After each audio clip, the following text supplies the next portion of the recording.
Hello. Um, Welcome to our fourth annual ADHD Global ADHD Conference, done in partnership with ADHD Australia. They're going to take the night. You're going to see my smiley, cheery face gradually becoming potentially less smiley, cheery over a 21-hour live streaming for me. But overall, we've overachieved as ever. Neurodivergence overachievement. So we're no longer a 24-hour conference. We are now a 28-hour conference, and that's frankly because we had so many people with so many great things to say that we wanted just to include them, and we wanted you to have learn from them and what they're doing. I wanted to got a couple of minutes of start, then we're going to get straight into it. I wanted to start with talking to the fallen soldier that is ADHD Foundation, and just to say how incredibly sad I am. I think the entire community is. It's an absolute travesty. I have looked to them as a shining light, and actually, the longer I've been involved and been doing this, I founded it around 5 years ago. The more I've held in respect how long they were going for, and this is incredibly hard. And the fact that they'd kept going for so long was something that I thought was extraordinarily impressive. They've had an enormous impact. They've changed ADHD in the country, and I have enormous respect for Tony Lloyd, and I do think it's a sad thing. We do a lot with a little at ADHD UK. Anyone donating, thank you. We do a lot with little because of an extraordinary group of volunteers. There are so many people who get involved in different bits of making a positive difference for ADHD, and we can do nothing without them. We can do, to give you an idea of the scale of how the lot we do with the little, we receive 1/600th of the income of the National Autistic Society, which is not to say to begrudge them that, but it's to say how hard it is for ADHD, the stigmatized condition.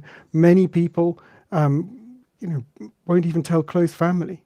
And the idea of talking to acquaintances and shaking it in is something that's too far to do. And the challenge that people will go, well, why? Like, is ADHD a big deal? Is it serious? Of course it is. But you get those challenged back, so it's really hard to fundraise, and I'm incredibly grateful for everyone who donates and supports and goes out and fundraises. We can do nothing without it. We receive no government funds. We don't receive any big corporate donations. It's almost exclusively individual donations. And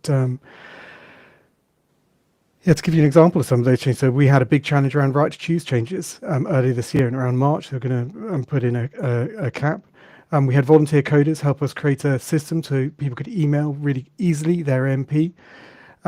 We put out a message about what was happening, and that was amplified by ambassadors, ADHD UK ambassadors around the country, and people involved, volunteers, and a wide community, because in 14 days we had 14,000 messages to MP from their constituents saying these changes are wrong. We were successful in getting a U-turn as a collective. We know we won the battle, but not the war, and there is going to be more on that later, because there have been changes put in place and we're going to have a new fight. That's the essential of people getting an assessment in good time. Right, we've got people waiting over a decade. We've got fundamental issues that if you move in this country, you have to go and get a new assessment if you want to continue your medication. If you're a child assessed, so you turn 18, often you're dropped and have to go back to adult services. It's absolutely wrong. So please donate. We can do nothing without. Right, we're about to get into it. I'm going to tell you what happens when things go wrong. So if things go wrong, as we do this live stream, you will suddenly start to see a cartoon come up. It's a wonderful cartoon. It was put together actually for the first conference, and it's about a little girl with ADHD, and it's our panic button. Like, if the things start to go wrong, we play the cartoon. Um, last year we played it twice. let's see if we can play it less this year, because we are live. Like, we're doing this consecutive for 28 hours. ADHD UK taking the lead for most of that time. ADHD Australia taking over for our night, their day. And it's a glorious thing. And it's a glorious thing because of incredible people who have volunteered their time, and everyone has volunteered their time, donated their time, and to share with them what they know. I'm about to introduce an incredible person. After that, we have a legal expert in Emma Thompson, talking around employment law. We've got Anita Hempers talking around relationships. We've got Sarah Kennett talking around ADHD and revision, helping your kid learn. We've got Dr. Tom Nicholson talking about ADHD and how we talk about it. The fact that we've got different people talking in different ways, and we're seeing that in the government right now. And I could go on for a long time because there's a lot here. Go and check out the schedule. Right. It's my turn to bring in Dr. AJ Murray. She's an incredible person. She's going to be talking around something which is devastating for so many people, the emotional regulation aspects of ADHD that can be at the root of relationship problems, of losing your job or keeping it and succeeding in it. The relationship with your teacher, with your professor, with those people who are important to us, with our families. We're doing work in prisons, and emotional regulation is clearly one of the most critical things. But it's often not talked about. It's not talked about with the significance it needs. And that's why we wanted to kick off the conference with it, because it's so important. And Dr. AJ Murray is an absolute leader in this field, and we are incredibly lucky to have them with us. Without further ado, Dr. Murray. Thank you so much Welcome. for having me. Thank you. I'm very excited to be here. I am very excited to have you here, and can hear you loud and clear. You heard in the intro, obviously I care enormously about this area. It is extraordinarily important and impactful and not talked about enough. So I now need to hand over to you. How do you want to take it? I think you may have some slides for us. I do, yeah. I'll bring them on screen. Perfect. Screen now. And I'll say adieu. Great. Okay. Thank you so much for that introduction.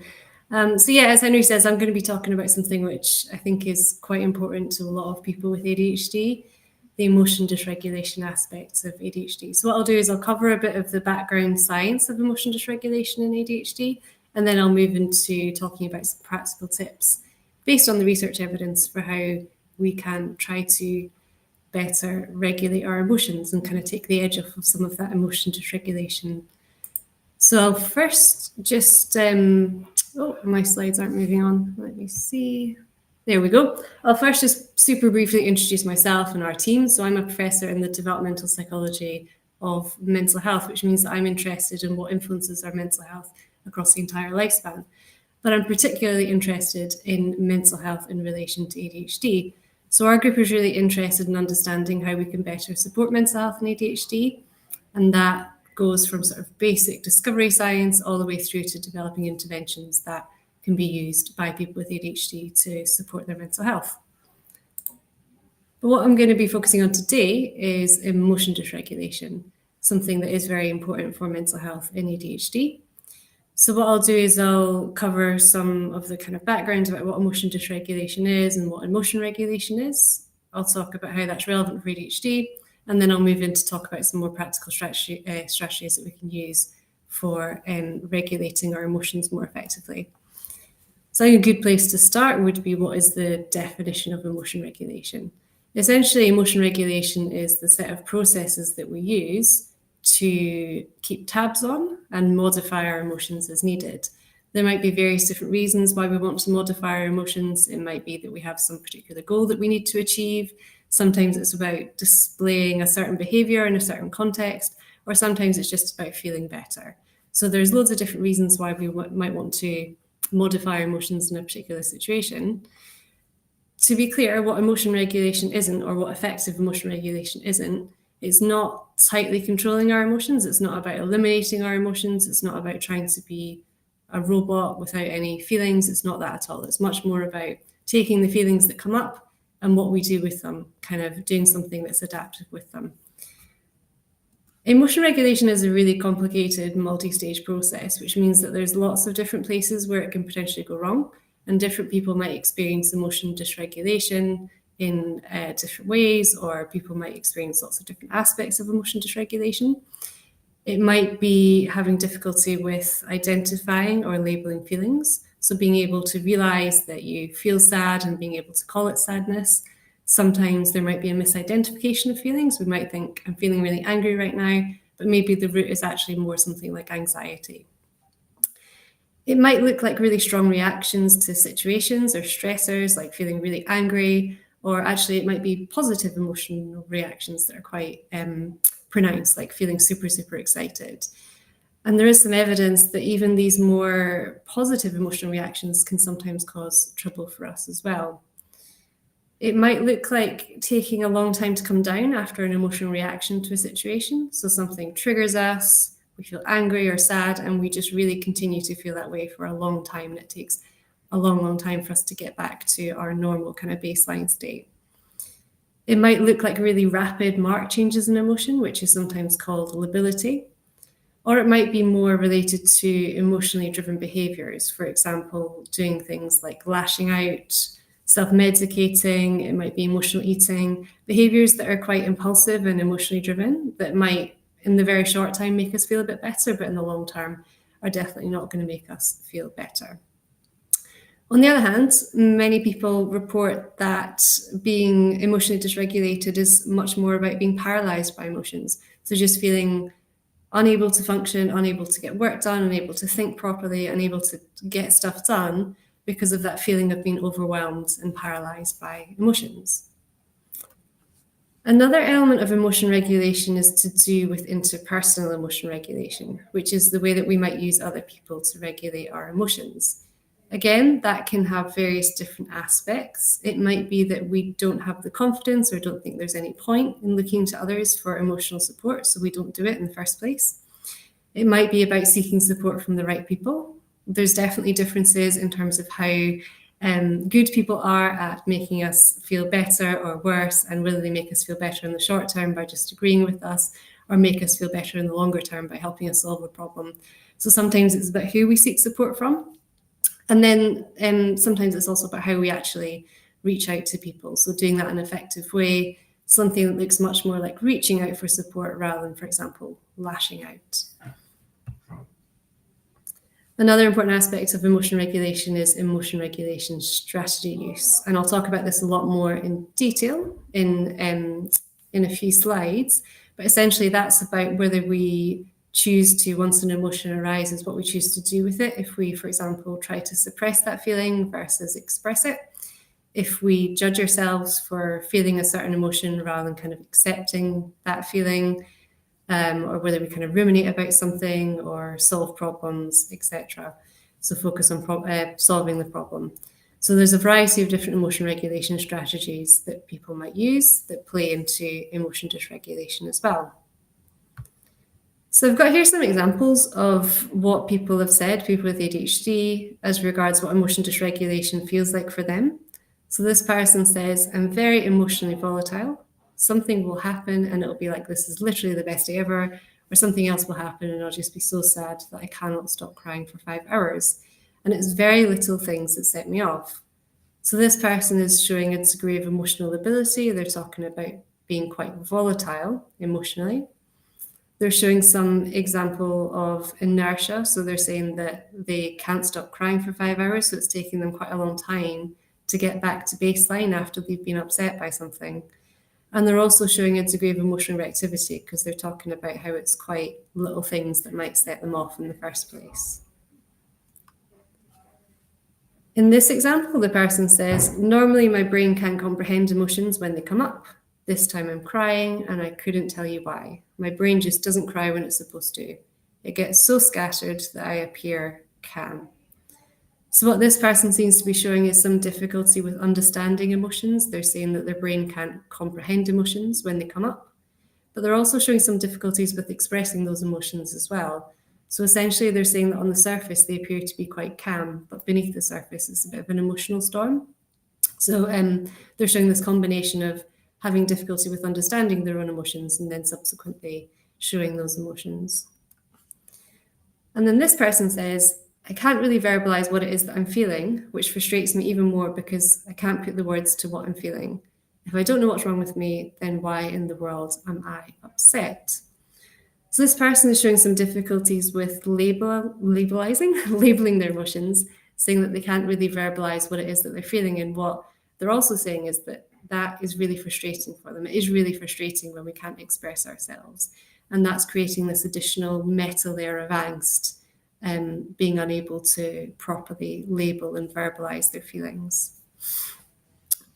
So if you relate to any of those examples, that's not unusual. It's thought that about 70% of people with ADHD have difficulties with emotion regulation, both children and adults. It's not a core part of diagnostic criteria for ADHD, but it is recognised as an associated feature. And it's probably the only reason it isn't a core diagnostic criterion is that although it affects so many people with ADHD, it isn't unique to ADHD. So you do see it in, for example, depression and anxiety and other psychiatric conditions. So it's not uniquely diagnostic of ADHD. It has quite a wide range of impacts. Henry mentioned some of them already. So it can cause difficulties in relationships and friendships. It can cause difficulties in functioning at school and at work. So for example, college students who've got difficulties with emotion regulation have much more difficulty with their academic work. It increases the risk of mental health issues like anxiety and depression. And it's also been associated with suicidality, with disordered eating, and with risky behaviour. Now, these are just some of the impacts that have been quite well researched. It's probably just a subset of the wider range of impacts that emotion dysregulation associated with ADHD has. Which raises the question, I think, of why do we see more emotion dysregulation in ADHD? There's a few different reasons. So one of the reasons is the evidence suggests that actually ADHD brains just tend to generate stronger emotions. So there's just a greater emotional intensity experienced by people with ADHD. And of course, at some point, that's just going to overwhelm any capacity to regulate those emotions, having to deal with that constant onslaught of intense emotions. That is compounded by executive function difficulties, which might make it more difficult to regulate emotions. And then another element of it is that ADHD brains can kind of process time a bit differently and be more focused on the immediacy and the short term rather than the kind of longer term. And what that might do is lead to the favouring of emotion regulation strategies that are a bit more short term in nature, but might not be the most helpful ones in the long term. For example, if there's an emotionally evocative situation, there might be a preference to avoid that situation rather than to engage in problem solving in relation to that situation. So that's another aspect. Something else which isn't, I would say, as well researched, but I think also is probably quite important, is that I imagine the ADHDers also tend to learn over time maladaptive emotion regulation strategies because the people around them might be sending them implicit or explicit messages that they should be suppressing their emotions, that maybe their emotion is too much or whatever.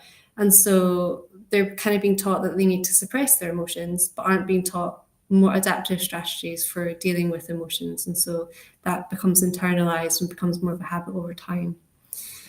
And then there's the element of there's just probably more triggers as well in the environment for emotions.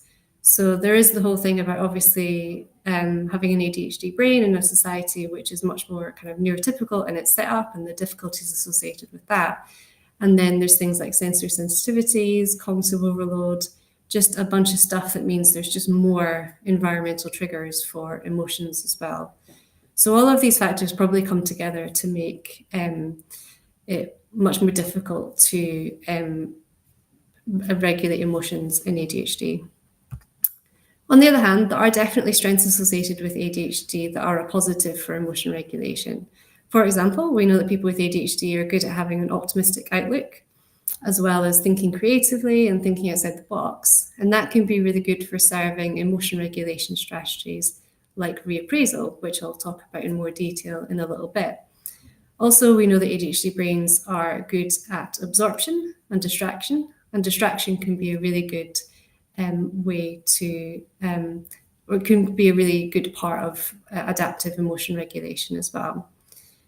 I mentioned that ADHD brains tend to generate stronger emotions, and that's true for negative emotions, but it's also true for positive emotions as well. So there is the positive side of like having the tendency to feel positive feelings more intensely, as well as negative feelings. So when it comes to treatment and emotion dysregulation difficulties associated with ADHD are not, I will say, very well addressed by current treatments. ADHD medications can help. They do reduce emotion dysregulation, but they don't seem to completely resolve emotion dysregulation. And then, of course, there are many people with ADHD who don't take medication, so that isn't much help to them. Then if you look at non-pharmacological interventions like therapies, there are some therapies that do have somewhat of a focus on emotion dysregulation, but they're not adapted for ADHD. And ADHD therapies tend to not focus on emotion dysregulation. So there's basically a big gap in terms of treatments for emotion dysregulation. There are, however, some possible self-help things that people can do. So the good news part of this is that emotion regulation is, like any other set of skills, something that can be learned, something that with practice and regular use can be mastered and can become a habit. So that's what I want to kind of move on to next, is to talk about some of these emotion regulation skills that can be learned. I'm going to divide up into what I call thinking skills, which are cognitive emotion regulation techniques, the things that we would do inside our head, and relaxation techniques, which are much more about dealing with physiological arousal. There's lots of lifestyle factors that can help or hinder emotion regulation, but I'm going to focus on sleep because that's a particularly important factor and something that a lot of people with ADHD struggle with. Some general advice, which applies pretty much across all of the things that I'll say next, is that when learning new techniques, including emotion regulation techniques, it's most sustainable to add those techniques to your repertoire gradually. So for example, just trying one new technique each day or each week, rather than trying to change everything at once. I think we know that if we try to change too much at once, it's not going to be sustained in the long term. I think we've all heard someone say, oh, I'm going to start going to the gym tomorrow, I'm going to start eating well, I'm going to start sleeping well. And you kind of think that's probably not going to last, because it's much more sustainable if we master one thing at a time and build up those changes gradually. The other thing about emotion regulation techniques is that you really want them to become a habit. So you really want to be practicing them regularly. And that also helps with mastery as well. So I would recommend doing something like setting reminders on your phone that prompt you to practice them over the course of the day. Or maybe it's like putting a post-it note on your desk if you work at a desk or something like that. Just something to remind you to keep practicing them. Okay, so I'm going to start with some thinking techniques or cognitive emotion regulation strategies. I'm going to start by saying that traditionally researchers have divided these strategies into so-called adaptive strategies and maladaptive strategies. And I'm just going to say straight off the bat that that is an overly simplistic dichotomy. It isn't really the case that there are certain strategies that are always adaptive for everyone and vice versa for maladaptive strategies. Instead, it's much more about being aware of the range of different emotion regulation strategies that you may be using, that may be possible to use, about selecting the ones that are appropriate for a particular situation and that work for you. And just being able to use emotion regulation strategies flexibly. The reason that they are classified traditionally as maladaptive and adaptive, though, is that on average, there are certain strategies when you use them a lot that's associated with better mental health, and certain other strategies that are associated with worse mental health when you use them a lot. So it's a fair goal to try to be using more adaptive strategies and fewer maladaptive strategies, but just with the caveat that it's not quite as simple as having this straightforward adaptive versus maladaptive dichotomy. So here's some examples of some different strategies that researchers have identified that people tend to use. Turns out we're very creative at coming up with different strategies to deal with our emotions. And this is actually just a selection of different strategies as well. There's many other ones that have been identified as well that I haven't put on this slide. It's just to give you a bit of a flavour for the diversity of strategies that we use. So on the side that would be traditionally thought of as adaptive, we have strategies like cognitive reappraisal, which is where we think about a situation differently in order to feel better about that situation, or perhaps even just to shift ourselves into a position where we're better able to tackle a problem. There's savouring, which is when we experience a positive emotion, and what we do is we really focus on feeling that emotion, prolonging the emotion, potentially magnifying the emotion. We have distraction, which I spoke about briefly before, which is where we take our mind off something that's emotionally evocative in the short term.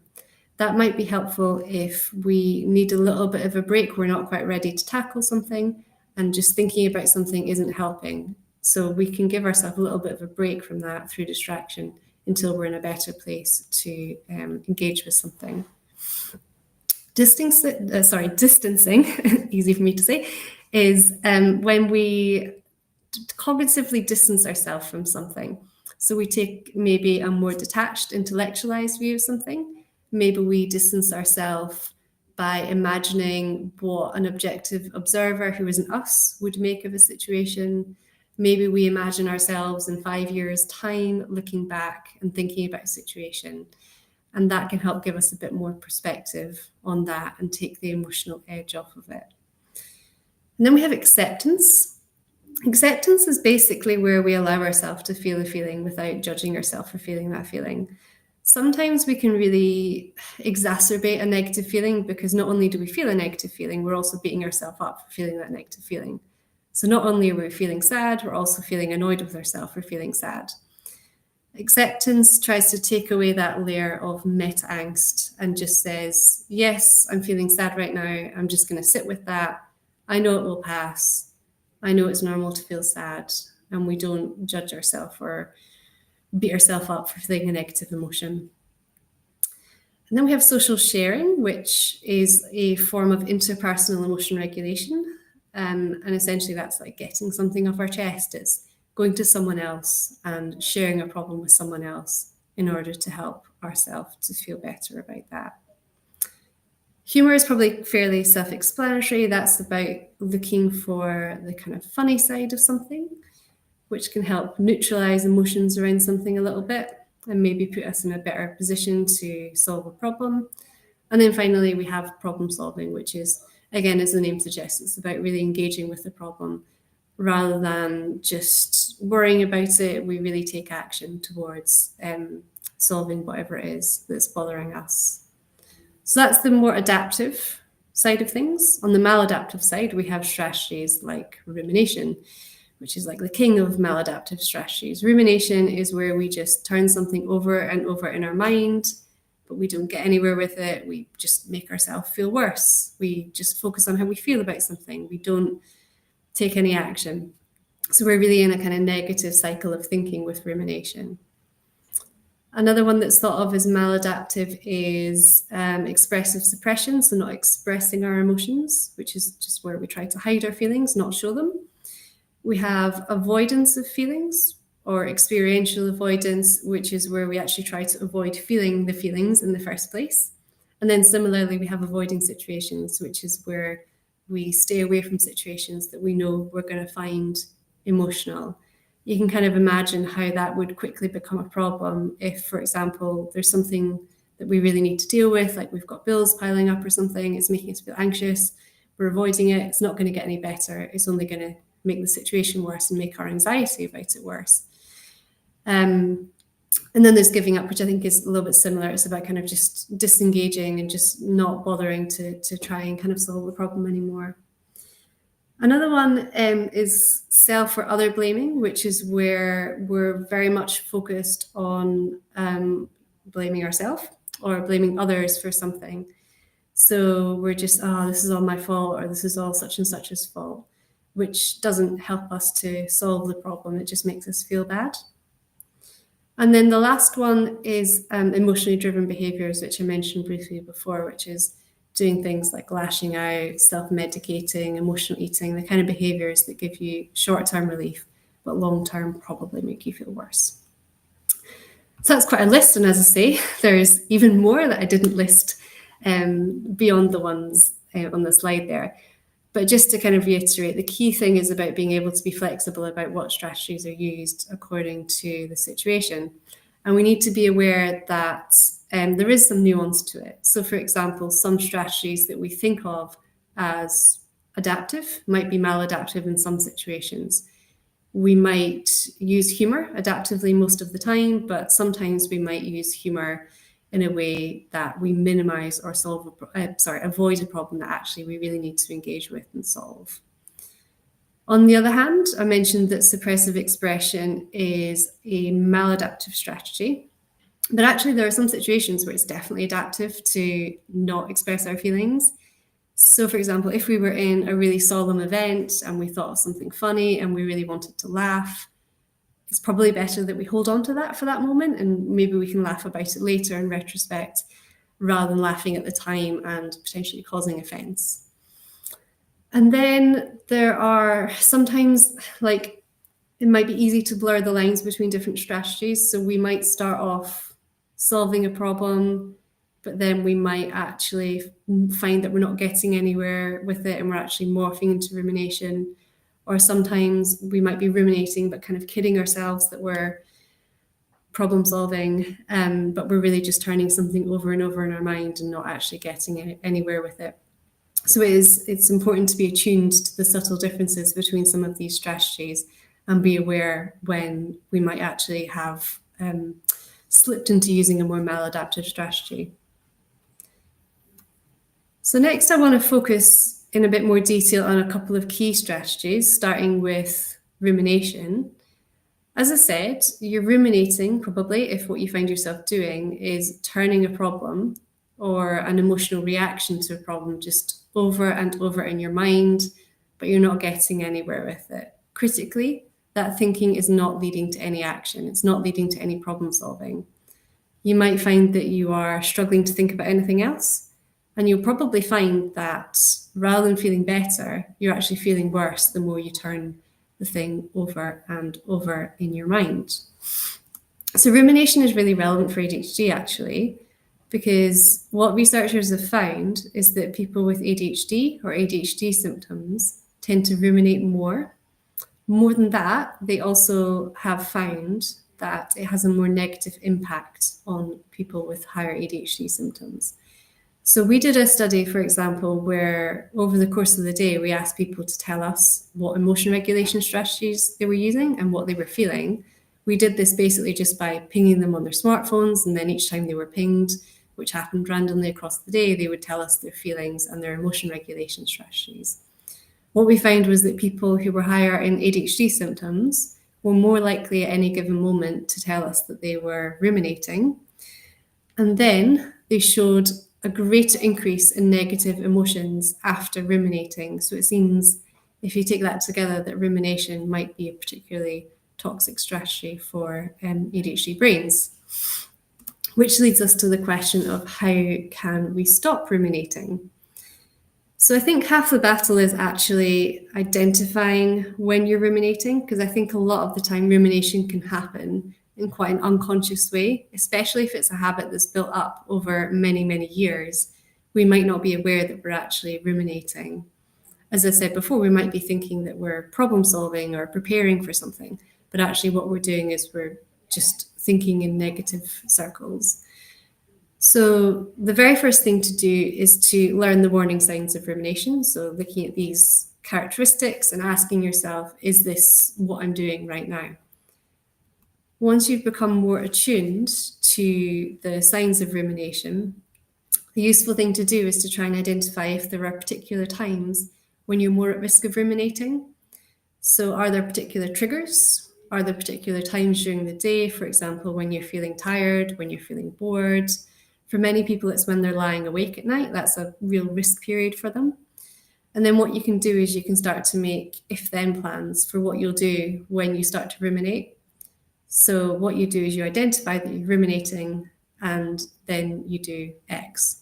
So your if-then plan might look something like, if I start to ruminate, I will write down the problem and then put that away somewhere.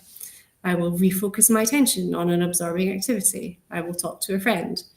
So for example, if you're someone who tends to ruminate while lying awake at night, but you listen to an audiobook, your if-then plan might be something like, when I start to ruminate, I'm going to really try to refocus my attention on the content of the audiobook. I'm going to really listen and I'm going to really engage with the story or whatever it is that you're listening to.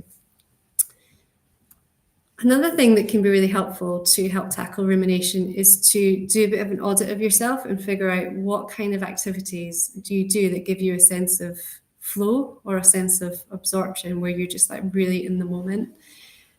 It's a bit variable for different people, but the kind of things that might give people that feeling of flow could include creative activities, so things like writing or drawing. For me, it's probably writing, maybe coding. It might be playing games, it might be reading about a topic of interest. And what you want to do is then try and build those flow activities into your routine more. The more time you spend in a state of flow doing absorbing activities, the less room there is for rumination, because it's quite difficult for a state of absorption to coexist with rumination. It's also just generally good for your mental health to be engaging in activities that give you that sense of flow and satisfaction and enjoyment. And then the other thing that you can do is you can try to replace rumination with more adaptive strategies. So once you identify that you're ruminating, you then try to redirect yourself to using a more adaptive emotion regulation strategy, like some of the ones that were on the adaptive strategies list before, things like reappraisal, acceptance, or problem solving.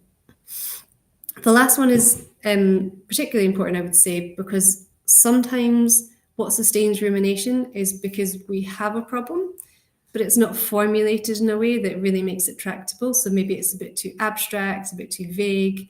So if we can learn problem solving skills, we can get better at translating that vague sense that something isn't right or that problem that we just keep turning over in our mind into something that we can actually take action towards solving. So one example is we can draw on the SMART framework, which is about goal setting, but also applies to kind of the goal of solving a problem, where essentially it encourages you to think about the goal in terms of something that's specific, something that's measurable, something that's achievable, something that's realistic, and something that's time limited. So you've got a clear time frame for when you're going to do something, when it's going to be done. And that just encourages you to take a problem and just break it down into something that is much more concrete that you can solve. So I mentioned cognitive reappraisal as one of the emotion regulation strategies that you can pivot to if you catch yourself ruminating, but it's also just a really valuable strategy to practice anyway. Essentially, cognitive reappraisal is about thinking differently about a situation to feel better about it. For example, maybe we experience some setback, as happens all the time, and we think to ourselves, I'm such a failure, and that's obviously associated with negative feelings. But we could also think about that a bit differently. So we could think about that more in terms of what can I learn from the setback? Or we could take a broader view and think, yes, I've experienced the setback, but I've had lots of successes as well. So this one setback doesn't define me, it doesn't make me a failure, it's just one setback. Or we could think to ourselves, yes, it's a setback, but I've overcome setbacks before, so I'll overcome this setback. So it's just about more adaptive ways of thinking about a situation that don't just focus on an initial, maybe overly narrow, overly pessimistic interpretation of that situation. Another context in which we might use cognitive reappraisal is more interpersonal contexts. So we might have a weird interaction with someone and come away from it thinking, oh, that person really hates me, or maybe I really offended that person. But we could also think about alternative interpretations for that situation. So we could maybe show a bit of curiosity and think, oh, I wonder if that person actually has something going on for them right now. I hope they're okay. Maybe it's not really about me. Maybe they have, like a bad day today or something like that. So just take that broader perspective and think about different interpretations for that situation. So just to be clear, cognitive reappraisal isn't about trying to delude yourself that everything's brilliant. It's definitely not that. It's about critically evaluating the automatic negative interpretations that we might have of situations. So again, reappraisal is really relevant for ADHD. We know that people with ADHD are just as good at using reappraisal as people without ADHD. So it's not a competency issue, but it doesn't seem to be a natural tendency. So people with ADHD, it's not a habit to use reappraisal. It's not their go-to emotion regulation strategy. So we know that people with ADHD tend to use cognitive reappraisal less overall and have more of a preference for suppressing emotions, which again might come back to like learning over time and what kind of messages have been received from people around them about needing to suppress emotions. So it seems like people with ADHD are perfectly capable of using reappraisal, but might need a bit of reminding, a bit more practice to make it a habit. In terms of how to concretely do cognitive reappraisal, like with rumination, probably half the battle is just noticing the situations in which it's helpful to recruit cognitive reappraisal. So noticing like an automatic negative thought or interpretation and associated negative emotion, and then using that as a trigger to think about alternative interpretations of the situation.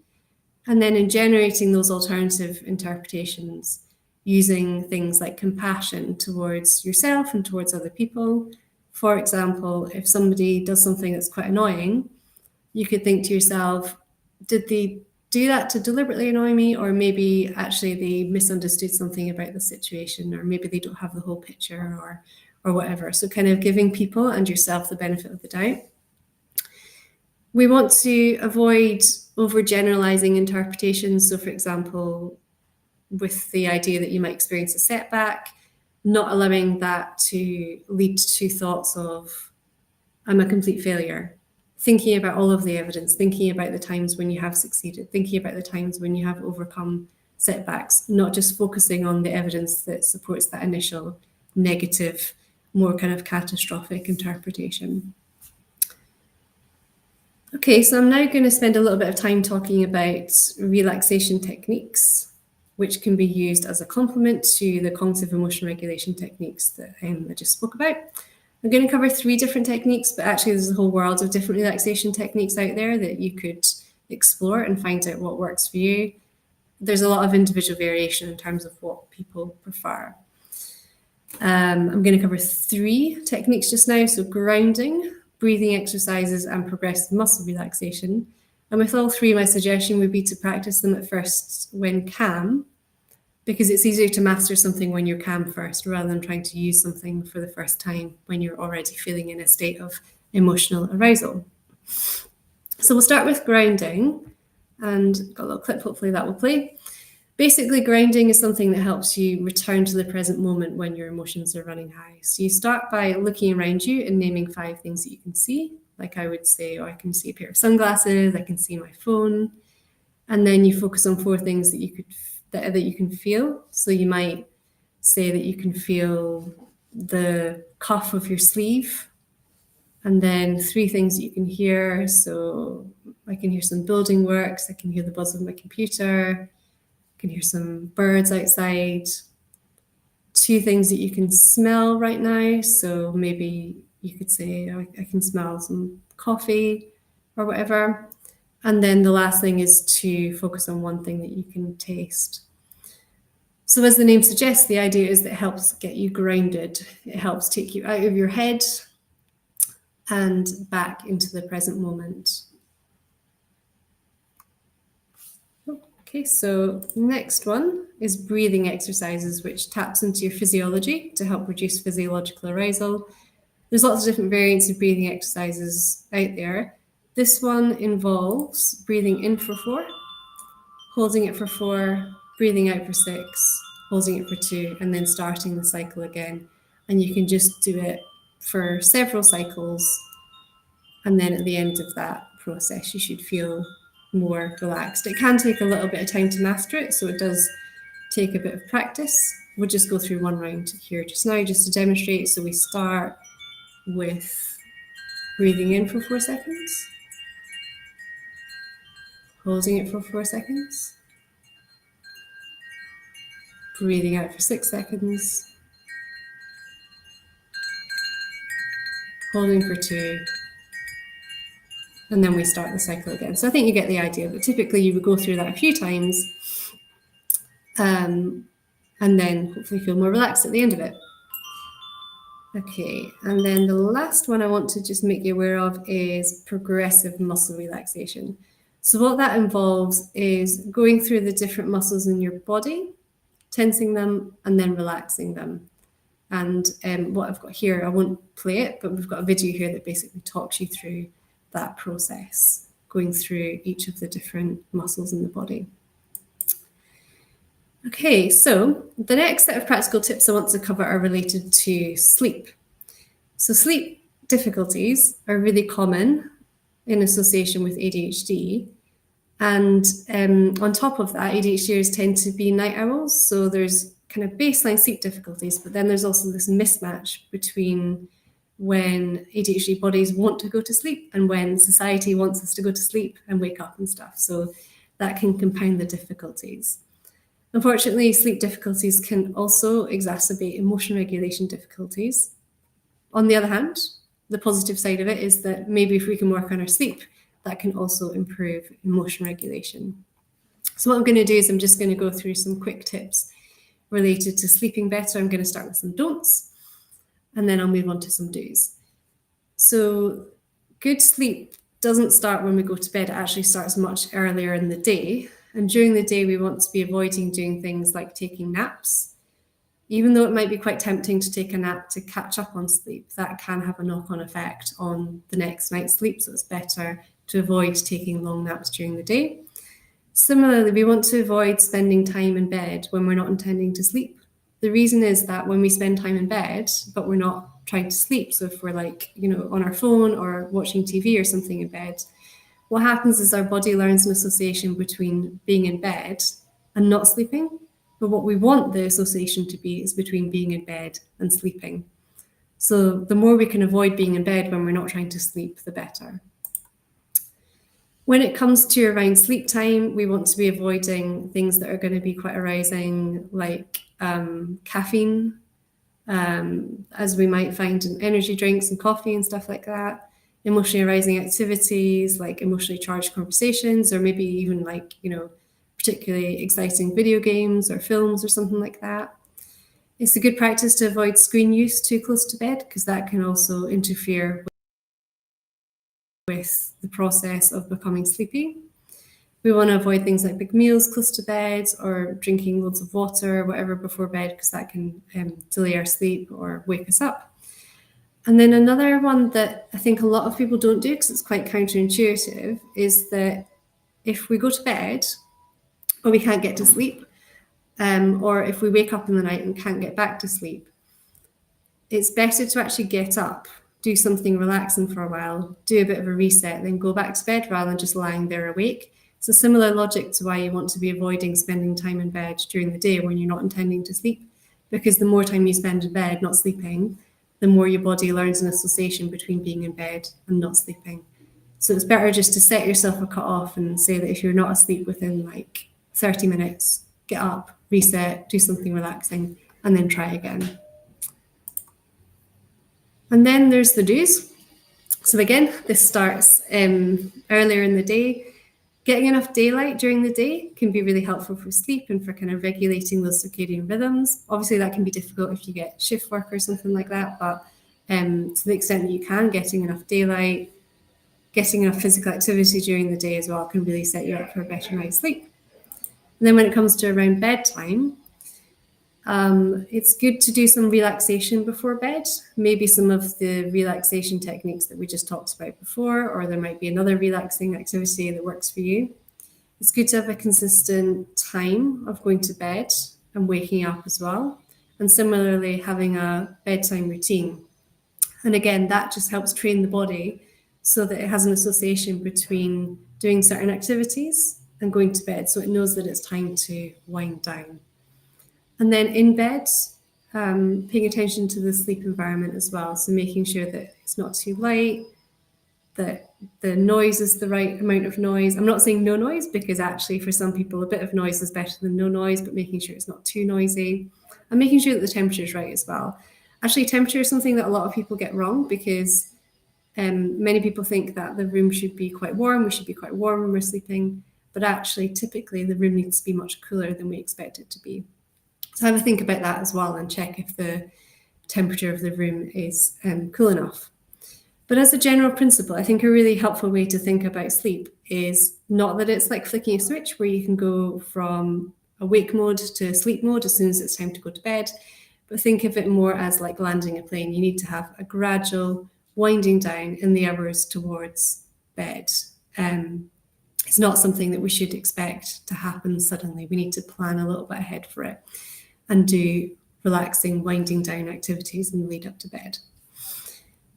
So I've now reached the summary part. So what I've talked about today is that emotion regulation difficulties are common in ADHD, that they can cause a range of different issues, but the good news is that emotion regulation techniques are things that can be learned with practice. They can be mastered, they can become a habit, and that can really help with emotion dysregulation.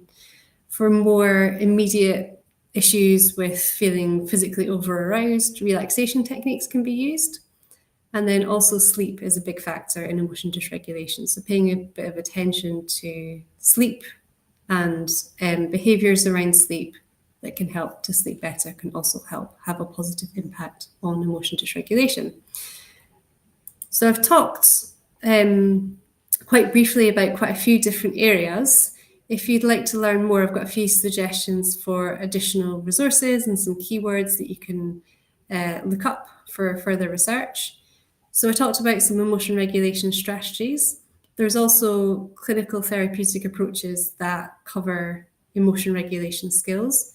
Dialectical behavioral therapy, for example, has a strong focus on emotion dysregulation. If that's a really kind of big impairing issue, DBT skills can be worthwhile learning about. I can try to get these links into maybe the video description once it's up on YouTube, but basically there's some good self-help resources out there. I talked a lot about rumination as a maladaptive emotion regulation strategy, and there's a whole therapeutic approach called rumination-focused CBT, which can be helpful if that is a particular issue that you struggle with. There are some sleep tips that can be found on the NHS website, which are quite good. And there's a few other approaches to explore, like the unified protocol of CBT, emotion-focused CBT, and mindfulness-based cognitive therapy. What I will say, though, is that although there are resources out there to deal with emotion dysregulation, there's actually very little that's adapted for ADHD, and I think it's really important that these are adapted for ADHD. So if I had a call to action, it would be that if you have ADHD or know someone with ADHD, it would be great to get involved in shaping resources for people with ADHD that are specifically tailored for people with ADHD, whether that's kind of co-designing interventions or whether that's taking part in research to better understand emotion dysregulation in ADHD. We and other researchers would very much welcome your involvement. So I've put my email address and our study email address there before if you want to reach out about that or anything that I talked about today, which I think now just leaves me to say thank you very much Well, thank for you. your attention. It's been a pleasure to be with you. I thought that was brilliant. Really, really brilliant. Thank you. I learned a lot. Always find it, I don't know, I find it hurts a bit when we talk about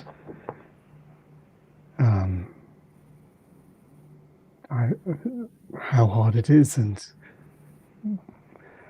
as someone late diagnosed, you do slightly look back on where you've been so tripped up, and that piece around maladaptive strategies, that as a late diagnosed person you try and work out ways to cope and deal with things, and that they don't have all the facts, so they're not fit for purpose and actually do wrong.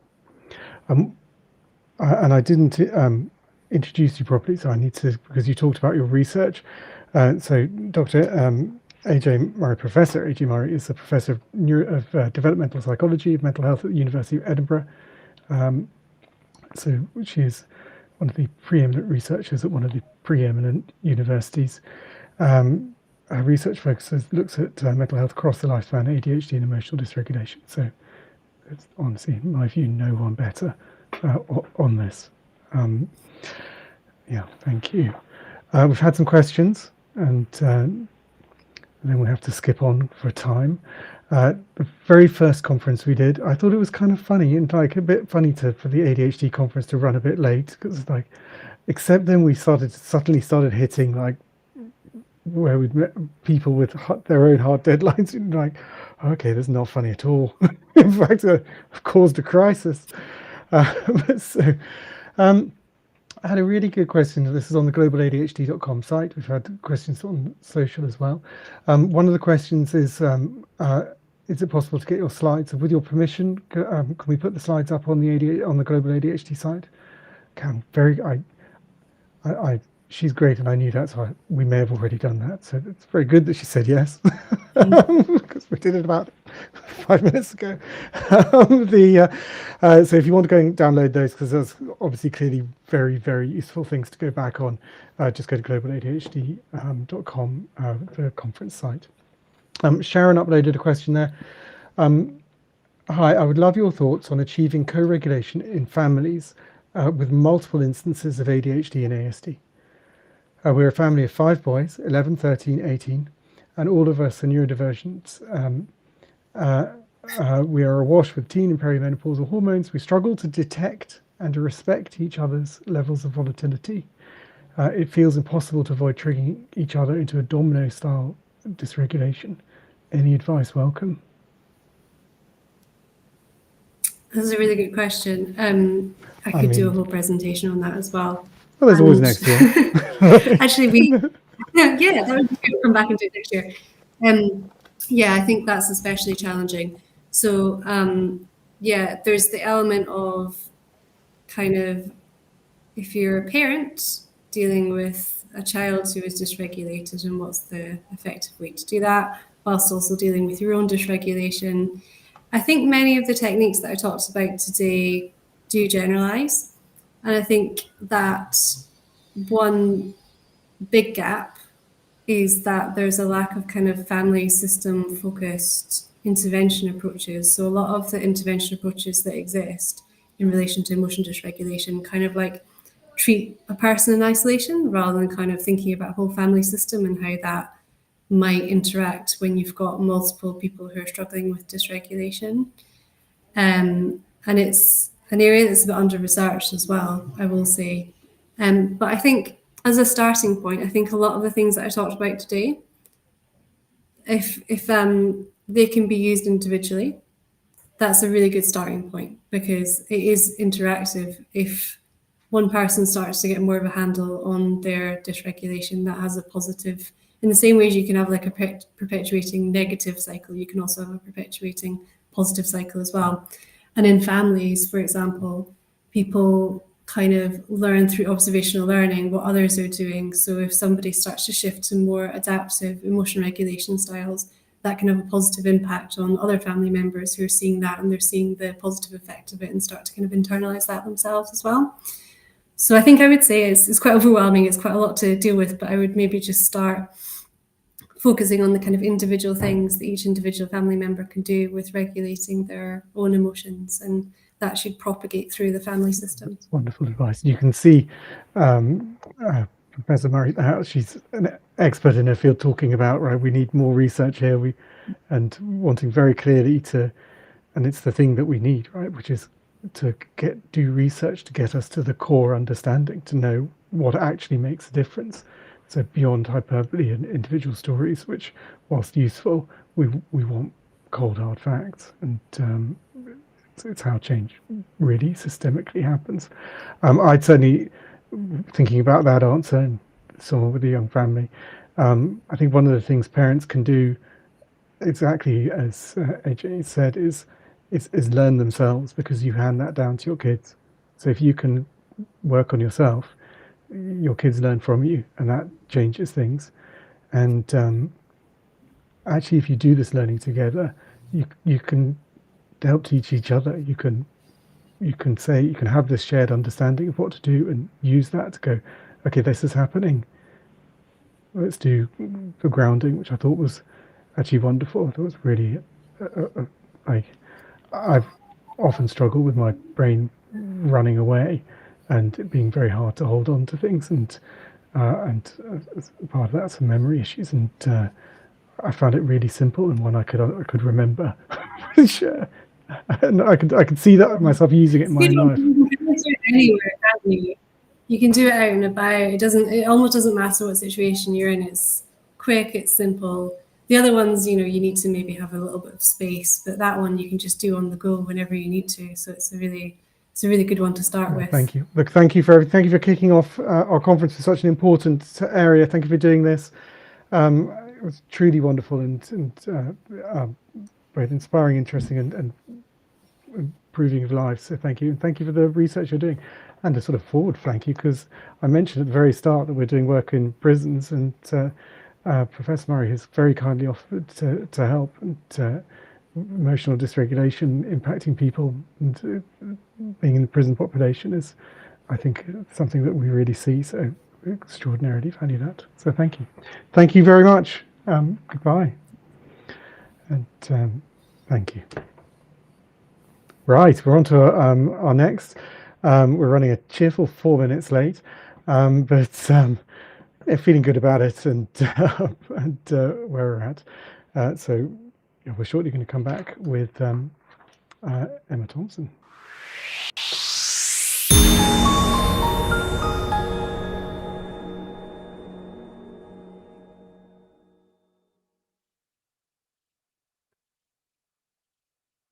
Our next speaker is for the Global Conference is Emma Thompson. She is the Joint Managing Partner at Thackeray Williams, and is extraordinarily well-respected expert in employment law.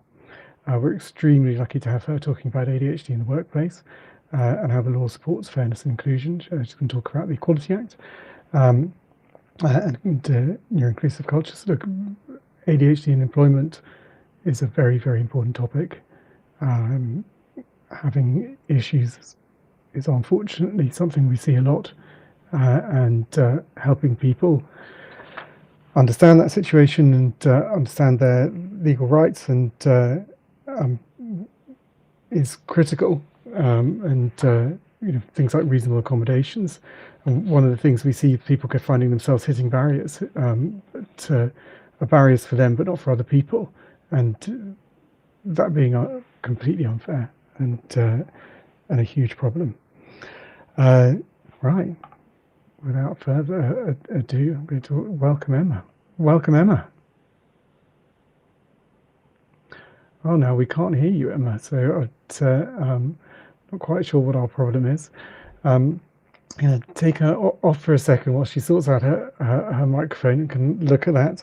I'll read you about the complete topic area. So it's employment law supporting fairness and inclusion for individuals with ADHD in the workplace, talking about ADHD, its impact on work, legal protections under the Equality Act, and the duty to make reasonable adjustments, learning about disclosure, recruitment practices, and legal precedents. And it's about practical strategies for both employees and employers, talking about communication and support. And Now, one of the other things when Natalie showed our little ident, I was trying to,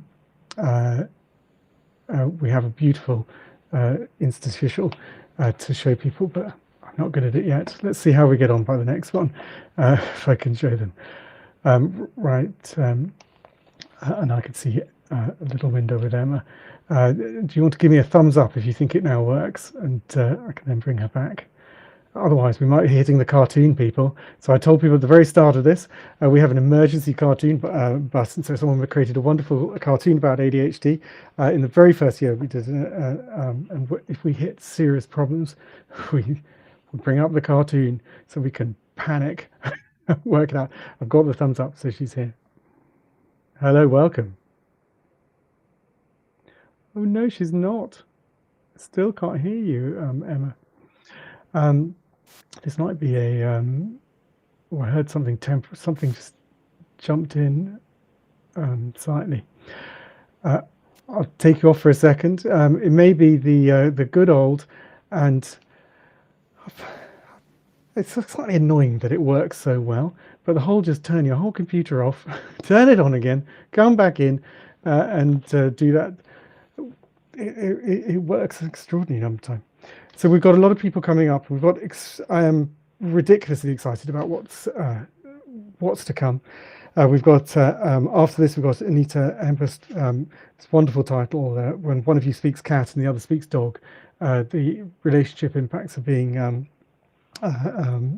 issues in a relationship around ADHD and understanding each other and working with each other. Sarah Kennett around ADHD and revision. I've got 2 young kids, and I can tell you the challenge is very real around getting them to sit down and work with us, and finding some things that really do work, and understanding that is a big deal. And I found that incredible.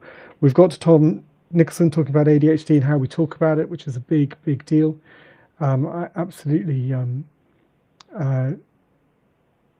him. I think he's wonderful. He kind of opened my eyes to something.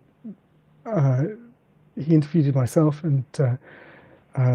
Tony Lloyd of ADHD Foundation, and talking about what it's like to run a charity and be supporting people, and the most other areas where you're doing that. If you're in a medical or counselling, then there's a professional barrier.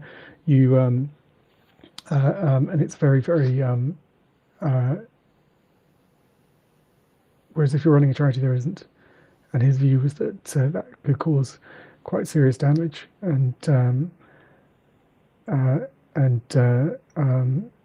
cause a level of trauma. And I have to say, I recognise that entirely in myself.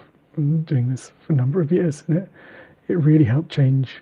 Actually, helped me deal with a lot of things. It explained some of the challenges I've had over recent years, and but he's an extraordinary insight, and really looking forward to him speaking.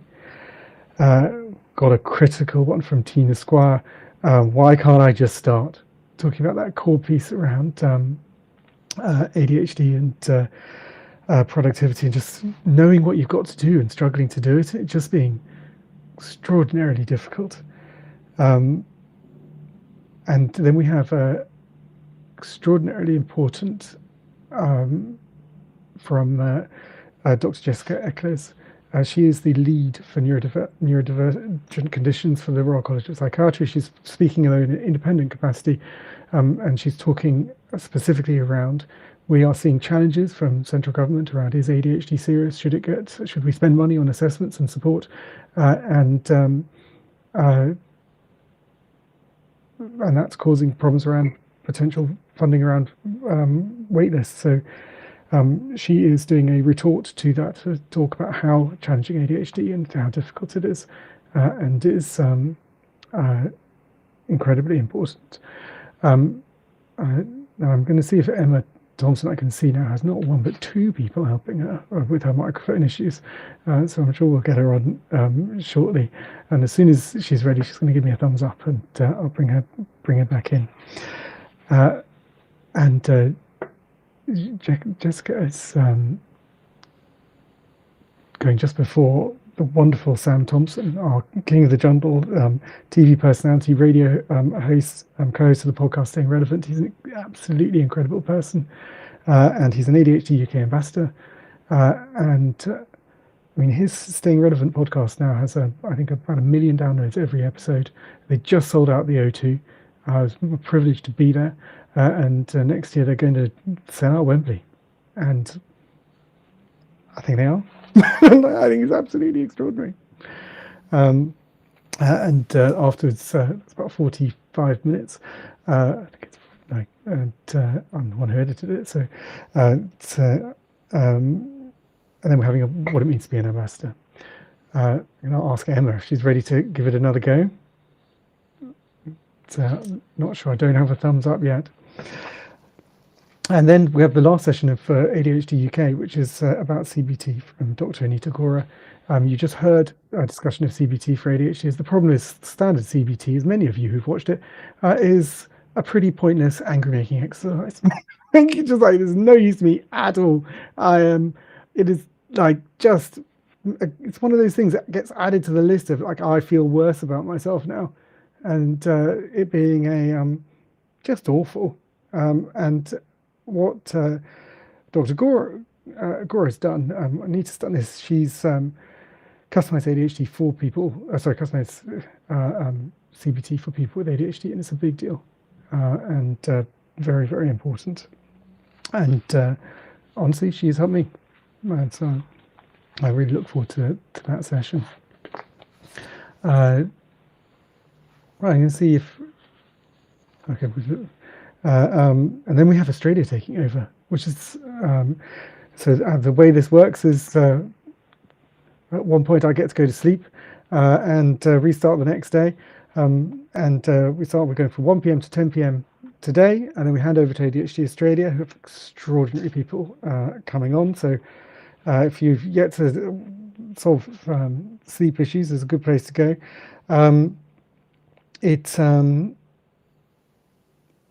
They have extraordinary leaders in, and ADHD in Australia is has different challenges, and they've got different solutions to it. So one of the things Australia has recently done is authorise GPs to provide ADHD assessments, so to bring in primary care to reduce the wait lists in secondary care, and it's something that's been looked at very, very hard here. We're actually having a session, so we have a handover session as we come back in the morning at 7:30 a.m. tomorrow. We have a handover session, and we are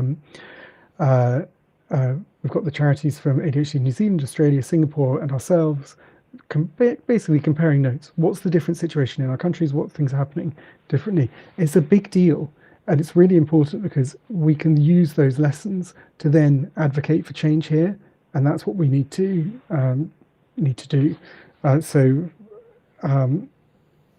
It is going to be, it's an extremely interesting section. I'm looking forward to it. It's what I wake up to. It's what I have my Weetabix, getting into that, which it's going to be great. They've got an interesting initiative in Australia around ADHD and road safety for children, the criticality of teaching kids about their ADHD, and it being more challenging. And they've got specific tools to help that. They've got a government-supported program for that, a specific training program for kids with ADHD. So, like a big deal, and something that's going to be worth looking at. We then have after that handover, we have Councillor Laura Lacey. She's been instrumental in making Newport the first city to be neurodivergent friendly. And that involves training all the council staff. It puts support and process and policies in place. She's a councillor there, and this has been a lead project. And it's a, we have different avenues where we're trying to fight for change. And you've got this kind of local positive initiative that is groundbreaking and important. You've then got regional things, particularly around the ICB, NHS area. And then you've got national pressure. And the way we get success is by working on all of these and seeing which ones we can get the most work with. At 9 a.m. tomorrow, we have psychosocial risks in the workplace. That is a absolutely extraordinary section. So Jodie Hill is a lawyer. She runs Thrive, founded and runs Thrive Law. She's identified that if you think about when you do evaluate risks in the workplace, at the moment you legally are only obligated to look at physical risk, and you have no consideration for mental risks, with some exceptions, actually. So if you think about tube drivers and the awful incidents that sometimes happens for them, there is a formal process to support them in counselling, and should anything happen whilst they're driving that, so that process is in place. And her campaign is around that we should look at the mental health risks when we're evaluating a job or a process, if we have them, have a plan for them. And it is emergent in some industries, but I think there's a really strong argument for doing that wholesale. I have to say, I think in the current government, it's going to struggle, but it's a very important discussion to have, and will widen the number of organisations that do think about it first. We've then got Parul Singh is doing a section I'm particularly excited around, which is around the toolkit of strategies for ADHD, but particularly talking around AI. And it's the things and products that we can use to help us. That's at 9:20 tomorrow. I know she's worked extraordinarily hard on it, and she's a extremely impressive person. So I am looking forward to that. We actually have not one, but two sessions on ADHD and autism, because so many people have both. And I wanted to talk directly to that. So we have a section really on the clinical aspects of it by Dr. Shai Mashru and Dr. Sai Akithan from the ADHD Health Clinic. They're going to be talking specifically around that.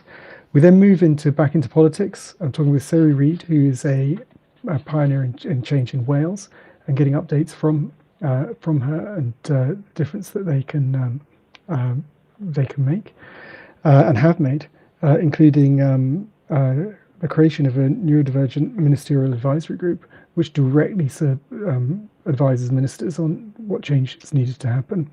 We're going to be talking to her about those changes, but we're also going to be talking to, there's elections coming up, and it looks very likely. So Labour hold Wales right now, and you've got to have your head in a bucket of sand to not know that Reform are leading in the polls.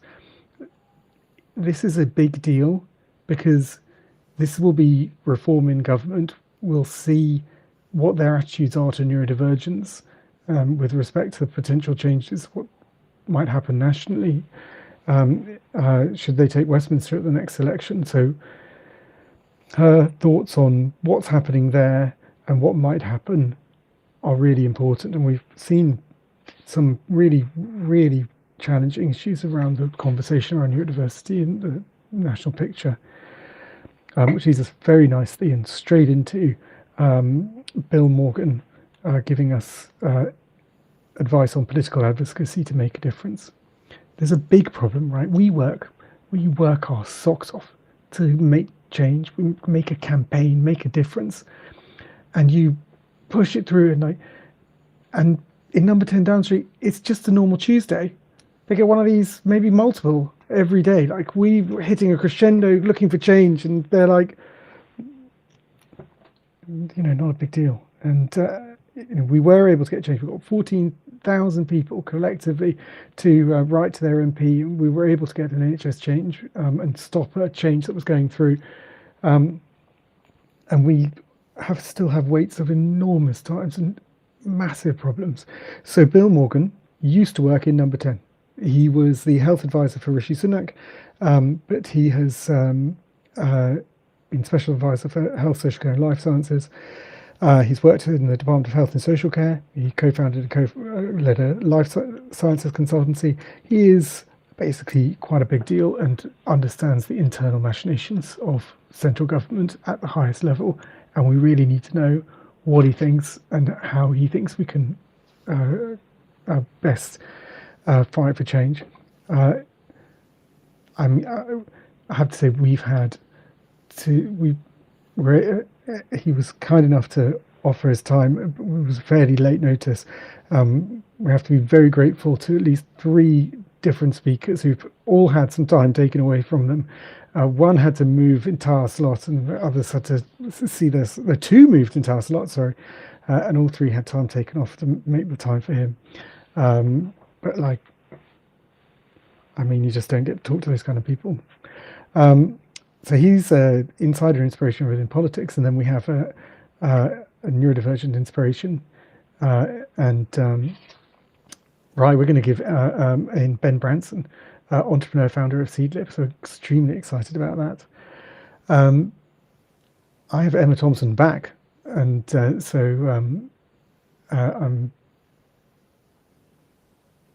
can see her on a phone, and multiple heads looking at the screen in the hope to make it work.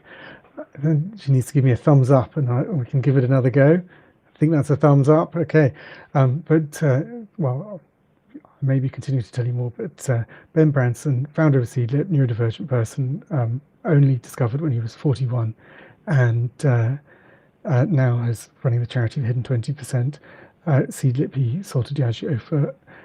There's like, the money is not listed, but it's somewhere, they sell something for a lot of money, and they sell something for a lot of money and have enough money to also make a foundation, which is where we're at with Ben. So it's an extraordinary success story, but a life of challenge that took him to that. And I think the lessons we want to learn from him. Right, I'm bringing Emma in now. Let's see.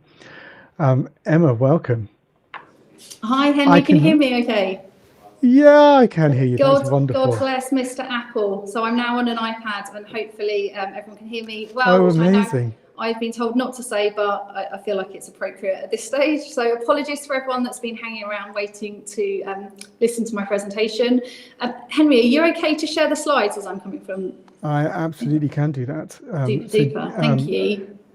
And just in the meantime, thanks for everyone for joining me. Thanks to Henry for his very generous welcome, what was probably 15 minutes ago now.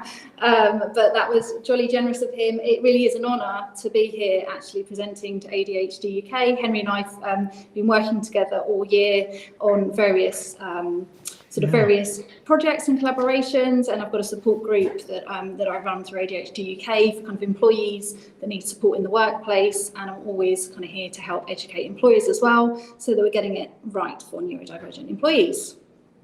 So what I want to ideally cover today is kind of a bit of both. So actually anyone that's on the call with ADHD, hopefully you kind of leave this call feeling better equipped to kind of represent yourself in the workplace. And if we've got employers as well, really I think the overall kind of communication for me is making our work environment more inclusive. This isn't about legal compliance, but actually when you get it wrong, legal compliance is expensive and it causes all sorts of reputational damage. So it is really important to get it right. So here we go. I think these slides are being loaded and hopefully people will see those in a moment. But without further ado, given that I'm running everyone behind now, let's move on to just understanding ADHD in the workplace. So this is slide 2. What are the traits that we see? Thanks, Henry. If we skip on to slide 2, that'd be great. Excellent. So what are the traits that we kind of see in the workplace in terms of ADHD? Quite typically, we see sort of inattention and distractibility. So this is kind of difficulty in sustaining focus, especially on tasks that aren't stimulating. We see impulsivity, so sometimes acting without consideration of the consequences. You might kind of see that sort of displayed as sort of employees in the workplace, or if it's yourself, you recognise that sometimes you make a decision and it's not always kind of having regard for the bigger picture, or sort of anything that's sort of project-based and long-term consequences. That sometimes causes difficulties with sort of decision-making in the business and communication. Hyperactivity is a trait that's always kind of associated with ADHD. I have to say that this quite often is misunderstood. So people think that hyperactivity is that kind of physical restlessness, but actually quite often we see it in workplaces, it's a sort of a mental hyperactivity. So the body and the mind the body's actually quite still, but the mind might be racing, there might be anxious thoughts, distractions, worries going on in somebody's head. So it's not necessarily visible to looking at that individual. And then finally, we've kind of got emotional regulation, which I know we've already heard about today. So I won't cover that too much, but, you know, this is kind of heightened responses. It might be kind of difficulty in managing frustration or stress in the workplace. You might see rapid kind of emotional changes and shifts, intense reactions. So anything that might be perceived to be criticism, quite often rejection or stress. You might find that you see sort of employees in the business, or you might recognise in yourself as an individual, those sorts of traits, as well as you know, sometimes low tolerance with your colleagues, and sort of difficulty coming to take a breath, trying to calm down from certain situations. When looking at these traits, what I say to all of my commercial clients and individuals when we're talking about how we can support them in the workplace, these traits aren't flaws, they're just part of a different cognitive style, and it's really, really important that everybody understands that, both the individual and the employer. The impact on workplace is quite often profound. So you'll see employees in the workplace, or again, like I say, you might understand this as an individual, that there's difficulties with your time management. So that's sort of challenges in sort of planning, prioritizing, processing information, meeting deadlines. It might be recognised that you've got individuals in the business that that struggle with focus or sort of task switching. So they might have difficulty maintaining attention or shifting between lots of tasks. Interpersonal dynamics, of course, as I've just mentioned. So if, for example, there is impulsivity or sort of intense emotional reactions to certain workplace scenarios, that can sometimes impact on communication and relationships within the business. So if you have an employee sort of exhibiting any of these traits, as an employer, you should be thinking about how you can adapt the workplace to make sure that they are able not just to cope in their role, but to thrive in their role. These traits quite often, and the impact that they sort of experience, or individuals with ADHD experience, they are profound and they are persistent. So it's not just a bad day or a bad week. These are challenges that continue day on day. Myths. We've all heard so many ADHD myths. I have a son with ADHD, and I'm sure me, like everyone else, kind of gets driven around the bend with some of these myths. But I see them present in both an education setting and in a workplace setting. So you hear people say, including our politicians, including doctors, GPs, on occasion say things like ADHD isn't a real disorder, or everybody has ADHD now. ADHD is not imaginary. It's medically recognised neurodevelopmental condition, and it needs to be treated with respect and understood fully. It's not just hyperactivity. Many people with ADHD actually are quiet, they might be introspective, and they might struggle silently.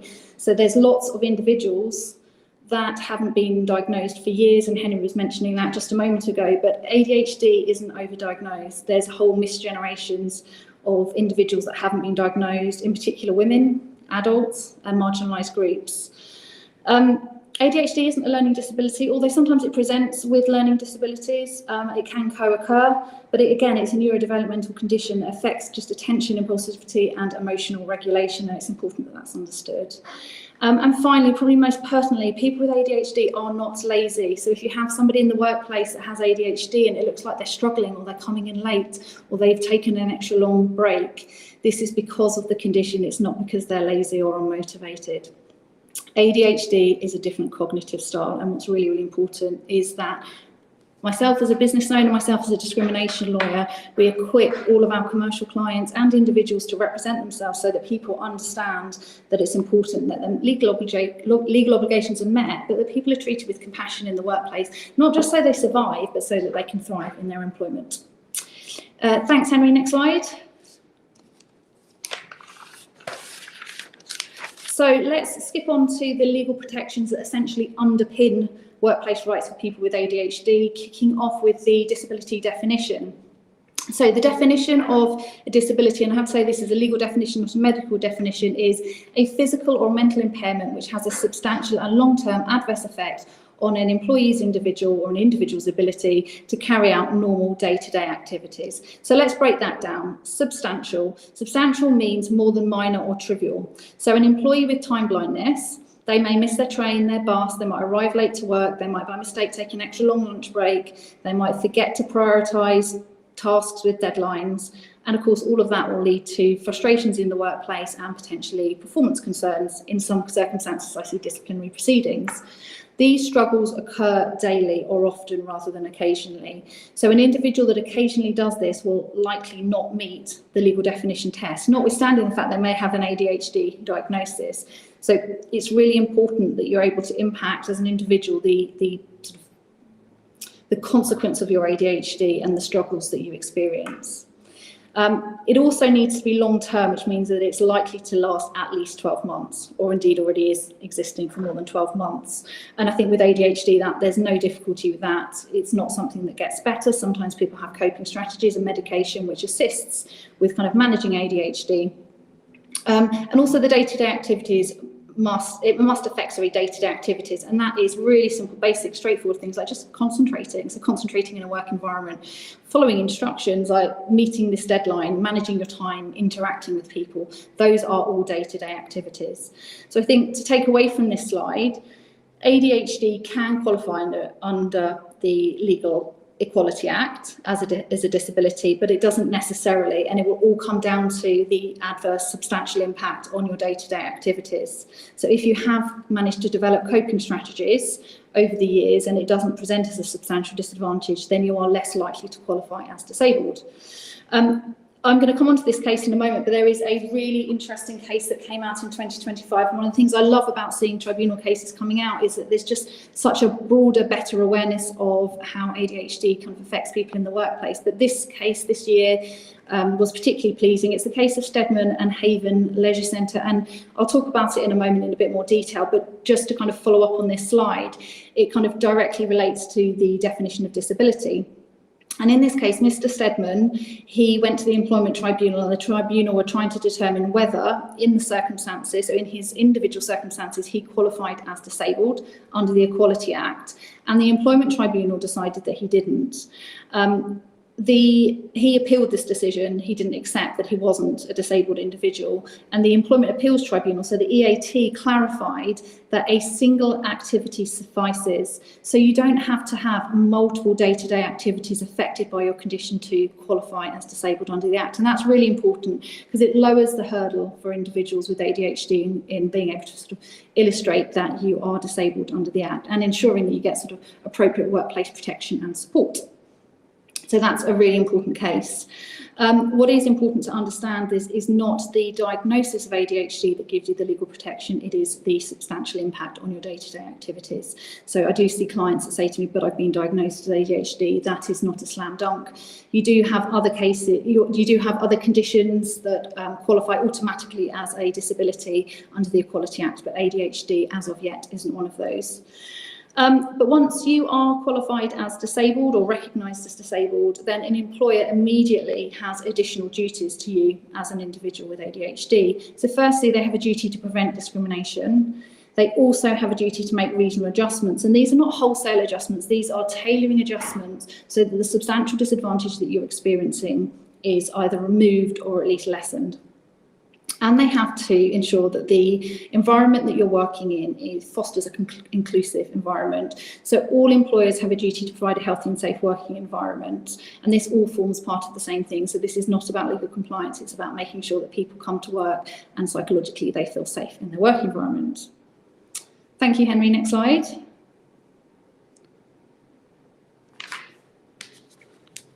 So disclosure, so this is a sort of what I call a highly sensitive personal decision. Disclosure isn't entirely necessary in order to ensure your employer owes you obligations to make adjustments under the Equality Act. However, disclosure is often necessary in order to ensure that those adjustments occur. So whilst you're not legally required to disclose your ADHD, we do recommend our clients do so.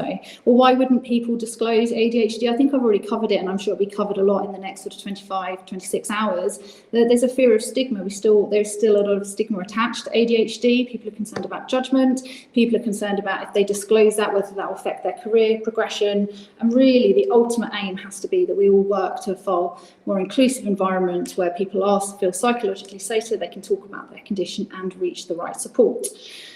So I think the starting point is you don't have to disclose that you have ADHD, but my recommendation to clients almost always is Once you disclose that ADHD diagnosis, that information is confidential medical information, so that shouldn't be shared without your consent around the business, and it must be treated with care under data protection laws. So it is important to understand that. So just because you make a disclosure to your people and wellbeing team or your HR team, or even at a local level, your manager, you can be clear on who you want in the business to know. We do have quite an interesting principle in employment law where we have kind of what we call actual versus constructive knowledge. So actual knowledge, it would be no surprise, an employer actually knows that you have ADHD, and of course that comes directly through being informed of the condition, as we just spoke about.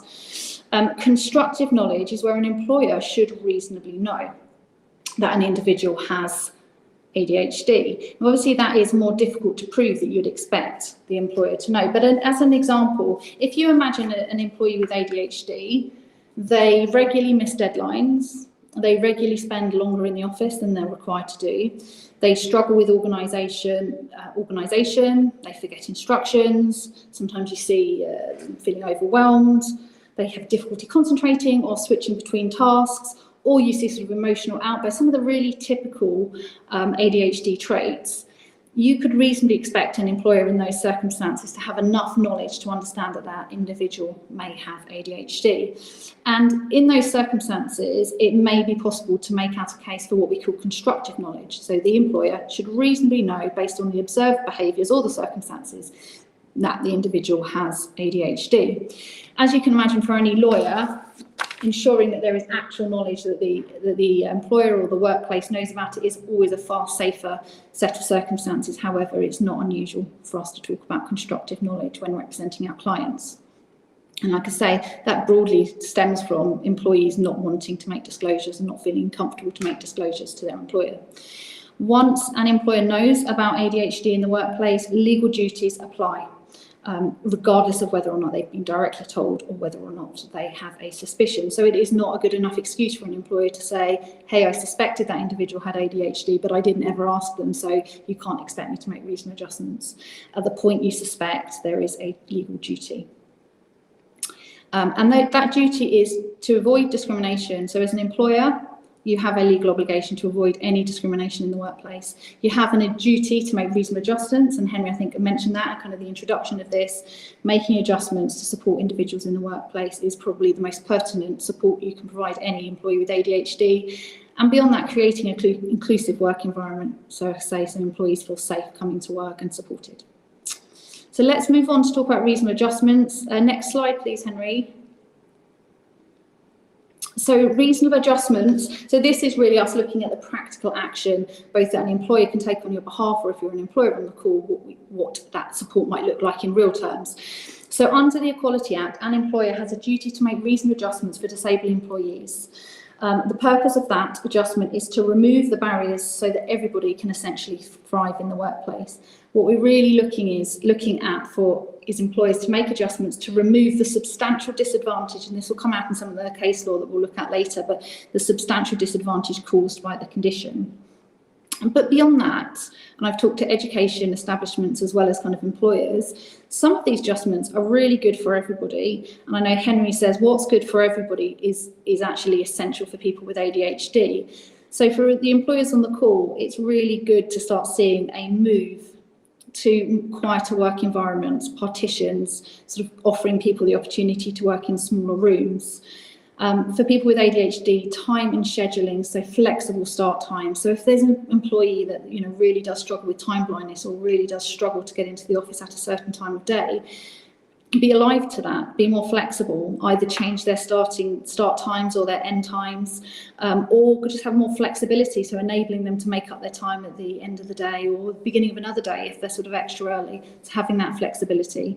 Extending deadlines for employees. Sometimes I've got some commercial clients that make sure that their deadlines are never a hard deadline, so that there's always a bit of movement on a deadline. In some professions that's harder, so for the legal profession I represent sort of city lawyers, those deadlines can be really, really challenging because the statutory deadline doesn't get moved. But ensuring that sort of flexibility so that you can put people around those individuals to support them so that they can meet those deadlines, so that they feel equipped to meeting those deadlines, is really important. I've currently got an individual who has TUPE'd across, so transferred from one employer to a new employer, and has been advised that he now can't work from home and is expected to work in an office. So he's working in an office now 5 days a week, whereas previously he visited the office 2 days a week. It's a very busy sales environment, lots of noise, and we have made an application that he be given noise cancelling headphones and the ability to work in a smaller, quieter room, which has been rejected by his employer as entirely unnecessary. He's gone on to make a flexible working application request to say, can I work from home, as were the circumstances before I transferred, and they have again said that it's unnecessary and it's not conducive for a sales environment. That is an example where an employer not only has a policy that is essentially discriminatory, so it's an indirect discriminatory policy requiring him to be in the office, but there's just an absolute wholesale failure to make a reasonable adjustment to support him in his work environment, and sadly, as a consequence, last week he resigned from his employment because he no longer felt able to cope. But that's at the most extreme circumstance where an individual leaves the business because they just don't feel supported. Moving on to some of the other adjustments, you've kind of got task management, so follow up instructions in writing, or ask your employer, look, if you're in a meeting and there's lots of information being provided to you, there's no harm in asking your employer to sort of bullet point it. Sometimes I've got clients that take in dictaphones, record the meeting so that they can go away. We've now got brilliant AI tools that will provide summaries of meetings that you can then use as a checklist, so you know step by step what's required of you. But again, it is kind of incumbent on employers to make sure that they are ensuring task management is available for employees. Make sure your communication is clear and concise. Written follow-ups are really important.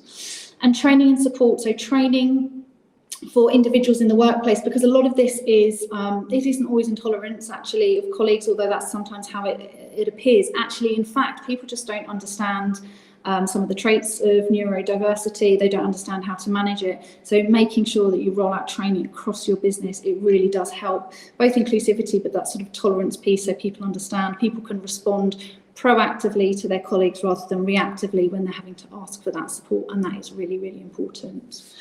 A tool that I think is really useful, and I would love to see legislation on this, is what we call a reasonable adjustment passport. And we might have some people on the call that have already got reasonable adjustment passports, or they're thinking about them. But this is basically a document that records how an individual's disability affects them, or the ADHD affects them. It lists the reasonable adjustments that have been agreed through a consultation process. It includes any future adjustments that might be needed. Perhaps as somebody's role gets bigger, perhaps as they move through their sort of working career. It is a document that is reviewed, which I recommend at least sort of every 6 months.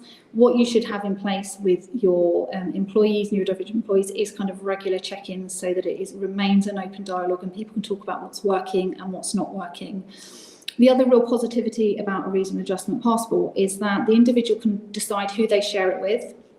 They don't have to keep making the same disclosures. So if they go for a promotion in the business, they're successful and they move to a new part of the business, they can choose to share at local level that reasonable adjustment passport, so what works for them, and it allows the dialogue to continue without sometimes the sort of the difficulty of having to go right the way back through disclosure. So I think this is a really kind of good document for individuals to have. Next slide, please, Henry.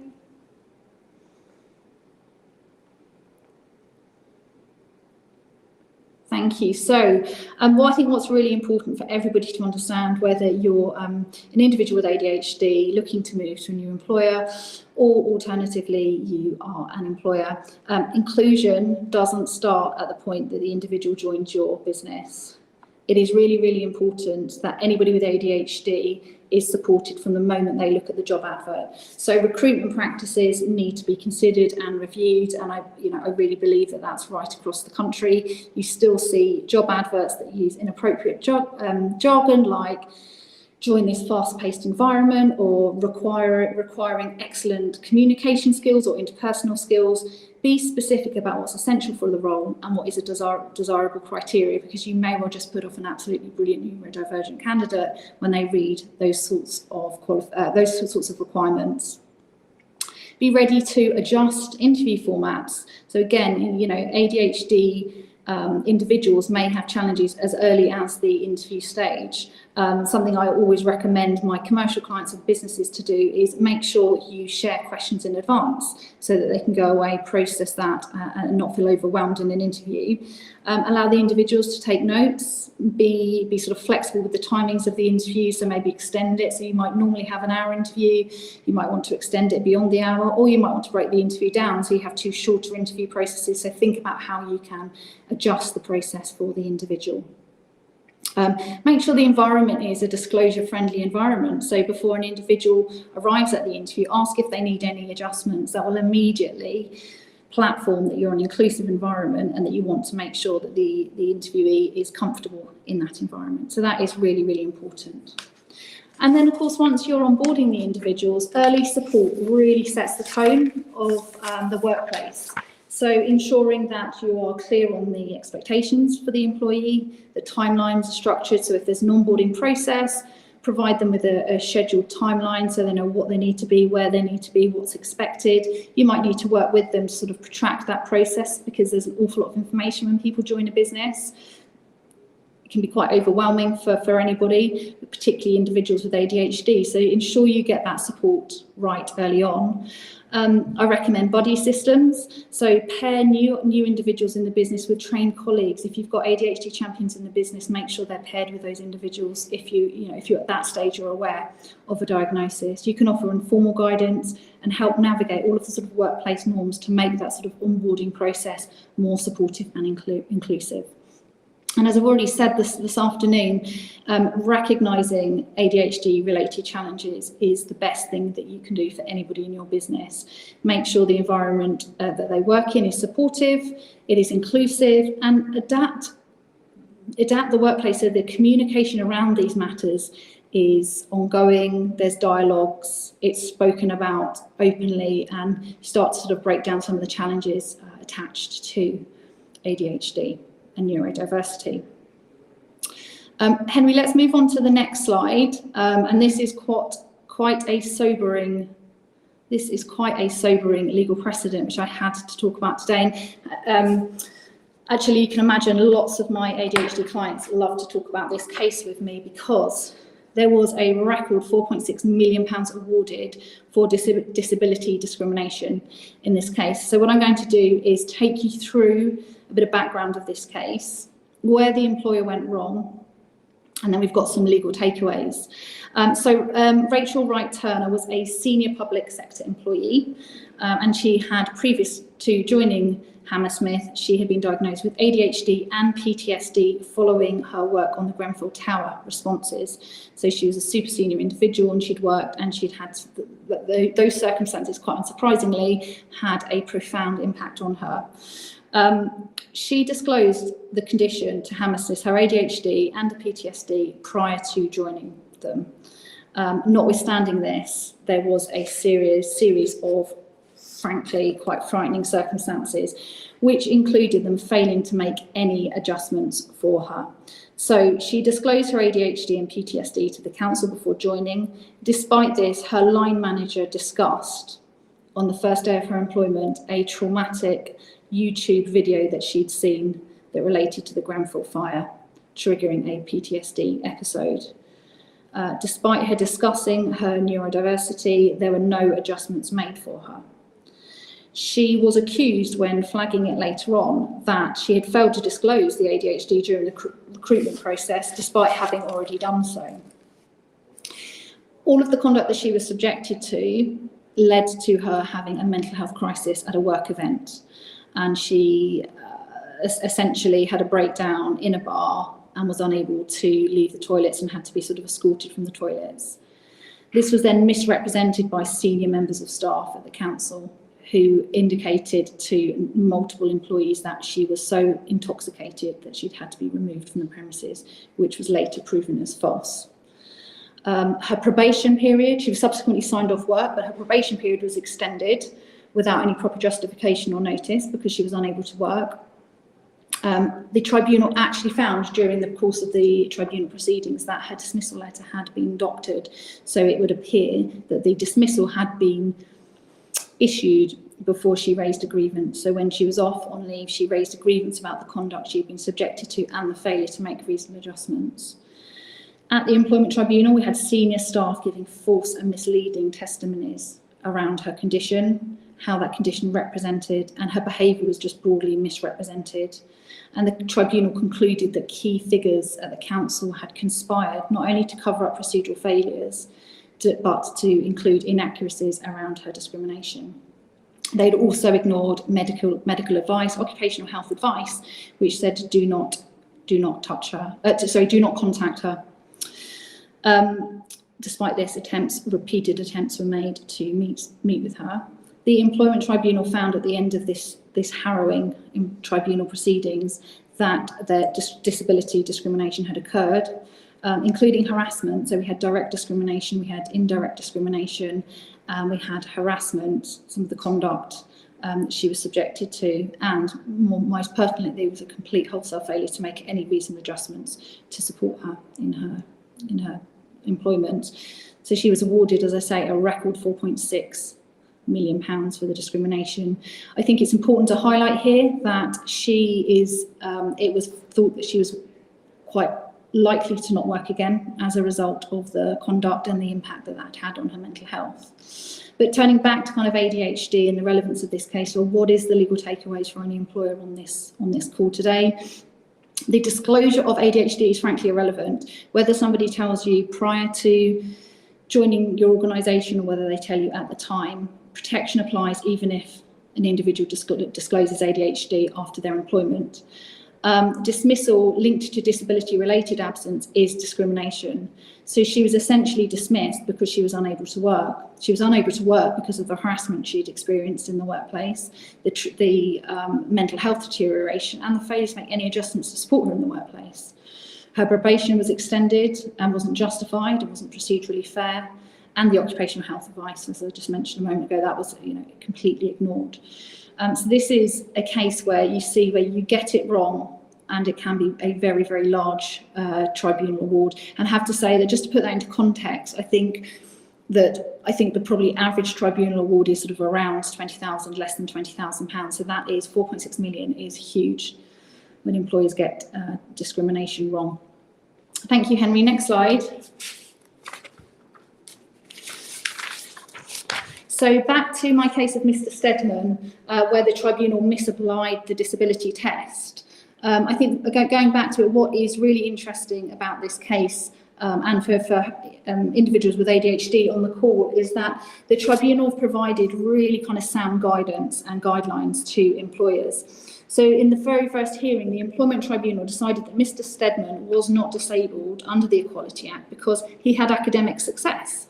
He was described as a social person, he could clearly perform in his role, and he only struggled, the evidence suggested he only struggled when he kind of entered crowded public transport. And as you know, as I mentioned a moment ago, Mr. Stedman appealed, and the tribunal said, on the basis of his appeal, was that the tribunal had focused on what he could do rather than what he struggled with. And fortunately, the Employment Appeal Tribunal agreed with this and they overturned the decision. So the legal takeaways from this case is diagnosis must be considered even if it's not determinative. So Mr. Stedman had an ADHD diagnosis, and as we spoke sort of earlier on in this presentation, the fact you have a diagnosis does not necessarily mean you have the legal definition. But what is important is the next bullet point, the functional impact of your condition. So just because you're academically successful, just because you're a senior individual, that absolutely doesn't mean that you don't have ADHD. That absolutely doesn't mean that it has a substantial adverse impact on your day-to-day activities. ADHD, ASD can qualify as disabilities under the Equality Act. It's all very fact dependent.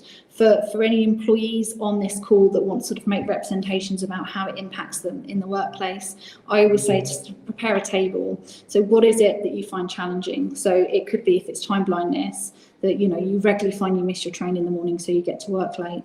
If it's that you really struggle with audio disruptions, it causes disruptions, put that down and then explain it to your employer how that impacts you in the work environment.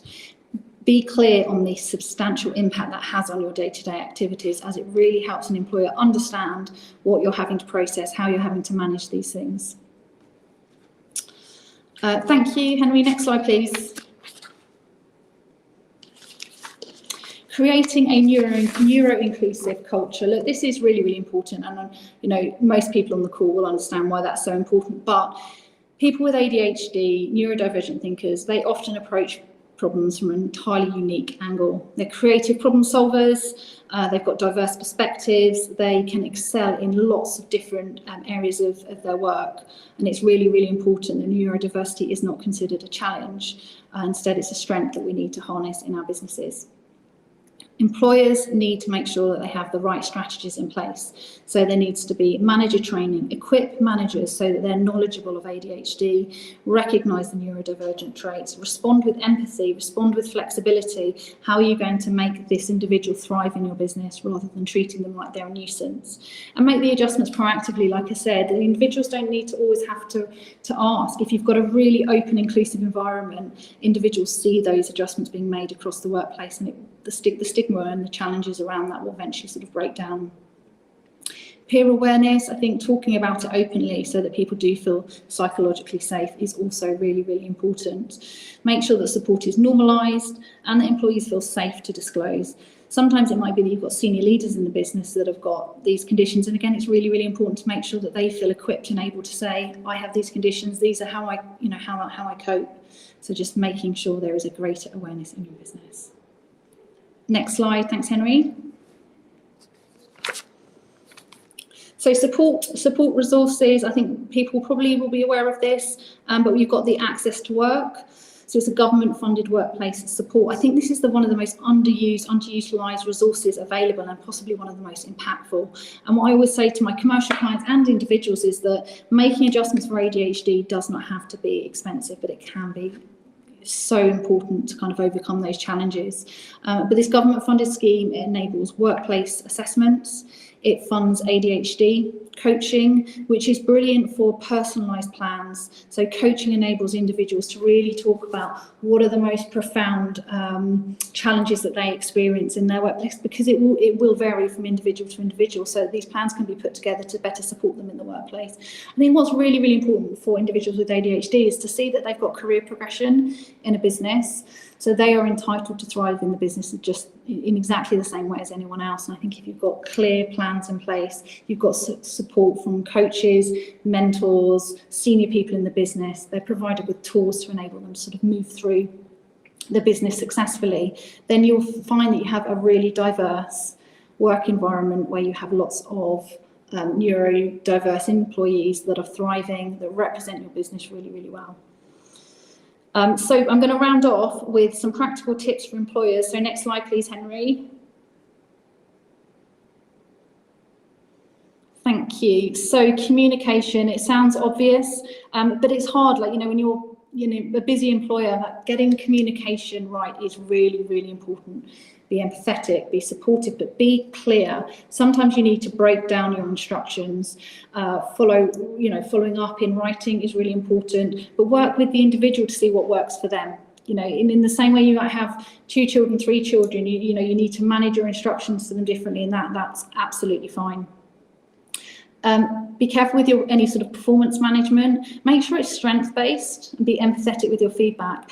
Individuals with ADHD, they really struggle with kind of criticism or negative feedback. So think about how you can kind of manage that. And that's a skill in itself, and that's where training your managers and people in the business to be more empathetic, to think about how you feedback. And look, the reality is everybody's running businesses, and businesses need to be successful and businesses need to make money, but it's not an either-or situation.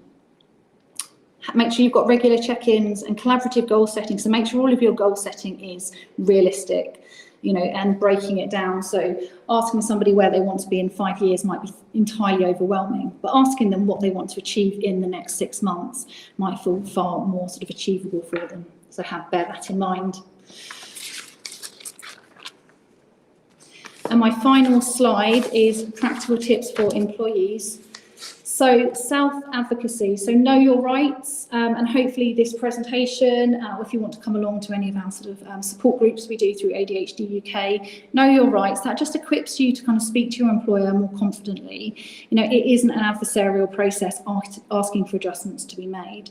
Once you can identify what the substantial disadvantages that's caused by some of the traits, the challenges that you face, it makes it so much easier to explain to your employer why those adjustments are so important. Manage your own kind of energy. So, you know, make sure that you're able to take breaks, that you're able to move kind of regularly, task rotation. So an individual that has a job where they need to answer the telephone constantly, they've got to respond to emails, they've got to upload something to a case management system and update other teams. That's a lot of things that are needing to be done all at the same time. Make sure that those individuals maybe have blocks of time where they're responsible for answering the phone, and they've got periods of time to kind of deal with their emails, so that they can really break down those responsibilities and they can be successful in their roles and responsibilities. And finally, disclosure. Disclosure, of course, it's really hard. It's difficult sometimes talking about these things. Think about your timing, think about the context. Do you want to disclose at interview stage so that you understand the employer that you're going to work for? Do you want to wait until you secure the job? Do you want to wait and see how you cope at work? Like I said a moment ago, this is a really, really personal decision. But what's important is once you make that disclosure, your employer is obliged to support you. They are obliged to make adjustments. And it hopefully gives you the opportunity to understand the support networks within the business that you can then utilise to make sure that you're able to thrive in your employment. So I think just as a roundup, really, you know, there's a lot of information there to absorb, but really I say to all of my commercial clients, I say as a business leader myself, that tolerance and that education piece continues to be so important for everybody across the country, whether that's kind of politicians, whether that's business leaders, or whether that's in education where you see sort of intolerance with pupils with ADHD. Once we start breaking down that stigma, we can all begin to move forward far more positively, making sure everybody's supported. Thank you. It's amazing, thank you. And I mean, 3 minutes after the allotted time too, after we started at 24, so very impressive. I might have chopped some bits out to catch up on myself. You did a very good job. We've had a few questions. We'll do just a couple very quickly, and then obviously we need to jump on. I put it up on the screen. But Darren Thomas is there. Are there any info packs we can share with our employers? The slides, hopefully with your permission, are available now on globalaDHD.com, so people can download those right now. Any other info packs that you can recommend?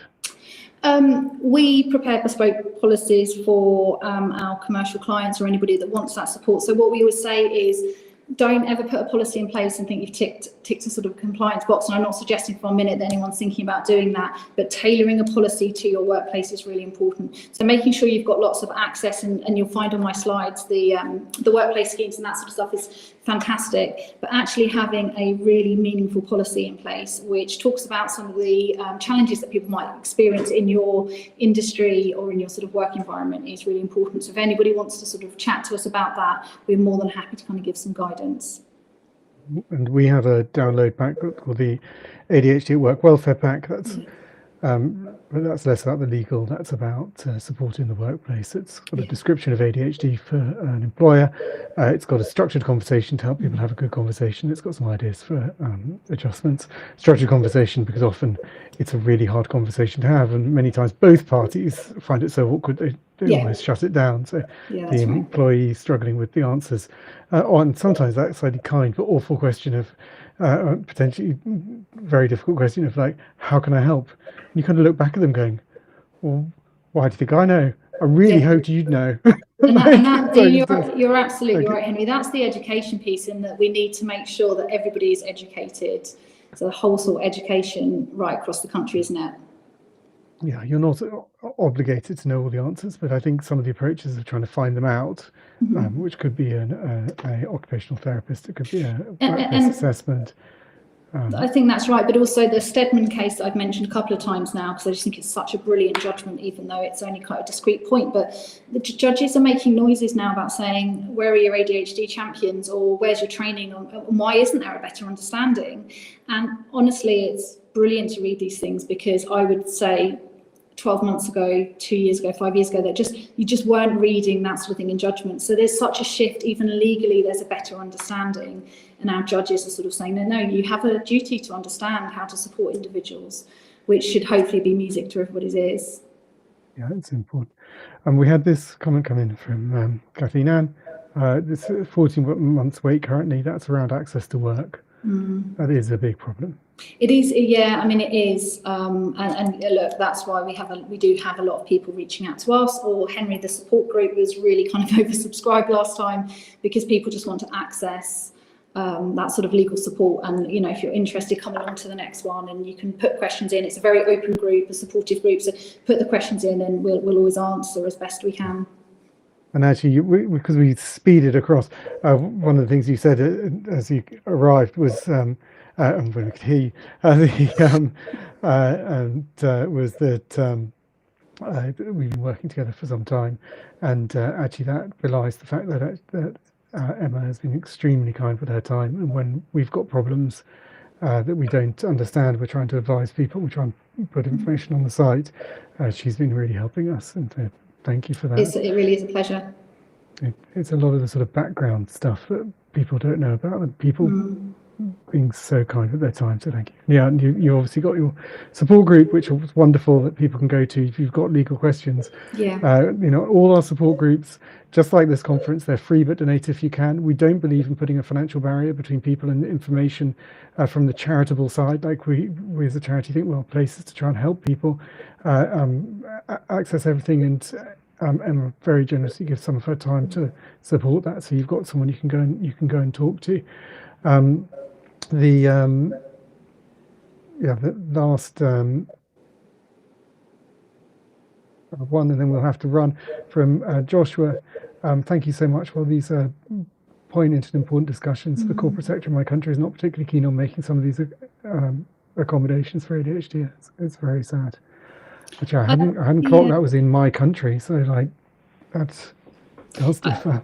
I think how if a sort of an individual came to me and explained that, I think it shouldn't be incumbent on you to educate your employer. However, explaining why you're such a strength and such a, you know, how valuable you are to the business is really important. So actually you need neurodiverse thinkers in your business. You need people out the box. Some of the best lawyers in my business are neurodiverse, and being able to educate employers why you need to make sure that those people are able to thrive in the business. And when you haven't kind of got laws or governments that are supporting that is a bigger battle. But I do think that this is all beginning to get sort of better momentum. So I do hope that changes for you. You're amazing. Thank you so much. Thank you, and apologies, and thanks to everybody for their tolerance whilst my IT let me down. Well, you're amazing at recovery and sorting it out under deep pressure, and so well done, and thank you. Good under pressure. So thank you very much. I have to say goodbye. So thank you so much. Bye bye. Goodbye. Right, we're coming up next. We've got the wonderful Anita Hempener. So very, very excited about that. And so we're going to try and see if we can show the, here it is, the institutional. So this is the,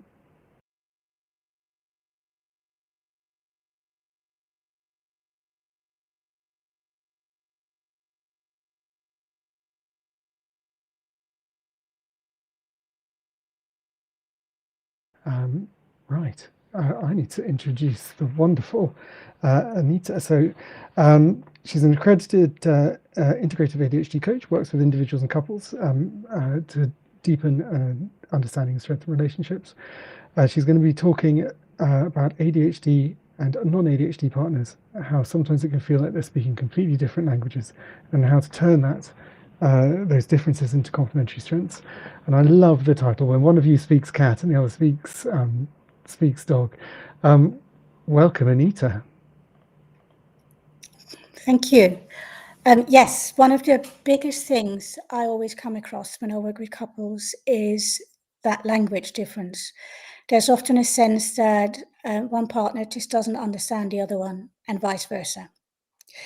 So I started using Thom Hartman's idea of the hunter in a farmer's world. He wrote a book many years ago where he started with the premise that maybe the ADHDers were descended from the ancient hunter-gatherers, whereas the non-ADHDers were descended from the farmers. And because of that, their brains develop very differently because they needed different strengths. And so I started using this with my clients and also for myself, because when I first got my diagnosis, I didn't like the idea of having a disorder. I didn't feel disordered. I didn't feel broken. I didn't feel I needed fixing. I just needed to understand who I was and how my brain works. And because everyone assumes the way that their brain, the way that they think, they feel, the way that they experience life, the way they behave is sort of normal, they assume everyone else thinks, behaves, feels, senses everything exactly the same way. And obviously that's not the case, because our brains, they impact all of those things. And that means that when you have couples where one is one type of brain and the other one is the other one, that you totally different understandings. Your brain simply works different. So to start with, I used that image, the idea of the hunter and the farmer, as a metaphor, as a sort of a way to just explain differences. But recently, more and more researchers are taking this very seriously. So on my next slide, you can see two different, very recent, last year's research, both of which very specifically talk about this idea that the brains develop differently because from an evolutionary perspective, they need different strengths. So for example, hyperactivity, impulsivity, and novelty seeking is going to be incredibly useful if you're a hunter, if you're a hunter-gatherer, because you can react in a moment, you can react to any changing circumstances. And if you're a hunter-gatherer, you'd be nomadic, you'd be traveling around, you'd be constantly in new environments, you'd have to be able to adapt quickly to that.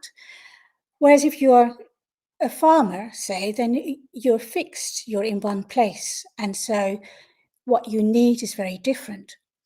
You'd need stability, you need to be able to routines, to do the same thing over and over and over again and feel very happy to do so. So I'm going to take you through several of these different themes to do with the farmers and the hunters. And I want you with each one of them to really think, in this case, am I more of a hunter or a farmer? Okay, so the next slide then is about orientation. So automatic choice of focus. So the farmers, if you think of a farmer, agriculture need to be really focused on details, need to be able to take all the daily tasks and do them exactly the same way, day after day after day. And they need to be really, really able to do this and to like doing it, because the harvest depends on it, their life depends on it. So God is in the details would be a typical farmer saying. Whereas the hunters, they're very different. They are focused on patterns. They have a changing landscape the whole time. And so they would see the patterns of the land. Where is it greener? Where might there be water? Where do I see birds suddenly scattering from trees, which means there might be something, either a big predator animal or there might be some prey there. So all of those things means you need to be able to track changes, patterns. So change is the only constant is a typical hunter saying. So if you then take this with the next slide where I'm talking about the science, then the way the brain develops in non-ADHDers is that you get rapid growth of connections, which is called the sort of, pause one moment back. You get rapid growth of connections, and then all the ones that are not necessary or that are not very effective, they get pruned back. And then the remaining ones get myelinated, which is a sort of insulation that goes around it, which means that the transition is much faster and it goes through one specific path without being cut by any of the other connections. Whereas if you have the ADHD brain, there is a lot less of that pruning of the synapses. So all those separate little wires are still there. All those connections are there. There's also a lot less of that insulating myelination. And so it's a little bit like you've got live wires touching each other, sparking all the time. So you get like a chaotic inner life. But at the same time, that chaos, all those connections, also means you get sparks of genius. You get connections that have never been made before. And that is the big advantage of it. So both of these are good, right? So as a farmer, it's great because you can keep all the detail, you can keep life going. Society was really built by farmers, our society nowadays. Whereas ADHDers, they're the ones that can change things. They're the ones that will spot when something isn't right. So, for example, in a work environment, it's always the ADHDers that will say things like, but why are we doing it this way? And the typical answer of, because we've always done it this way, is never going to be enough for the ADHDer. So what then this has as an effect on the next slide is that we are impulsive, we get distracted really easily, and we have difficulty staying focused. And with this then, with all that difference in the way the connections and everything, it means that our two modes of focusing in our brain, and I'll explain a little bit more in a moment, but those two modes of focusing that we have are different from those of non-ADHDers.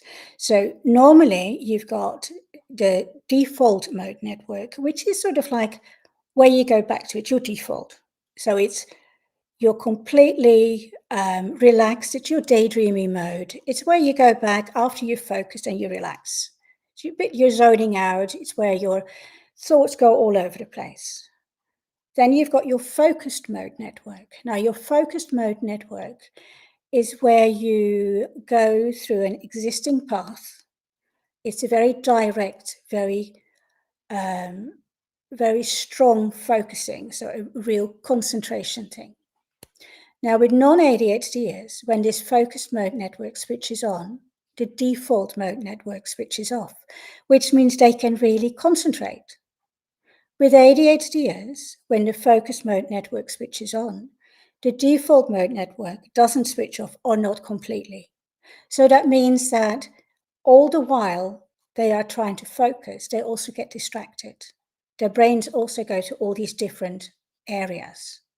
Which again, this means that on the one hand, yes, easily distracted, but on the other hand, a lot of new connections, a lot of connections between areas that may never have had otherwise. So this is why we're inventors. We're really good at coming up with creative solutions. All of this because of this difference in the default mode network and the defocused mode network. Okay, so which one of these do you think you are in this one? Do you think you're more of a hunter or more of a farmer? So we're going to the next one, which is energy, restlessness, and relaxation. Now, again, when you think about farmers, they need to be able to keep going steadily throughout the day. So they have a really focused energy throughout the day. It's about the same all the way through the day. They can keep going, really sustained energy throughout that day. And then by the end of the day, they can just relax. And that's great. The hunter, on the other hand, if you imagine it, you go and you're sort of really relaxed first, then you're getting ready for the hunt, so you psych yourself up, adrenaline floods up, you get really, really into it, you throw yourself into it to 100%, you go for the hunt, you kill, you deal with the animal, and then you collapse again. So the energy is in a big wave. So our energy flows in waves. Now that means that we might get about 3 hours worth of work done in a single hour, and then we're exhausted. But with our normal working lives, the expectation is that we still keep working like that for the other 7 hours that we have in the day. And that is why it really doesn't work to have, for most of us, to have this whole 8-hour day. That's why it's so difficult. And very often by the evening, we're exhausted. We're there and you can't even relax because we're so tired. So why and how did this happen? Okay, the next slide will be the science bit again. If we're thinking about brainwaves, so brainwaves, if you think about your brain cells, they're all sparking, right? Now, if they're all fired at the same time, you get waves. So those are the brain waves. And there's many different types, but I'm focusing on 3 specific ones here. The first one is the theta. Now that's really associated with daydreaming, with relaxation, with creativity, with REM sleep, so the first stages of sleep, and also with intuition. So guess which one we have lots of, right? Okay. If there are an excess of these theta waves, it can cause challenges with focus, anxiety, and mental fogginess. And again, many of us know very much about this. The other one, the next one, is the beta waves. The beta waves are the ones that are to do with sustained focus and with deep thought and logical thinking. So with these two, the balance with non-ADHDers is that they have more beta waves than theta waves. Whereas with the ADHDers, we have more theta waves than beta waves. So the non-ADHDers, the brain is automatically going to go to this focus, this logical, this very conscious thoughts, whereas the ADHDer is much more automatically going to intuition, to creativity, and to that part. Then comes the last one, the alpha, and I think that one's quite important because it's to do with relaxation. And so many of us find it really, really hard to relax. With the alpha waves, there is a difference, but there's no consensus yet what it is. There's only a consensus that there is a difference. So it might well be that the alpha wave patterns is why we have such difficulty with truly relaxing. But again, that one's not really up yet. Okay, so what is the result of this then? On the next slide, you'll find out. We have more daydreaming and less active concentration. We've increased creativity and better intuition. And with that, I really want to talk about that a little bit because we're always told with decision making that we have to do the pros and cons list. The thing is, it doesn't work for us because that is dependent on that logical thinking, all of that side, whereas we work with our intuition. So actually for us, we can make a pros and cons list, but in the end, it's how we feel about it that will influence which decision we will make. So there's also, we come up with a lot of novel solutions to problems, and we struggle with transition, and that's also because that involves a shift again in brainwave patterns. We often struggle with anxiety, which is that theta excess of theta waves, and with brain fog. Now, any of ADHDers that watch this, those two, yes, it is just part of the ADHD. It's part of it, but you can train yourself out of some of it, which is also important to note. Okay, the next area then is the predictability. So farmers like routine. They crave routine and structure because that is what is necessary for the farming. They need to be able to do exactly the same thing, same time of year, same time of day, and like doing that. So they need to know when to sow the seeds. They need to go out every day to check the fields. They need to go and look after the animals. So every day needs to be the same. So that is what naturally their brains have evolved to want to do. Whereas hunters, they react in a moment. They are very flexible. They can change direction in a second. And they get very tired of things when they're the same. So they need a lot of variety. They get bored very easily. On the other hand, they are extremely good in emergencies. In an emergency, you'll find while the non-ADHDer is still trying to figure out what's happening, the ADHDer is like everything clicks into place and they have seen what is necessary, they have dealt with it, and they're everything sorted before the non-ADHDer half the time is even up from their chair. This is why so many of the emergency personnel are in fact ADHDers. So with this one, which one do you think you are? The farmer or the hunter? Okay. Let's find out a little bit more about it in the science bit.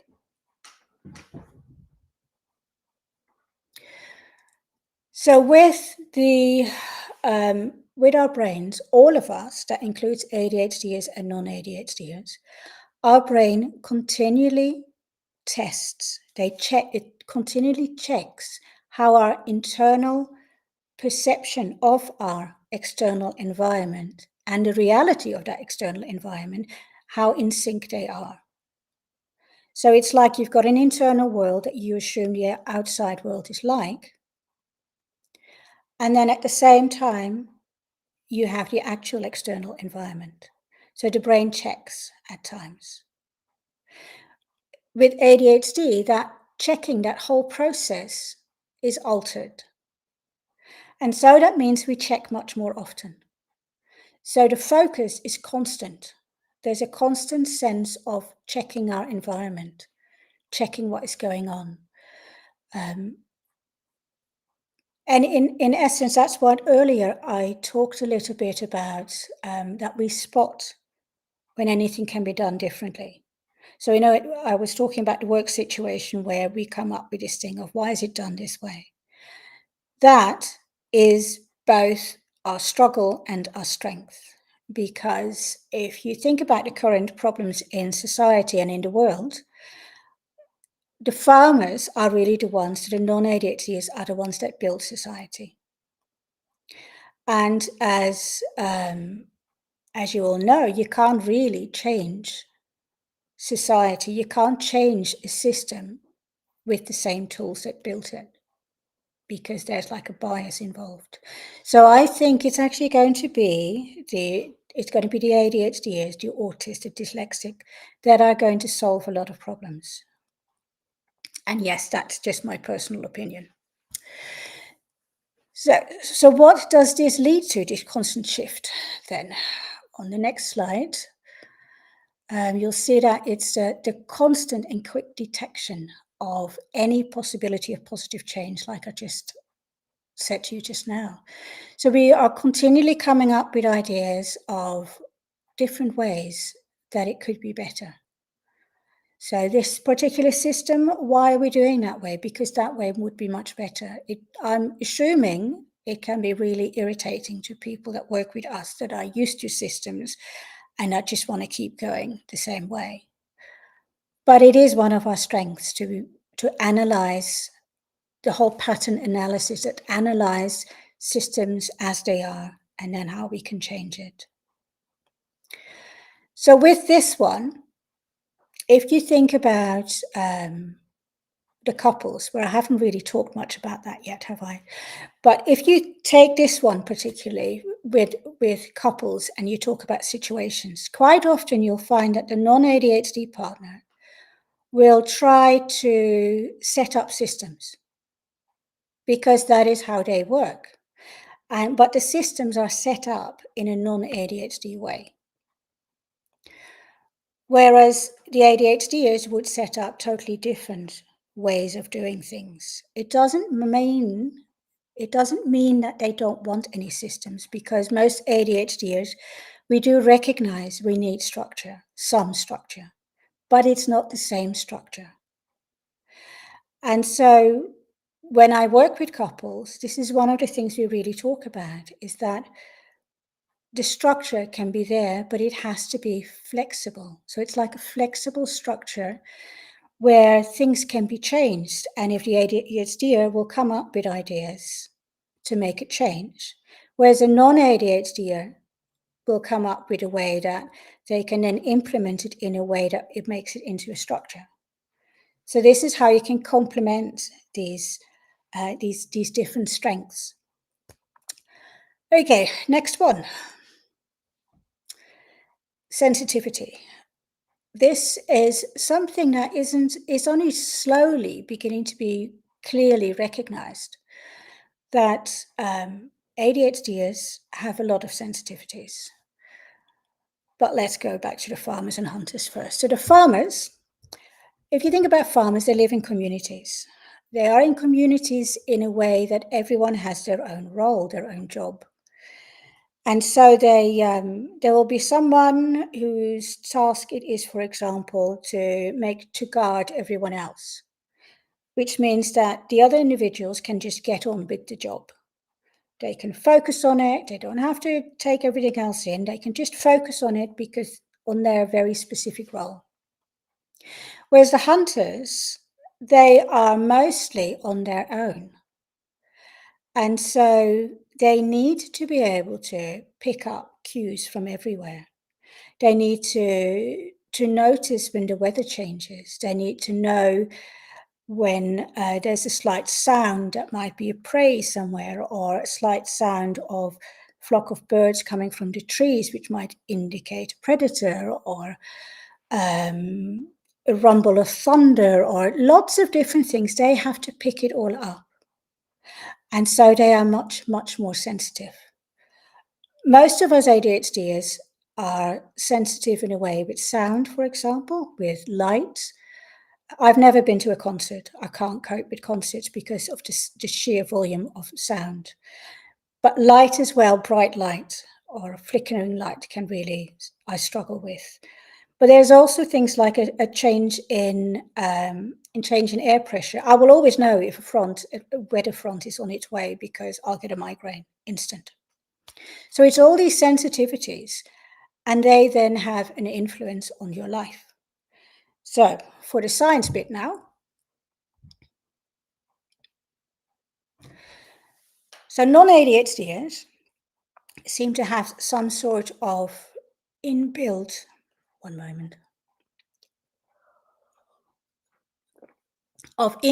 defense system. So there was a research done where they had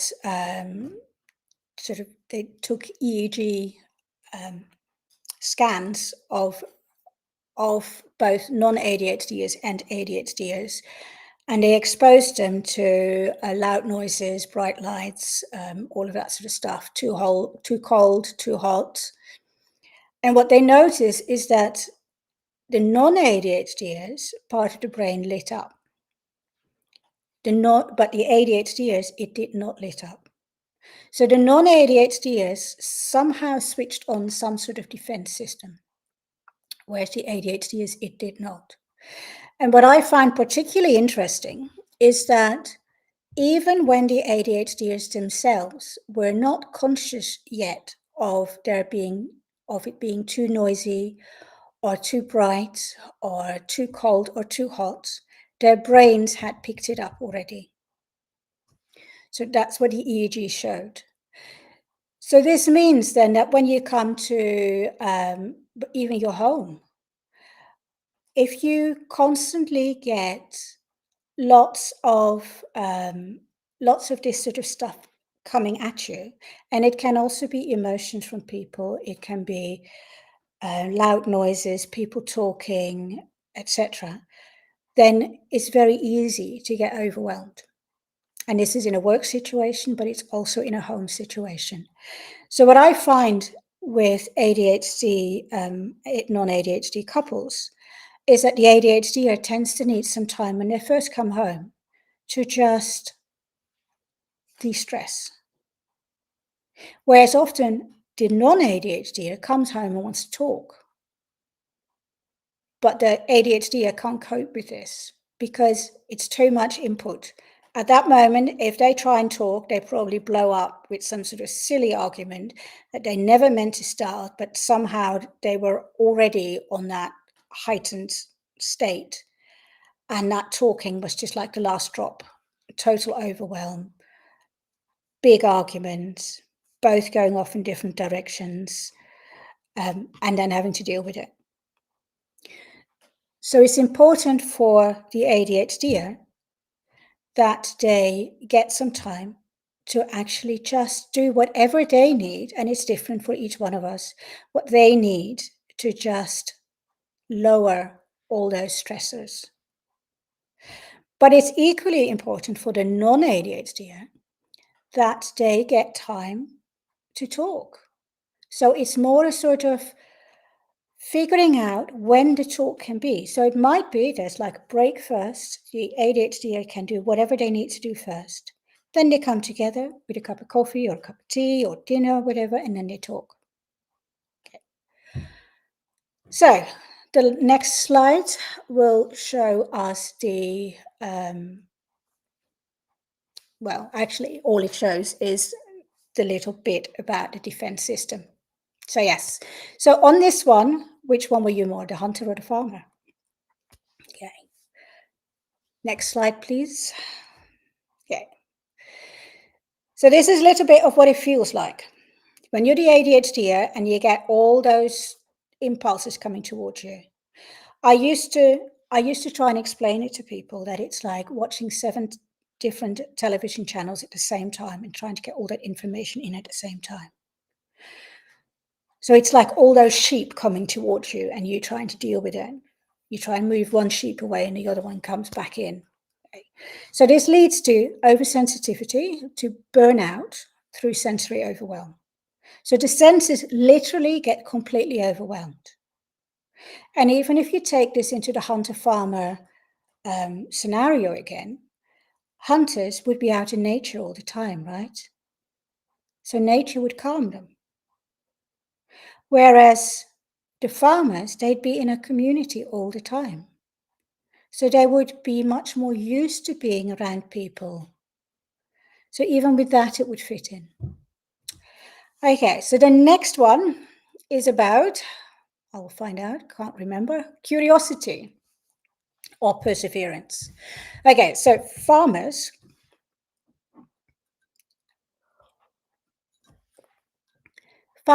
can keep going. So they have real perseverance. They just keep going and going and going, repeating the same task, as we said before. And they don't really get bored in the same way. Whereas hunters, boredom feels like, I once saw it described as they'd rather have a needle stab in the eye than be bored. And that's very true. We have a sort of hyper curiosity. And you can imagine that if you're a hunter, you need that. If you're constantly nomadic and you're traveling around as a hunter-gatherer, you need to be able to spot differences immediately. You need to find the new environment. Why is that bit there greener? Because it might be that means there's water there, right? Or that's odd, that area there has very few plants. I wonder why that is. Maybe there's something in there that's not particularly healthy, or that animal goes there because whenever an animal's ill, it goes to that particular bush and eats a leaf. Why might it do that? What might that do? So they need to be continually really curious about everything. And so hunters need novelty, need continual change and novelty and new stuff. Okay, what that then goes to the, let's go to the science bit. So the science bit then is that this is quite new research again. All the research I've mentioned in here is all from 2024, 2025. So the hypercuriosity, as I said, might be really useful in ancestral environments. And when you get the slides, which I'm quite happy to share with everyone, by the way, when you see it, you can find the links to the research. You can read it for yourself. So what this leads to then with us is, for example, all these millions of hobbies, which all ADHDers will recognize. We go and find a new hobby, buy all the gear, and practice it for 3 or 4 months maximum, sometimes 3 or 4 weeks, and then we're bored with it, and we've got all this stuff. And that means that people tend to think, then why can't I ever stick to something? And the partners think, why can't you ever stick to something? The reason is that you keep having to find new stuff. And that is that natural hypercuriosity. I don't know if you've ever done the VIA character test. You can go do it for free. It's called VIA, which stands for Values in Action character.org. And it's a set of character strengths, and it puts it in order which is most important to you. Well, needless to say, curiosity is pretty much one of my higher ones. And I bet it will be of most ADHDers. So what people forget, however, going back to these hobbies and the arguments that happen in couples where this keeps happening,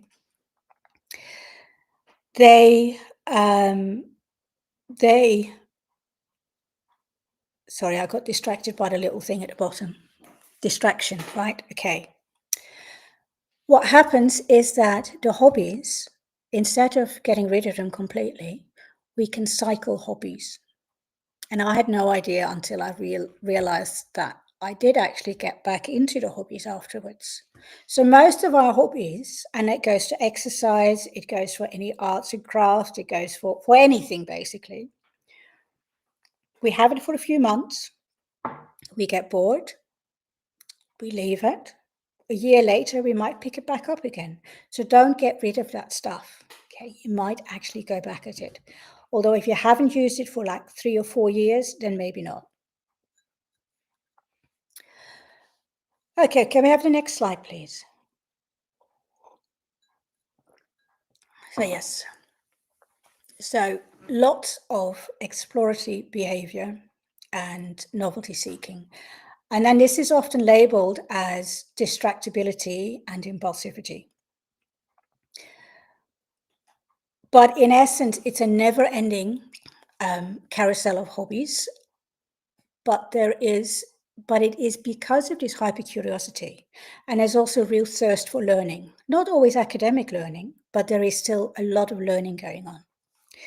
The thing that made the difference for me was when I read the book, which is on the slide there, which is Refuse to Choose by Barbara Sher. She doesn't actually mention ADHD, but she talks about scanners. And scanners are people that do things and then change and go to the next one and change and go to the next thing. So it's all about having multiple careers. Yep, that would be me. Having masses of different hobbies, really throwing yourself into something, getting really good at it. And just at the bit you'd become a master in it, then it's boring. And then you go on to the next. So that book's really interesting to read. And the one bit I will never forget is where she says that when you've done something like a training thing, for example, which you haven't finished, as all of us have done, don't think that you failed, but think that maybe you got everything out of it that you needed. Or bless it and let it go. That bit was such a transformational moment for me, because so many of my trainings, I get 2/3 of the way through, 3/4 maybe, and then I'm bored with it. I want something different. So maybe that is because I actually got everything out of it I wanted to get out of it. Now, for the life of me, I can't remember if there is more slides after this or not. So Henry, could you just check? No, that's the last slide. So what I want to do is really open it up for questions, because I wanted to do this because I'm sure there's lots of questions coming up here. Howdy. I thought that was wonderful. Thank you so much. And yeah, just absolutely wonderful. I just need to get rid of these slides quickly. There we go.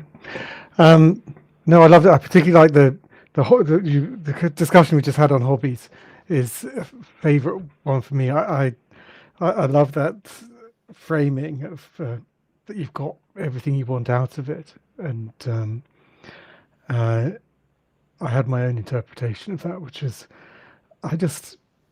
the way I made peace, and this is before I had my diagnosis and understanding. I was just like, and I exactly as you said, like you feel awkward. You're like, I'm failing at this. I'm failing at hobbies. Like I'm supposed to like love one and stick. Like that's what I need to pick like trains or something. And like that's me, and it's not. And I reconciled that by just going, right, my hobby is doing new things for a while. I love that. And so and in that I'm really consistent. Like I my entire life, I do it for a little while. I get to an area, I get to a level of like solid mediocrity. You know, I'm capable at it. And you know that sort of Pareto law, which is that it takes 20% of the time to get to 80% of the understanding, and then the remaining 80% of the time is to get that last 20%. I looked at that thinking and went, I should do a lot more of that first section. Like, that seems to be where you get the real value. And,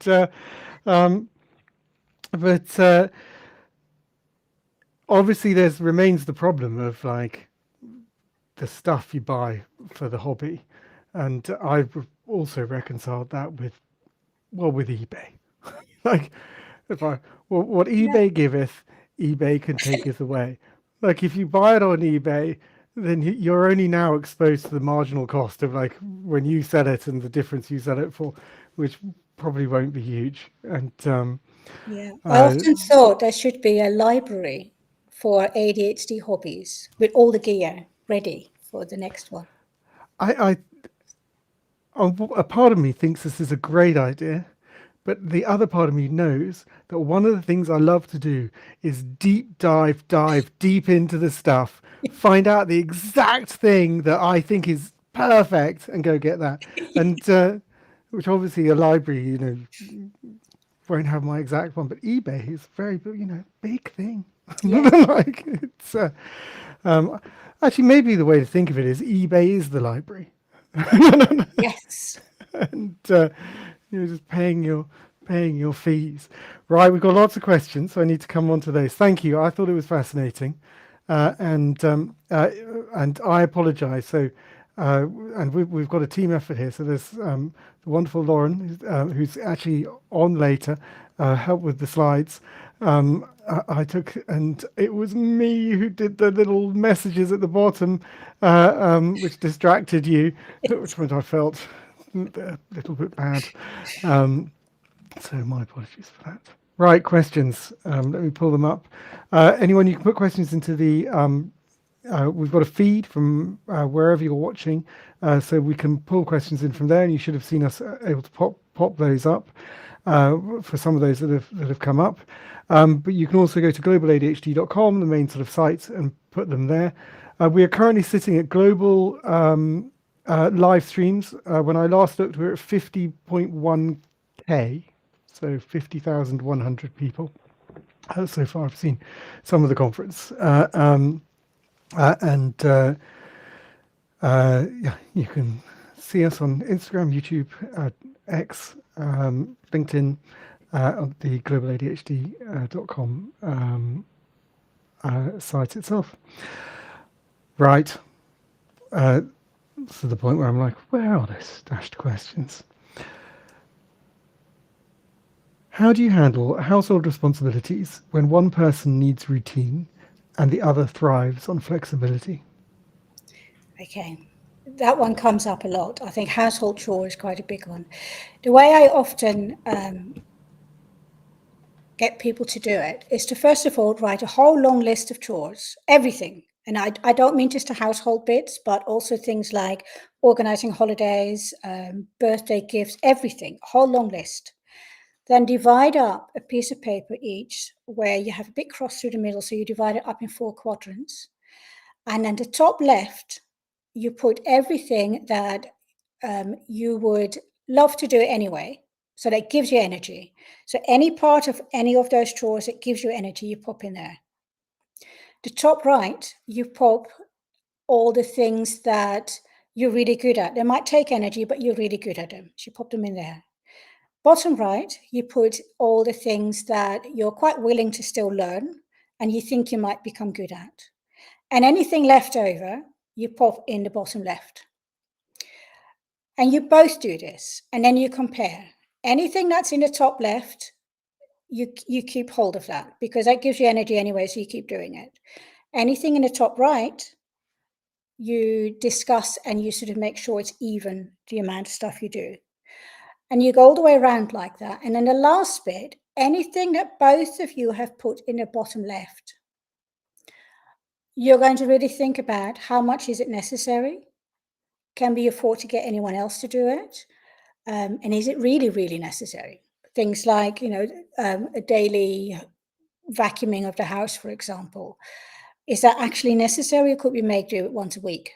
No, so that's one part of it. And then the structured part, what I often get people to do is to organize meetings. It sounds really odd, I know.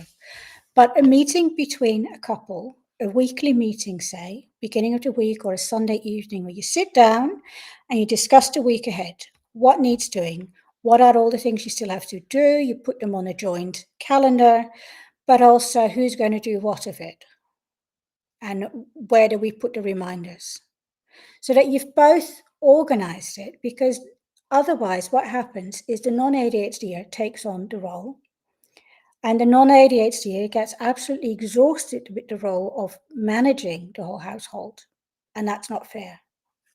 But at the same time, the non-ADHDer assumes the ADHDer can't do it because they forget things, etc., which is why it's so good to do it together. So you have this meeting once a week where you sit down and you discuss all of it and you go through it.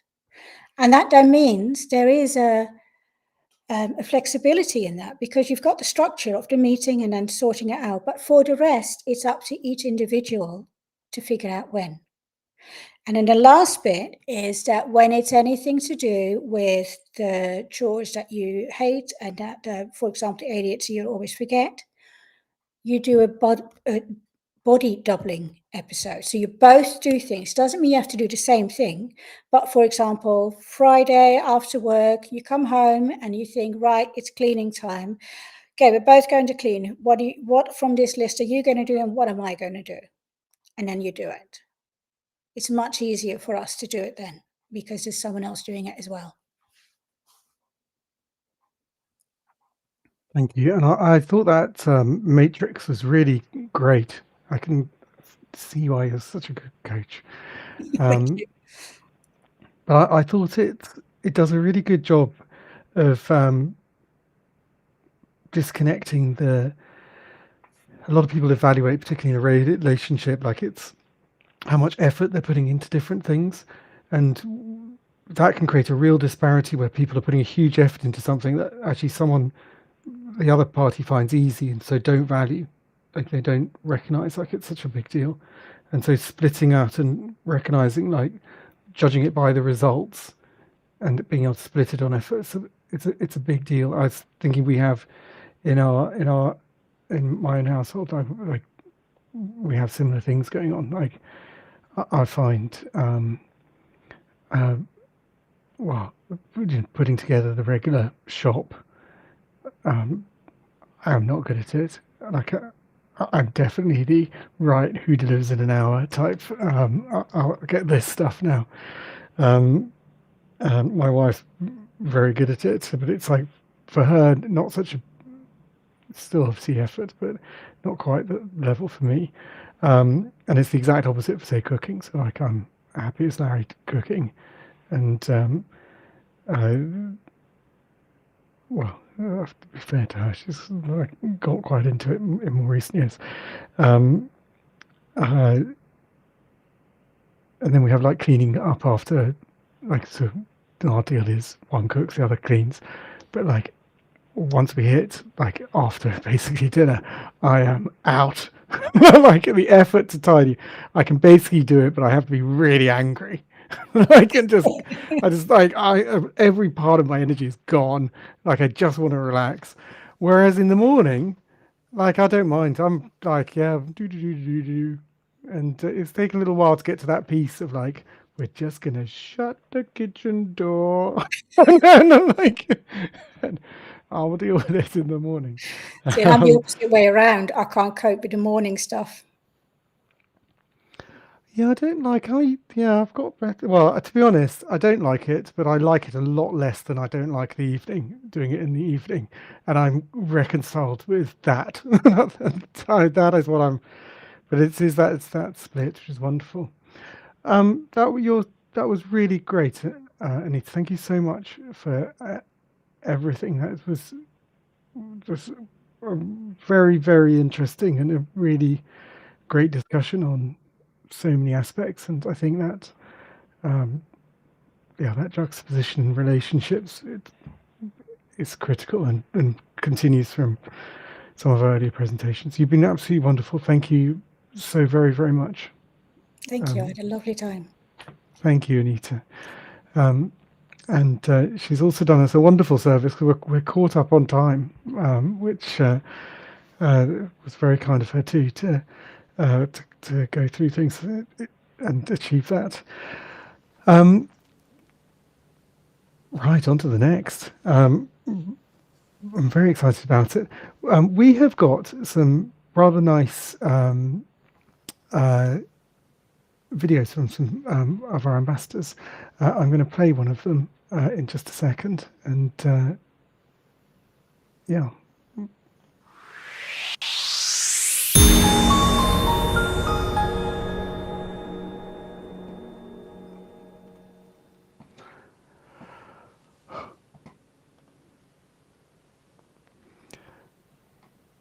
I say that, not going to.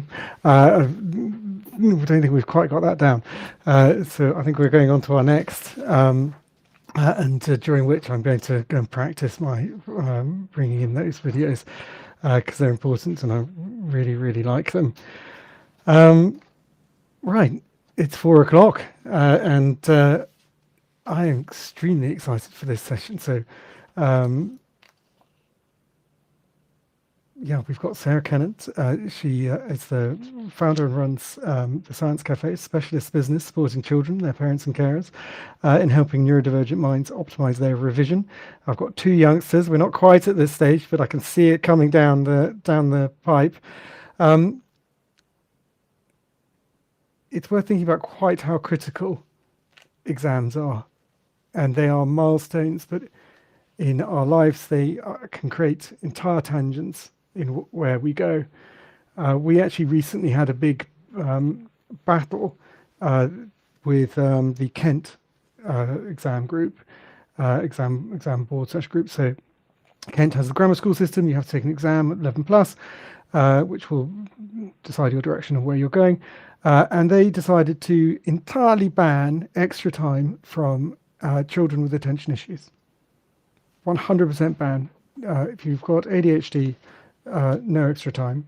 And instead, you could do stop the clock. So you'd stop the clock as you lost your focus, and you'd start the clock again as you restarted it, because that's exactly how it works. Because I'm completely aware of myself losing focus. I can completely have that cognizance. I mean, what absolute nonsense. I mean, the moment you realize you've lost your focus is the moment you can start again. So the point at which you can hit that silly button is the time's already lost. We asked them quite clearly, do you have the research to back up your strategy, your plan? And we got crickets from that. We asked them to U-turn on that strategy. We also asked them to communicate that to all parents in that year group, and to ensure that every child who was entitled to it would get that extra time support if that's the right thing for them. We got reports back saying that not all parents had been told, and we also pushed for an extension based on that of an additional week. And when we got the feedback that not all parents were told, the example, well, can you tell us which school? And we said, no. No, it's like, we don't know how many schools have a problem, so we weren't going to tell them where we knew. They needed to work that out themselves. I think we have information that they did so. But it shows you the battles we're having. There do seem to be changes right now by the exam boards, making it harder for ADHD neurodivergent children, in particular ADHD, getting extra time. And that is going to be almost certainly a battle that's coming up. Right. I need to bring in Sarah Kennett, our wonderful person. Hello. Janine, how are you? I am great, thank you. And I can hear you loud and clear. We had an exciting moment earlier where we could not. And no, definitely. I've never been one you can't hear. Nice. Exams are critical. They are critical. They are, if you think about what they're designed to do, they are designed to segment an entire population of kids across all graduations of effort, of intelligence, of adeptness, and create a scale for them. And what we find with neurodivergence is that sometimes there are artificial barriers that just mean that they can't express themselves, and it therefore isn't the expression that it completely fails in providing that a representative exam grade, which then means their future is significantly altered, sometimes recoverably, sometimes not. Right? Those qualifications open doors. So you're only as good as your last set of exam results or your last set of experience. So if that's going to open that door for you or close that door for you, then that we need to make sure that isn't disadvantaging amazingly wonderful people just because the exam system's not suited to them. Yeah, and the idea we had, the idea that an exam hall is a low distraction environment, for example, it's just absolute nonsense. Like I remember to this day, like the proctors, the teachers walking up and down, and the noise that would make. However, they managed to purchase the world's most loudest clock ever.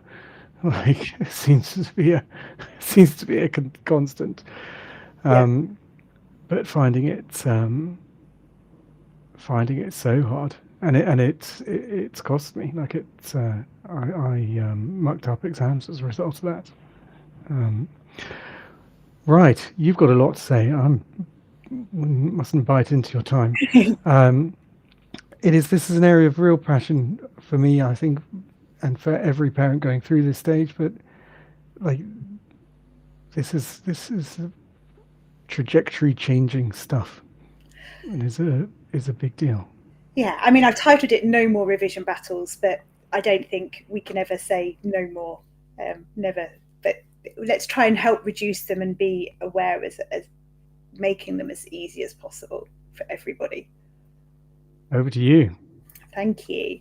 So I thought I'd give you a little bit of a background about who I am and why I'm sat here with you this afternoon. So I caught the end of the last speaker's presentation just then, and that varied careers made me smile, because yes, most definitely, and the large number of hobbies, I was like, okay, I can relate to that. So I started off my career in pharmaceuticals and then moved into publishing, and then realized that I had a real passion for teaching and developing people.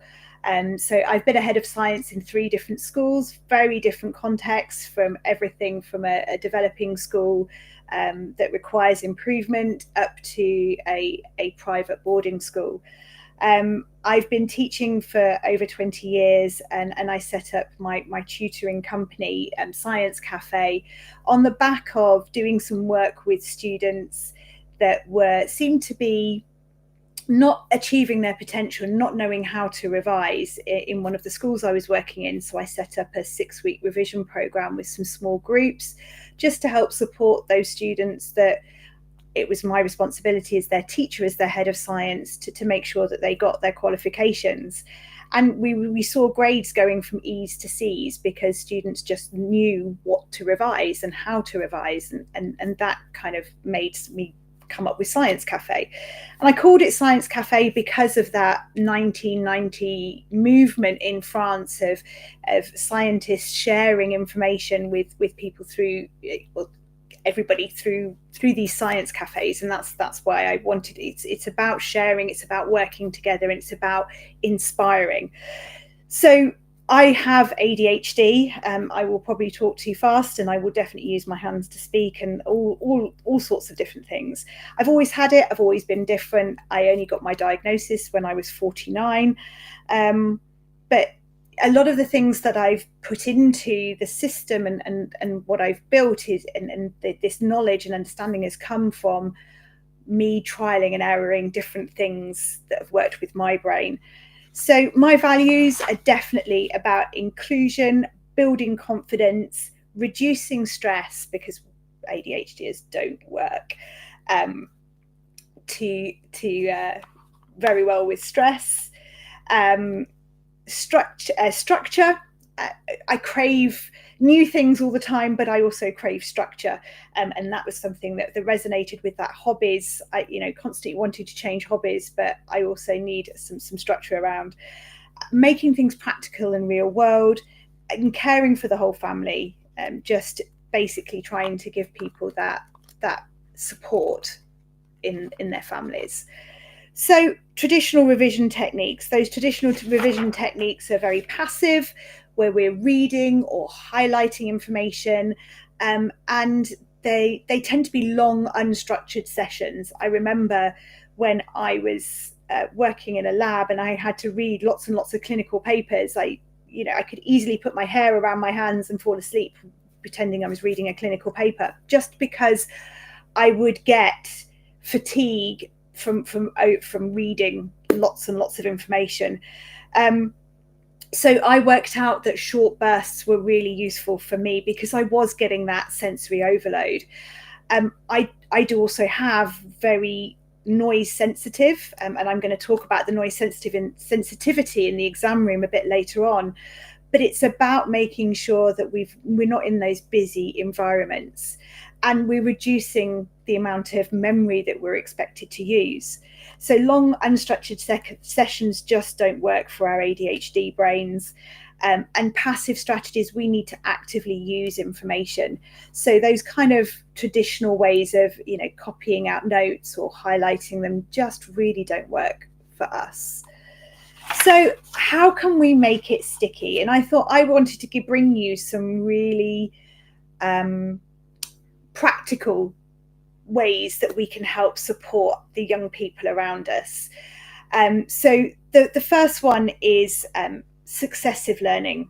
So this is a really nice thing to do with things like flashcards, so that you can actually have a flashcard where you're showing the student a word and they have to give you the meaning of it. A lot of content in a lot of different courses is relevant to some keywords. I know science can be like learning a whole new language, especially when you're talking about biology. So having that understanding of those keywords then unlocks those questions so that they know what they're talking about. So doing short retrieval tests of 10 flashcards a day on a regular basis is really, really important.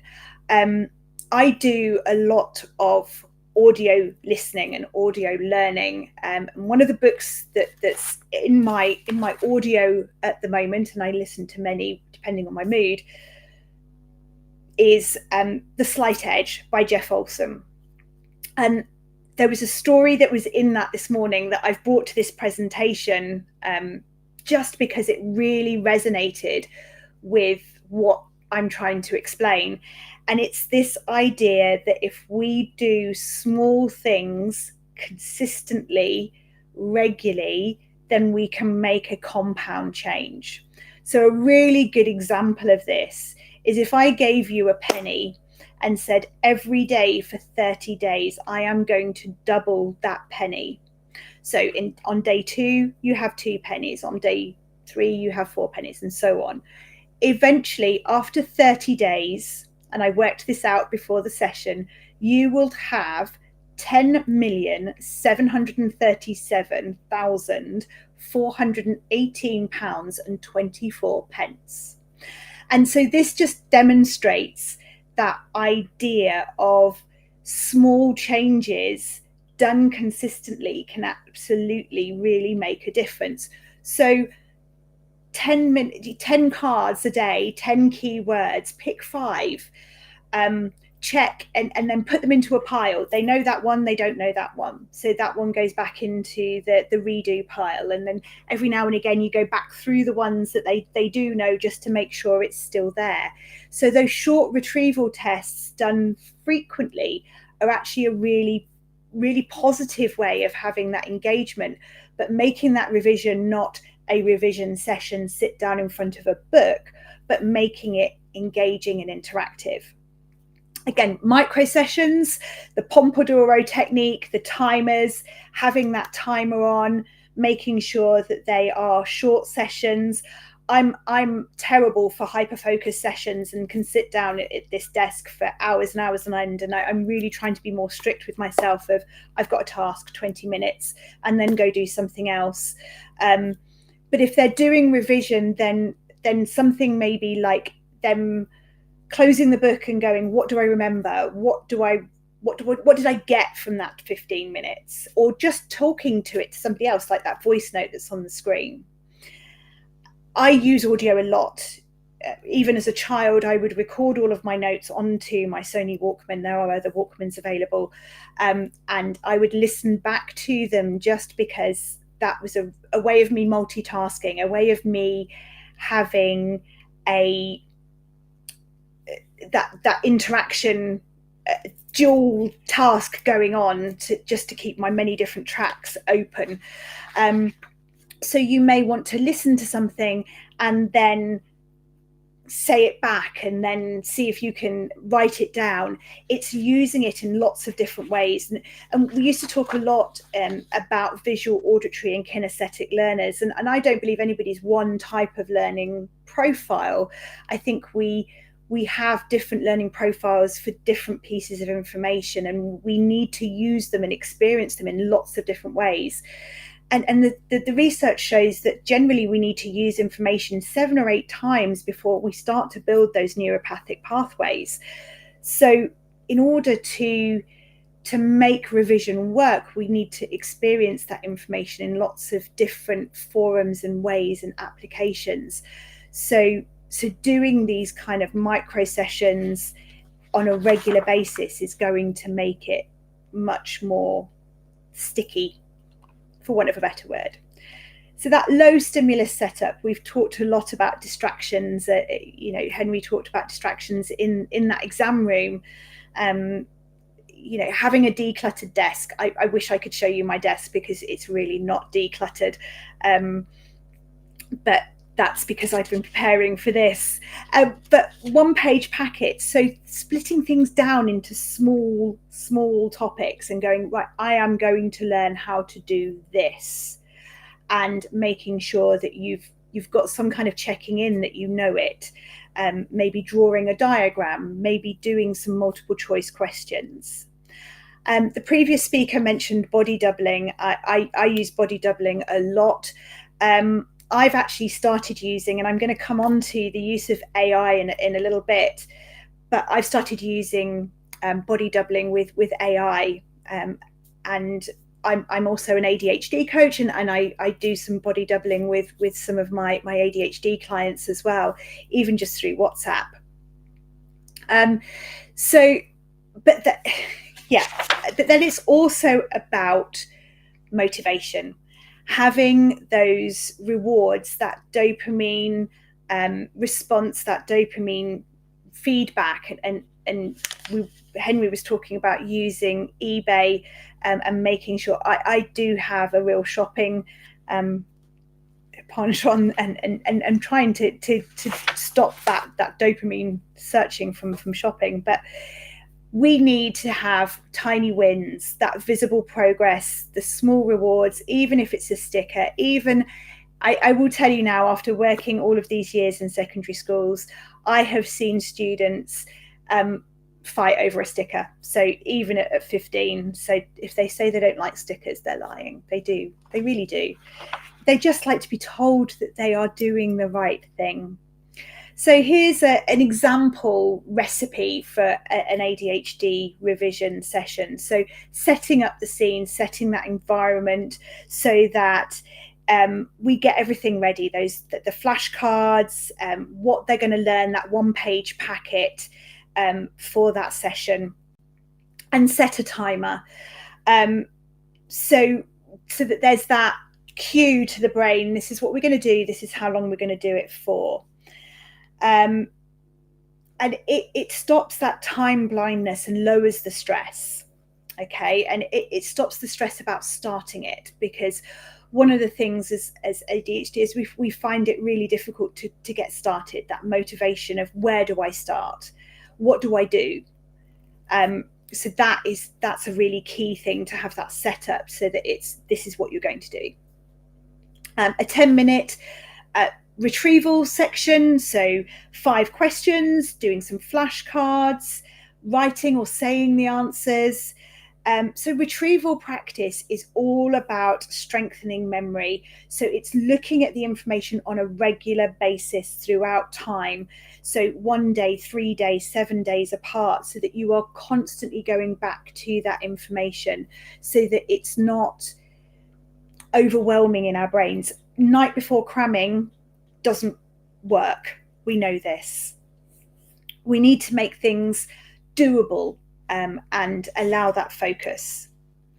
And then we have a look at a 5-minute fix errors. So we're looking at what's going, what do they know? What don't they know? And I always say to my students, I don't expect perfection. The exam board doesn't expect perfection. We are so focused on, did I get everything right, that we're not actually focused on the learning. We're not focused on what didn't I get right, so that I can fix that. And I think we need to rework that into, what do I need to fix? Okay, so I know all of this, I don't know this, so I'm going to focus on this. But we tend to start with the things that we feel comfortable with, because that's where we feel confident. And we don't feel confident here, so we don't start here. So we need to take some time to work on those things that need the fixing. But that's where the learning is. I heard a great analogy of Thomas Edison. Thomas Edison, the guy who invented the light bulb, he came up with 145 plus different ways that the light bulb didn't work. And he didn't think of them as failures. He just thought of it as 145 ways that he now knows is not going to make the light bulb. So I like that idea that we're explaining to the students that we don't expect perfection, and learning isn't first time. You don't have to get it the first time it's told to you or explained to you. And very often in schools, it can be quite a quick, you know, you're going to have a lesson on this topic and then we're going to move on to the next topic, next lesson. And they kind of think, well, I didn't quite get that one. I don't understand that concept. So it's about them revisiting it on a regular basis outside of home, but not making it this huge battle so that it's going on for hours.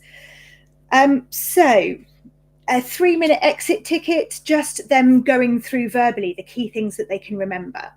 Saying it out loud is a good way to activate both that auditory and the speaking recognition, because they've got to formulate those sentences as well, which is really works. And this creates this repeatable micro routine that parents can supervise really easily. So I've mentioned schools. I've obviously worked in many different schools, and I thought I'd just bring to you some information about why our standard class sizes are around 30. In military contexts, a platoon is typically 28 to 32 people, and it's often quoted as the maximum number a leader can potentially and personally know and manage. So we kind of tend to have these classes of 30, but they don't necessarily have the great advantages for an ADHD or neurodivergent brain. They can help with peer modelling, social energy, routine, and teacher-led learning, such as demonstrations and things like that. But then we can get lost in that classroom. There's too much noise, there's a pace mismatch. If that not quite getting something, you may not get the feedback that you need. And there's lots of evidence, and I've put the references throughout the PowerPoint, of the references that I've used for this PowerPoint, that we do need smaller classes or breaking into smaller groups to allow a more responsive management and to allow quicker feedback and stronger relationships. So we are looking at sort of that bridging these online remote models. I don't know if anybody's seen, there's a new online remote learning been set up in Australia, which is helping with those smaller groups, and these can help with well-being. That virtual school Victoria is the one that I've quoted there. Okay, on to AI. AI is scaffolding. So I've used AI within the course that I've set up.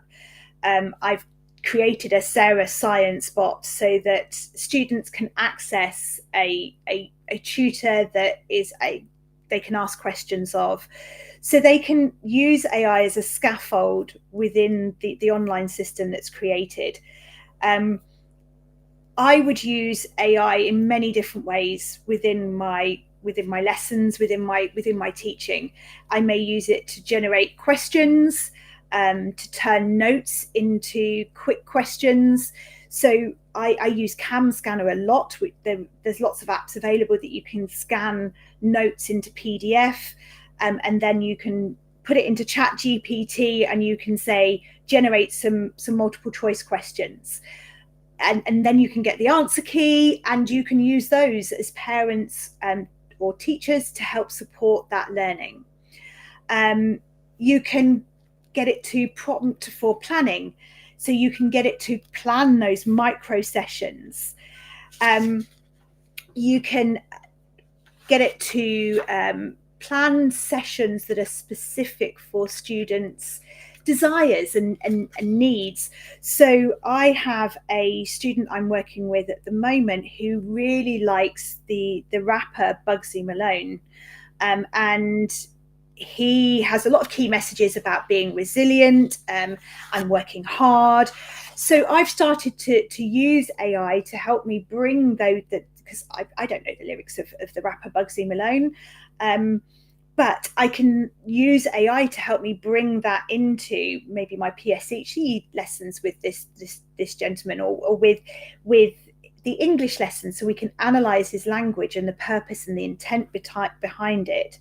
So AI doesn't replace teaching. We're not going to get it to write our homework for us, but we're going to use it as a scaffold, not a shortcut. So generating materials, simplifying, personalizing, and freeing up time. But you need to make sure that you keep the accuracy. So one of the things I do is I cut and paste the section from the exam board spec, so that I can say to the AI, make sure that it's this. And that's the bit that I've done the training with my AI Sarah science bot. So I figured that there may be a wide variety of different age groups, parents listening here. So thinking about primary versus secondary age groups. So for primary, for those key stage 2, we need to be doing things in shorter bursts, maybe with picture retrievals, snap, true false games, and that environment is proportionally more impactful. With secondary, we may want to have interleaving, that synoptic learning, particularly, obviously I'm going to talk about science more and more because that's my specialist subject, but there's a lot of overlap between those subjects and how they interweave together. So showing students that biology, chemistry and physics are not just 3 distinct separate bubbles. And likewise from English into science, one of the things that the students at secondary school are taught in English is that point evidence explanation, and then they don't seem to apply that in their science 3-4 marker answers. So it's about showing them that those skills that they're learning in one subject are actually relevant and real to another subject. They may need to look at exam specific scripting, so what the command words mean, planning their answers with bullet points. In a lot of science exams, there's longer mark written answers, some of them up to 6 marks with different exam boards. So they may need to be able to plan their answer, and that's where those English skills that they're learning in those English lessons can then be used within their other topics and other subjects. So primary, keep it short, concrete, playful. Secondary, structured, short sprints, and student independence with that support tools. So allow them to choose the topic that they want to do. I can offer, if there's any teachers here that would like any extra support, there are some resources that I've prepared, and you can see the websites on the bottom of all of the slides. There's just some help there. A lot of our work is now very much ADHD informed, but I think we still need to keep that conversation going, and thinking about how we can best support. So there's a pack of resources there for teachers, and if anybody would like any kind of CPD within a school environment, just get in touch, because I think it's really important that we start talking with parents about how they can support their children at home, because I think often they're not that confident about how they can help, and maybe students don't always want to talk to their parents about their learning, especially when they get to 15. I've worked with all sorts of different top scientist children, just because it's not because they don't know the content, it's just because it helps another person doing it. So one of the things that I mentioned earlier was about rewards, making that progress visible. And I talked about stickers being useful, and having that reward for knowing or being able to do things. So having streaks, so how many days can they do in a row? Because ADHD brains have a lower baseline dopamine and a less efficient reward pathway. So especially if that reward feels far away, one of the things of kind of that I was talking about with the Slight Edge book is about being able to look so far into the distance, you know, saving to £250 a month from the age of 20 up until the age of 60, you'll be a millionaire by the time you reach 60 plus. And it's kind of that, we can't see that far into the future. That reward is 40 years away. That's just too far. So motivation with ADHD students isn't just about getting them to try harder. So we need clear, immediate and meaningful rewards to keep that focus. So experience points, different levels of difficulty of questions. If you look at any of the assessment objectives within any of the exam board specs for any subject, you will see that there are different levels of questions that recall, state, describe, explain, evaluate. There's a difference in difficulty of those questions. So you could have different points for different types of questions. As I said, streaks, how many days can they do in a row? But it's about making them clear and attainable. And if a streak breaks, it's a reset compassionately. So don't punish don't doing it. Just say, let's pick ourselves up, just like that baby learning to walk. They fall down on their bum and you get back up and they do it again until they can walk consistently. And it's about kind of saying to them, right, okay, we didn't do it today, do it tomorrow. So these elements provide frequent dopamine hits for incremental progress, not just that final result. Give them some of that choice and autonomy so that they can maybe choose what reward they'll earn. As a teacher, I've with difficult or students that have found motivation difficult, I've often done rewards of magazines or things that interest them for their hobbies. I did a reward with one of my tutoring students last year of a Stanley Cup, and when she got her exam results in August, I made sure I sent it to her because she needed to know that reward was there because she worked hard from a student that couldn't sit in an exam hall and wouldn't even write her name on an exam paper in year 9 to leaving with grade 6s in year 11 was just a phenomenal growth in her confidence and ability to engage with the subject that she was really disaffected with. Accountability ladders, so looking at a daily check-ins. I like to think of these and going back to that compound effect of doing things on a regular basis daily. Okay, so the evidence shows that motivational gains are positive but mixed. So we need to use meaningful games. We need to give feedback that's going to help students to progress. So these gamified structures don't need to be infantilized. A lot of the computer games can be quite cartoony and maybe feel a little bit primary schooly. So we need things that provide real progress, real feedback, and drive that dopamine pathway.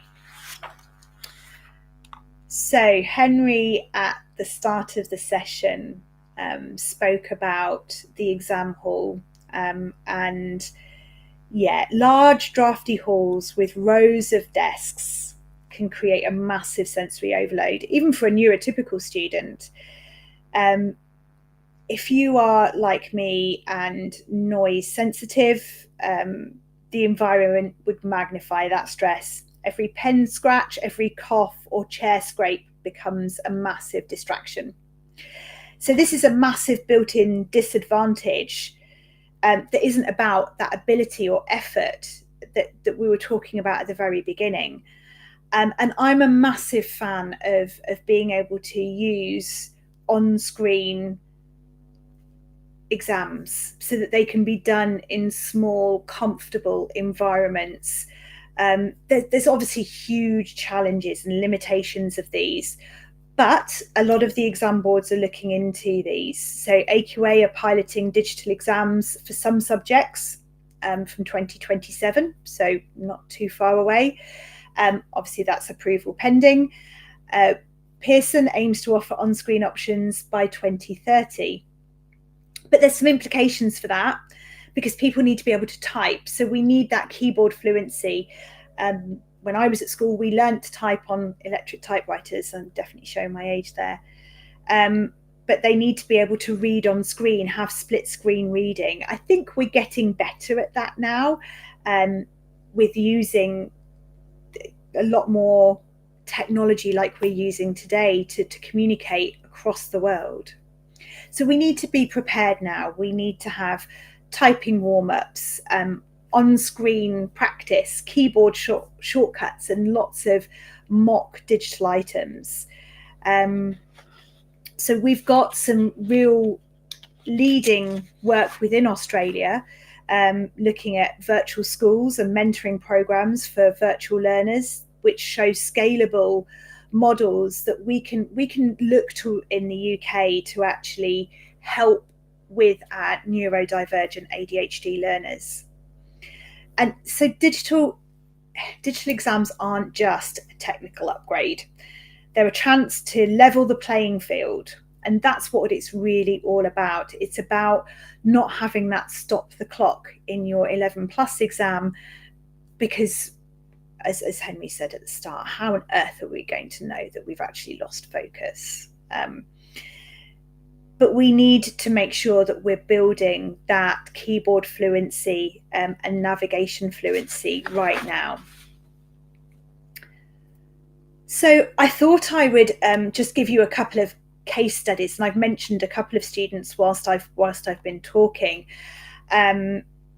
There's just a few case studies here of some students that I've worked with, and these are based on not just learning science, but also that coaching side of things and working with them as to how we can help develop some techniques that work for them outside of being sat with me. So one of the ones, year 11, he was ADHD with the inattentive type. I couldn't start. So didn't know where to start. Where do I start? Where do I start writing? So we started with lots of structure, sentence structures, scaffolding. And I would give short tasks, retrieval tasks on a daily basis that mum and dad could then work with the student on, so that they could then see that progress with them. And they were going from 28 to 64% correct on mixed science questions, and reducing their anxiety because they were then feeling that they can do science. And I'm often saying a lot of my work is based on confidence, is based on showing the students that they can learn it. It's just about a constant application to that and taking the time to get underneath it. So case study B, this was a year 8 student who was hyperactive ADHD, high energy, constant interruptions, would be very, very distracted within the sessions. So we used a lot of diagram drawing or diagram labeling. We had a gamification streak, so we had parents would track how many times they'd done the tasks that I'd set them throughout the week, those micro sessions. And we can start to see that retrieval increasing from 2 out of 10 to 7 out of 10 in those 3 weeks, just by those micro sessions, that compound effect building on previous learning. And then this year 6, who was having nerves about going up into secondary school, that, you know, fitting in with a whole new group, and time blindness, that whole idea of, you know, how long things take us to do. I was saying to Henry when we were talking about this, I've got horses and I can easily go and spend 2 hours down in the barn with the horses, having told my husband I'd be there for 10 minutes. So time blindness, I think, is a real common factor that we need to take into account, and that's where timers can help us, and that awareness of keeping things short. So visual schedules, particularly for that primary school age, maybe having that Friday, I call it the boss fight quiz, but actually having a quiz on a Friday in the evening with mum or dad, and making sure that they, you know, they've got that reward then for achieving whatever that achievement looks like. It doesn't have to be a score, it could be effort. Don't always think that we have to be rewarding correct answers or that percentage correct, and it kind of comes back to what I was saying earlier. We need to reward the learning. Did they remember something on that Friday that they didn't remember the previous Friday? Yeah. So why things like this can help. Less overwhelm. There is less kind of, I've got this mountain to climb, I can't start. There's more retention. We get parental involvement, and parents know how they can help support the students, which is really important, because, as I said, very often the students don't want the parents' help, but if there's maybe a point to it, they can, and a purpose, they can see that. Frequent dopamine hits for that motivation. And if we make these low stimulus adjustments, then we can free up that working memory as well. We can use progress, and that's easy for everybody to track, so that we can get those measurable gains. But those measurable gains, that's that old analogy of Rome wasn't built in a day, that we are putting one foot in front of the other each day to make that step towards it. And this is why I think if we have ADHD students, we should be thinking about revision way before Christmas, and starting now on a daily, regular basis, and building it in as part of their daily practice. So I mentioned audio revision. So that the program that I have, as well as my science bot, is this audio revision with the structure of saying, this week you're going to revise these 4 micro topics or these 5 micro topics, and here's how to revise it. You're going to do a flashcard on that topic, you're going to draw that diagram, which then really helps the students know exactly what success looks like. And then they've got the audio revision, so they can listen to these less than 10-minute short audio, and do that whilst walking the dog or walking to school, because we've all got earpods in or headphones in all the time now. So maybe actually then saying, I've revised this morning whilst walking to school, means that it then doesn't feel like this big challenge or big task to get them to sit down. So you can access the presentation and handouts by going to that page, and just if you put your email address in, I will email them over to you, along with all the packs that I've put together. If you'd like any more information about anything that I can help you with, and don't feel that has to be paid for, please just get in touch. I would welcome supporting anybody, giving people ideas. Even if you just want, how best can I use AI to help me get structure, please do get in touch. I'm really personable and really friendly, and I don't bite, I promise. And as I promised, there are the references at the end there, so that you can access any of the references that are within the PowerPoint there. So I think now's a good time to see if there's any questions about everything I've said this evening. Many questions. Anyway, don't send the day away like we're still afternoon. Oh, yeah, Officially sorry. afternoon. This is running. We're running for 24 hours. Well, 28 hours. Like we have to be tight on this time name. No, we've had lots of questions and a lot of interesting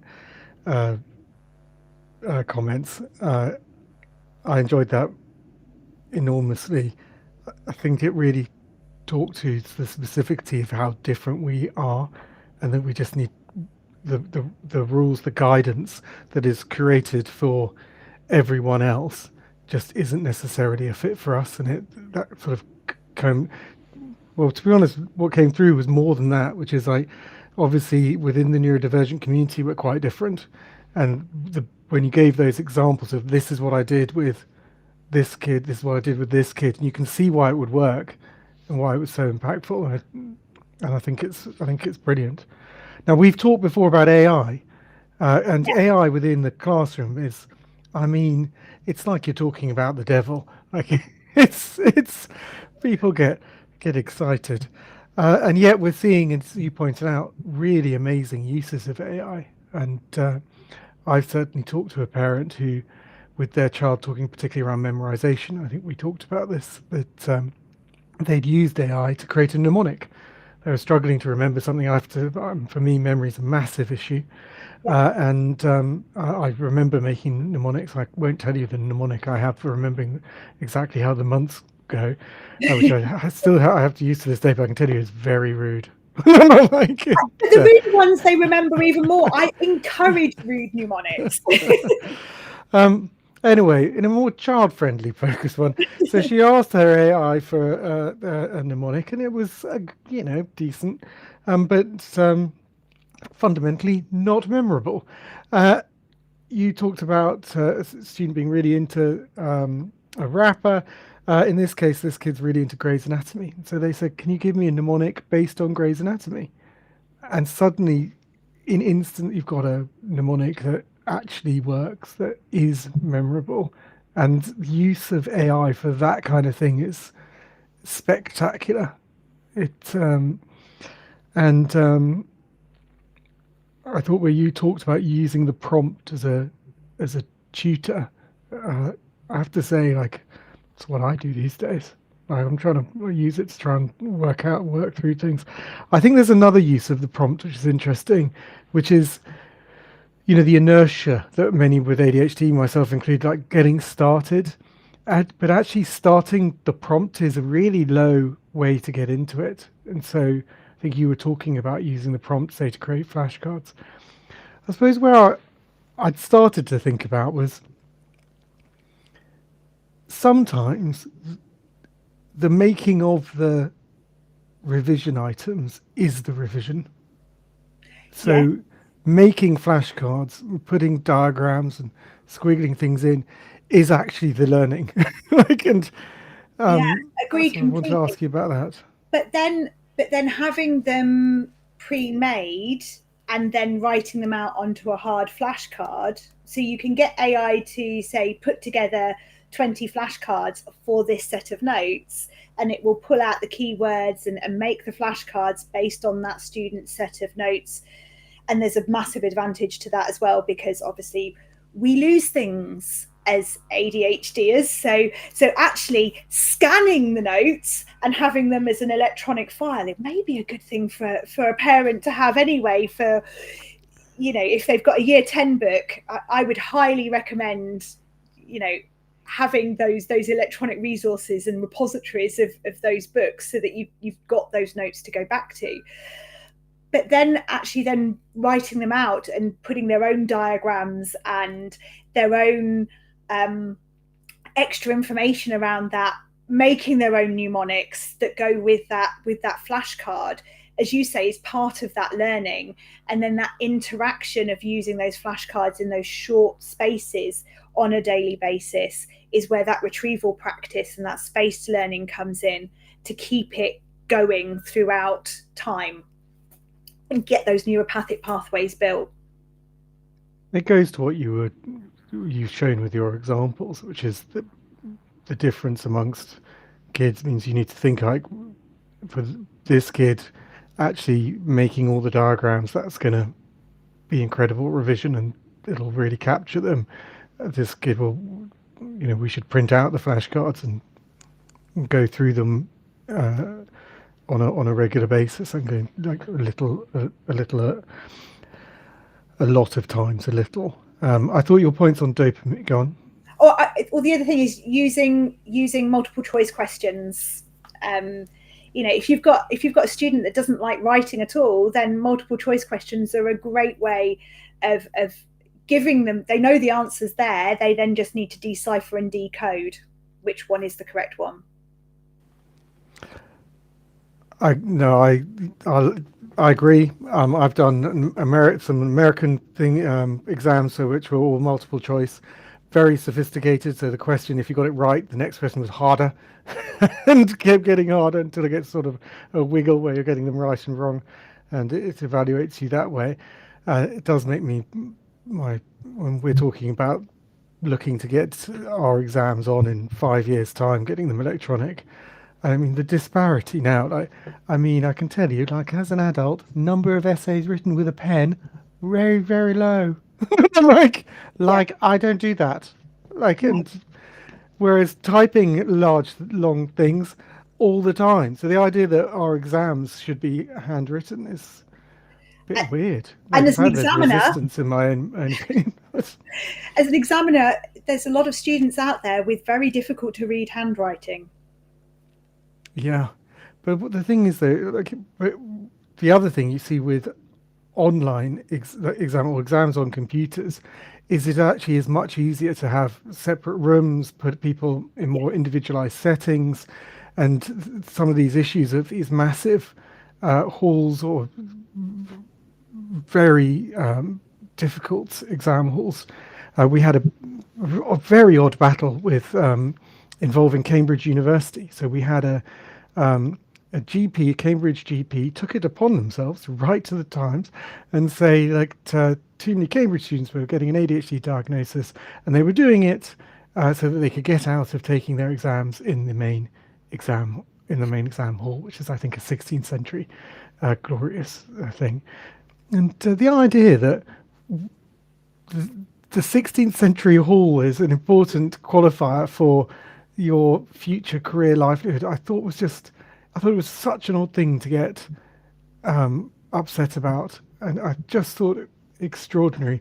We worked with some PhD students there to work up a response, and our response was that Cambridge University has been the home to an extraordinary diversity of minds over centuries, and the fact that they're doing work to expand that diversity should be celebrated. Yeah, absolutely. I think we're out of time, which is very sad. Okay, are you up for a rapid fire round? Yeah. I've got a few questions. No, but this is, I don't know this is flashcard version. Okay, so you've just got to give the summary answer very fast. Okay. Why doesn't my child's revision stick when they're highlighting their notes? Because they're not doing anything active with it. We need to do something active with it, not just highlight it. I wanted to do an activity with everybody, and maybe you could try this at home. Get a piece of text, highlight the key points, go away, see how much you remember in 20 minutes, and then actually do something active with it. Write 5 multiple choice questions about it, and then see how much you remember. If you do something active with it, you'll remember more. Yeah, you got to move it around in your brain. Yeah. To push it down some neurons. How long should my kid revise? I would recommend short daily bursts of 10-15 minutes are much more effective than saying to them, revise for 2 hours straight. Okay, I want to challenge that genuinely. So I see that, but also I know about hyperfocus. Yes. Yeah. And it depends on how much they're interested in the topic. So I'm talking about the student who says, I don't need science, I don't want science, but it actually explains the world around us. So if you've got a student that is not hyper focused on that topic, then the short daily bursts can work. But if they're uber interested in it, then let them do as much as they feel is appropriate for them. Why do traditional whole class revision sessions struggle for ADHD learners? Too much noise, too much sensory overload, not at the right pace, doesn't explain everything that they need. They get lost in the crowd. Yeah, and then shock, the same thing happens in the exam hall. Yeah. From social, I'm currently doing an apprenticeship, granted, not a young student anymore. But like, you know, we all run our own race, and like as ADHD is, like it's usually been tough, and I think you should celebrate that you got there to get to that point. And but I love doing flashcards. I just get stuck on making them. What advice do you have to them? Oh, stuck on making them. Stuck where to start, or stuck how to write them? Then use AI. If you're stuck where to start, put your notes into AI and say, make me 30 flashcards, or make me flashcards on this set of notes, and then use those flashcards and just keep, you know, have the word on one side, the definition on the other, or whatever you're trying to memorize, and just keep reading them and going back to them on a regular basis. Even if you're an older learner like me, I'm still learning all the time. I said I'm listening to audiobooks all the time and making sure, so I'm constantly learning. I love learning because that's what keeps me awake. So yeah, I if you're stuck where to start, I would definitely use those AI resources to help you. And I think that tells the underlying thing, which is think about what's the block, what's the thing that's stopping you, and just target that. And if there's a, you know, it's in politics. That's actually how this topic was introduced to me. In politics, when we're trying to get a change happen, they say look at the block analysis. What are the blocks to what you want to happen, and break them away. And I think it's exactly the same for if we're struggling to do something. What's the block? It might be an emotional block. It might be it could be multiple things, but go and nail that. And I think you talked about that, saying like if the block's getting started, then AI is your friend. Someone put in the chat talking about I think it was LM, Google LM, Notebook LM, sorry, and that it's a study aid that you put all your notes into, and it can create flashcards for you. And so that's an example of something. I use Quizlet. There's lots of great resources out there that do those kind of things, and you can just put your notes in. Thank you, Sarah. You've been amazing. Thank you. I found that genuinely hugely informative, and there's going to be some improved exam grades in the summer, no doubt, as a result of this. So, thank you, and well, and as a result of all your work. So thank you very much. You're very welcome. I thoroughly enjoyed it. I have to bid you adieu. So thank you very much. Bye-bye. Take care. Right, we've got to carry on with our world. I have been doing some practice, so we've got some ambassador videos to show you. Then we'll be going to our next speaker, who is here and waiting. We've had some questions in the chat. Someone has been struggling with YouTube for them. Is there anywhere else to watch? So we are simul broadcasting. We are on X, we are on Instagram, we are on YouTube, we are on Facebook, and we are on the globaladhd.com live viewing page. You can watch on any of those. In terms of putting questions in, we can see all the comments on LinkedIn, Facebook, X, and YouTube. We try and put some of those up, and I take those questions, and if I see a question, I actually go and put it on globaladhd.com, so we've got them on one place. So that's how we're keeping track. So if you've got questions, put them in. You can put questions in advance as well, so you don't have to do them now. You can do it ahead of time. Just go to globaladhd.com, click the schedule, click the one you're interested in, and you can use the field at the bottom.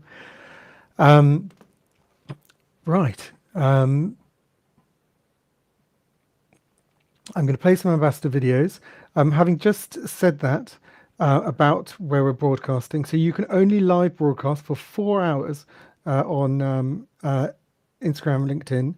So I'm going to disconnect those connections and re-add them right now. You'll see that. Yeah, that will happen. Yeah, so see you in a second. Okay, so we're going to quickly play some nice some of our ambassadors, well, that's interesting. That was not expected. I'm telling you that now. I had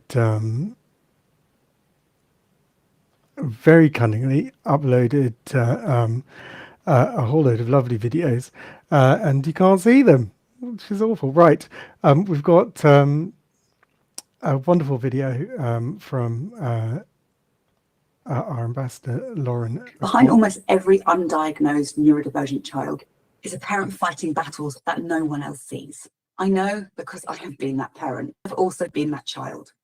I'm Lauren O'Carroll. I am an ADHD parent coach. I have ADHD, I have 2 neurodivergent kids, and I'm really passionate about helping parents with ADHD so that they can show up for their most likely neurodivergent kids in the way that their kids need. When you're raising a neurodivergent child, you may be dealing with huge meltdowns. You may be led to believe that it's your parenting that's the problem, when actually your child is neurodivergent and everybody misunderstands. You may be made to feel like it is all your fault.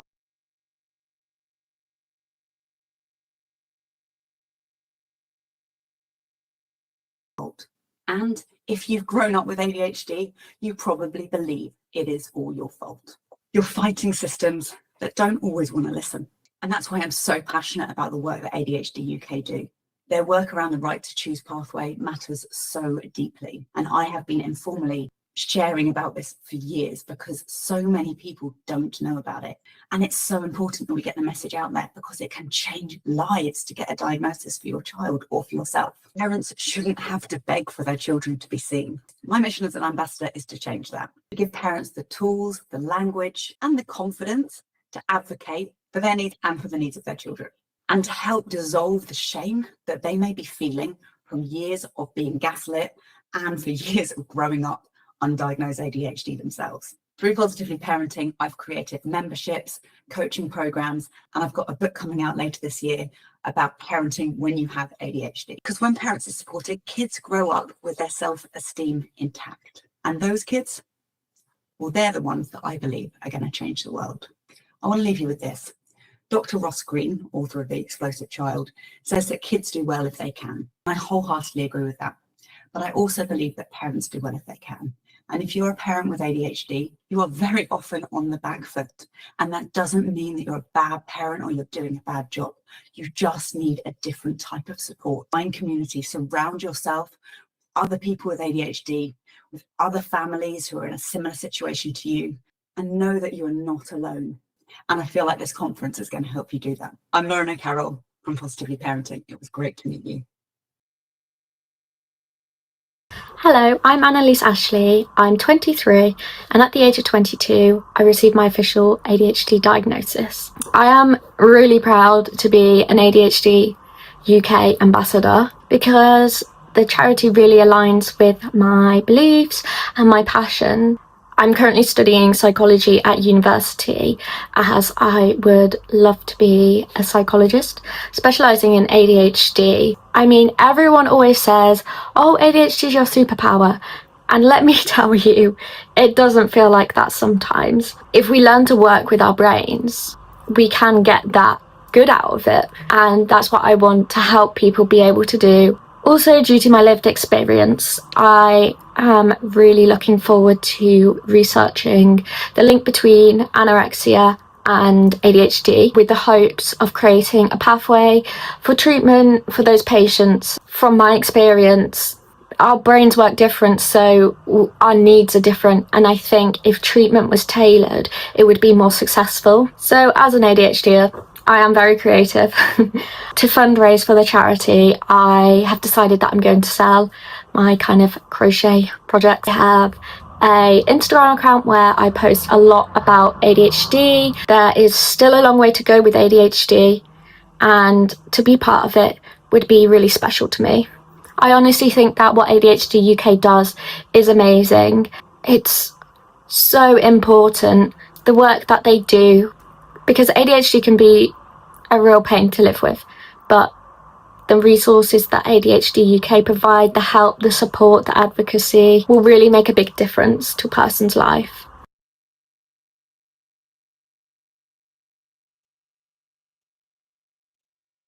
That's amazing, and thank you for both those, for Lauren O'Carroll and Annalise Ocean. Annalise Ashley, sorry.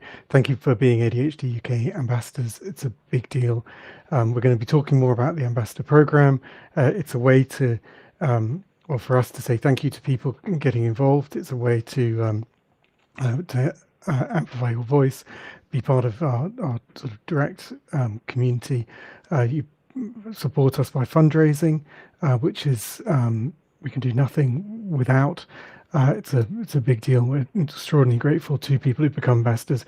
We are constantly aware that we don't do enough, and we need to do more. And so it's actually with the community of ADHD ambassadors that we are able to do more. So it's absolutely wonderful that people do it. Right. If you were on LinkedIn or Instagram during that wonderfully smooth transition of watching the ambassador videos, the feed should have gone off and you should be now on a new post if you're watching on those platforms. And welcome back. Well, I'll be doing that again. About 4 hours, because they turn off their live feeds after 4 hours, so we have to keep going because we're such a long, wonderful thing. 28 hours of live streamed ADHD fabulousness. Right. I need to bring in our next guest. So I'm extremely excited. So I've got some wonderful interstitials, so let me bring that up if I'm so capable. And here it is. So we've got Dr. Tom Nicholson, seeing ADHD from both sides, navigating nuance, how we talk about ADHD. Coming next is Why Can't We Just Start? Rethinking Productivity with ADHD, and followed by Why ADHD is Real by Dr. Jessica Eccles. Right. Welcome, Tom. Hello. Thank you very much. So today we've got Dr. Tom Nicholson. He's Assistant Professor of Mental Health Nursing at Northumbria University. He's a keynote speaker, including being here. I was thinking, like, how many, the vast majority of our guests could be the keynote of a conference of their own. And we are so lucky that you and others are giving your time at no cost to share what you know with the ADHD community via this. So thank you. It's a big deal. Also, secretly, thank you for all the stuff you do in the background. Again, Tom is someone who we speak to regularly for, one of the things we want to do is always put out absolutely accurate information, think through the nuance, connection to thing, of what we're saying, try so hard to get it right. And Tom is one of the core people to help us do that. He's a trainer, he's an advocate for ADHD. He draws on his professional experience as well as his own lived experience.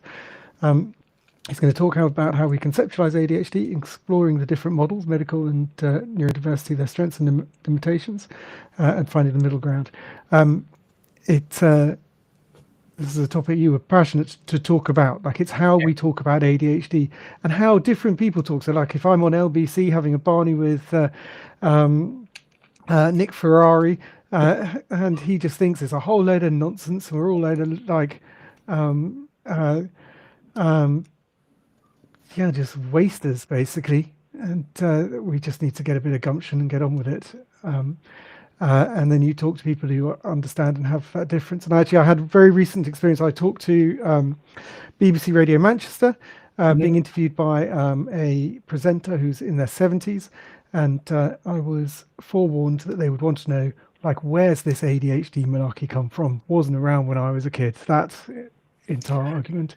And I was able to talk to them. We had a pre-discussion, and I said, well, the same place PTSD was. Like, we didn't understand it. Yeah. And people with it were considered just damaged, broken, and it was their fault, and they were weak, and not that they'd gone through awful experiences, and particularly from obviously the Second World War, and the dementia that was just old people getting old and not a disease that we could treat, and the menopause was just, you know, women being old women and just needed to get over themselves, and it was it really a big deal at all? Like, it's just absolute awful attitudes, and then suddenly understandings, and, you know, say treatments of like HRT in the case of dementia, the new treatments coming out for dementia, support for PTSD. As soon as I mentioned PTSD, he said, my dad had PTSD from the Second World War, and he self-treated with alcohol. Yeah. And I totally understand what you're talking about. And we didn't have any discussion on where's ADHD, like where was it before. He just, and that this conversation that you're about to take us through, the nuance on how we talk about it, how we communicate, it matters. It's how massively. Right. Over to you. Fantastic. Thank you very much, Henry, and Thank welcome you. everyone. My name is Dr. Tom Nicholson, and I'm here today to talk about how we can navigate nuance in our discussions around ADHD, both conceptually, as a construct, as a condition, as a diagnosis, and how what we're seeing at the moment is a bit of a schism in the space of polarizing views of what ADHD is or what it should be or how we should talk about it. And those polarizing views, especially in social media, leading to it being more difficult to actually have those nuanced, interesting, and helpful conversations for people. So who am I? I've had a bit of an introduction there. My name is Dr. Tom Nicholson. I'm here today in my capacity as an assistant professor of mental health nursing at Northumbria University and a neurodiversity activist, advocate. I do a lot of work in organizations supporting on their neuroinclusion agendas, understanding what neurodiversity is, navigating neurodiversity, and everything from healthcare, social care, all the way to corporate. And I also do a lot of research on different aspects of neurodivergence, everything from my PhD, which was on the experiences of parents of children getting ADHD diagnosis, all to what I talked about last year at the conference, which was the positives of ADHD symptomology, which was the Positive ADHD project. So although last year I was talking a lot about positives, today I'm going to be talking more about nuance and that uncomfortable middle ground in ADHD as a concept. That's me now. Before this, I was a CAMS nurse in an ADHD assessment service, so responsible for the assessment, diagnosis, and intervention of children and young people who were neurodivergent. But as we know in the NHS today and in society today, often people are failed and the system is incredibly overtaxed, overburdened, underfunded, and undersupported. And that's leading to parents and families having that experience as well. If you haven't guessed by this point already, I was also multiply neurodivergent myself. I was diagnosed ADHD at 5 years old. I used medication as a child and then had a period of 20 years without medication, and I recommenced medication when I was 29. Also recognized that I was autistic at 29 as well, so that or development of understanding of that ADHD presentation, ADHD and autism co-occurring. I describe my early life as attachment focused and loving in my family, and institutionally abusive and traumatic through the educational system, which linking back to some of the other talks from before about how the educational system, when it's not adapted and altered to be inclusive to your needs, can be incredibly damaging.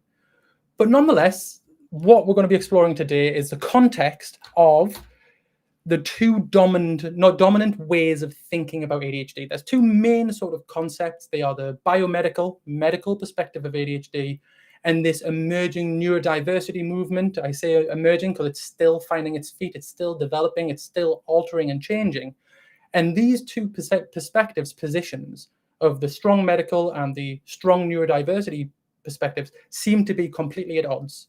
There seems to be little shared ground between the two, and I want to bring a bit of shared ground to that space, because fundamentally how we think about ADHD, how we think about it as a concept, as a diagnosis, whatever we think ADHD is, will massively shape societal response. So for instance, for researchers, for academics, it determines what methodology, what type of research we're even going to use, what we're going to fund, what we're going to pay money for. whether or not there's going to be a readership for us. So historically, lots and lots of the research focused on negatives and very little focused on positives. And we saw a shift in about 2019, 2020 to more positively based ADHD research. So that changed. For clinicians, for educationalists, for teachers, it's our patient care, it's our care in the classroom, it's what interventions we're going to use, how we're going to think about it, what advice we will give, and what language we will use to even talk about ADHD in our classrooms, in our hospitals, in our MDTs, in our homes. And thinking about homes in the wider society, how we talk about ADHD as a society directly impacts on what we're going to do. What we're going to do in business, in law, in what we're going to accept, how we're going to acknowledge and support neurodivergent people, and what we're going to fund and where the money goes, because ultimately funding is relevant to what support is available. So if we take a line of sort of positions, we've got the ADHD is a superpower and is a normal variation of human experience, and that's a strong position. And on the other side, we have ADHD is one of the most disabling conditions in childhood, which was a quote from a research paper from a very prominent psychiatrist in the ADHD research space. So these positions are obviously naturally very far apart. But what I'm interested in talking about today is this bit here, this bit in the middle. What can people in this camp learn from this side, from this neurodiversity perspective, but also what can the ADHD as a superpower perspective, what can that learn from the medical side? What can that learn from the other side of the argument? Because, as I say, there's nuance and not everybody fits into these comfortable boxes. So we're going to explore that. We're going to explore that like theoretical tension that seems to boil into lots of arguments on LinkedIn, on Twitter, on Reddit, on social media generally, and how we can maybe develop our own understanding of what ADHD means to us. Because fundamentally, everyone is developing their own understanding. Very brief introduction. I'm not going to go into any detail on this whatsoever, but ADHD being the most diagnosed childhood condition in psychiatry, between 3 and 7% of school-age children fulfilling the criteria. The stats in adults are slightly shakier because we're seeing a rise in diagnostic rates. We know that ADHD continues into adulthood, but adult ADHD as a construct, as a concept, as a diagnosis was not allowed to be given in the UK until 2013, when the Diagnostic and Statistical Manual 5th edition came out. So again, our diagnostic understanding changed in 2013, just like ADHD and autism couldn't be co-occurring as a diagnosis until 2013. So we've got these developmentally atypical levels of inattention, hyperactivity, impulsivity. So I want to sit with the medical model first, because what does medicine in the medical world think about ADHD? What is the psychiatry perspective of ADHD? The basic premise is that ADHD is a heterogeneous neurocognitive or neurodevelopmental disorder. Now, what heterogeneous means is it can look very different in lots of different people. It's not homogenous. So you have very different presentations of ADHD. As the saying goes, you meet one person with ADHD, you've met one person with ADHD. So we know that ADHD seems to develop in early development, and the diagnosis of ADHD for all purposes within psychiatry is a valid diagnosis because it fulfills the threshold for the criteria for disorder under psychiatry's perspective of disorder. So under the perspective of any disorder that's in these manuals, ADHD reaches that threshold. So it reaches threshold to be a diagnostic disorder. Now, of course, I'm going to challenge some of this language later, but we also have to bear in mind that this language developed for a reason. So those with ADHD, according to the medical model, have neurocognitive deficits or impairments, and those impairments and deficits can be reduced and ameliorated by effective medical treatment. So the medical model has predominantly focused on medical treatments, methylphenidate, stimulant medication, certain therapies that have been adapted, for instance. A lot of research on ADHD has shown poorer outcomes for people in all areas of life, and that these outcomes continue into sort of the adult life and throughout the lifespan. And that once diagnosis is met, ADHD, according to medicine, becomes a medical problem. It is now a diagnosis, it's a medical issue. So they're the sort of underlying assumptions. Now, why is this helpful? Because often I hear people really sort of poo-pooing the medical model and really challenging it. And and I will do that shortly. But there are some real benefits to this model. For instance, there is a strong evidence base for a genetic component to ADHD. If we look at fMRI evidence, we see that there's evidence of altered brain structure, maturity, connectivity, dopamine levels, noradrenaline levels in our ADHD brains. So from a medical perspective, our ADHD brains are different. Medicine might use the term disorder here or deficited here, but regardless of that, they are in some way different. There is a high hereditability. So if you have a parent, you're a parent with ADHD, you're significantly more likely than average to have a child who's ADHD. Just like if your twin has ADHD, it's unbelievably high likelihood that your other twin will have ADHD, depending on whether they're dizygotic or monozygotic twins. So the benefits of this model means that if you can get a diagnosis, if you are deemed as having a disorder, you can now access evidence-based effective treatments. Brilliant. And the evidence base for those stimulant medications, for instance, is quite powerful. It's quite strong. The evidence shows that there are improved outcomes for those who begin medication and use medication. And the earlier you use it, the better the lifespan.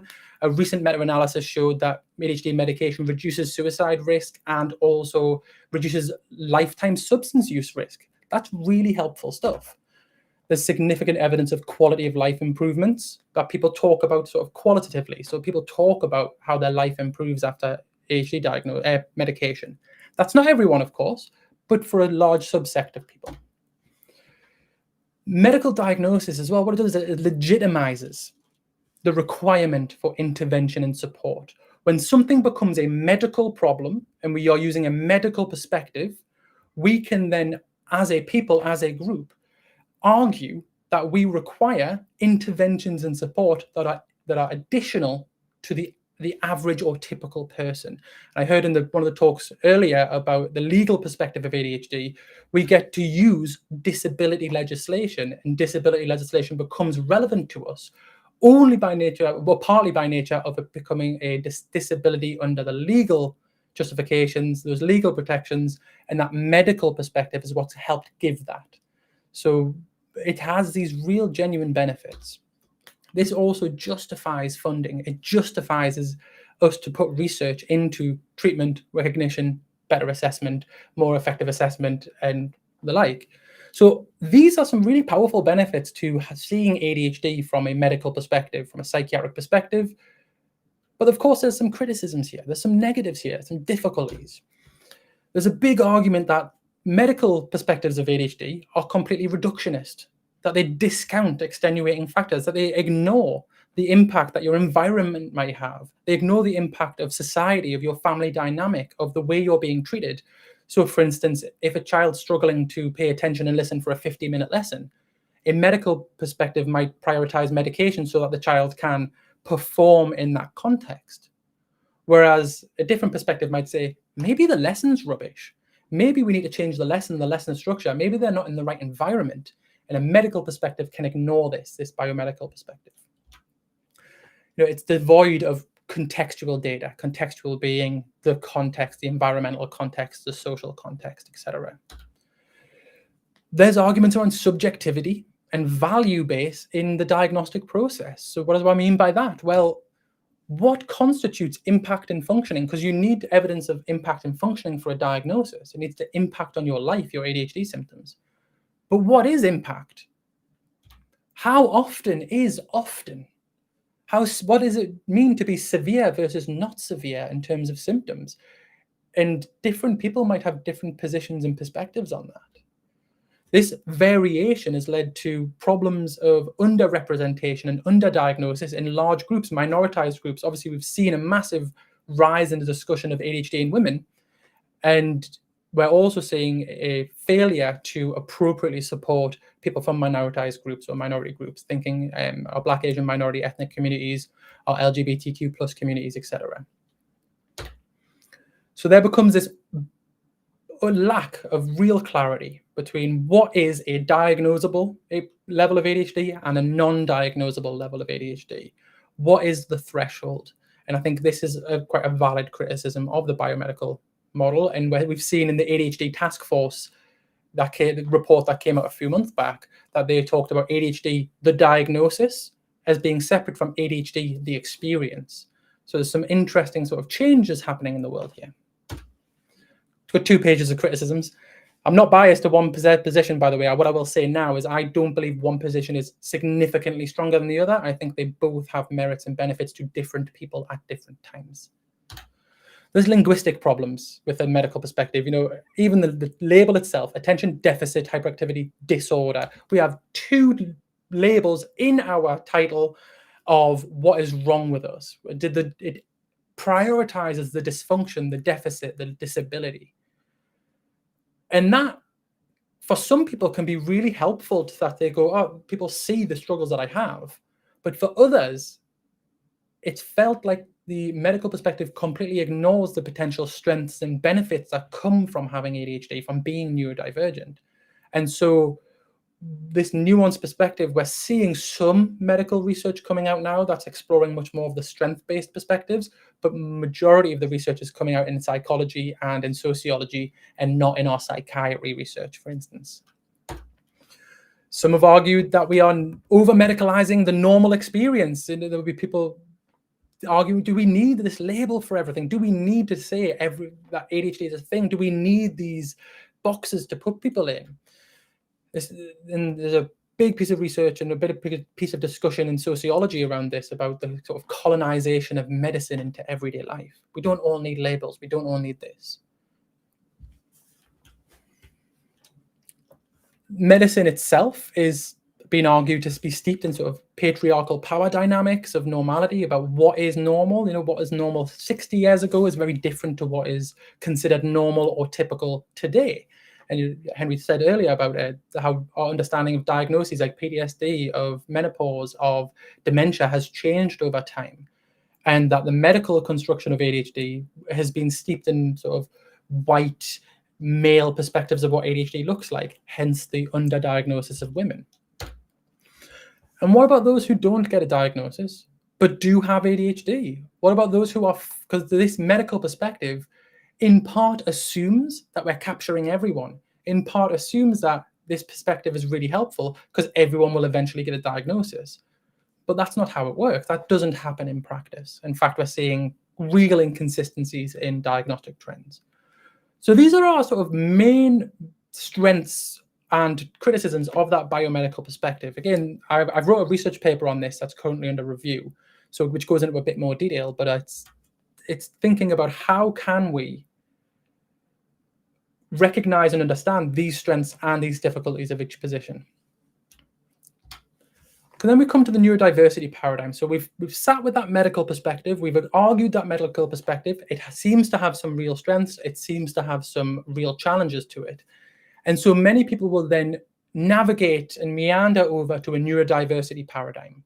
And often the discussion of neurodiversity is very steeped in this is the correct paradigm. There is no benefit to any other paradigm but this. Now, I'm a neurodiversity advocate. I am an advocate for this position quite strongly. However, there are criticisms to it. And as a community, as a collection, I think we really need to respond to some of these for fear of doing harm to the community itself, doing harm to the movement itself, because we do have things to learn from perspectives other than ours. So what is the neurodiversity paradigm? You know, I'm not going to go too much into defining it, but it stems from a social model of disability, this idea that those with neurodevelopmental conditions, we are different, but we are not disordered or disabled or deficient. We are not broken, we are different. We are part of the natural variation of humanity. And that normal variation of humanity, we're just at a different sort of part of that overarching spectrum. And we'll touch on some benefits to that and some negatives to that shortly. But often, this neurodiversity paradigm has been dominated and led by neurodivergent people themselves, which is fantastic a lot of the time. One of my criticisms in this position is actually the neurodiversity paradigm itself has been dominated predominantly by autistic voices for a long period of time. And a lot of the research on neurodiversity and the discussion around neurodiversity has been from an autistic neurodiversity perspective and not an ADHD one. That's changing slightly, but that is a criticism that I've heard a few others bring up, is how do we ameliorate this? How do we consider this in our discussions? And the neurodiversity movement is similar to other social justice movements where we're seeing in intersectional spaces where we're seeing people sort of coming out, more celebrities talking about their neurodivergence, the normalization of neurodivergence, of ADHD, people talking about it and sort of across the board, from in our classrooms, in our sports teams, all the way to in the research world. I'm stood here as an assistant professor talking about the fact that I'm neurodivergent as well, to normalize that, which is something we've seen in other social justice movements. The neurodiversity movement should be acknowledging impairment. It should be acknowledging that people who have ADHD or fulfill the criteria for an ADHD diagnosis do have difficulties and do have impairments, but it prioritizes the societal, the systemic, the environmental, and the psychological barriers to seeking support. So for instance, you might say that someone has ADHD and struggles with inattention, hyperactivity, and impulsivity, but the neurodiversity movement might prioritize looking at the school structure, might prioritize looking at the barriers within a job or the barriers within a workplace. And that the perspective and the paradigm very much says that neurological diversity or neurodiversity is inherently valuable. And you're not going to hear me criticize this particular one because I believe it is. It is inherently valuable.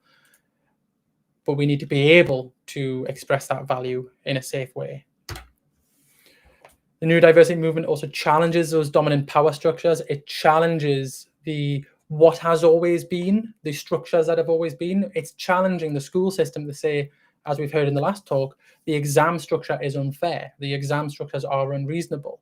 And wonderful organizations like ADHD UK are challenging from a legal perspective and as well in a very public forum some of these dominant power structures like healthcare, like education, like social care, to say we need to do things differently.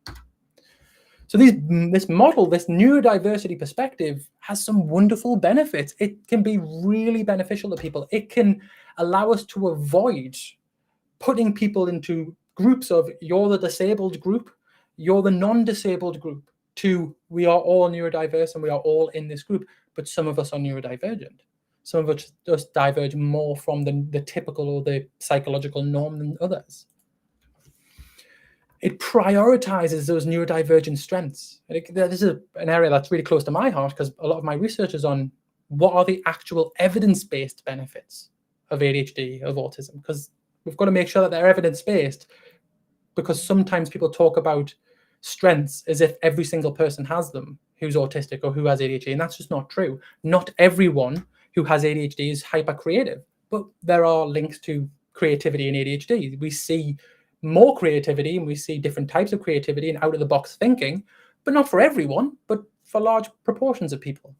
We see high levels of enthusiasm in areas that the person is particularly interested in. We might use terms like hyperfixation or hyperfocus. We see improved performance in context. Now, what that means is, for instance, in comedy, we see comedy is dominated by ADHD voices. There's a significantly statistically high likelihood that you will have someone in comedy who's a comedian with ADHD than in the general public.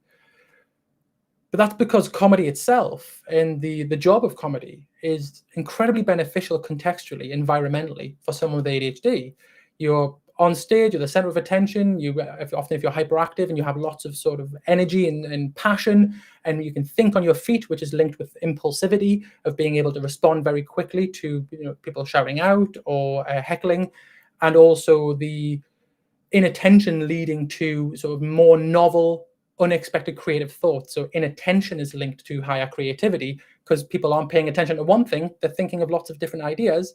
That's really helpful for authors, for comedians, for people in jobs like myself, as a public speaker. So there's the movement of neurodiversity prioritizes these strengths. It says, let's put these front and center. And then people might start using terms like ADHD is my superpower. We'll come back to that in a minute. The neurodiversity movement challenges these beliefs of being broken, disordered, or less than others. And for me, this is massive in terms of self-esteem, self-worth, anxiety, and depression. When people get diagnoses, they often talk about they know who their tribe are now, they know who they are. But notice I said the term diagnosis there, because people are often at odds and unsure until they get that medical confirmation of diagnosis. And the movement zooms in and focuses in on those societal barriers, as I've kind of mentioned earlier. Now, these superpower conceptualizations can be helpful for some people. But there's a negative side to this perspective. There's a negative side to this neurodiversity perspective that I think we don't respond to well enough. There's a few criticisms, really. The first is the neurodiversity movement, when we're talking about people with ADHD as having all these strengths and all these superpowers and just being different and not being disordered, can actually completely ignore that for some people with ADHD, it's blooming hard. They feel disabled, they feel disordered, they feel impaired. The lived experience of having ADHD for some people is that it's a nightmare sometimes. They might have some wonderful strengths in sports, they might have some wonderful strengths when they're on stage, but they're struggling massively in their relationships and their friendships, and when they're at home by themselves, they can't relax, they can't wind down. And so this positive perspective can end up invalidating the lived experience, the lived reality of life being extra hard because of you feel like you're fighting against your brain sometimes. This has been called like a Pollyanna perspective, this overly positive perspective. And one of the criticisms, the big criticisms of this movement is, what about those who actually are really, really impaired? I'm thinking about the types of people I used to work with when I was in CAMS, and it's one of the benefits of me having worked with so many people with ADHD at varying levels of support needs, that those who have very, very high support needs, those who feel significantly, consistently, severely impaired, they don't often feel like the neurodiversity movement captures their perspective. It doesn't capture their belief of their experience. That movement's for people who have less needs. That's not for me. And I was reading an article today about the term, and again, there's queries around even the terminology of the concept of sort of profound autism and those who have significantly impaired needs, or they have significantly high support needs because they have quite profound autistic traits, are saying actually the neurodiversity movement isn't capturing their experience. And there's a few sort of dissonant voices talking about this a bit more now. So it's less accessible to those with high support needs, both the people and their families and parents. The neurodiversity movement itself, and again, I'm criticizing myself in this perspective as well. It's often dominated by those who are successful, and I don't like the terminology of higher functioning. This is a quote from a research paper. Those higher functioning voices, those who are already quite successful, who already have platforms, who already have measures of success in their life, they are the ones who have more ability, more voice, and are the ones who are dominating the discourse around the neurodiversity movement and the positives of ADHD and the strengths of ADHD and how wonderful it is and how it's not a disability. But are they always representative of everybody? And is everybody being represented by this movement?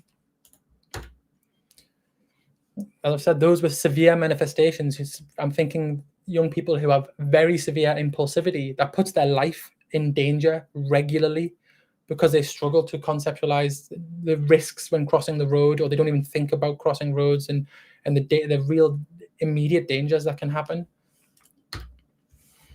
There's also a dichotomy. There's an uncomfortable dichotomy that doesn't quite fit. There's a paradox. Because as a movement, we want to celebrate and frame strengths and benefits, but what we also need to do is fight for support and interventions for those who need them. And that can be a bit uncomfortable. That sort of like push-pull of how do we fully conceptualize this? Is it a positive? Is it a negative? How much of a positive? How much of a negative? And it becomes hard to really have a conversation where we're on the same page because people have such very strong and different opinions on what ADHD is. As I say, this contradiction of if ADHD is natural variation, then why do we need our differences to be recognized to such a strong degree to be involved in legal representation? Again, this isn't my argument. These are one of the arguments that I think we need to respond to. These are the arguments that I think we need to be able to discuss, to have helpful conversations so that those of us who are maybe more leaning towards the neurodiversity movement can have helpful conversations with those who have a more medical perspective. And as Henry said, those who have a belief that ADHD doesn't exist whatsoever, sometimes it's hopeless, and I wouldn't even talk with them. But we also have lots of arguments that we can make about the history of ADHD and the evidence that we have and the fMRI studies we have, so that medical evidence becomes more helpful to justifying that ADHD even exists. Some other criticisms, again, I've tried to be balanced and have 2 pages of criticisms for each position. In 2018, there was a paper by Neumeyer that talked about neurodiversity light. And for those of you who've never heard of it, neurodiversity light is this perspective where the general population adopts the feel-good, fuzzy, lovely language of the positive language of neurodiversity as a form of lip service. So people will, celebrate Neurodiversity Celebration Week, they'll celebrate ADHD Awareness Month without actually implementing any real systemic change or real accommodations or actual inclusive change in their workplaces or their schools. So people using the argument of someone goes to work and says they would like some reasonable adjustments because they're really struggling. And their boss says, what are you talking about? You don't need reasonable adjustments. You've got a superpower. You told me yourself. ADHD is a superpower and superheroes don't need reasonable adjustments. Again, I've had conversations with people who think like this, and I've had conversations with people who have experienced those types of responses. So we need to be really careful that we're not having this, talking about all the feel-good language without actually recognizing the real difficulties and putting in place things that actively and actually help people. There's a big argument at the minute that we're seeing develop about, is neurodiversity as a paradigm itself just a white Eurocentric global north paradigm? Is it dominated by white European voices and or global north voices? But what about sort of the majority south perspective on what ADHD is, on what neurodiversity is? There's a wonderful friend of mine called Atif Chowdhury, who talks specifically about this and about how we can't understand ADHD unless we understand the world's perspective of ADHD. Does it truly acknowledge the impact of things like racism, ableism, patriarchy, colonialism, etc.? And this is one of my biggest worries. And I'm, like Henry, I'm in conversations with lots of people who have the power to make quite big changes in the medical world. And this is a question that's starting to be asked and where we need to be so careful as a movement. So if neurodiversity is normal human variation and it's not a disorder, it's not a medical problem, then why should the NHS or why should healthcare fund it? Why should we fund people's assessments if it's not a disorder? And this is really scary to me, because what this means is that those who need support may not be able to get it. And people are starting to ask this question. People are starting to say, well, we can save money by using the neurodiversity movement to say we only see those with the most severe impairments. I heard someone say recently, we only see level 4 ADHD. I have no concept of what level 4 ADHD is. I assume it's significant impairment. It's a made-up construct. We don't have levels of ADHD in the diagnostic manuals yet. But what this looks like, if we're not nuanced in how we talk about ADHD, it's the defunding of services. It's the removal of services. It's the loss of the support that you may not need because ADHD is more of a strength to you, but someone down the street might really need. The kids I used to work with might really need. Your children might really need. And so continue to advocate for your perspective, but be mindful of how that might be heard by those on the other side and what the long-term impact on the movement might be. So just a really quick sort of heuristic, simple table about the different paradigms. I'm not going to sit on this for too long, but this biomedical paradigm is diagnosis focused. It talks about ADHD as being biologically based. It focuses on medication, but has these criticisms of being reductionist and medicalizing. In our neurodiversity paradigm, we're celebrating difference. We're celebrating diversity, we're celebrating identity, we're finding personal identity in our collection as being a neurodivergent person. We're seeing more self-identification and self-diagnosis. and lots of strength-based advocacy, but that can minimize impairment. And we run the risk of losing support for those who maybe need more support than us. So how can we, in this concept then, how can we develop our own ideas of ADHD? And this next slide is part of a research paper that I've written where I'm trying to find a sort of framework for everyone with simple questions to ask. If your position on ADHD, what is your position? What are the biggest criticisms to your position? And how are you responding to them? So for instance, which of the paradigms most closely reflects your experience? Are you more in that medical paradigm, or are you more in that neurodiversity paradigm? I suspect the majority of people in this audience will be more neurodiversity paradigm. Not everybody, of course. So if you are in this paradigm, what are the benefits to diagnosis and medical treatment? Because there are real benefits to that from a lot of people. What about those who have the most severe impairment, who feel like the neurodiversity movement doesn't actually reflect their needs? How are we not going to lose them? How can neurodiversity light be avoided? And for those who want to think about it a bit more, what impact have sort of colonialism, Eurocentrism, racism had on developing your paradigm of neurodiversity? And are you considering different perspectives even in the social paradigm? On the other side, if you're a medical practitioner, a psychiatrist, and I train psychiatrists and I talk about this, what impact do social environments have on the success of our medical treatments? Some medical treatments are more effective in one context to another. So why don't we do some research on those contexts? When does ADHD medication work the best? When people aren't filled with shame, when they feel supported and included, when they have friends and support networks, when they feel psychologically safe, when they are loved, ADHD medication works better because it's more complex and nuanced than just dopamine levels, and just more complex and nuanced than just inattention levels and hyperactivity and impulsivity. What can be done from a medical perspective for those who might never seek or get diagnosis? How do we support them? How is your own and the wider diagnostic criteria subjective? We know, right? I'm talking to however many thousands of people right now. We know the diagnostic criteria for ADHD is going to change.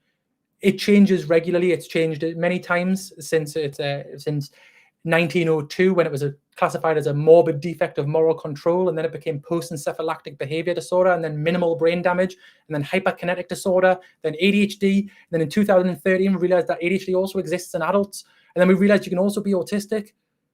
So we're definitely not perfect right now. We definitely haven't perfectly encapsulated the diagnostic criteria of what ADHD is. So how might it be different? How might it change? And how might that affect how we think about it ourselves now? Might emotional dysregulation be added to the criteria?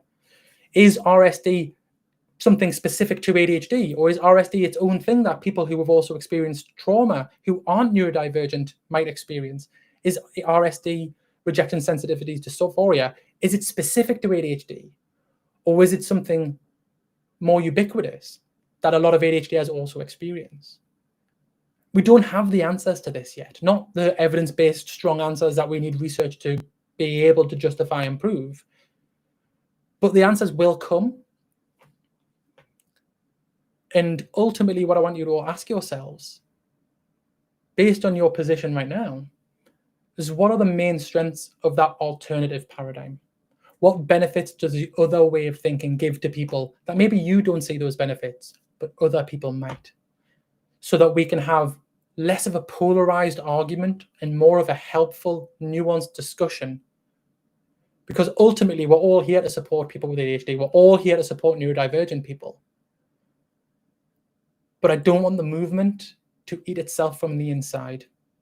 I don't want it to happen here, because we can make a massive change, and we have seen monumental change in this space. But we've also seen some real damage as well. And for me, the implications of this are massive. From a research perspective, from researchers, we have more nuanced research with people saying what their paradigm is in their introductions to the research project so that we can understand what someone's bias might be or their interpretation. Clinically and educationally, we can have clarity on treatment and language and patient care and expectations for our children and young people and for our adults. We can, if you're a nurse who works in an ADHD service, you're going to have a very different perspective of ADHD than a social worker who's never worked with people specifically with ADHD. Although I guarantee you have worked with at least some people with ADHD, because we're at 5% of the population. And for those with lived experience, those of you who are neurodivergent, thinking about how identity is constructed and how that identity works, and what I mean by that is so many people get benefit from that diagnosis, from that label, which is a medical thing. The evidence is really clear. My research has shown this as well, that diagnosis helps to legitimize people's difficulties and needs. So let's not take that away from those people just because you don't believe in medical diagnosis or you don't feel like it's helpful. Can we give nuance to people in this world of polarization? And ultimately, neither paradigm adequately supports everyone. Neither paradigm effectively is helpful to the needs of every person. We need both paradigms. I don't think there will ever be a really firm, clear answer on a correct one or a wrong one. I don't think that's going to happen. We need both for different people. And in the social media space, TikTok and Instagram, we're seeing a doubling down of this. If you don't agree with me, then you're completely wrong. If you don't agree with me, then you're part of the problem. And we see that on both sides. So we're going to see our clinicians double down. We're going to see our services double down. We need this flexibility because it's scary. And as I say, behind these closed doors of conversations with people who make quite significant decisions on ADHD care in various different fields, we need to be able to convince them as well as being able to convince ourselves that we're on like strong theoretical ground. It's valuable to be constantly learning and constantly self-reflective and be critical of your own position. My own position has changed over the last 6 years of research that I've been doing. It may change some more as time goes on, but that's okay as long as we're not being too overly critical to the other side to the point where there's no conversation. And with that, thank you very much. Really hoping that we can, as a movement, change the language and direction over time. And if anyone wants to get in contact with me, my LinkedIn is the easiest way to get in contact. Instagram, I post 3 times a week on all things ADHD. For any university-related emails, or research-related emails, please email me on the top email. For business and training inquiries on the second one. And Henry, that's me. Well, that's absolutely fantastic. Thank you. And a really interesting and important discussion on how we're talking about ADHD and how those different voices are in some cases complementing, in some cases clashing, and the challenges that creates. It's a big deal that I think few think about, and it's great that you brought it out and allowed that discussion today. Thank you. Well, thank you very much. And again, we see part of this core problem is lack of training for professionals and being able to have conversations about ADHD. So people are making their own mind up. Social media, on Instagram, on YouTube. And I think with good neurodiversity training, we're able to have more robust conversations and more robust thoughts about what ADHD means to us or means to our organization. I've just seen one of the comments about how the police aren't trained in neurodivergence, and they're not the only ones. Nurses often have a very high percentage of neurodivergence and deal with a lot of neurodivergent people. Yeah, nurses aren't trained in neurodivergence as standard. ADHD is not included as standard in PGCEs. It's not included as standard in our training of medics. It's not included as standard in our training of social workers, of consultants, of psychologists. It's inconsistent, the training approaches that we see on ADHD in all areas of all spheres of professional lives. And that's led to really strong opinions and very disparate opinions, where I think we can have, as I say, more to learn and more nuanced discussions. Let's navigate some nuance. And I thought it was very interesting you talking about how the successful have the voice, and particularly how challenging that is when we're talking about ADHD being a disability and the sort of superpower narrative. We've got Sam Thompson talking later, which we're very excited about. So that's something we've recorded already, so I don't know what's in it. But I can tell you, because I know that he's an example of that, where he's talked about ADHD as a superpower and tried to, and caught a lot of flack for it because he's in a different position. I can tell you that he has a much more nuanced actual view, and I think a lot of the superpower actually comes from how hard he's found life, and he's just trying to help other people feel okay. Yeah, and that's really what he's trying to do. Even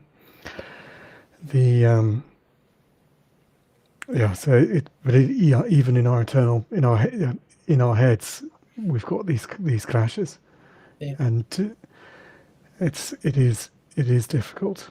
We had a wonderful comment, which I just thought expressed a lot in a very ADHD. This bit's not very ADHD. This is just nice about you. It says Tom is brilliant. Thank you. And then they continue to say, "Sorry, I'm late." I'm just like, welcome to our ADHD conference. That's wonderful. It's exactly right. But lots of lovely comments on. I can't go through them all. We're out of time. Yeah. That was absolutely spectacular. You are an extraordinary voice in for the cause of ADHD, both in expanding knowledge through your research, but in your campaigning, and obviously, there's a lot of support you provide ADHD UK, and for which we're very grateful. So thank you, and thank you for doing this. That's it. I have to say goodbye. Yeah, thank you for having me. Thank you very much. Thank you. I loved it last year, and I've loved it this year, and just want to share what we can to help others. Well, we've loved it too. So thank you. Thank you. Goodbye. He's amazing. He's an extraordinary person, like a properly extraordinary person. And he's one of those people, the more you talk to him, the more you learn from him, the more you're like, you are one of those incredible people. And it's so brilliant getting to know you and getting to work and do stuff with you. Right. We've got more coming up, and I am extremely excited about it. Let's bring in, let's see how we're doing. I've tried to do a new exciting way of sharing it, which point I discovered that just did not work at all. So there we go. We'll definitely do it this way. It's inelegant, but it works. Next is Tina Squire. Why can't I just start? Rethinking productivity with ADHD.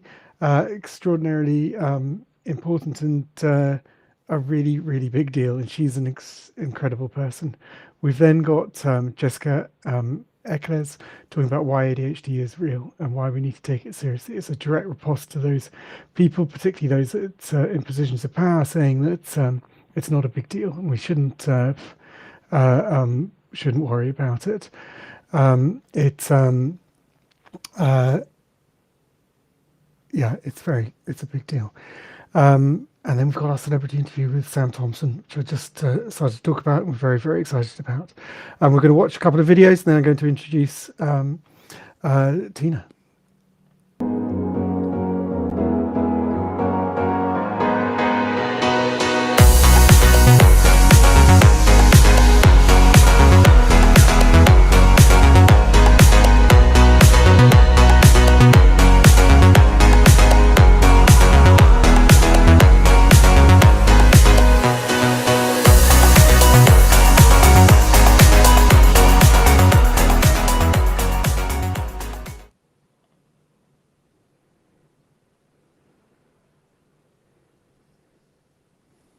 Hello, my name's Anne Diamond and I'm founder of Resilience Rebel and proud to be an ADHD UK ambassador. I became an ambassador because I wanted to have a voice and also to help others with ADHD to have a voice too, to advocate for themselves and to get the support they needed and their families needed to help them thrive and not just survive with ADHD. I couldn't access that support from the services I turned to after my late diagnosis when I was 52. So I've made it my mission to find the places and people where I do feel safe to unmask and learn more about how I can navigate living and working with ADHD. To get the support I needed to process my diagnosis, I had to pay for my own counselling and train as an ADHD coach.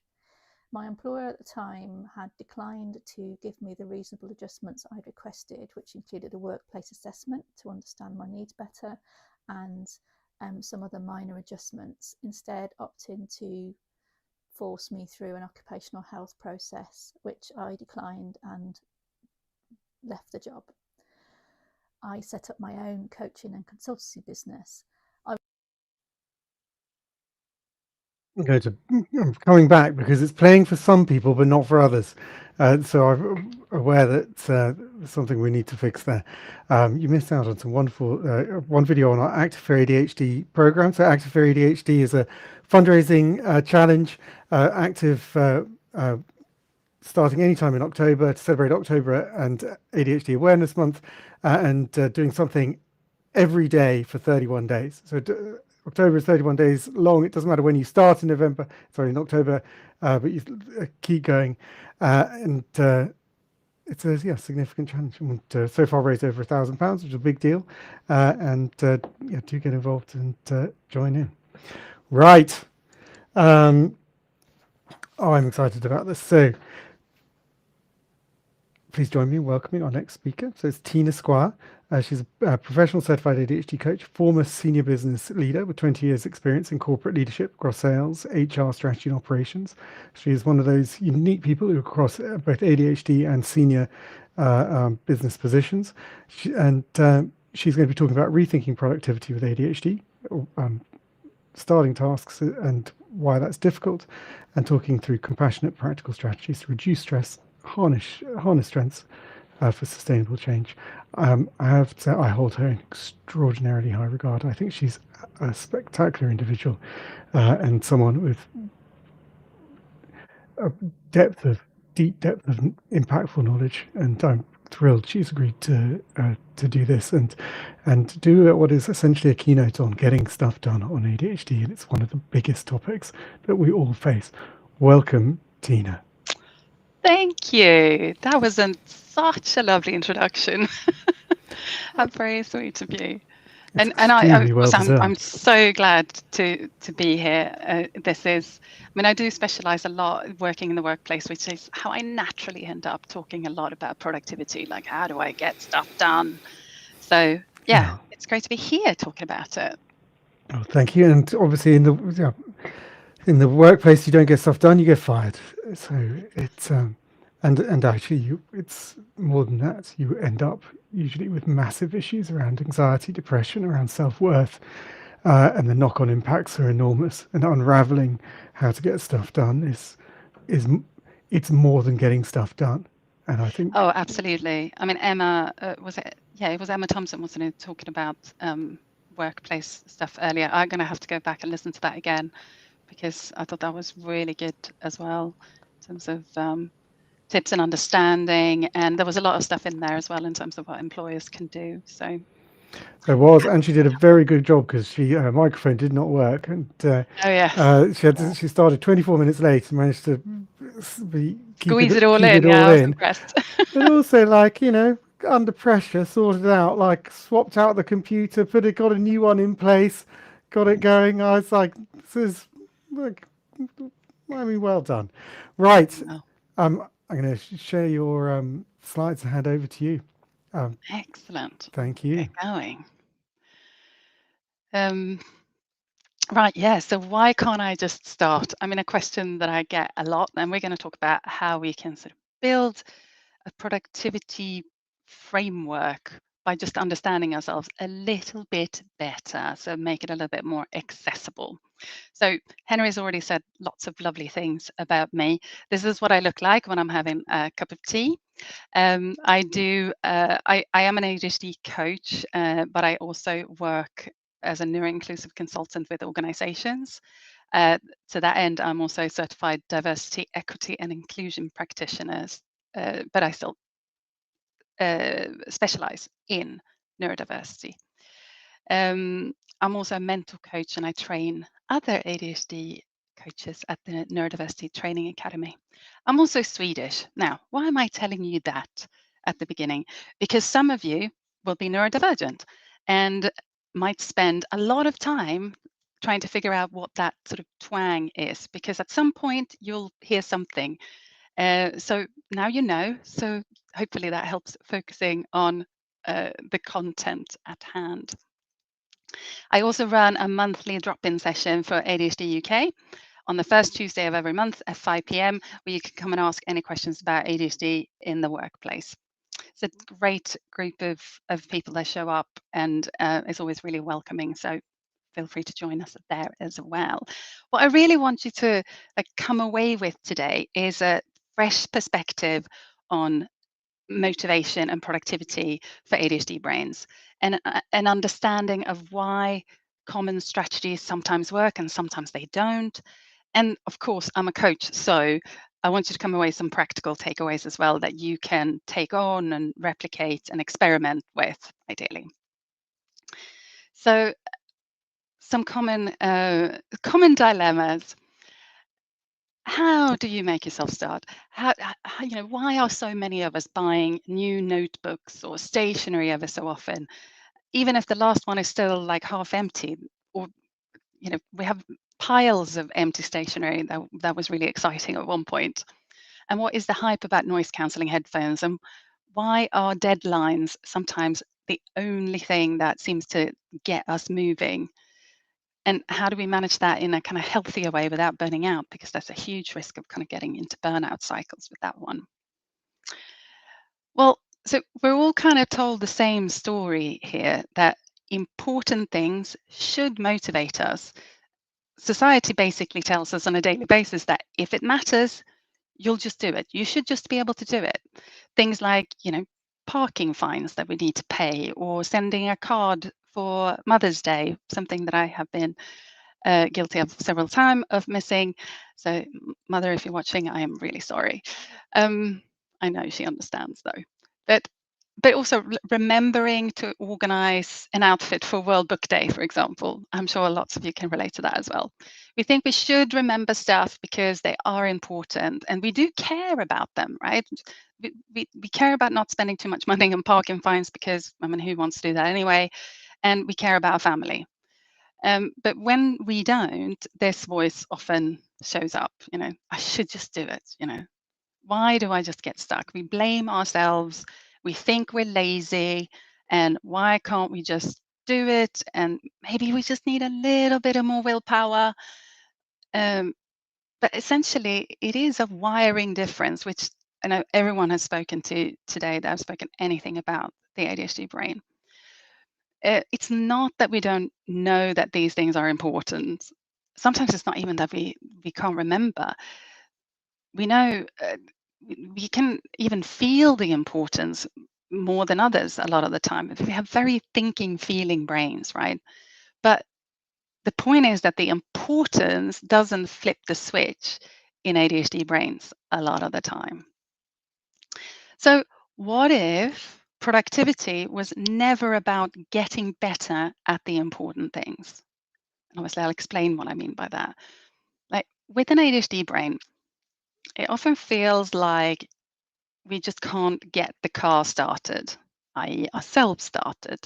So it's like trying to run a petrol car on water. No matter how hard you press the pedal, or you try to turn the key or jiggle the key, the car is just not going anywhere. And you end up feeling stuck and frustrated and believing that you are the problem. You are not the problem, my friend. This is the trap that we're talking about here. We think that we should be motivated by importance. So we try harder, We get stuck, we blame ourselves, and then we feel shame, and then we try harder, and so it goes on. It's just one perpetual cycle. And that's how we end up in this land of should. Now, I'm not trying to depress you here. I'm sure a lot of you recognize yourselves in this.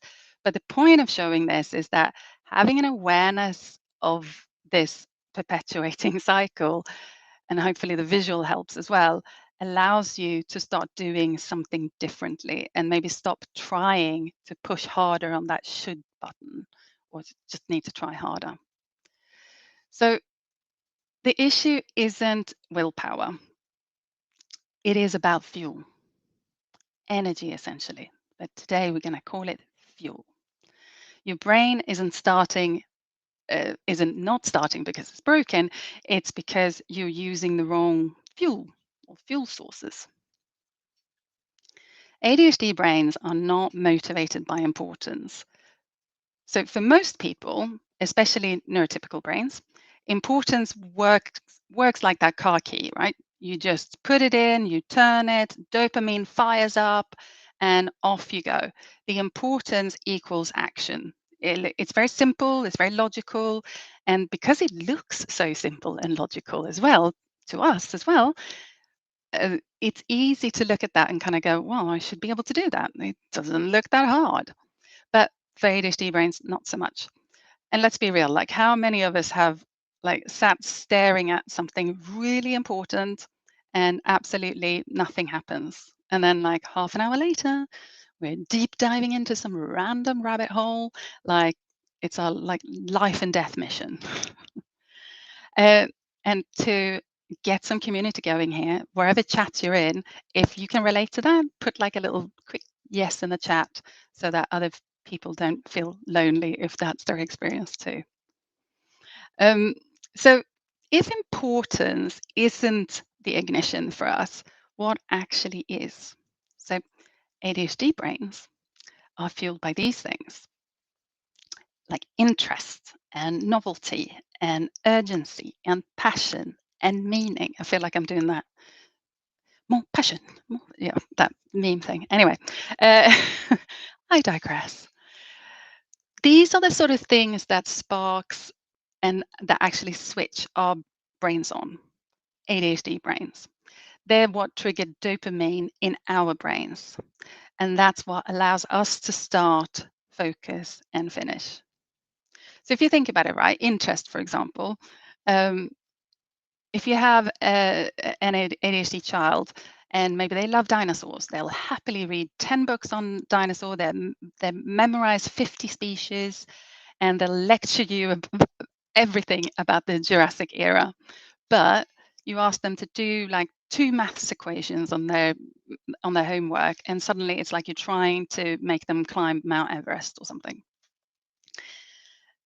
And urgency, for example, very much looks like now or not now, right? Until that deadline is like breathing down our necks, and you've got a few hours to go or 12 hours to go, depending on the size of the task here, nothing is going to happen.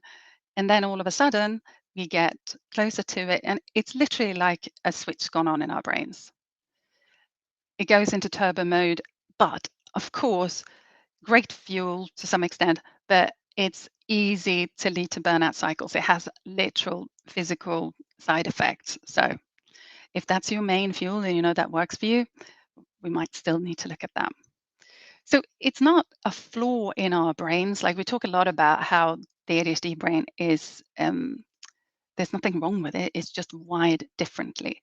The same here. This isn't a flaw. It's not laziness. It's simply a different fuel system that we need to understand, and we need to learn how to operate. Because when we work with it and we find strategies that feed this part, we get energy and we don't feel so drained, if that's an issue. And we find momentum and we can complete stuff. We can start stuff and we can continue and we can complete stuff. So there are obviously loads of strategies out there that you could try. So why should we look at it this way?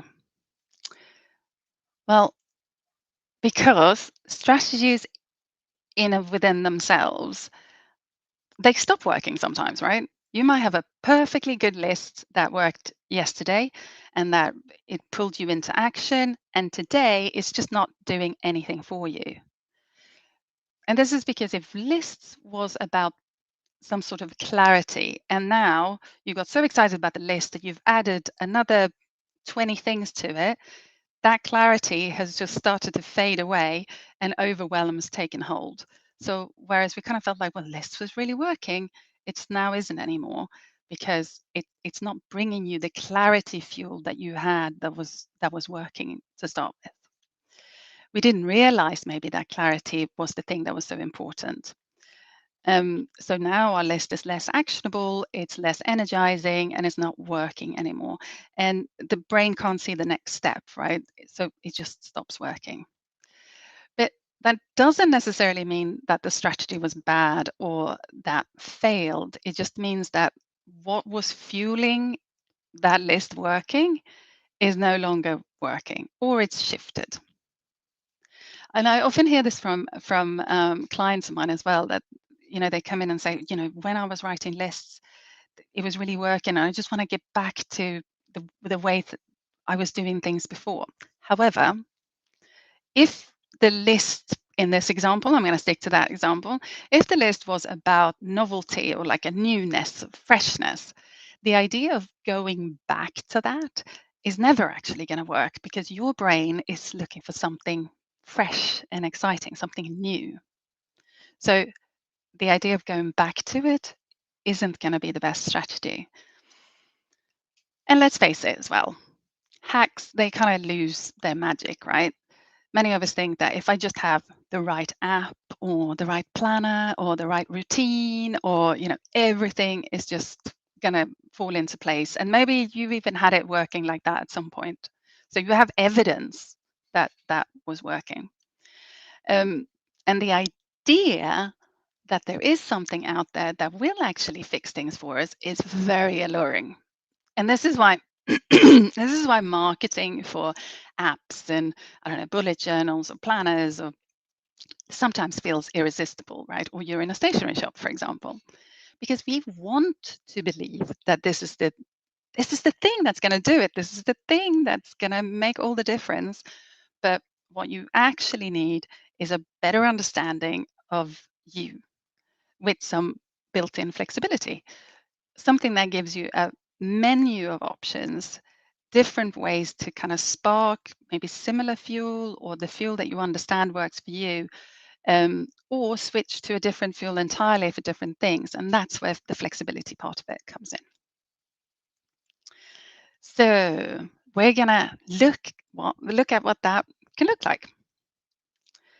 Now, bearing in mind that this isn't about finding the system or the thing. It doesn't exist. I'm sorry if that's breaking your bubble, but it doesn't exist. It is about building your own menu. It sort of ties back to that old saying, if you have met one ADHDer, you have met one ADHDer. And that's why some generic set of strategies isn't just automatically going to work for everyone in the same way. Knowing what fuels you helps you stay in motion. It helps you understand yourself and how you need to operate. So as we kind of go through some of these ideas, just take what works for you about all of this, notice what you find interesting, and take note. This is anything that where your brain kind of goes, ooh, hang on, is there something there? Is good information. I'll explain. So I have a worksheet that goes with this.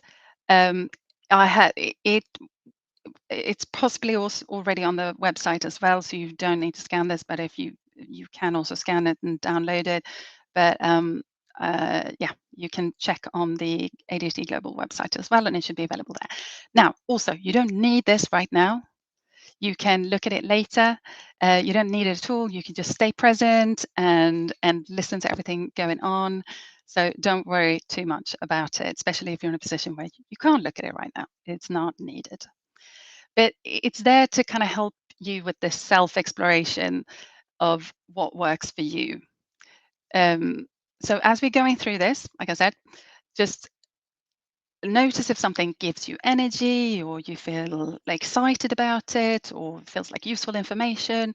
And take note. If you come across something that I say that sort of you've tried and you know it isn't going to work, that's still information. That's still data, as I like to call it. Data is important because all of this information, it's not good, bad, or right or wrong. It's feedback, right? Data, feedback. And I like that because it doesn't have any positive or negative connotations to it. It's just simply information that you can take and use. So think of yourself a little bit like a scientist that running experiments. Like every result tells you something about what fuels you and what excites you and what your brain likes. So let's have a look at some examples. Now, we're going to start with body doubling. I know Anita Hempenius, who was on earlier, she mentioned body doubling as well. She had a question about body doubling.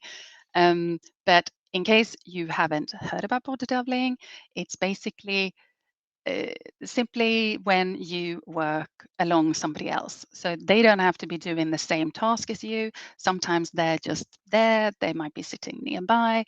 They're focusing on their thing and you're focusing on your thing. But somehow that presence helps you get started and keep going. And we're going to look at what is that somehow. What is it that makes body doubling work? Now, for one person, body doubling works because there is an element of connection there. Just having someone else in the room makes the task feel less lonely. For someone else, it might be about accountability, right? If I've told somebody else or declared what it is that I'm working on, I'm more likely to follow through or work focused on that as opposed to getting distracted. For someone else, it might be a bit of novelty and fun, right? Because they don't normally work like that. So, it's exciting and brings energy because of that reason. It's something to break the monotony. It's the same strategy, but it can have totally different energy fuel depending on you. So this may some people might like body doubling, others might not like body doubling. It might even work differently for you as a person on a different day or a different situation or for a different task even. All of these are also dependent on they're situationally variable, meaning that they work differently, maybe in different environments and just depending on how you feel. So it will have an impact on how well body doubling works as a strategy. All of that, time of day, how you're feeling, how much sleep you had, etc. So we don't want to rely on strategy alone, because if you can identify the fuel behind it, then you can replicate that fuel in other ways. And you're no longer stuck when a favorite strategy kind of loses its spark or shine a little bit. But let me give you another example. So noise and sound. So for some people, background noise is great, right? The hum in a cafe or the gym, or just a good playlist or white noise, or some people got TV blaring in the background all of the time. It helps them focus, it brings energy, it works, right? And for others, noise is absolutely unbearable. What they need is quiet. And here's where I'll admit I'll have a little bit of an opinion about noise cancelling headphones, because they're often marketed as kind of the ADHD tool strategy, if you will, especially in workplaces. But unless you know what it does for you specifically, it is just headphones, right? So blocking everything out isn't always the answer. For some of us, it's silence. For some of us, the silence is literally disorientating, even discombobulating. So instead of it bringing calm and focus, you can end up being more distracted because you can't hear. So you're just focusing on looking around all the time. So the point isn't the headphones. The point is what makes the headphones work or what they're used for. And sometimes that fuel is clarity. from shutting everything out, maybe. Sometimes it's a sensory regulation, and you might be playing things that calms your nervous system. Sometimes it's energy from having, dance music. I often use it for kind of, if I'm feeling a little bit low on energy, I might stand up and dance around to some really loud music, right? And sometimes it's transition as well. The music tells you what energy you should have, or it helps give you that cue that about what to do next. Because every time you play like Queen's Don't Stop Me Now, that's how you start your day every day. So when you hear that, it's like your body sort of goes, all right, this is what we're doing now. That's how it works. So I encourage you, if you like noise cancelling headphones, or if you don't, figure out what it is about it that works for you. The tool is never the whole story. It's about knowing what it does for you. You're going to hear me say that a few times, but it's important. So now we've got two, I think, familiar sets of kind of strategies and tools on here. So we've got timers and we've got checklists. They're very different strategies on paper. One is about managing time, the other one is about managing tasks, but the different strategies can light up some of the same fuel. So with a timer, it can create that urgency, right? You set a timer and it's like, oh, I'm going to do this in 20 minutes in order to get it done. But a checklist can do the same thing. If you've got 2 things left on your checklist, that little, and you've got, you're nearing the end of the day, that can be really motivating. That urgency can be really motivating. Time blocking. So maybe you are putting time on your calendar. So you have maybe write the report in a time slot between 10 and 11, and that provides some clarity, like you're going to do that. And a checklist can also, of course, provide some clarity, especially if it's tickable stuff. So sending a draft to a manager instead of finished project, it's a little bit too elusive. It doesn't necessarily provide the clarity we need, but if it is clear, that can be really helpful. Timers can also feel like we're racing against time, right? Which is an element of gamification.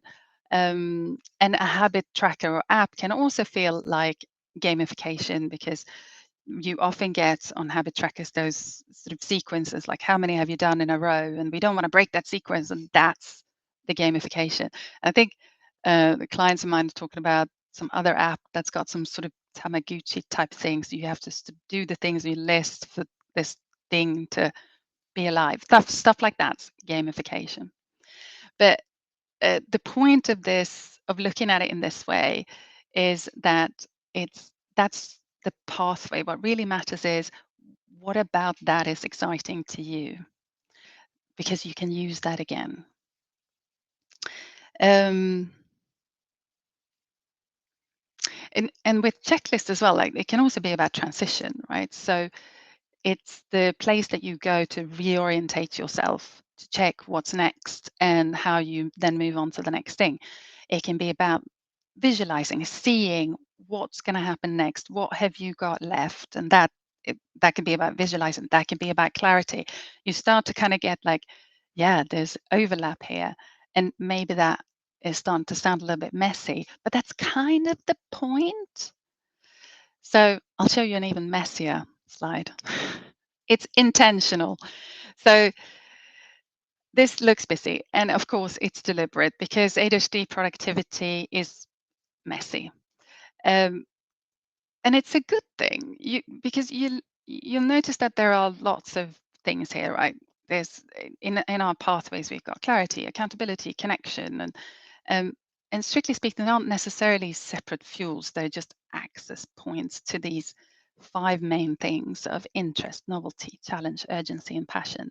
But in real life, we rarely say, I need novelty. We say things like, I need to go and work in a cafe, or I need to make a list. Those are the sparks. They're the handles that we grab onto that kind of unlock these bigger fuels underneath. So don't get too hung up on on the structure of all of this. They're mainly there for contextual learners among us, which is which I am one of them. So it was important for me to sort of show you something about how it all sort of comes together. But what is important is essentially understanding what it is that energizes and fuels us. So in some of these examples, that take a weighted blanket. So for some people, that's about comfort and safety, and for others, it's about sensory regulation. That's the feeling that helps them keep calm enough to maybe focus. And I know plenty of clients that use weighted blankets for work as well. So because it just keeps them grounded. Working in a cafe or a library, for example, that might be about connection, but it might be about being around other people. There might be about accountability. Whatever it is, in order to that keeps you on task. For others, it's energy in general. It's a momentum. I'm here now. I need to start. That was, to be fair, one of the things that worked probably well for some of us before COVID, before we were working from home a lot, is that we had some really clear cues about when our work started and when it finished, because we went in and that was the beginning, and we went home and that was the end. But yeah, and things like task batching as well. It looks like maybe a organizational trick, but for many it's clarity, right? You can actually see how things fit together. And for others, it's structure, it's routine. And then we have something like visualizing that finish line. I am a fan of that. That could spark gamification. It could turn it into seeing that win, and that's exciting, and that's what makes us want to chase that. And for others, might be clarity. So just to really show the messiness, I could, of course, demonstrate how all of these things might have a crossing over, but I think you get the point at this time in the content. This is also not an exhaustive list, right? The point is just to demonstrate that there are loads of different strategies, loads of variations of different strategies. What is really helpful is if we understand the energy that it brings underneath it. And the point is also not to memorize a giant list of these. It's to notice what actually fuels behind you. So let's take a step back from all this messiness.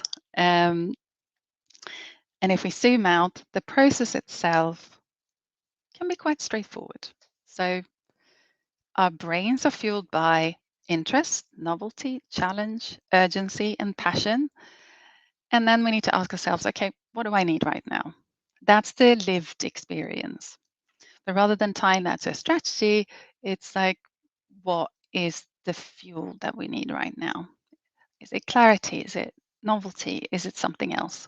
And then we match that to a strategy, not the other way around. Because it's not about forcing yourself into a planner or a timer. It's about looking at yourself kind of going, what do I need? And that's the core of it, really. Fuel, need, and strategy. And once you know that, you can stop chasing the sort of magic fixes and start building your own, but very personalized, flexible toolkit. So to bring it all together, like a lot of the time, people come to me frustrated, not because they don't have a strategy, but because they can't understand why something that once worked has stopped working, or why a tool that seems to work for everyone doesn't work for them.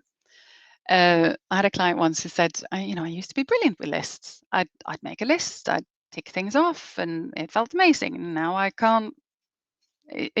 I make lists and I just ignore them. Like, what's wrong with me? And the experience was one of failing, but actually, neither them or the list was broken. The fuel had shifted. At first, list was giving them what they needed, and later it just became vague and long. It's unlikely that something has broken, but when you look at what made that work before, what was exciting about it, the fix is rarely about the list itself. And it's also not about, okay, list doesn't work, let's throw that away. There's usually, it worked at one point, so something about it worked, right? And it is that something that we want to try and understand. Now, this is, of course, a lot of the work that I do as an ADHD coach. A lot of us do as ADHD coaches. We help them notice patterns, and we're trained in that kind of listening so that we can pick out and hear what it is that energizes a person a lot of the time. And you then kind of build that toolkit together and you reflect back. But I know not everybody has access to coaching, so this is really a presentation and a worksheet that is kind of my way to giving back and giving you a sort of self-learning tool, if you want. So you can experiment and you can reflect and start to understand your own fuels in the same way I would guide someone in coaching. And it's not about having something that's perfect, it's just learning about yourself.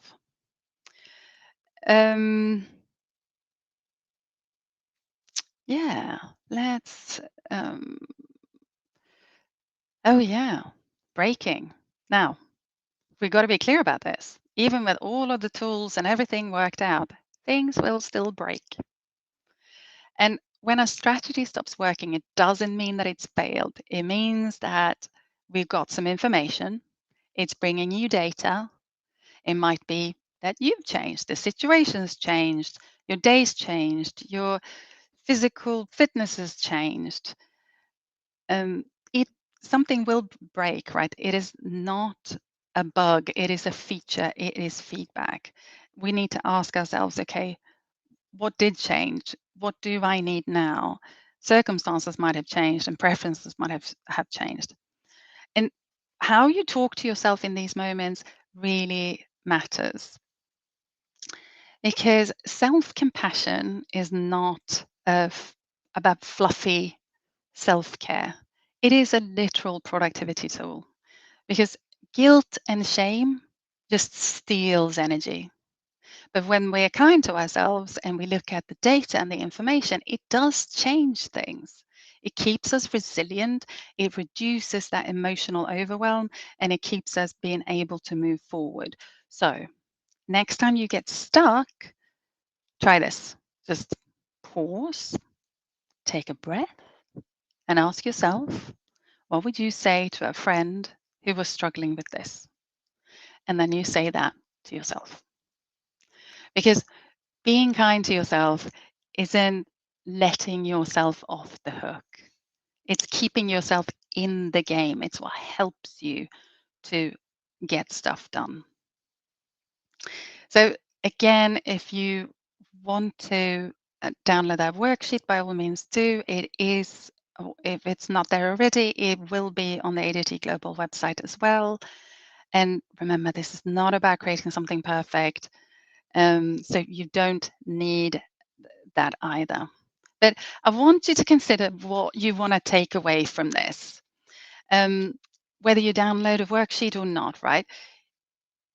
Based on what we've said, like, what do you know about what already works? What is resonating with you in terms of the fuels? Maybe you heard a strategy you've not thought about before. And if you're not sure yet, because I do get this as well, where it's like, I don't know that anything's ever worked, right? That you don't need past data either. You can just start experimenting today. You can just either start experimenting with a fuel or with a strategy and just notice what happens from there. And if you do feel comfortable, again, if you want to share in the chat anything that's sparked for you, anything that you're taking away, it again really helpful for the community to kind of hear that what they think and feel resonates with everybody else. Whatever you do, do not leave it in your head. Write it down, because why would you want to waste precious executive functions on trying to remember stuff, especially since when you're going to need these sort of approaches, it's probably going to be when you're feeling a bit stuck or a bit overwhelmed. So that's not where our executive functions work the best anyway. So do write it down. And this is where I leave you. So it's not about perfection. I can't say that enough for all the perfectionists amongst us. It's about support, and the support that works for you specifically.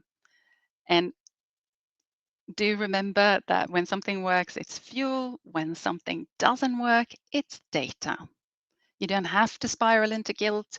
You just notice, you let it guide you, and it will tell you what it needs. And self-compassion is not a luxury. It is a tool. It's what keeps us moving, keeps us productive. So this is about your fuel, your tools, and to do it your way. That is it from me, ladies and gentlemen. I suspect I talked quite fast there, so you might. So we've probably got lots of time now. Maybe Henry has even gone for a break. Oh, this is me, by the way. So you want to connect with me. I am primarily on LinkedIn. That QR code goes to my profile on LinkedIn. I have a website. I have Instagram and Facebook as well. So connect with me wherever you would like to. I also have more kind of resources on my website as well that are often very workplace related, because that's where I specialize. But it's been a pleasure. I hope it's been helpful. I will read the comments afterwards as well. So if there's, and maybe I can actually go in and stop sharing. Nina, that's absolutely wonderful. Thank you. I loved it. I learned, well, I always learn a lot talking to you, but obviously that was the concentrated form. Just wonderful. And we've got lots of questions, and we've had lots of people commenting, and some of them just an absolute delight. Let me just start with, look, this one from the bookends. Great presentation. It's just very. I'm just glad if it's helpful. Very, very nice. Yeah, and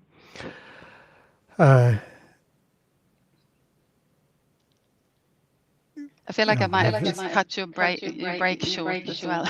No, I've been here very peacefully, and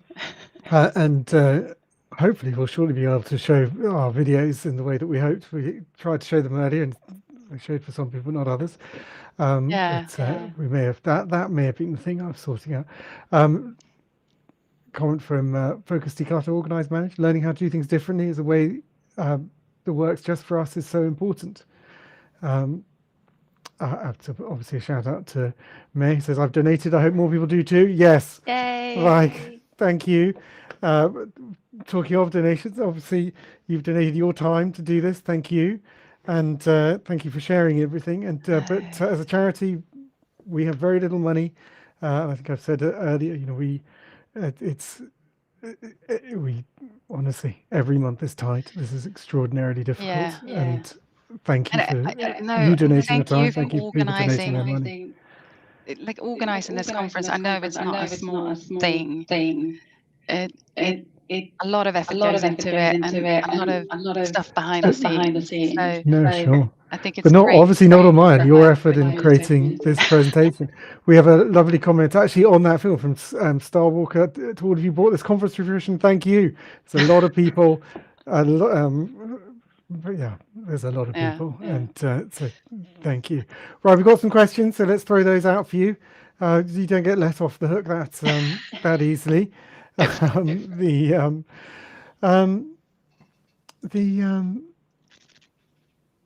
Someone sent in. It's a very nice question. It talks to heart of some things. I love a new book. Or stationery. Love a new notebook. How do I stop buying these things I can't afford? So the thrill you're actually looking for from the notebook isn't the notebook, right? It's the novelty, it's the newness of it. So there's a few things you can try. So you probably already have a few notebooks that are either half used or they're not even used. So you can go and dig those up and like make them feel new. Or if you've got pens that you really like, but like putting them back into the packaging again, and just like create that sort of novelty about it again. You can set a budget for it as well, right? So it's not that you all have to stop buying notebooks. Notebooks can still be useful. They are a useful tool to write things in, but maybe you want to limit how much you're spending on it. It is and find, because it's about novelty, so maybe it's about finding other free novelty as well, right? Changing around your workspace. And this is the beauty of kind of understanding what it is that we like about notebooks. And with notebooks and stationery in general, I'd say it's a lot of it is about novelty. So what other novelty can we create? It then, if you understand that, it helps you kind of go, okay, well, what do I need to do? For me, it's changing my workspace. Like, I have to move my desk around now and again. I just can't sit for years just staring. I can sit for a year maybe, but not. I have to do something different and just, yeah, change it a little bit. Yeah, and you remember, like, you are not addicted to stationery, which is something I hear a lot. You are just loving that novelty of things. So what other things can you do that maybe not so expensive or doesn't take up as much space, that feels like novelty? Does that make sense to you, Henry? It does make sense. And also, I think it's an expression of, there's a moment of peace when you get the new to-do system, get the new notebook. You're like, this one will be different. I can relax for a moment and have peace that the new thing will solve it. Yeah. Which obviously isn't going to be the solution. But well, and this is the thing with ADHD brains as well. Like, that's what we call ideation. Like, the idea of something is way more addictive than the actual thing. Like, the idea that something is going to change something for us and it's going to be the solution, and I'm finally going to be able to do all the things, or, I'm going to be a good student, or I'm going to lose weight. That's what we're, if anything, addicted to, right? And it is very alluring, but understanding that as well gives us a little bit more of a choice, I think. Yeah. That does, and thank you. How do I stop self-compassion turning into letting myself off the hook completely? Yeah, so there is that thing. You often see that juxtaposition with clients in coaching as well, where they know that they're hard on themselves, and they know they should be kinder to themselves, but actually, when we've operated for a long time by just kind of pushing ourselves and trying to beat ourselves up, then it's actually really scary of letting that go. So we need to sorry, I'm like losing track of the question. We need to understand. And the reality of people with ADHD, right? Yeah. Like, I've started talking about a thing. I'm now on that thing. Oh, now I can't remember the thing. Wait, I've got a plan. I'm going to keep talking. I'm going to hope that I remember the thing. Yeah, it's just it's gonna. But you were very good to admit it, and there's a nice. Oh yeah, no, I completely stopped the sort of pretending, and I do this when I train as well. Like, you just need to put your hands up and own it. I mean, also, you're probably similar. We are now in environments where it's much more acceptable to do that. Yeah. And it's not always as easy for people in work environments, for example. Exactly. But I'm very lucky. I live in a predominantly neurodivergent friendly bubble. And if I go into another environment, like, say, the political one, oh my goodness, you do suddenly realize, but not only are people not going to be generous, or not going to allow that thing, difference or challenges, they're going to take advantage. Yeah. They're going to use that opportunity to try and devalue your point, what you're doing, and that's hard. Yeah, but I find it easier to spot that now as well, and I'd like to call it out if I can. And the self-compassion thing has just come back to me as well. So what I was going to say about, and for the audience, and I was going to tell you, we then tangented ourselves, but the question was, how do I stop self-compassion turning into letting myself off the hook completely? The idea that I just go, and actually this cuts to the point that's going through many in government at the moment, which is people get an ADHD diagnosis and they just live off the benefits from that. They give up. They just go, that's me. I can't do nothing. I'm done. And so how? And that's essentially what this is about as well, right? So it's not a free pass. It's just like, oh, I've got to be kind to myself. I'm not going to do anything from now on. I just need to accept myself as I am. And now I think accepting yourself as you are is a very, very good strategy. But it's if you imagine how maybe a good coach or even a friend would talk to you, they would be encouraging, they would be firm, but it's not about shaming, right? We don't need that part. We can still want to do things and achieve things without that harshness and the shaming. So even when, so if we are thinking, well, I just got to make myself do things, and then go, oh, actually, no, I just need to be kind to myself. That's great. But we can still then say to ourselves, this is hard. I understand why this is hard, but I can give it 5 minutes. I can give it a go. It isn't self-compassion, similar to what you said about like workplaces. Like, it isn't about lowering the bar. It's dropping that whip, right? The thing that we hit ourselves with. So you can actually be clear. Like, none of us work any good. Yeah, we don't work very well in those conditions, right? That's why we don't like bosses who are like that. So don't treat yourself like that. You're not going to work very well. Wow, that's such a good, like, would you, the way you treat your internal voice, would you accept a boss like that? And I mean, I think for many, one of the challenges of living with neurodivergence is that we end up with a very negative voice and being awful, being brutal. When I think about the compassionate part, I think about the compassion on understanding where the problem lies. So there are things for us that are a molehill for others and a mountain for us. And if we evaluate it like a molehill and go, oh, I'm struggling to go over this molehill, we're going to feel really awful about ourselves. Whereas if we recognize I have ADHD, this is going to be a really difficult problem. It is a mountain for me. Then I get the crampons and I treat it as the reality that it is. And that means a way of looking at that is I'm being compassionate to myself, knowing that that is a mountain, knowing it is much more difficult, and I treat it as such.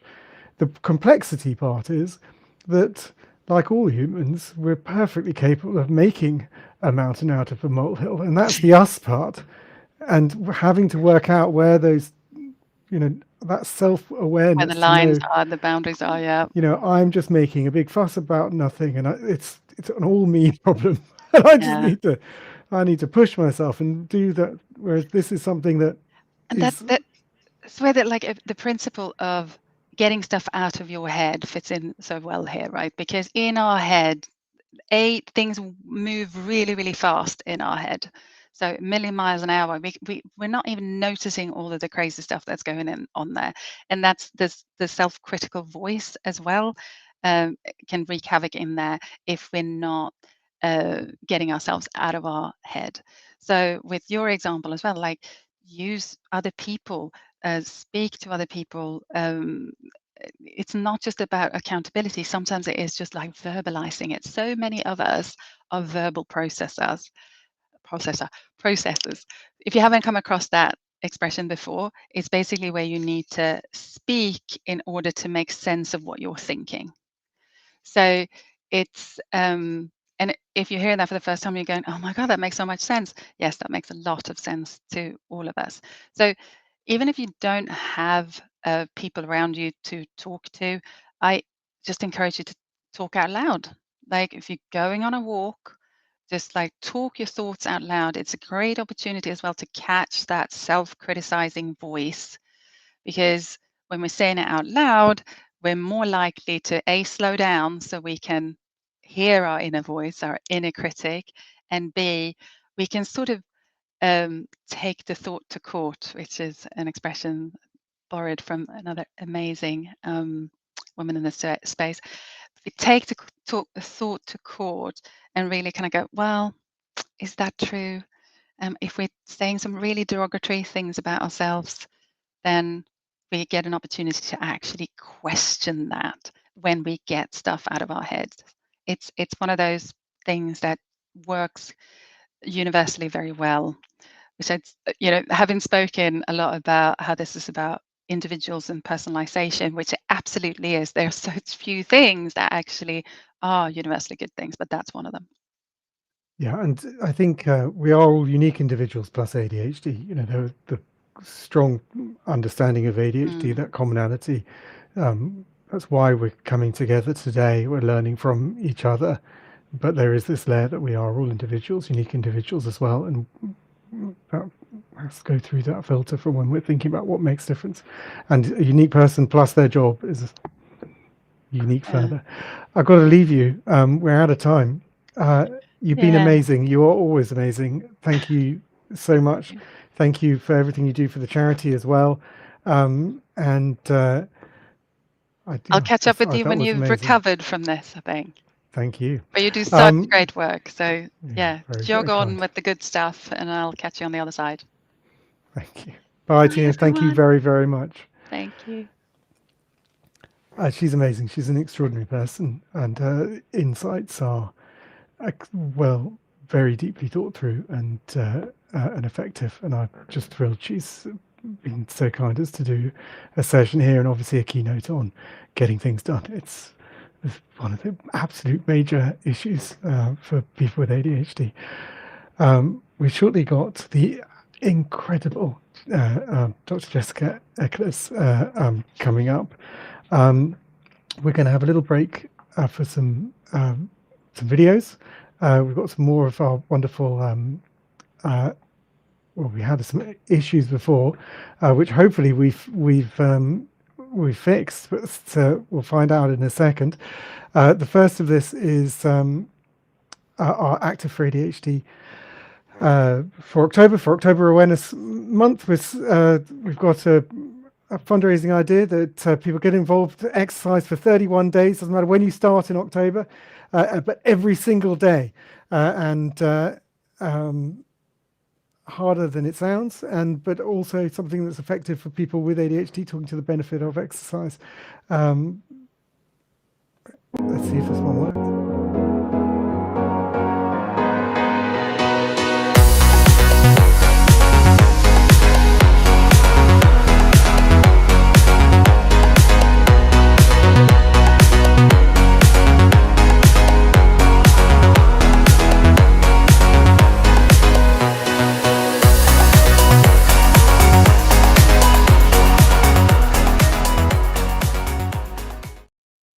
Hi, I'm Dorothea. I'm an ADHD UK ambassador. I became an ambassador in April.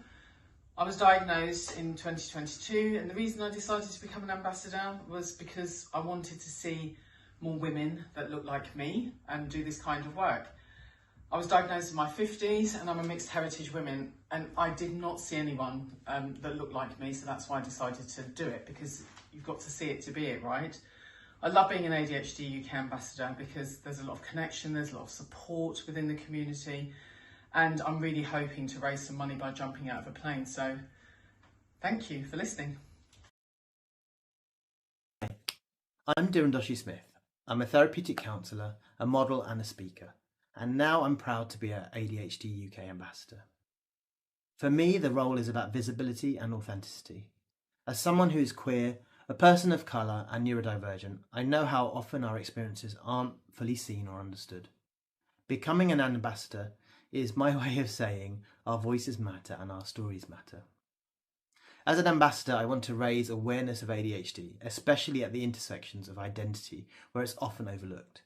I'll be using my platform to share lived experiences, support fundraising and bring people together through the events that celebrate neurodiversity and push for greater understanding.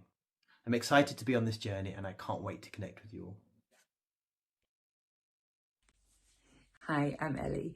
I became an ambassador for ADHD UK earlier on this year, having been diagnosed in 2024 at the age of 52. The reason that I wanted to be part of ADHD UK was because I had really faced some challenges in recognising my ADHD, coming to terms with it, being diagnosed, and then kind of wondering where the hell to go after that. And I'm somebody who can really stand up for myself. I was in a leadership position at the time and I still found it really challenging, but I knew that I could advocate for myself.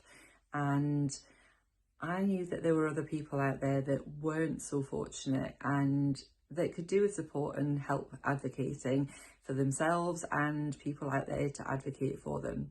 So I joined ADHD UK.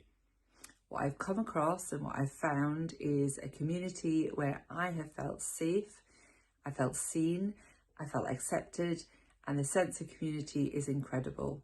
So I'm really, really excited to be part of this charity, and I'm really looking forward to being part of the work that they do going forward.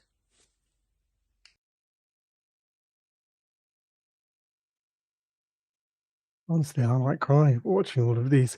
It's absolutely wonderful, and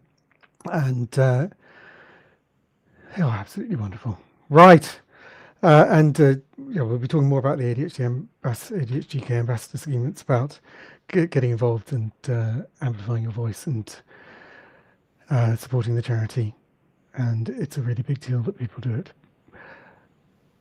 Okay, this is I'm about to introduce Dr. Jessica Eccles. I'm doing it right now. She is our next speaker. She's an award-winning researcher, neurodevelopmental psychiatrist, associate professor at Brighton and Sussex Medical School. We are, and God damn it, I wish we weren't, but we seem to be starting to edge towards being in a culture war. In a culture war where people are saying ADHD is just a whole load of overly, I don't like using this word, but I know it's the word that's used because I disagree with it sort of fundamentally, but a whole lot of overly woke people who need to just get over themselves, get a job, sort their job out and sort their lives out, and maybe get a bit of gumption, stop being so lazy, and that's just us. And as a result of that, because it's not just words,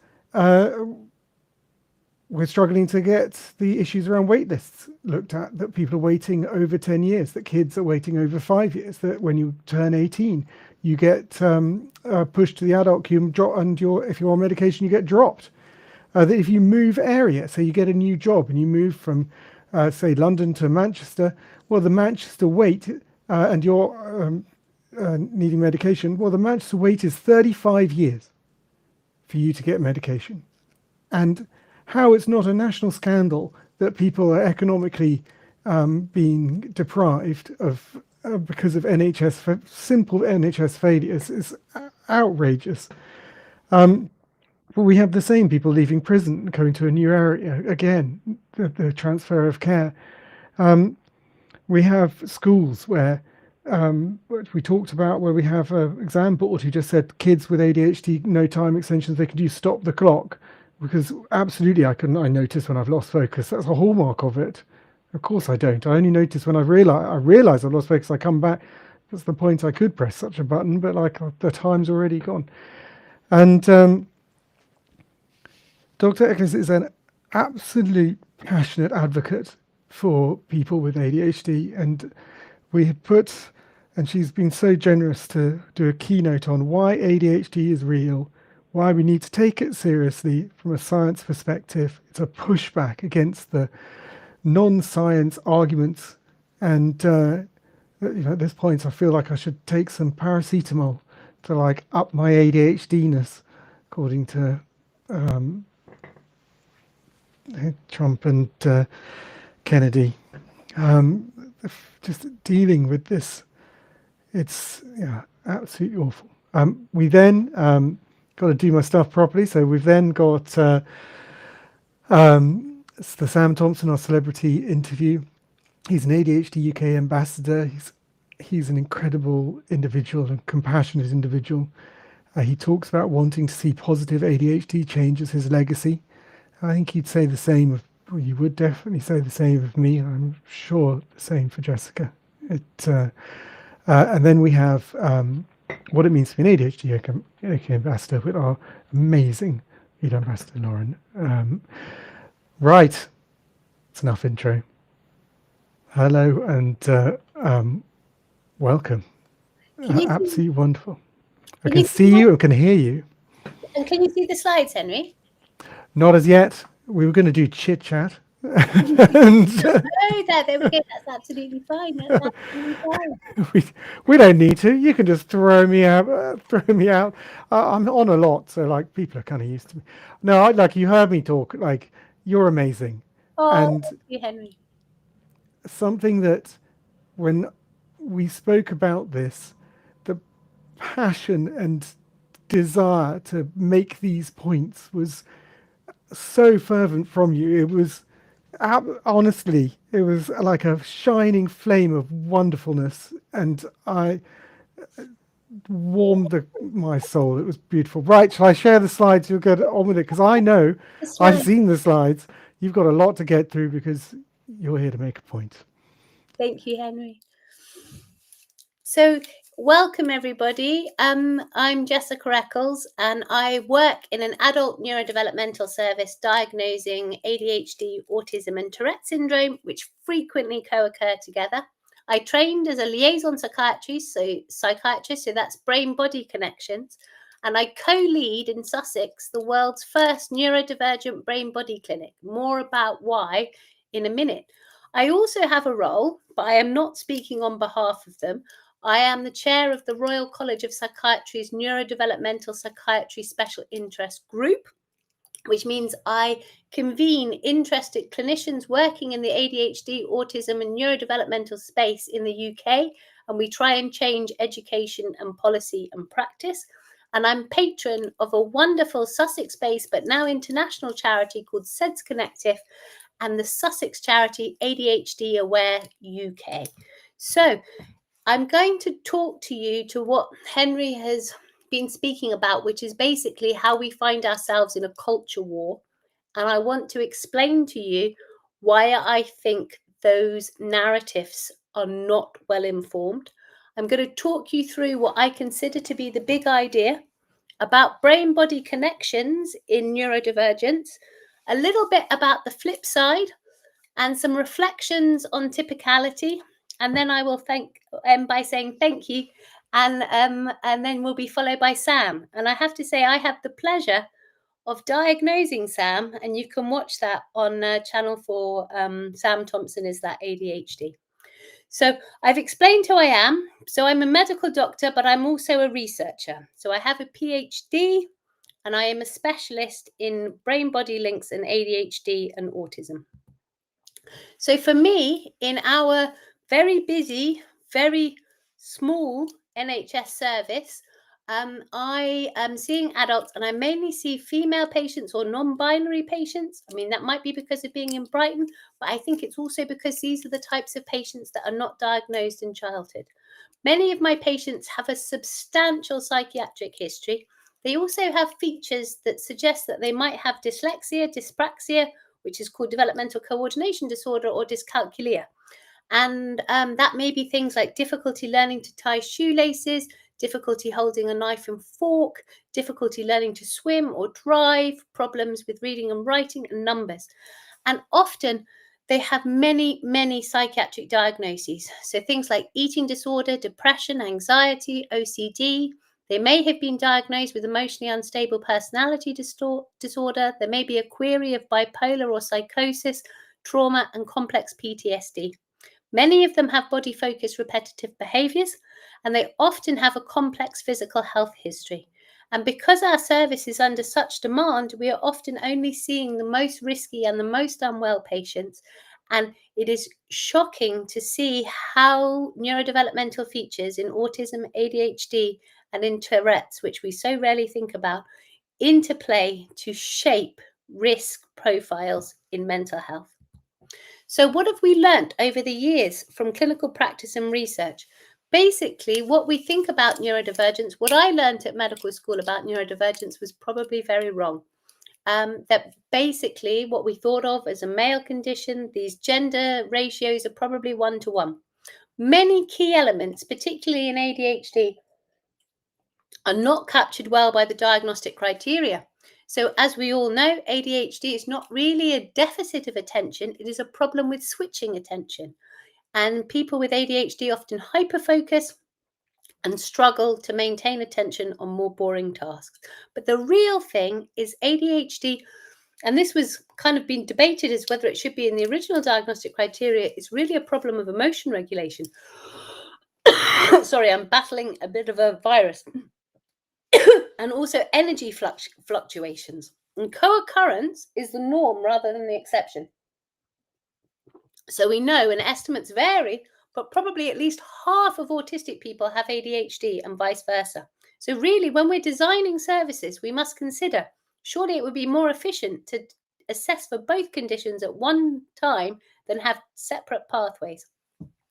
And basically, not only does ADHD co-occur with other neurodevelopmental conditions, but it does with certain physical and mental health issues.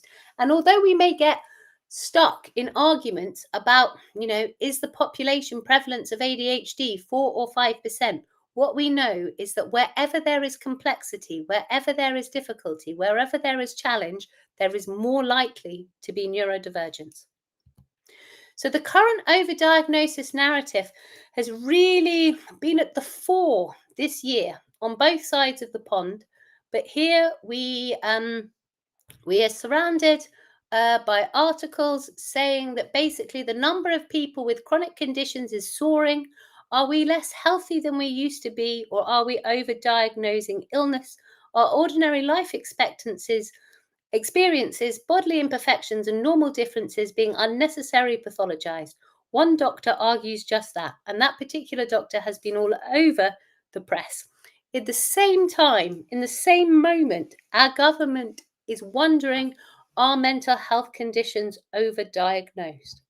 So this overdiagnosis narrative, which you could read about in the book about it, if you wanted to pay the money for it, suggests that modern medicine has created an overdiagnosis epidemic, where expanding diagnostic criteria and cultural expectations are pathologizing normal human variation, that this is potentially causing more harm than good. And there is a general suggestion in this overdiagnosis narrative that diagnoses like ADHD are in fact a sick note for life. But what is really important is to notice where this is coming from. Is this coming from clinicians who are experts and trained in ADHD and doing research in ADHD space? No. It is coming from people who have observed ADHD but are not necessarily specialists in it. And I'm going to talk you through why this might be wrong. So there is this idea, the central argument is that there is creep, and also consideration of terms like mild ADHD. If you look in the diagnostic criteria, there is no severity specifier for ADHD. You either have it, and you have it on the basis of a set of symptoms and characteristics and functional impairment, or you don't. There is no mild, moderate, or severe. But research indicates that these increases are actually a correction of historical underdiagnosis rather than overdiagnosis. And we know that even if the general population prevalence of ADHD is 5%, that we have only diagnosed and treating a fraction of that.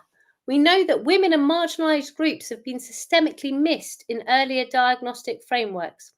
And we know that the expansion of criteria may simply be capturing previously overlooked cases rather than pathologizing normal variation.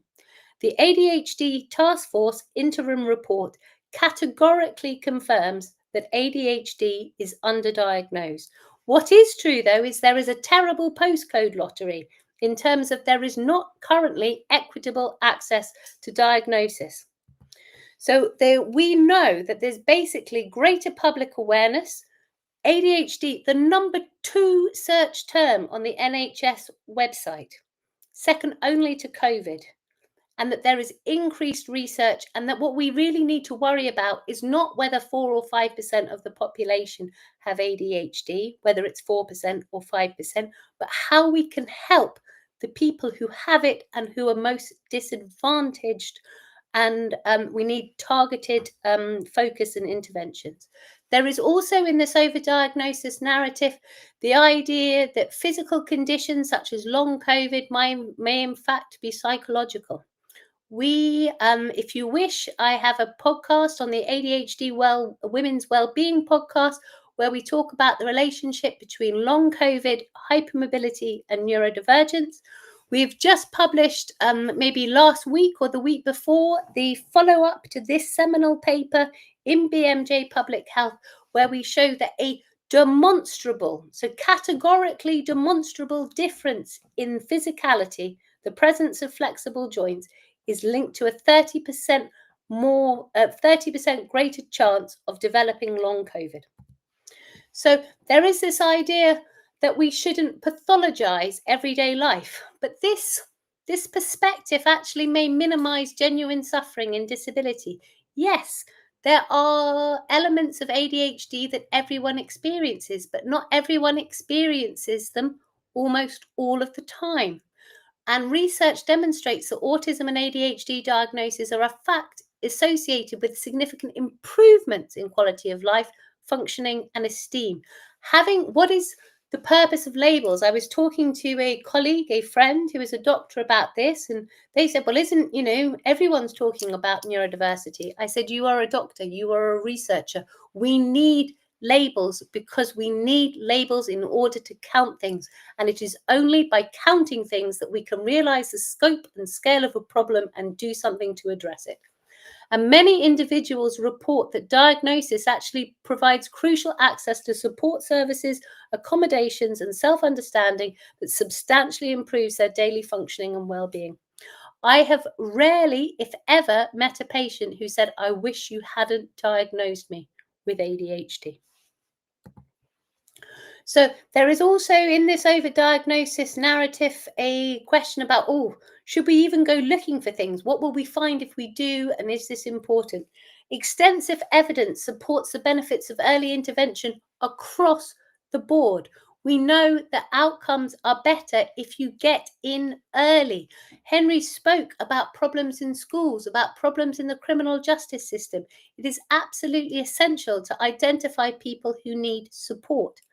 We know that late diagnosis is associated with lower quality of life, higher rates of mental health problems, and missed opportunities.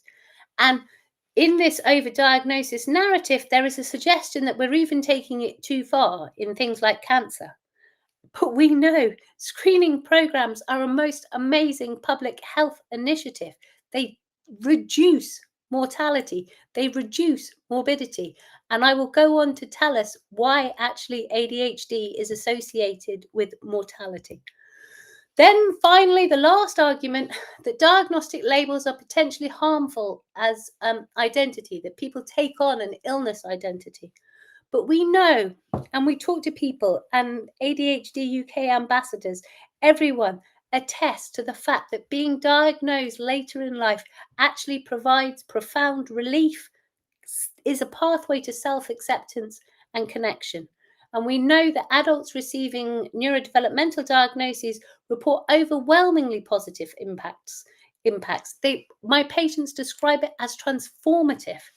And the neurodiversity affirmative movement argues that embracing these differences actually reduces stigma and promotes acceptance. So in further consideration, why might we need to take this overdiagnosis narrative that is everywhere in the media, particularly based on one book, with such a pinch of salt? Well, this is being written by a doctor, a neurologist who is not a specialist in ADHD. We do know, though, that their specialism, epilepsy, is associated with significantly increased rates of neurodevelopmental conditions. And that is the interesting research condition. Why do epilepsy, ADHD, and autism coexist? We know that this is not, the overdiagnosis narrative is not including the voices of patients and lived experience, and that is absolutely crucial. We know that the overdiagnosis narrative may really be a servant of a political master. If you are saying that a problem doesn't exist, then you don't need to solve it. And this particular overdiagnosis book is based on case studies. Case studies are, yes, they are important clinical perspectives, but they are not robust research evidence. So, following that, I want to tell you about the big idea.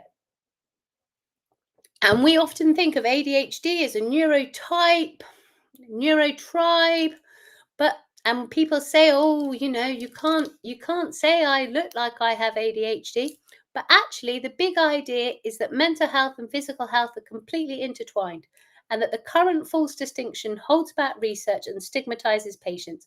And some of you will have seen on Instagram and other places the idea of the ADHD walk, and I want to tell you why that might be. So this is a list of conditions that are associated with my research interest, which is joint hypermobility. Joint hypermobility is associated with so many things. Flat feet, you can do a lot about that with arch supports. Soft, stretchy skin, hernias, resistance to local anesthetics, thin, papery scarring, Raynaud's phenomenon, a particular issue if you're taking stimulants, all sorts of gastro problems, reflux, gastritis, inflammatory and irritable bowel disease, problems with periods, problems with irritable bladder, problems with short-sightedness, squints, temporomandibular joint pain, clumsiness, proprioceptive difficulties, that's a sense of difficulty about where you are in space, and brain fog.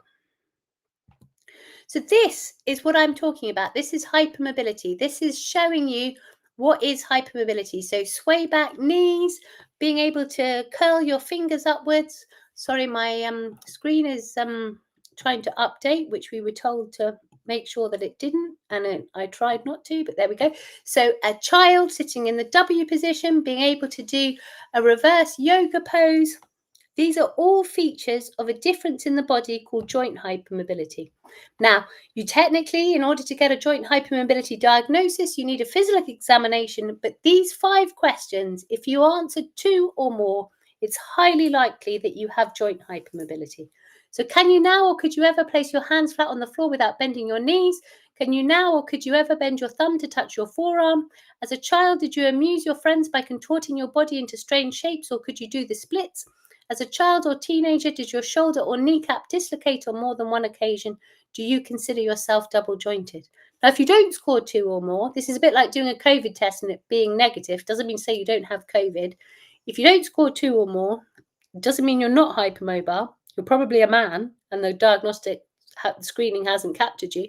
But it means it's highly likely that you might be hypermobile.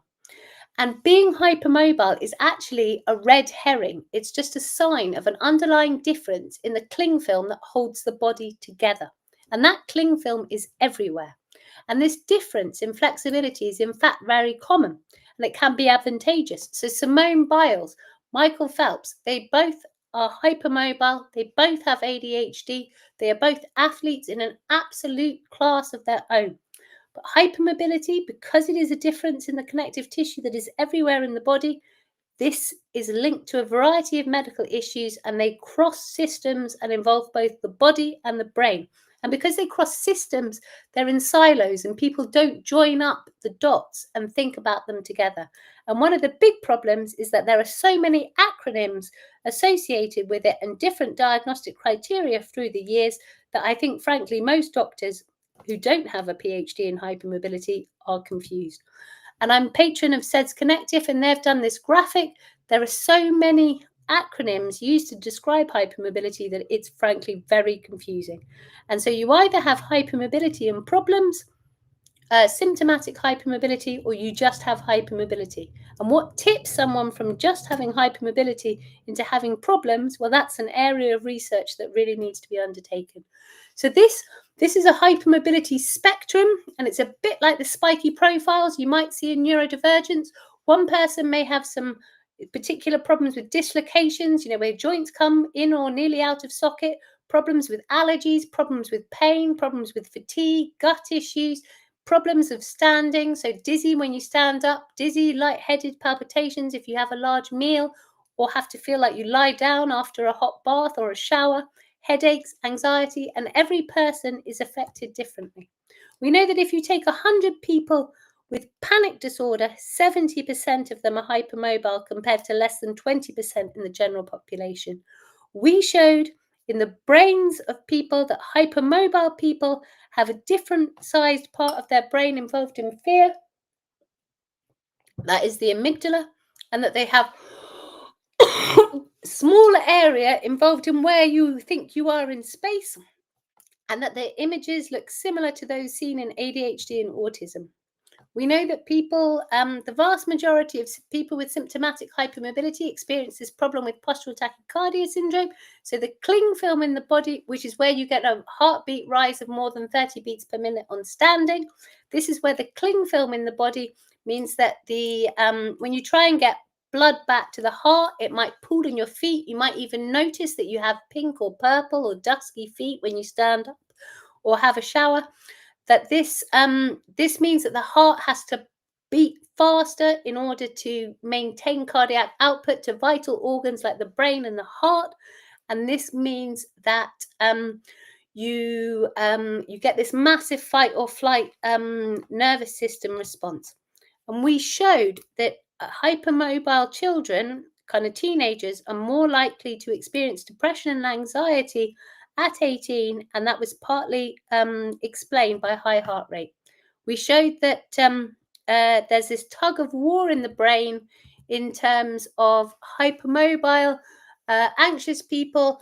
The executive center of the brain, the frontal cortex, is not reacting in the same ways that it should, and that the emotional parts of the brain are overactive. This is a pattern seen in ADHD.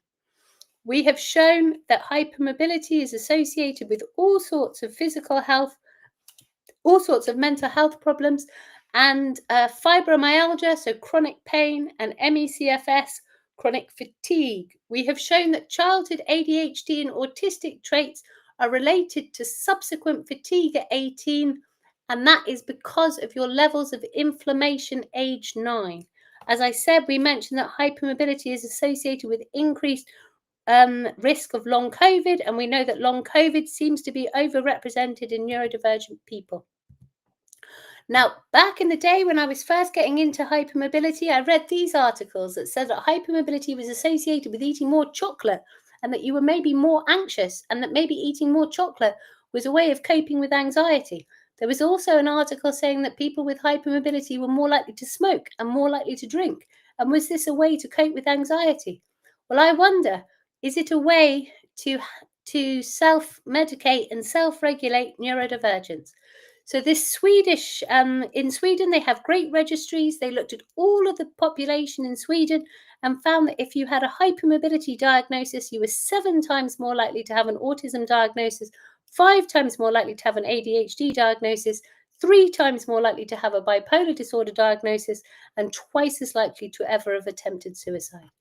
So what we did in 2022, this has now been looked at 210,000 times. I didn't update the slides.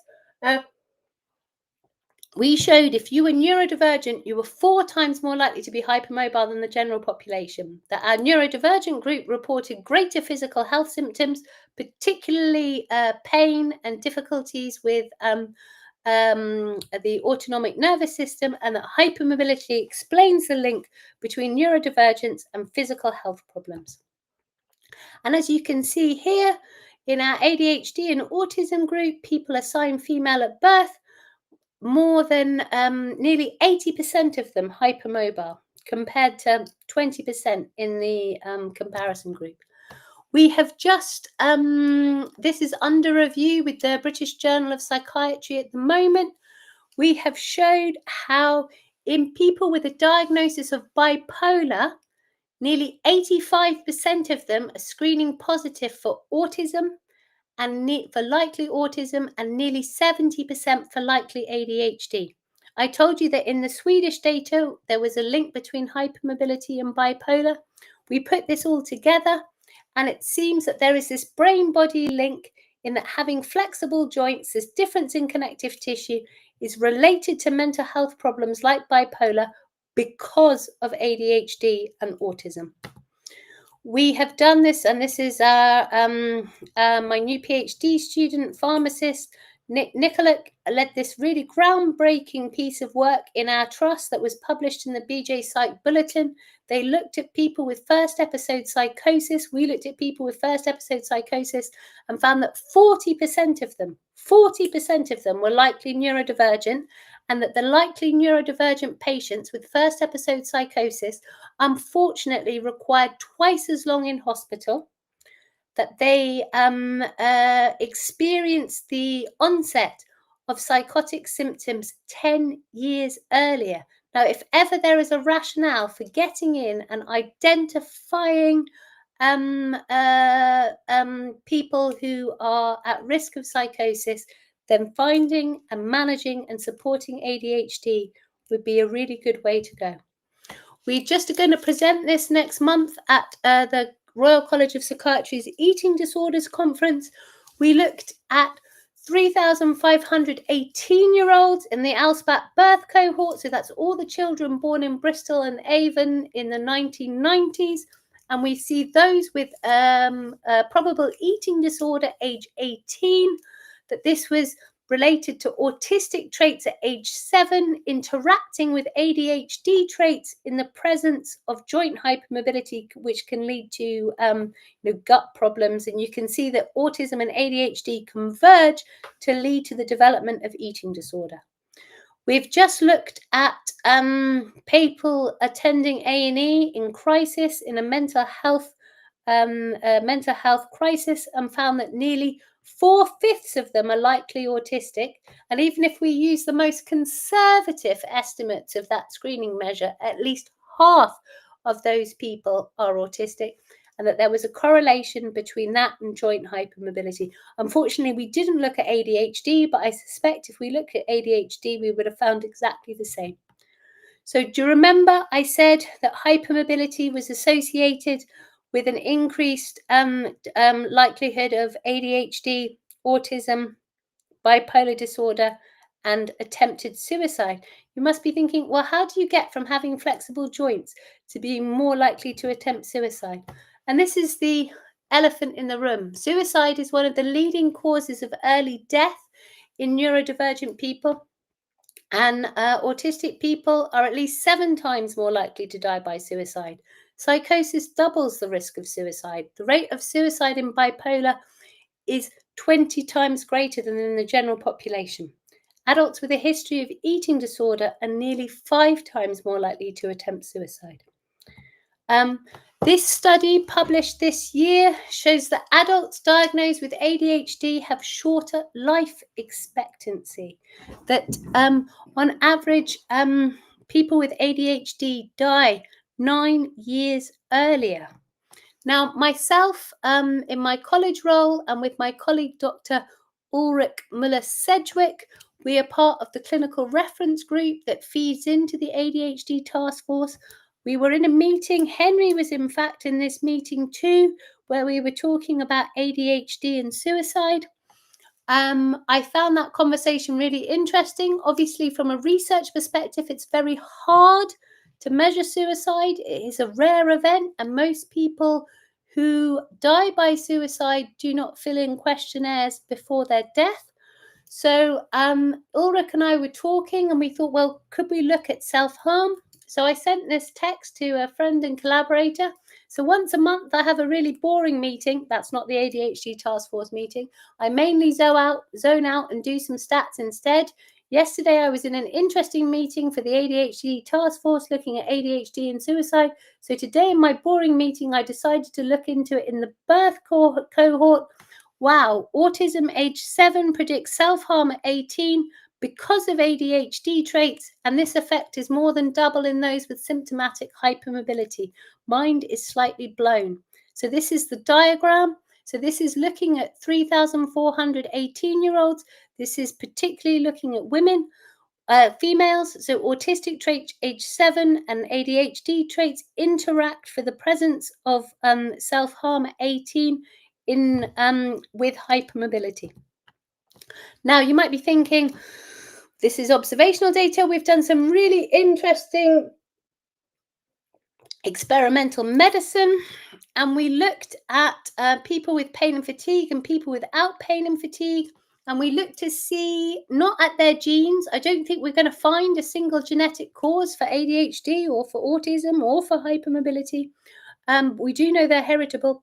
But what we found was that there were, interesting differences in things like mitochondria in the pain and fatigue group, but that the hypermobile group, remember the difference in connective tissue, that the translation of the genes, what that fingerprint looks like in the cell, if we put that into a database to see what other conditions it looks like an autoimmune condition.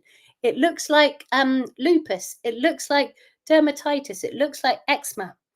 And then we throw in an inflammatory challenge and we upregulate inflammatory pathways. It looks like ADHD. It looks like substance misuse. It looks like heart disease. It looks like bipolar disorder. So this is really suggesting that there is this gene-environment interaction whereby a bendy body and the environment and genetics all intersect to lead to situations like ADHD and autism. So that's been quite a heavy and roundup of the research that we're doing. So I wanted to just make a note on strengths. I was approached by a film director. He made Calendar Girls and Made in Dagenham, and he said he thought the film industry and the creative industry was top heavy potentially with hypermobile neurodivergent types. And we found we wanted to see if this was the case in the general population, and we found that indeed hypermobility was linked to creativity because of ADHD traits, because of neurodivergent characteristics. We looked in, we spoke to 10 people, we did in-depth interviews, and we found for them being neurodivergent was a means of expression. It was a means of communication. A means of creativity was a means of communication and hyper focus. It was a means of combating isolation and improving emotional regulation. Creativity was a means of thinking differently and a way of finding value. So why is it important to think body-brain? Well, we know that nearly half of neurodivergent individuals feel that their treatment of mental or physical health symptoms is worse because they're neurodivergent.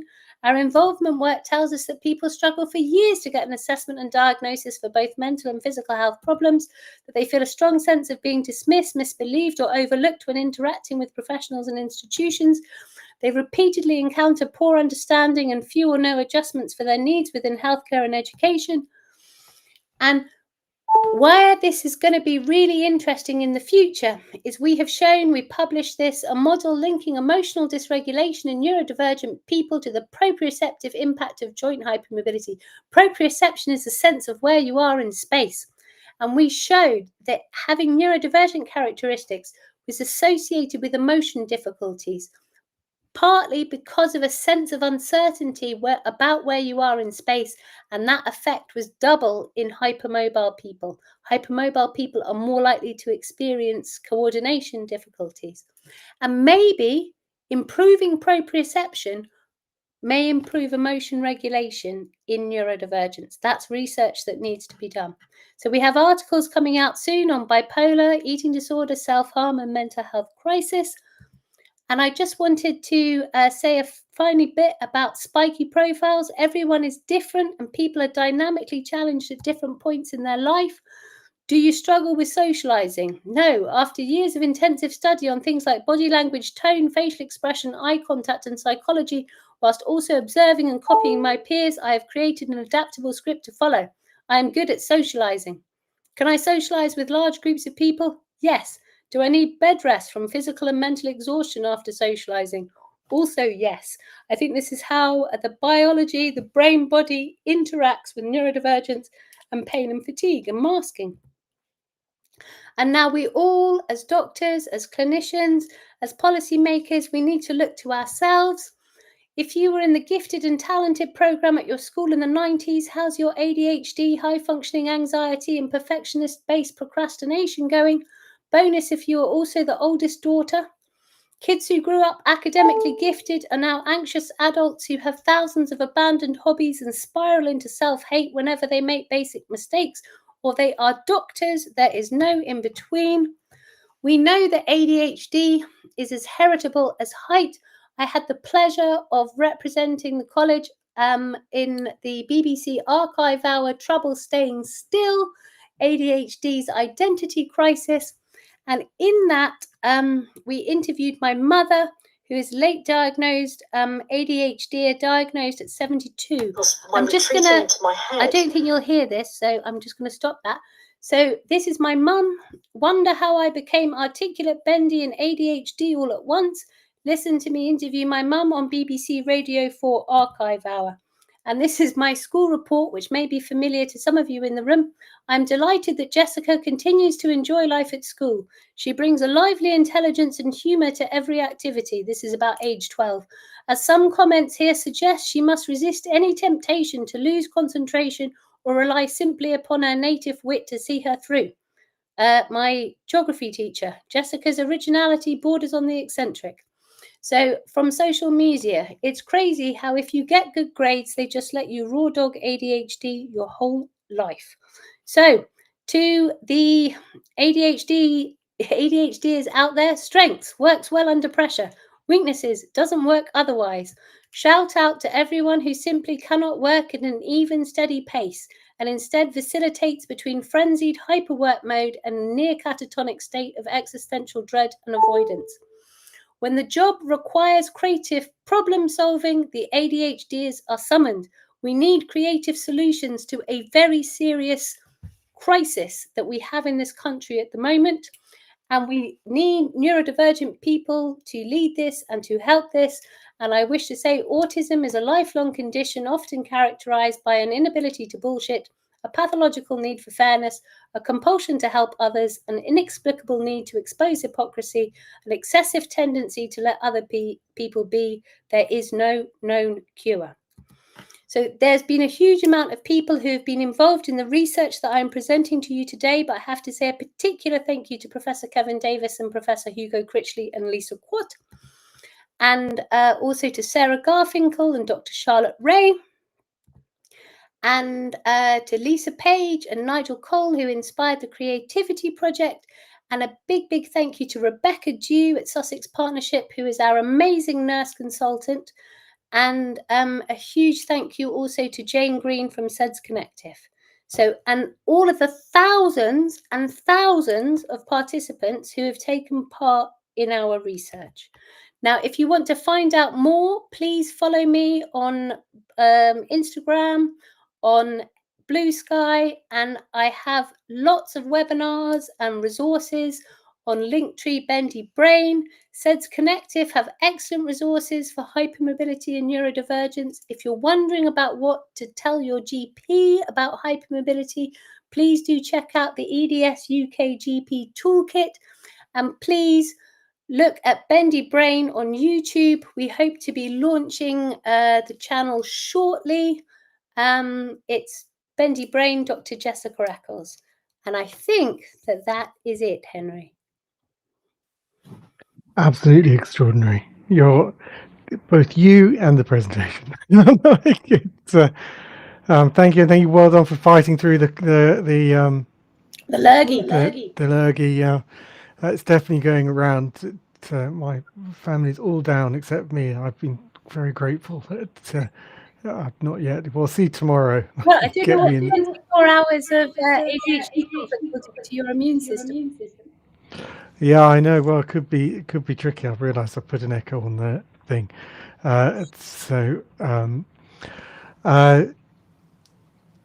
Right, we've got so many lovely comments, like really lovely comments, and I'm going to read some of them to you. I love the passion of this presentation. Another just saying, wow, thank you for this incredible presentation, so passionately presented. Those are scary statistics, and you've talked about how to get involved. How do we support someone just written, wow, thank you. I just wanted you to tell you those. It's a big deal. Right, I've got a question for you.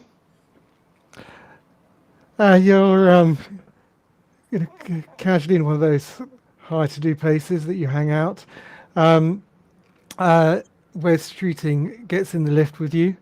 What do you say?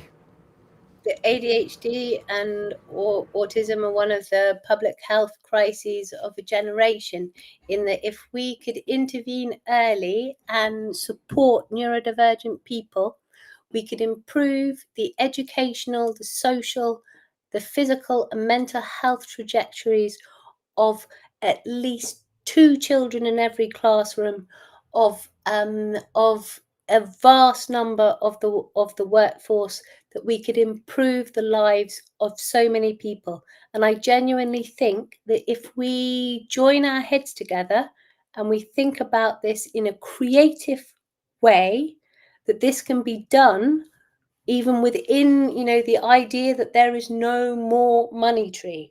But we basically have to be prepared to rip up the status quo. What we have at the moment, the system that we have at the moment, the fact that at this time in June, there was more people than there are living in Manchester waiting for an ADHD and autism diagnosis in England. This cannot continue. We need to come up with creative solutions to ensure that these people get the support that they need in a timely way, that this is equitable, that their assessments are of quality, and that we end the postcode lottery that exists. And what would you say if he just says, but ADHD is not serious and it's just a path to benefits. People are just, what would you say to him then?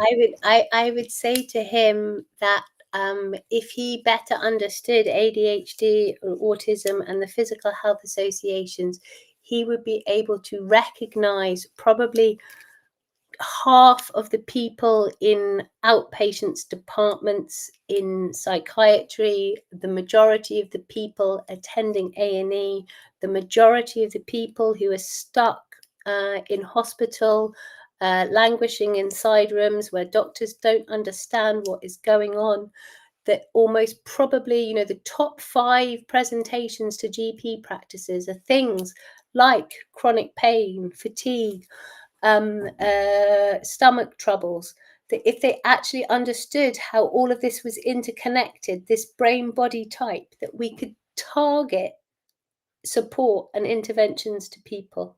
And that this is basically, and we've written a paper that's about to be published called The Elephant in the Room, Neurodivergence in Psychiatry. People are touching this situation, but they're not realizing that this is neurodivergence, that this is the brain-body implications of neurodivergence.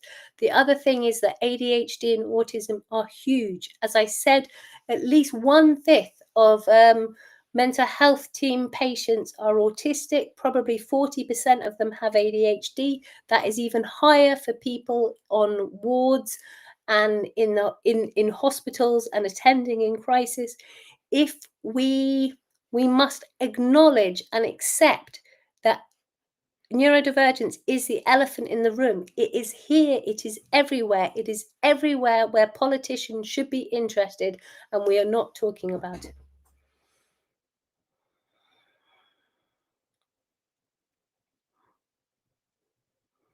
That's where I'm at, to the idea that it's a route to benefits. It's the exact opposite. It's without support. There's huge medical costs for things that otherwise could be very differently, more successfully treated.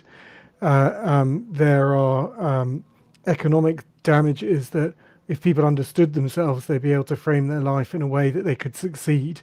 And so what we're doing is we're in this situation where we are depriving people of support, of the knowledge and self-awareness of a diagnosis, the support it brings, and then blaming them for being broken. No, and also the thing is, as a psychiatrist who works in a neurodevelopmental service, I have the privilege of prescribing ADHD medicine to people who have a diagnosis. we've already discussed how difficult it is to get a diagnosis.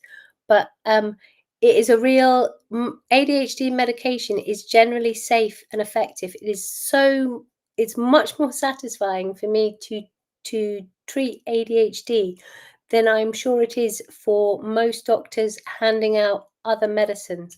The number needed to treat is incredibly small compared to other conditions. These are potentially life-changing medicines, but because they are stimulants, there is a huge stigma around them. But they are generally safe. Yes, there sometimes are some risks, but there are risks to antibiotics. There are risks to all sorts of medicines that we use, and we need ADHD. People benefit so much from ADHD medicine. There was a study published in Sweden this year in the BMJ. 200,000 people. ADHD medicine reduced serious problems like suicide, like car accidents, like criminal justice issues by 20% across the board. You would really struggle to find in the history of psychiatry any intervention, this is as good as, if not better than any intervention that we have at our fingertips. But we need to make sure people get the access. And it's not just medicine, of course, it's all of the other things. It's coaching, it's support, it's reasonable adjustments. But this is within our gift. This is within our remit. We need to make sure that people get access to this. We had a very careful dance that we had to do around the medication shortages because of the stigma around ADHD. We had to talk. Devastating. Those medication shortages. I had so many patients whose lives were practically put on hold. GP surgeries and our service that were not in chaos, but the absolute disruption associated with that shortage, outrageous. It's absolutely outrageous, and then your patients were fortunate; they could talk to you, and you were there trying to solve that for them. But for many, there was no one to talk to. Like in my personal case, I tried to talk to my local service, and I was told, "Yeah, no problem. See you in 2 years." But the problem is, Henry, the ADHD supply chain crisis is not over. We just keep switching. So we couldn't get this dexamphetamine, so everyone was put on Concerta. Couldn't get Concerta, so everyone was put on Equisim and Medicanet. Couldn't get Medicanet. It's just absolutely, it's terrible, and no one's talking about it. No one's talking about it, and it's a political and health scandal, and caused so much suffering and unnecessary work. I mean, all of the amount of work that pharmacists have been doing trying to help people get drugs, people talking, to their GP surgeries, to the neurodevelopmental services, it is so unnecessary. It is, and it's made substantially more difficult by the way the system is set up, and so the abilities to change prescriptions, for example, only resting with you, means that you find yourself, it would be incredibly hard to meet the need. No, it's a scandal. And we have to think, what other conditions would this be allowed to happen to? Unfortunately, it happens to mental health conditions a lot. There are shortages of other mental health medications, and also, why are there waiting times for physical health conditions, but there aren't for mental health conditions and ADHD and autism in the same way? Well, it's good of you to cue that up, because we will be discussing that in our final session with Dr. Tim Kendall, the ex-lead for, the ex-person in charge of mental health for the entire NHS, and that is the absolute topic of discussion around the wait lists. But it is the absolute limits of data on how long people are waiting, we saw, for example, the task force report was delayed for just sat on a shelf for months and months and months as the interim one, and that was then released on the same day as the debate on assisted dying. Yeah, I do think it was barely covered by the press. That was a I mean, that's the, for those that in the knowledge, so that's the grid. So there's government runs a thing called the grid where it decides where to release things, worked on what prominence they want things to have. The ADHD task force was absolutely designed to be buried. Like, you don't release something, a medical report on the same day as the massive medical discussion on assisted dying, unless you want it not to get coverage, and that's which they frankly achieved. The final report was due in the summer. The summer ended, I think, on the 22nd of September, I think it is. Someone will correct me if I've got that wrong. But we're now in out of summer and into autumn. We're now told it's going to be sometime in autumn. But like the fact that, and we know that it's been done, it's finished, and the fact that it's not published is, it's just sad, actually. No, it's really sad because it is such an issue, and we've spoken about this, Henry. I actually thought the task force report kind of laid out things in a way that I didn't expect it to be so clear. And this is the elephant in the room. Why is no one talking about it?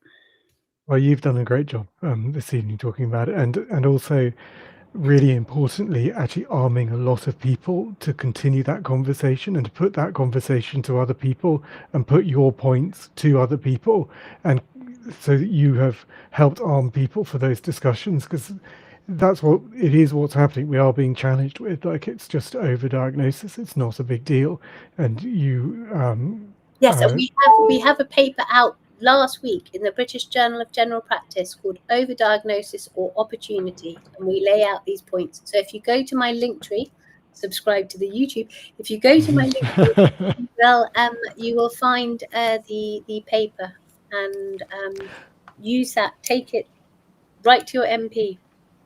Do you want to quick remind people where your Linktree, how to get hold of you? So I'm at Linktree Bendy Brain.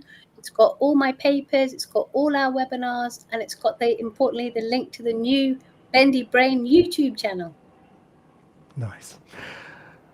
Dr. Jessica Eccles, you are amazing. Thank you so much. Thank you for your time. Thank you for your incredible passion and advocacy for it is extraordinary, and you're fantastic. And thank you for being part of the conference, for your work here today. And thank you so much. And we have to say goodbye. Thank you, Henry. Bye-bye. Bye. Thank you. She's an extraordinary, absolutely extraordinary person. And the passion that she conveyed there is underlined by the passion every day in making change. My conversations with her comes through so clearly, the desire to make positive difference. And I think she's an extraordinary, wonderful person, and absolutely great. Right, we're up to our one of our headlines, but it's obviously a big one, in Sam Thompson, the extraordinary ADHD UK ambassador and celebrity. Before we do that, we're going to play a few ADHD UK ambassador videos from people who are not quite as famous as Sam, but should be. Whilst we do that, we've hit the sort of 4-hour mark again.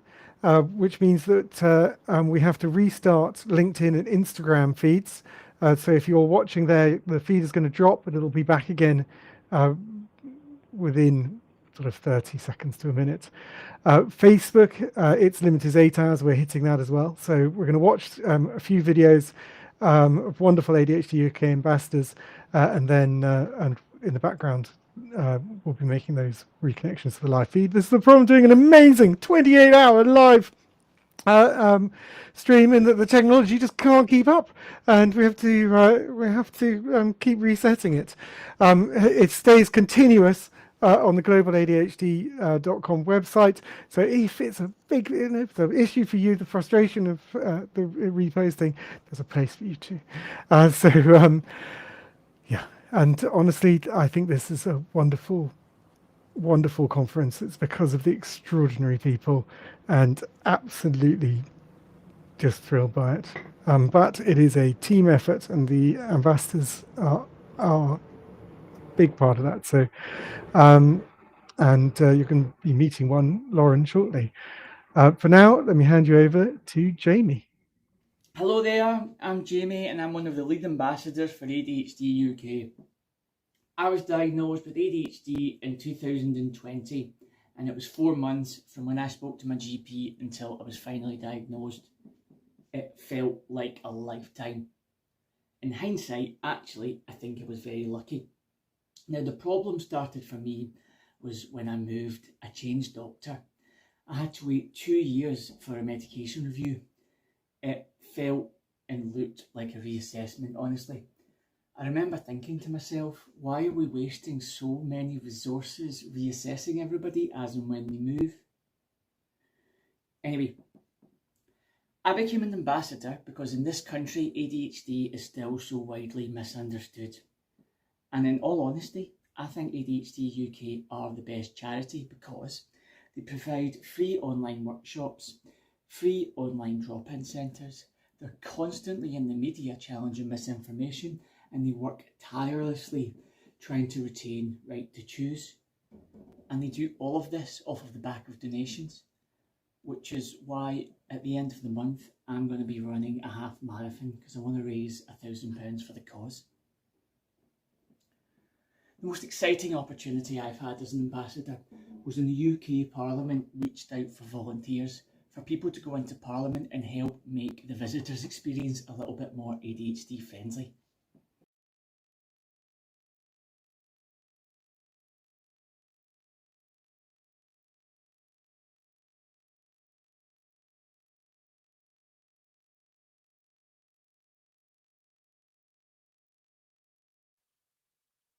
Was Jamie and talking about finishing the Parliament scheme, parliamentary champions. We're invited to put people forward and to support Parliament becoming more ADHD friendly and supporting particularly guests. We're going to play a few more videos, so we're just bringing back the streams and then we will be playing the interview with Sam that was done just a few days ago. So, yeah, extremely exciting. We're going to play, we have junior ambassadors. These are young people who are ambassadors for ADHD UK and are fantastic. I'm going to play one of those now. This is Ollie. Hi, I'm Ollie. I'm an ADHD UK ambassador. I became an ambassador because I had really bad school experiences and I really want to help other people and kids in schools with ADHD. I want to help by going into schools and talking and raising awareness about ADHD to make other kids' experiences better. Thanks for listening.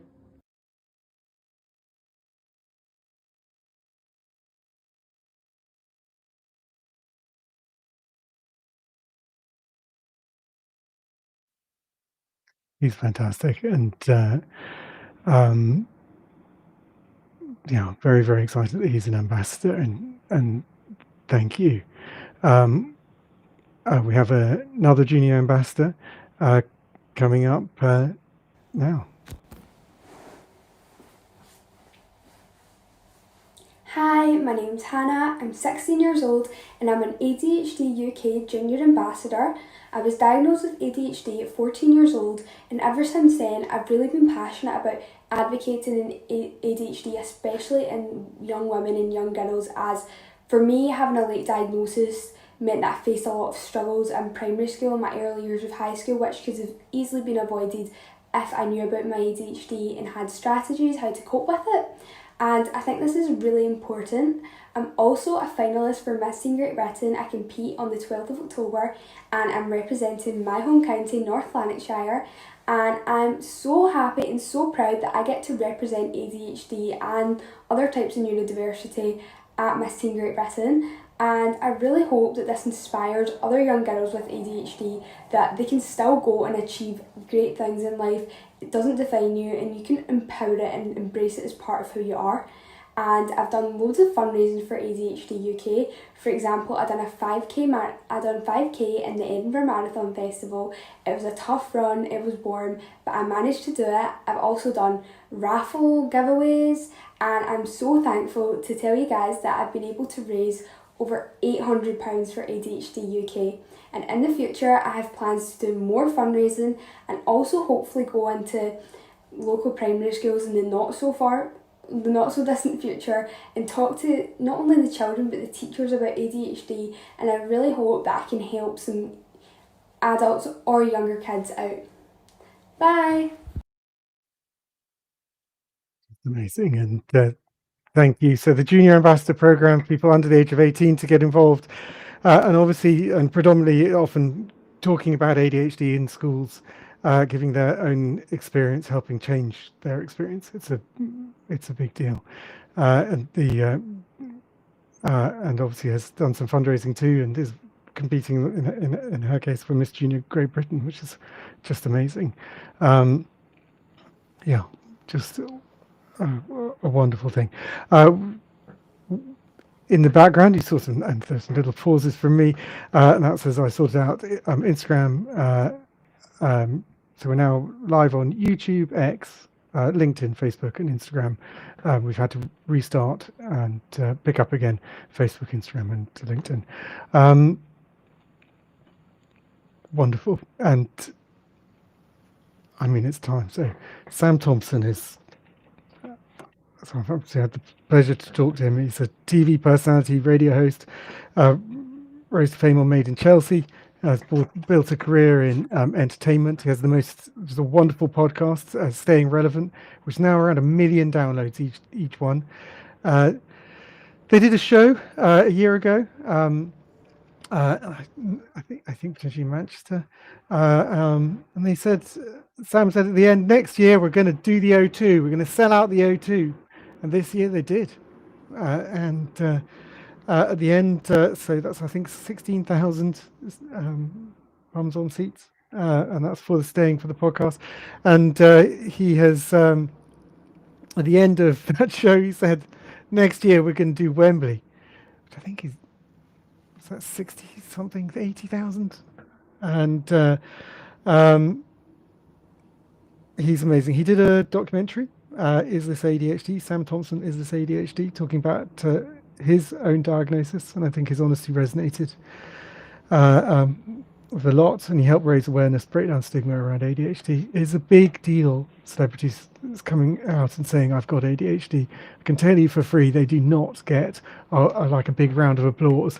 They get a whole load of awful comments saying, just another on the bandwagon, or like just another one. It's just, doesn't everyone have ADHD these days? Like, and it's actually is not, it's not just it's a brave thing to do, and it's a really important thing to do, and we thank him for it, and we thank all of our celebrity ambassadors, and to be honest, we don't care. Like, we thank everyone who comes out and says, I've got ADHD. Like, I didn't tell anyone, honestly, personally, I didn't tell anyone when I got a diagnosis.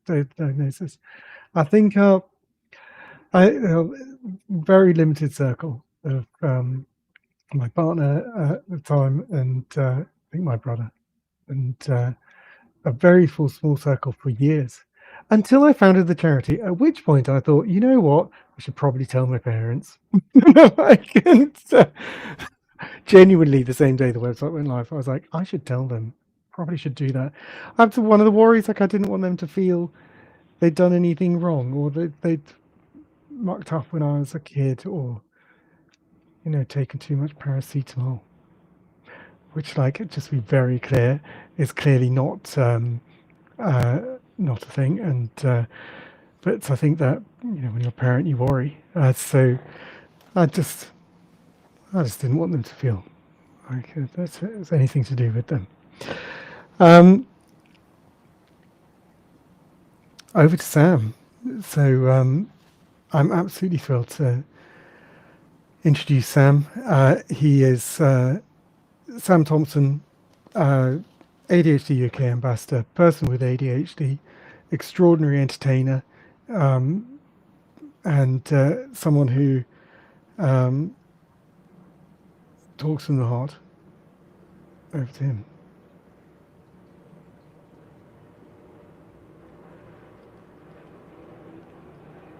Say over to him. Nothing's happened.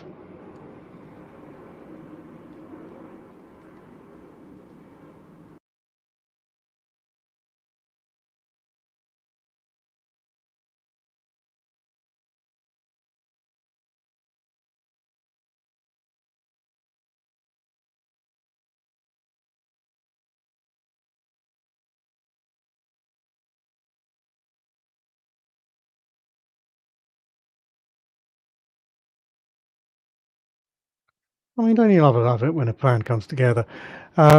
Fortunately, we have a backup, and then we have another backup. That was supposed to be the seamless swapping into the scene where I'd already put the video ready for it just to play like that in a beautiful, seamless way. And obviously, that is not what happened. So, well, you know, ADHD, great in a crisis, deal with situations, not a problem. So.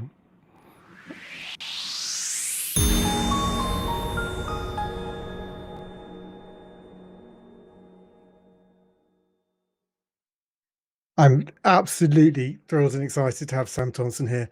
He's an incredible person, full stop. He's incredible for being ambassador for ADHD UK. He's incredible for what he's doing, talking about having ADHD.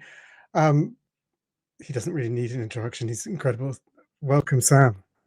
Mate, what an absolute honour, Henry. Thank you so much for having me. I've got to say, it's the past sort of over a year that we've been working together, mate, has been nothing but a privilege. So thank you for having me.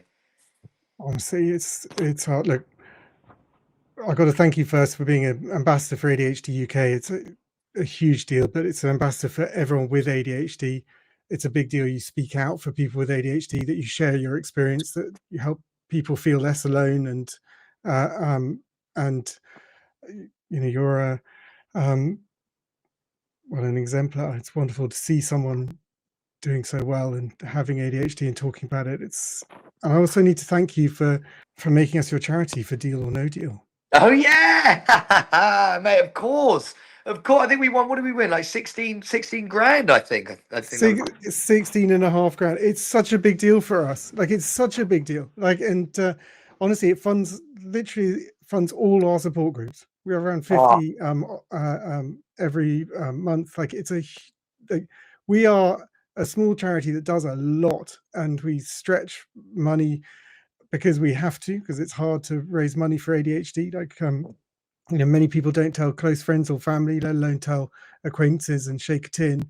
Yeah, we don't get any government funds.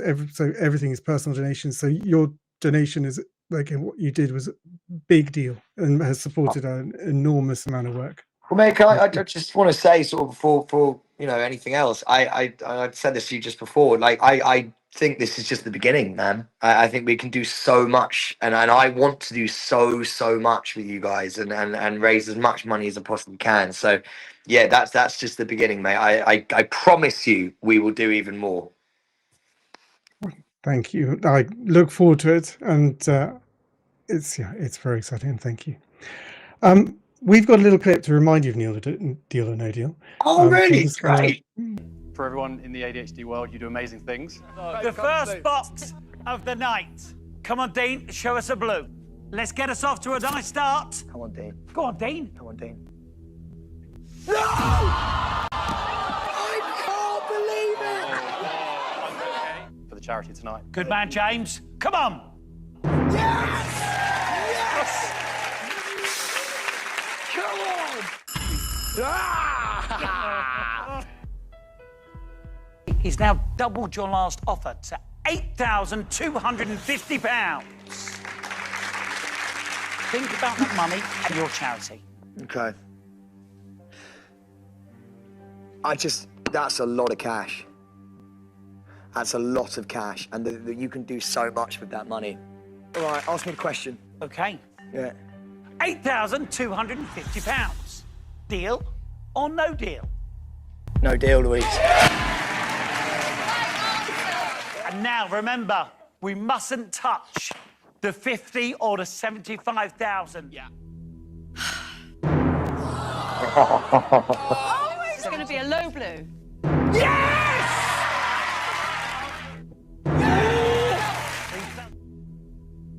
Please, please. Yes! I actually can't believe this. I know how much this means to your charity, and I know that you've come here to help your charity out. Yeah. Because of your bravery, and you did go on, even when some people said don't. He's now offering to buy your box for £16,500. £16,500. Oh, God. I wouldn't take the deal. I know how much this means to you, man. And I'll back you 100% of the way. You know that, no matter what. Right. I am ready for the question. £16,500. Deal or no deal?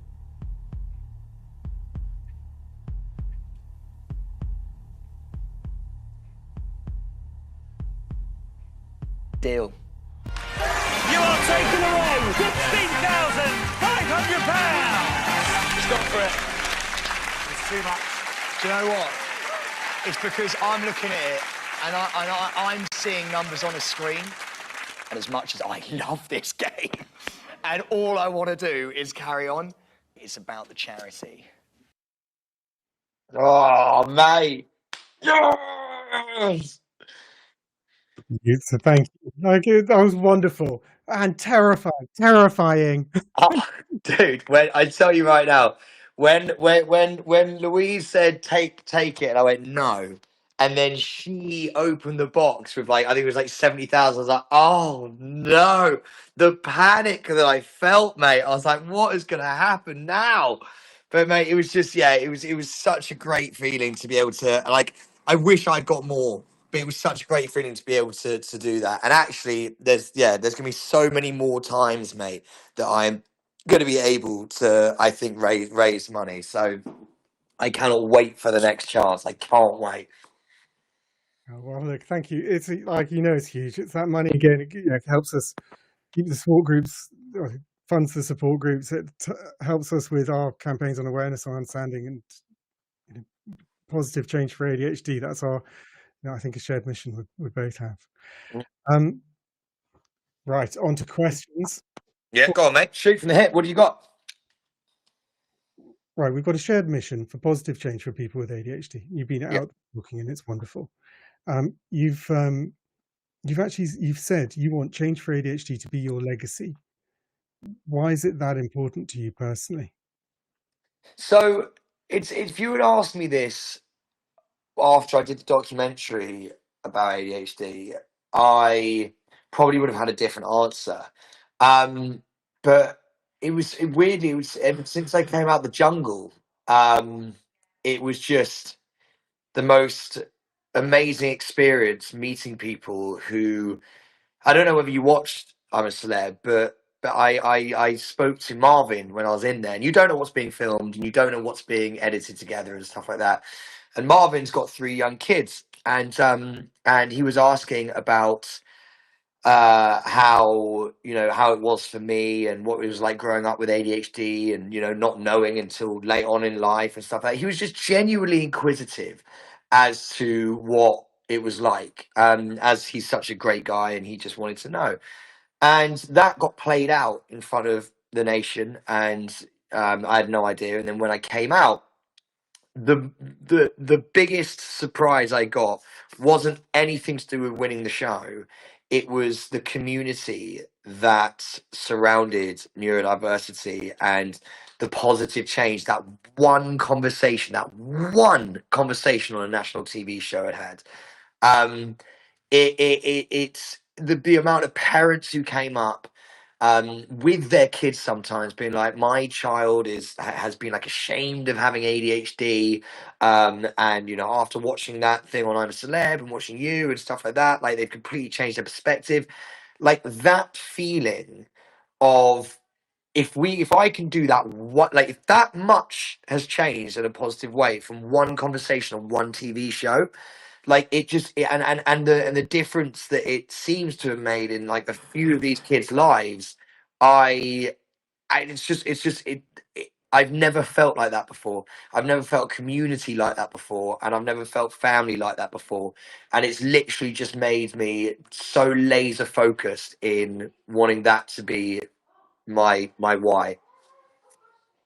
That's like we spend our time just being Sorry, told. two seconds, mate. 2 seconds.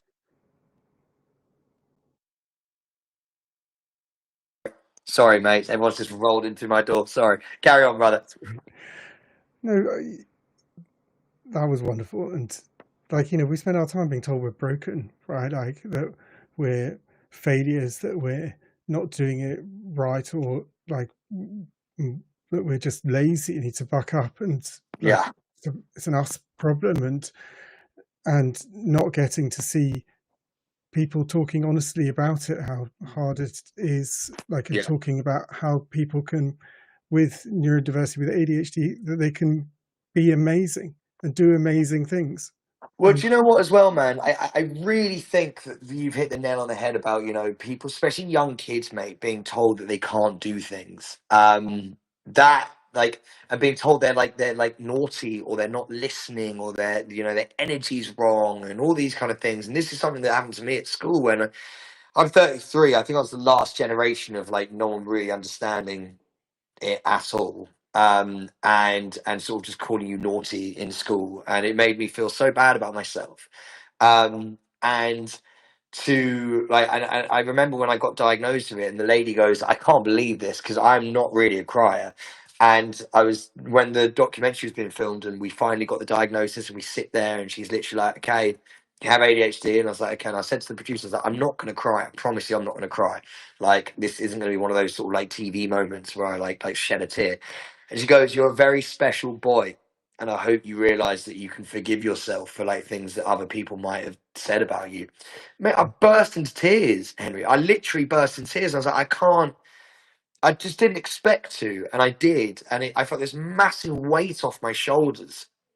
The amount of times at school that I'd been told like I was naughty, or that like my energy was off, or as I said, like I'm not concentrating, or my homework's not working because I'm not working properly, and like I'd get in so much trouble, and it just made me feel so much better about myself. And then obviously when you're doing the doc and you realize it's so hard to get an ADHD diagnosis on the NHS, and it can be up to anything over 2 years, mate. And if you want to go, Oh no, it can be over 10 years. mate, over, Like, I mean, God, geez, like over 10 years, mate. Dude, if you want to go private, it's thousands of pounds. Like, it must feel, and I've spoken to so many people where it just must feel so hopeless. That in a very long-winded answer to your first question, it's like, with all of that said, that I would really like a legacy of mine, if I can, to be to bring as much attention to that as possible, in whatever small voice I have. So yeah, that's kind of the why. It's look, one is a big voice, and it's wonderful, and it's important, and those different aspects, the aspects of helping people feel good about themselves, and knowing that they can be great, and being that role model to look up to. But it's also highlighting the issues and going, there's huge problems here. People waiting over 10 years. You've got people when they're kids, when they come out of CAMS at 18, they age out, and suddenly if they're on medication, it stops, and they're at the back of the adult queue. If you move area, so in the NHS, you have to get reassessed every time. So if you move area, you're at the back of the queue again. Wow, I didn't know that. So you can't pursue Why is that? further education. You can't pursue new jobs. You are locked where you are, because the system is so badly thought through, like, and so badly resourced. Like,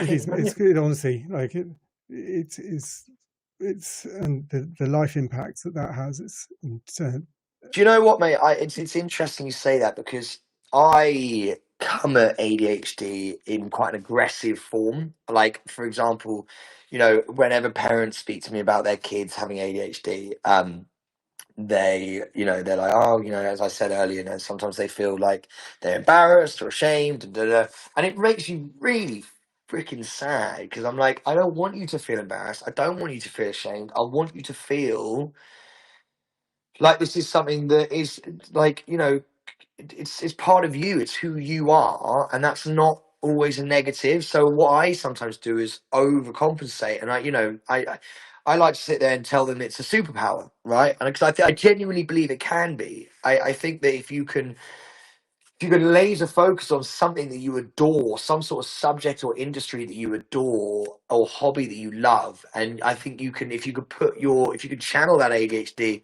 into that, I think you'll be better than 99.9% of other people. But having said that, you know, the struggles that people have as well are very, very real. And I suppose it's trying to balance that conversation, isn't it, really, with don't be ashamed, because, you know, there are beautiful things that I believe, and I know it's just a personal opinion, but I believe come with ADHD, beautiful things that, you know, I'm not that I couldn't be the person I am today, and I'm pretty proud of myself if I didn't have ADHD. But that's, that's I've got luxuries, man. Like I've got the luxury of doing a job that I adore. I've got the luxury of having sort of family and friends who understand my diagnosis and work with me on my diagnosis, and, you know, when I do jobs, who understand. And most people don't have that luxury, and I think it's important to show that as well, and, you know, and talk about that, and how debilitating it can be for people. And it's sort of, isn't it? It's trying to sort of like talk about both sides of the coin. It is, and the superpower, like it's important to say people with ADHD can be amazing, and you're an example of that, and can get there and saying, and there is that positive to superpower, like, and as you kind of reflected, then there are some people who are feeling it's so tough. You can feel quite angry if people are going like, you've got a superpower, and you're like now I just, not only is life really awful, but I now feel like I'm failing at having my disability because I don't feel super. One of the ways we try and reframe that conversation is just to say, yeah, absolutely, but let's talk about the kryptonite. Let's talk about what's stopping you being super, and let's get rid of that. Let's help you, and let's help you get to your amazing. It's a really good point. Why, thank you. You talked about you as being a kid there, and you've talked previously about your schoolwork as a child, that it was horrible, that you talked about crying into your textbooks, distracted by everything, even the words in the book, and thinking, I'm never going to understand or revise for anything. I suppose I want to ask, do you think that being diagnosed as a kid would have made a difference to your life today? And like thinking of young Sam struggling with his homework, like what would you say? What would you say to?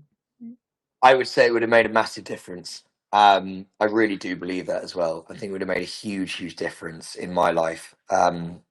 You know, teachers being able to sort of work with what I had would have been so great. It was my mental health that sort of took such a big hit, because, as I said earlier, like you get told that you're not good enough, or you're not trying hard enough times, you believe it, and you're like, oh God, like I'm just broken.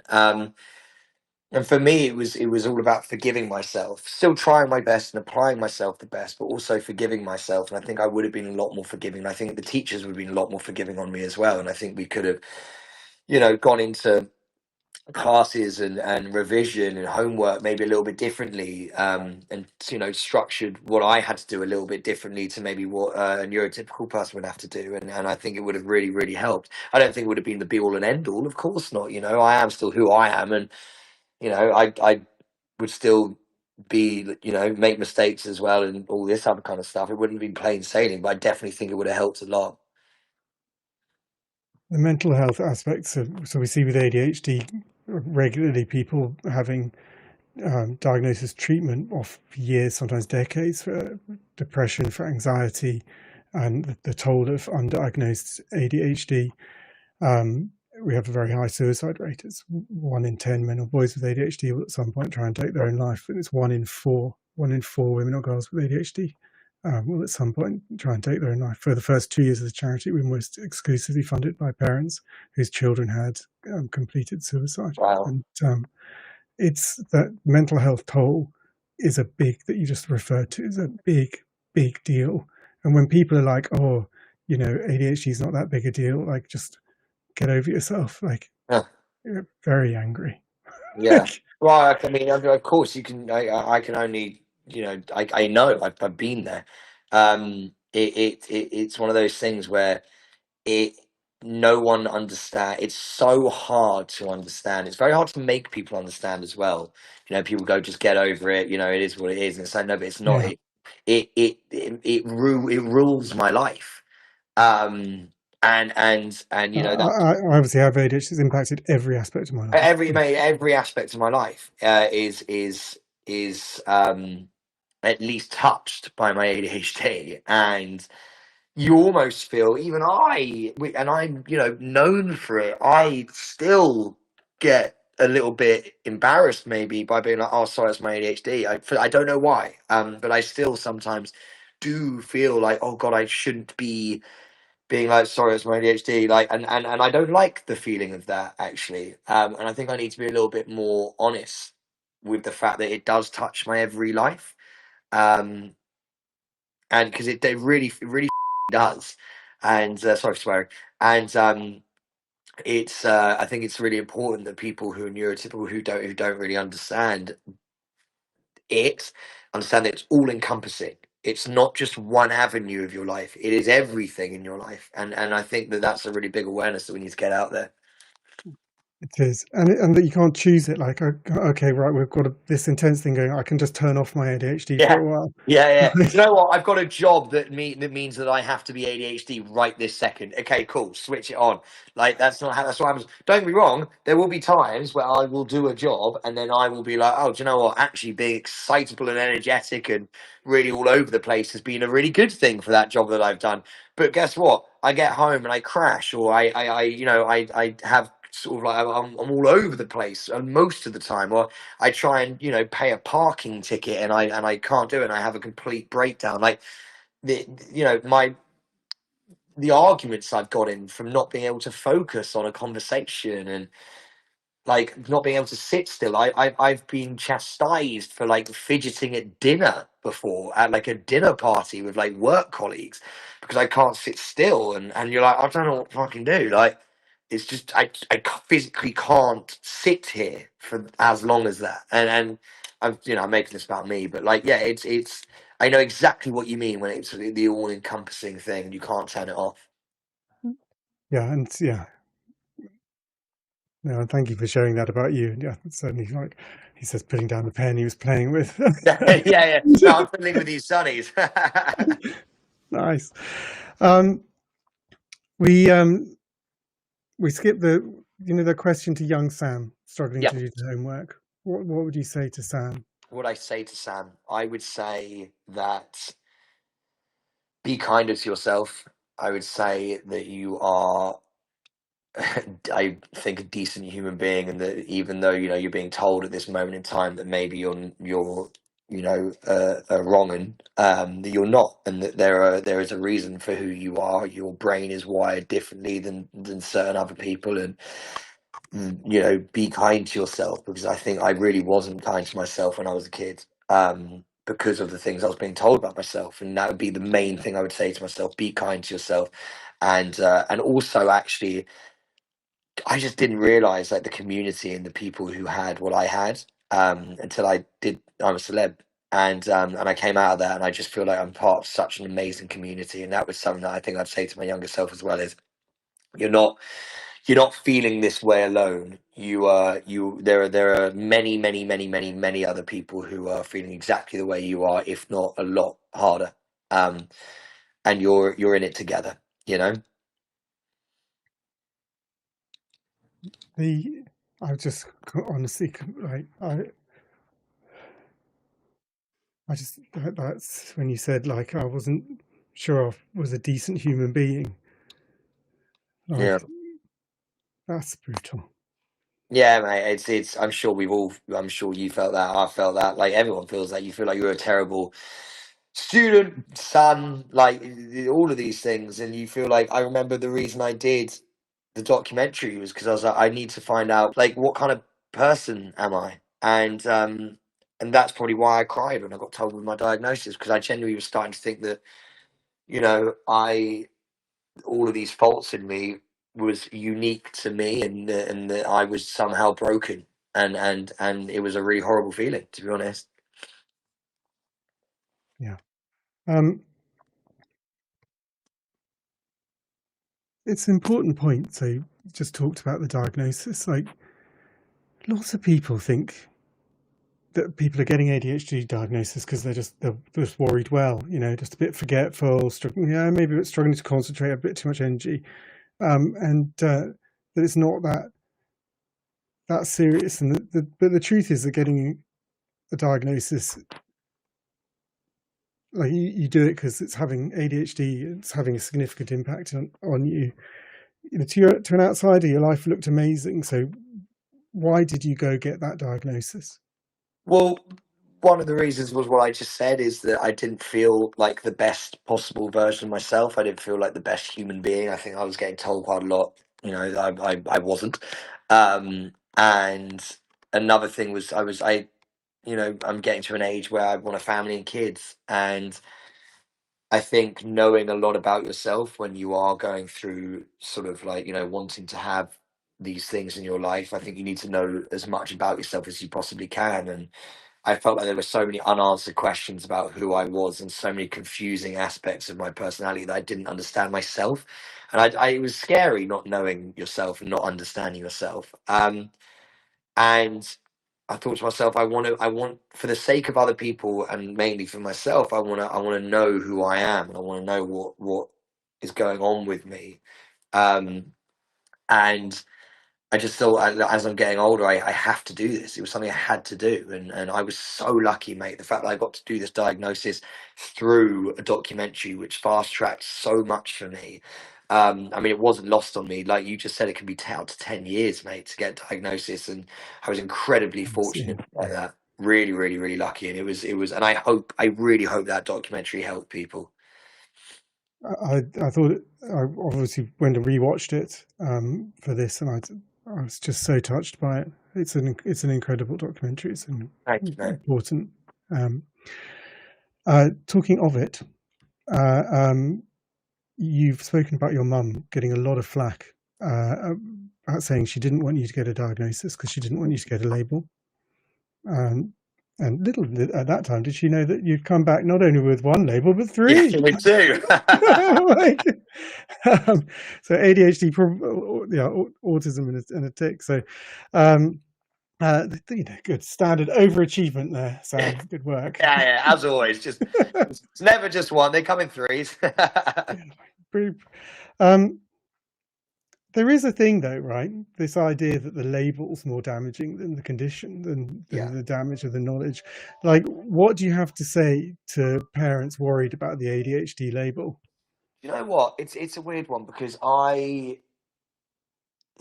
honest opinion of this of having ADHD and my parents' view on it might be a little bit different. It might differ to what you may think. But I actually have a lot of empathy towards my mum. And I have a lot of empathy towards my dad. And the reason is, something like my cat in. The reason I have that is because they grew up in a completely different time. And we're so lucky. I mean, there's so much more work to be done. There's so much more awareness to be built. I mean, we haven't even scratched the surface, man. I think we're both in agreement of that. There's so much more to do, and I can't wait to dive in and try and get that, try and do as much as I can. But I know that my dad, for example, his teachers had just fought a war. Like, they just landed on the beaches of Normandy, and those were his teachers. And life to them was so much different, and they didn't have the luxury of being able to be in a time of peace and a time of let's actually introspect and let's figure out what's going on with the human beings that are in our society. They were from a completely different time period, and that's not my parents' fault. And I have a lot of empathy towards them. I don't agree. And to be fair, my parents actually, now they know so much more about it, are completely on board, and they completely understand. And bless my mum, she's done so much work to try and understand what I have. But I had at the time, and they were like, "Oh, the label, I don't want you to have this, I don't want you to have that," like stiff upper lip and all that kind of stuff.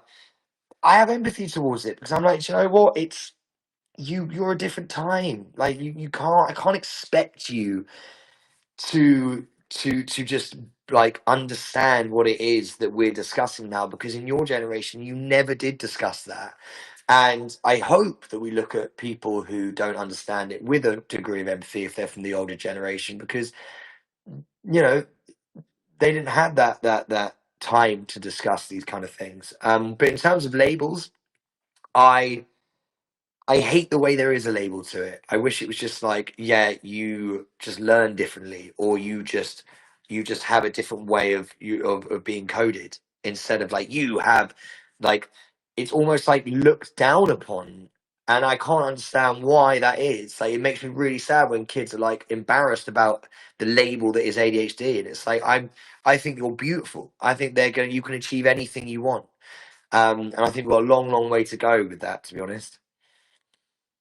We do. And talking of the sort of generation coming out of the war, I did an interview with BBC Manchester a couple of weeks ago, and there was an interview them in their 70s, and one of the questions was like, you know, where's ADHD come from? Like, what didn't, you know, basically wasn't a thing in my day. And I said to him, well, neither was PTSD. Like, neither was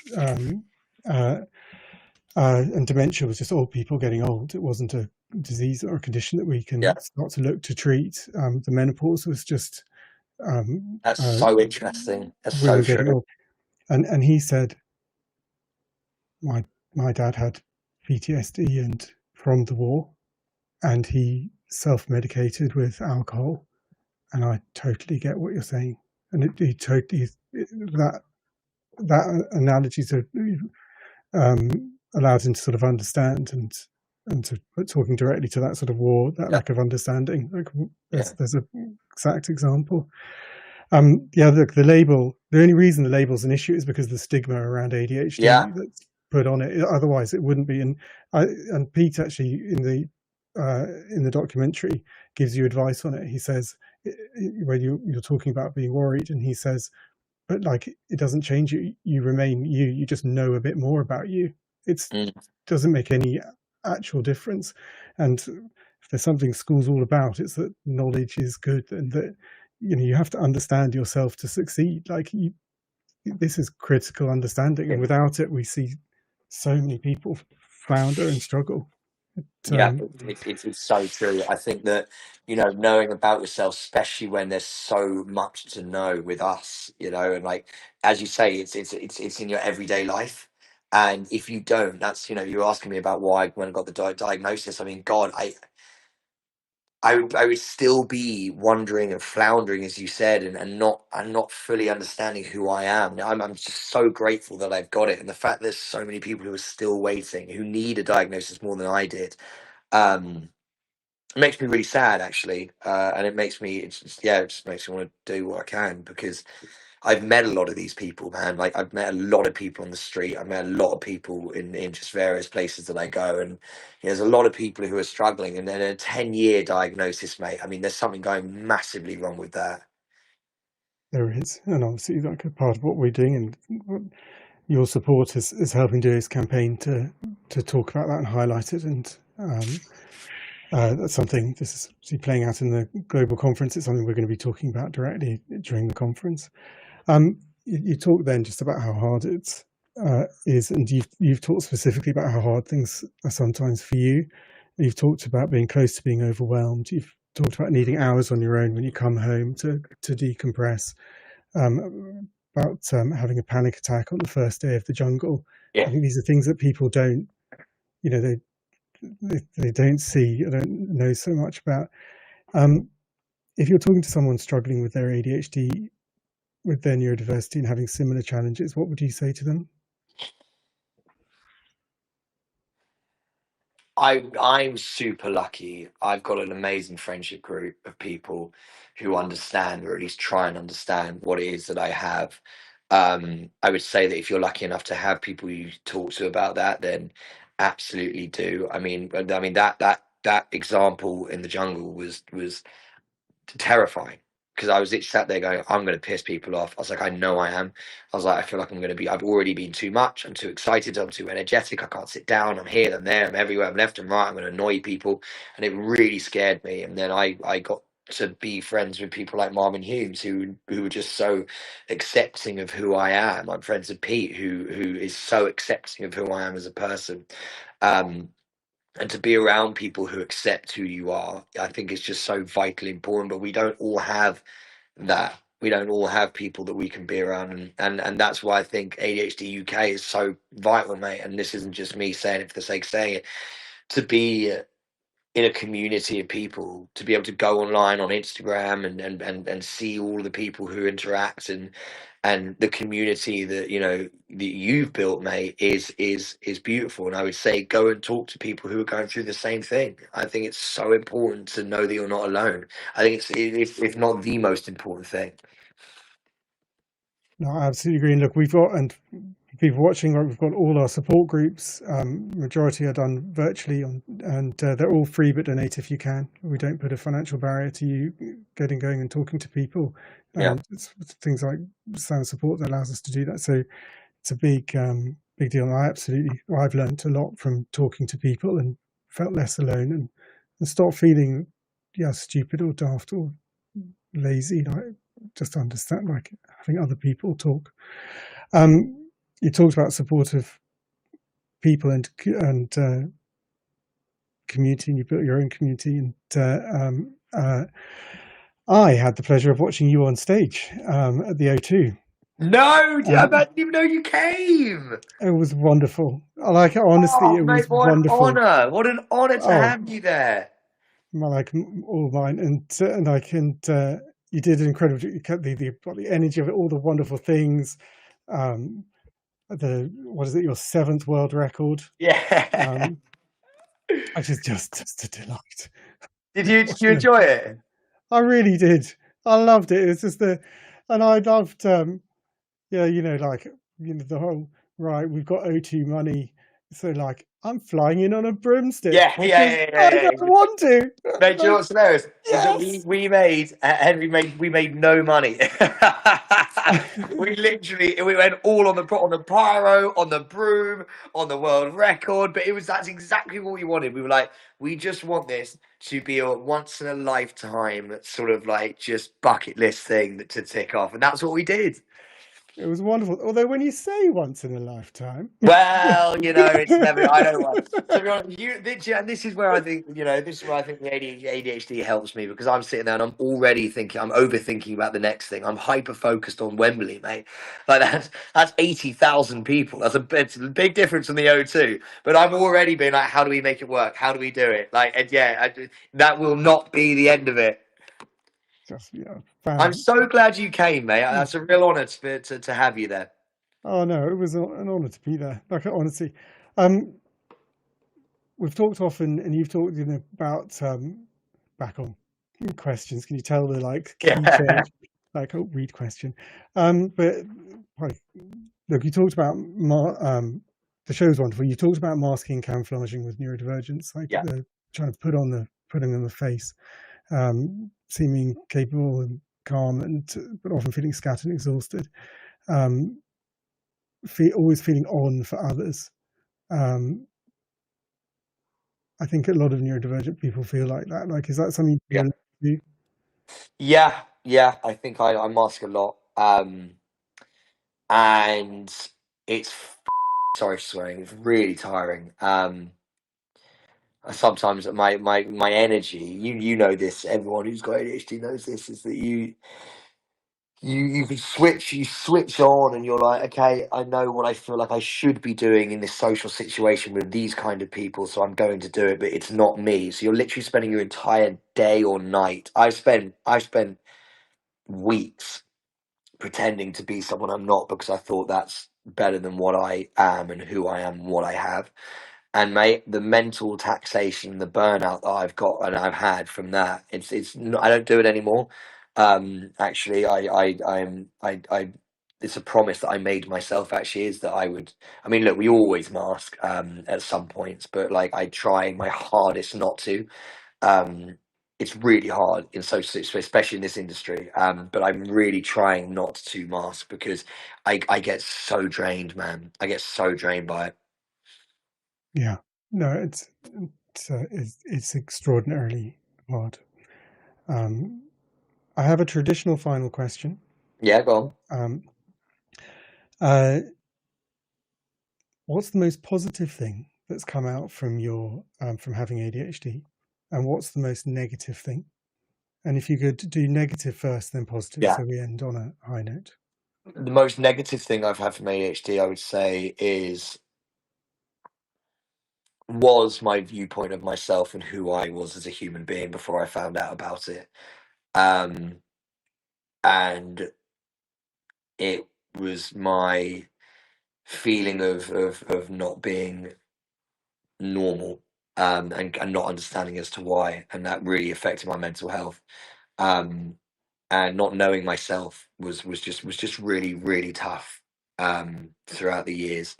My positive would be by a mile the people I've met, the community of people that I've found, and who are such a big impact of my life. You know, people that I've met on the street, people that I've met online, people that I've met at the O2, you know, any of the shows that I've done, the community that is around ADHD and that you've managed to cultivate, mate, and that I'm lucky enough to be a part of.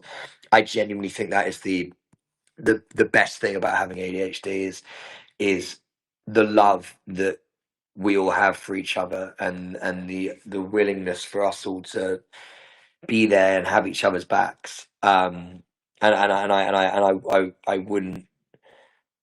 wouldn't trade that for anything. It's such a beautiful thing to have, especially in this day and age where we're all so isolated. And I think that's the most positive thing I've seen from having ADHD is being part of a community that we're all there to help each other, and we're all there to get through life together. And mate, you're such a big part of this. And I'm not just saying this because I'm on this chat, but you're such a huge part of it, man. And the charity just it's helped so many people. So I'm incredibly proud to be a part of it. Well, and that was very kind of you. And obviously, we're just a conduit for like people coming together and making a difference. I can, you know, this is the small corner of the world that I'm trying to put my effort into making a difference. And you are, mate. Well, it's a big deal. Thank you for doing this. Thank you for being an ambassador for ADHD UK. Thank you for being just an incredible representative of ADHD, of the positivity you talk about, and the success you're having is it's a shining light for everyone. And but being candid about the challenges, and it's not there are challenges. It's not all easy street. Is important, so people can know that. And talking about the community, I agree, like our community of ADHDs and neurodivergent people is wonderful, and something I love is when I'm in the bubble with lots of others.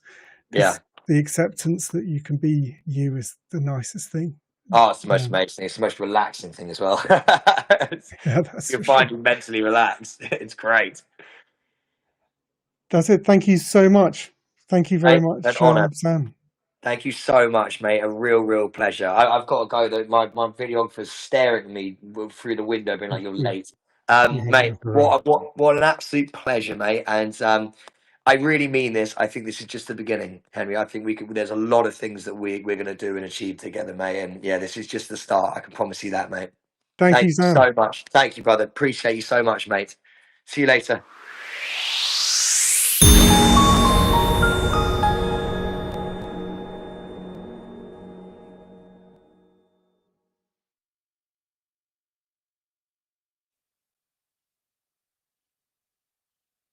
That's us ready. Thank you, Sam, who's obviously amazing. Yeah, we overran. He was very kind with his time.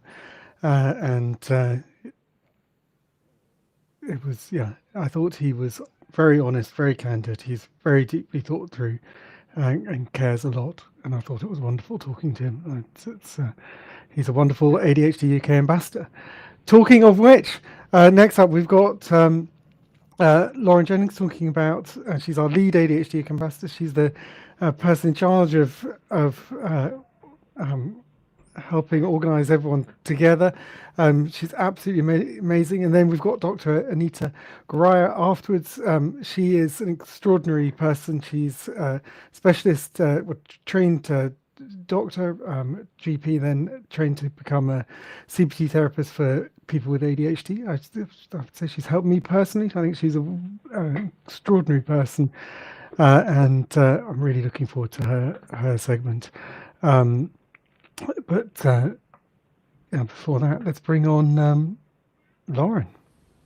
Hi, Lauren. Hello. Great to have you here, and just so excited. And, what people don't know is that you've been in the background for this entire time. So she's been helping. She's been welcoming guests into the conference, helping answer questions, deal with the issues around my slides won't upload, like how can I connect them, and then in some cases messaging as we've sorted it out, and it's all the little things that without Lauren it would be big things and huge problems, so she is, and I have to say she's done that throughout, so in many things, getting involved and making a difference. Right, you're here to talk to us about the ADHD UK Ambassador Programme, which Sam is one. You are the lead. What do you want to tell us? So I'll just tell you a little bit about myself. So I'm the ambassador at ADHD UK alongside Jamie Gordon, and I was diagnosed with combined ADHD in my mid-20s and first connected with ADHD UK back in early 2023.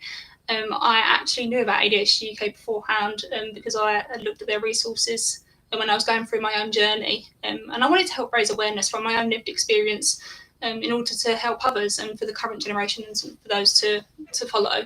Becoming an ambassador gave me an avenue to channel that passion into real action, from awareness campaigns to community projects. Every action counts, and amplifying change and understanding, that's what all of ambassadors do in their own individual ways.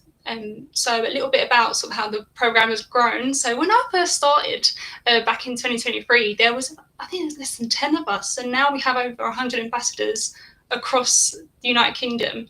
It's absolutely incredible, and the Ambassadors Programme brings together passionate individuals from all over the country that want to make a difference, whether that's through their own lived experience of being diagnosed with ADHD, or whether it's loved ones' lived experience, or just people that are passionate for change.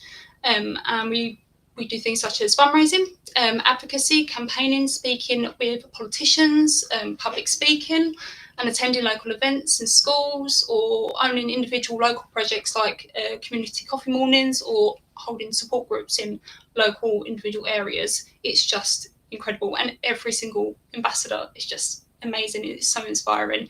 It really is a community, even though we're based all in different areas across the UK, and we complete our own individual work. It really does feel like one community. And we've recently launched the Junior Ambassadors Programme. So I know some of you may have seen some of our Junior Ambassadors videos just before Sam's talk there, and they are just absolutely incredible as well. And they are the future of advocacy, and their energy is just brilliant.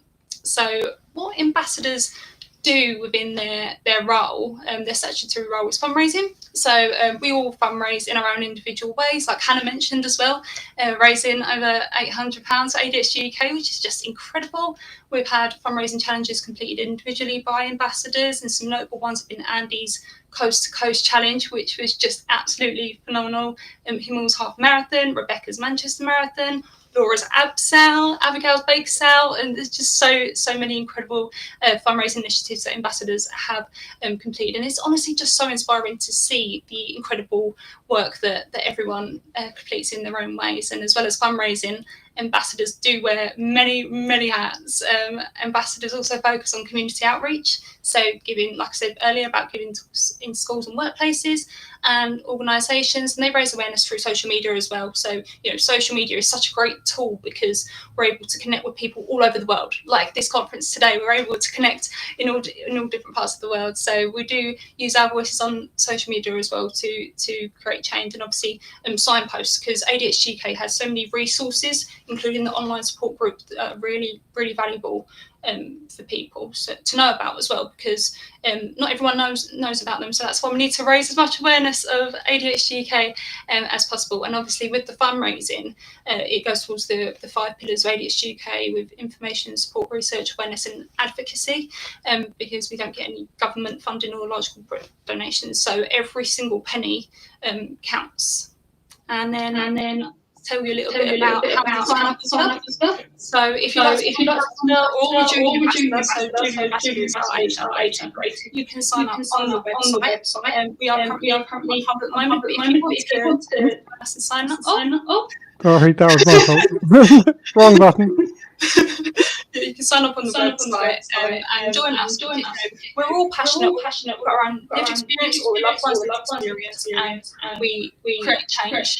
We really do. You're an amazing, and I've got to know you through the ambassador program. And like, you're an incredible person, and what you're doing in helping and managing that is something very special. And as you said, we've grown by 10 times. Do sign up. So it's the ambassador program. You can sign up on the main site. Just go to how to get involved, and I think our goals are to do more and more. We've seen lots of ambassadors. We get a number of press requests. A number of ambassadors are interested in doing that, and have ended up being interviewed by the BBC and others, which has been a great thing to see. We're asked by Parliament to put people forward to help Parliament be more ADHD inclusive, and a group went there, which was also a fantastic thing. And it belies the wonderful community aspect that it is a extraordinary community of people looking to make a positive difference for ADHD, and that is great. You've got some videos there. We've got many ambassador videos, and we've kindly recorded and about their experience. Who do you want to queue up? So I would like to introduce Summer. So Summer is our first junior ambassador, and we're going to see a little bit about Summer's journey now through the next video. Hi, I'm Summer Dean, and I'm the very first junior ambassador for ADHD UK. I'm 17 years old from the United Kingdom. The reason why I became a junior ambassador is because I want people to understand that ADHD isn't something to hide. Yes, it has its challenges, but it also brings creativity, energy, and unique ways of seeing the world.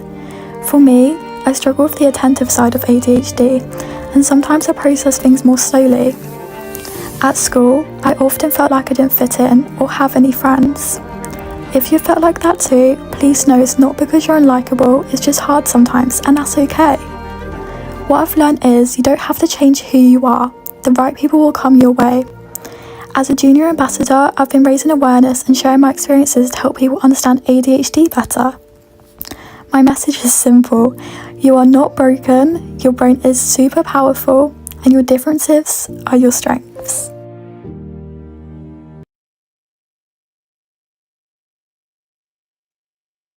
Fantastic. And Lauren, you've got more for us to watch. Yeah, so we've got a couple more videos from ambassadors as well. I think next up is Ambassador Chris. So if we could get Chris's video queued up as well. It's so amazing to be able to share these videos as well with you all, because it's really great to be able to see the ambassadors and what they do, and then you can also see them on the website. So if we queue up Chris's video, that'd be great. Thank you. We're going to have to do Chris afterwards, because, as you know, we've had some video challenges, so we need to upload his. I think, did you say Shell after that? Yeah, Shell after. Do you want to introduce Shell? Yes, so Shell Douglas is an ambassador for ADHD UK, and we're going to see a little bit about Shell's reason for wanting to become an ambassador, and a little bit about Shell now. Hi, I'm Shell Douglas and I run a coaching practice that supports both children and adults with ADHD and executive function challenges by helping them explore how their unique brain works. Now, this really drives me in seeing the difference it makes when someone begins to truly understand their own brain, really connecting why they think, feel, and respond the way they do. I'm very passionate about creating a safe, supportive space where clients feel understood and then working alongside them to uncover strategies that bring more ease, more confidence and joy into their daily lives. I believe that no two brains are the same, and that's exactly where the power lies, in finding opportunities, approaches that really celebrate those differences rather than trying to fit into one box. Through my coaching, my goal is very simple: to empower children and adults to not just manage their challenges, but to recognize their strengths, build resilience, and thrive in their own unique way.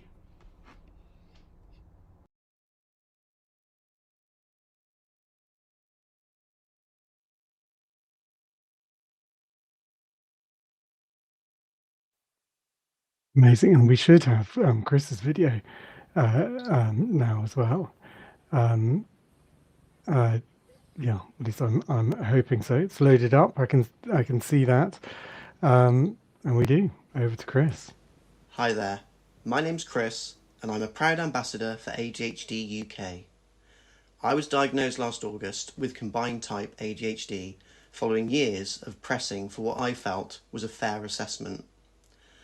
I've always had a sense of being different, misunderstood, lazy, not good enough, and so for me, receiving my diagnosis was everything, and I had the clarity that I wasn't broken like I thought I was. As cliched as it sounds, it really gave me a sense of purpose and a desire to help others so that they wouldn't have to go through the same struggles that I did. So when I saw an opportunity on ADHD UK's Instagram to apply to become an ambassador, it was an instant yes, I've got to do this. And honestly, it's one of the best things that's ever happened to me, and personally the most positive thing that's come from having ADHD.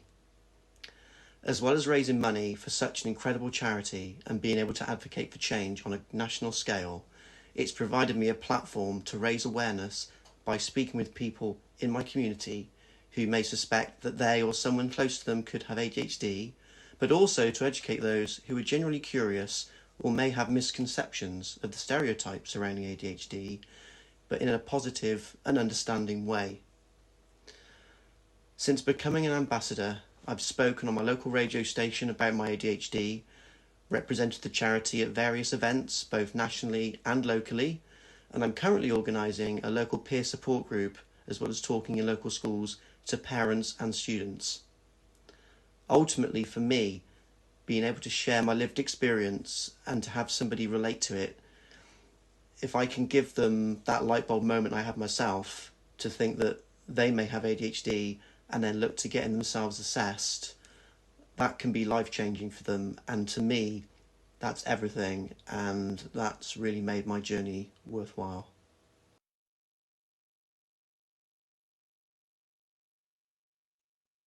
Chris is amazing, and he's absolutely fantastic. I'm thrilled that he's an ambassador, to have got to know him through the ambassador program. So thank you. And Lauren, thank you to you. It's only a duo because you're going to go backstage.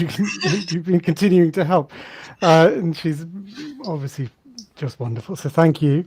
I just wanted to say, Henry, we wouldn't obviously be in this group altogether without you. So thank you so much for everything you do for all of us as well. I know I speak on behalf of everyone when I say that. I really do. This feels like a sense of community and also friendship. And it's really great to be a part of ADHD UK's ambassador program. Thank you. Thank you. And, you're amazing. At this point, I'm going to cry. It's going to be so. Thank you, Lauren, and yeah. And do consider joining on the ambassador program. Right, advert over. And it's wonderful seeing Chris, and it's wonderful seeing Shelley and seeing Summer. Like, just great ADHD ambassadors, and obviously doing it in each person doing it in their own way, and like, I mean, that's just wonderful. So we're currently sitting at cumulative live views of 193,000. I would have thought there's a good chance through Anita's session we'll hit the 200,000, especially as she's such a fantastic person. I've no doubt. Before meeting Anita, Dr. Gra, I have to say I absolutely hated CBT, like properly, because I've got ADHD, like the whole, like, I'm just not even remembering whatever it was that I was supposed to be CBTing. And I found it just a source of frustration, just another thing on that pile of stuff I failed at doing. And the reality being that stuff that's completely unsuited to me, and therefore I'm going to fail at it. That problem of a world that you know, doesn't fit in many places, and I was struggling and needed support and help, and she provided that. So I'm extraordinarily grateful for that. And then extraordinarily grateful that she's here to talk to everyone about what she does and the effect it has. So this is CBT for ADHDers, which is not CBT for ADHD, which often is designed without any consideration at all. It's like, have you tried a list? Like, have you? Or you're in, or you're struggling with time. You tried setting your alarm earlier, like that. Anyway, I'm not sure that's CBT, but like, Anita, wonderful. Dr. Gorat, wonderful to have you here. Thank you. Hello. Hi, Henry. Thank you for such a warm welcome. That's lovely. It's a real pleasure to be here. And I'm not quite sure how I'm going to follow all the people that have spoken so eloquently before me, Sam and Lauren and Summer and Shell and Chris. I had to write the names down because I knew I wouldn't remember them. So I'm delighted to be here. Good. Fantastic. Right, you've got some slides for us. And I have some. Yeah. You do have some slides. Do you need you need us to load them up? I'm not entirely sure how the platform works, but I have slides that I can do the presenter view on. Yep. Do you want to? Well, I'll take you offline for a second. You can bring the slides on, and if you just share your screen, or if you're not sure how to do that, I think you've no. Okay, maybe I'm going to let you run them. Okay, this is going to freak me out. You run them. You start talking, and the slides will magically appear as you talk. Okay, great. Well, lovely to meet everybody. So my name is Dr. Anita Goraya, and I'm a CBT therapist. And I was myself diagnosed with ADHD when I was 55 years old. So let me just. So I used to be a GP, but life being what it was, it became too much, and I became a CBT therapist. So as I said, I was diagnosed when I was 55, and I have 2 adult children with ADHD diagnosed in their 20s. Now I do most of my work with professionals and medics and entrepreneurs, and most of them are experiencing mental health problems alongside their neurodivergence. So the people I work with often recognise themselves as seeming to be high functioning on the outside, but feeling totally overwhelmed on the inside, a little bit like I'm feeling right now, to be honest. And the thing that I've often heard them say rather sadly is just what you said, Henry, which is like, I've tried CBT in the past, it didn't work for me. And today I want to tell you why and what might work instead. Okay, alrighty, I think I'm having a little bit of difficulty seeing my own, let's see, just give me a second, guys. All right, I'm going to settle for doing it like this. Okay, so if you're like me and you tend to take conference notes because your working memory is poor, you don't have to. The next slide has a has a QR code. So if you want to scan that, it will take you to a page where you can download all these slides pretty much straight away. And if you want to, you will also from there be able to subscribe to my free Substack publication, where I write extensively on adult ADHD and offer a lot of guided self-help. Okay, next slide, please. So what I'm going to talk to you guys about today is why ADHD often fails, why CBT often fails ADHDers. It doesn't serve them as well as it could. So I'm going to talk about three processes that are often experienced by, or three phenomena that are often experienced by ADHDers, but much less so by neurotypical people. So there's alexithymia, rejection sensitivity dysphoria, and overwhelm. And I'm going to show how an enhanced CBT model that through my clinical experience I've developed, that builds on standard CBT while retaining fidelity to the underlying theory and principles of CBT, but really adapting it for people with some of these issues that we can see above.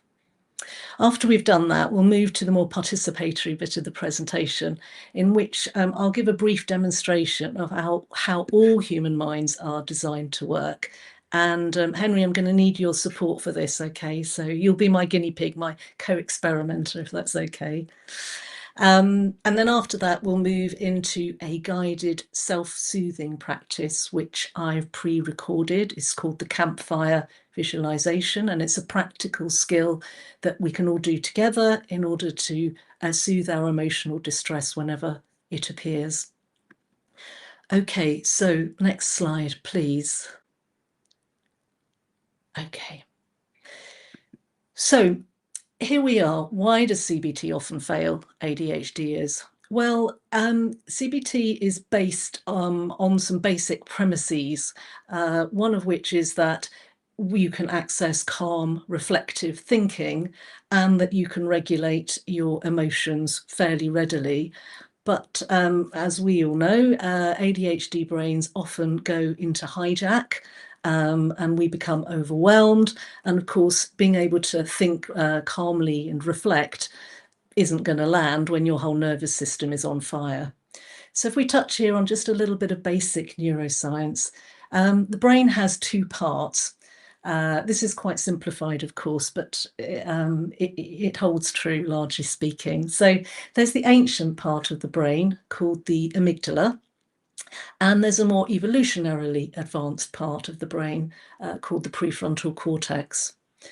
Now, the amygdala takes in inputs from our senses, and it outputs only in terms of emotions. That's all it generates. It doesn't add any interpretations or appraisals. It just deals with emotions.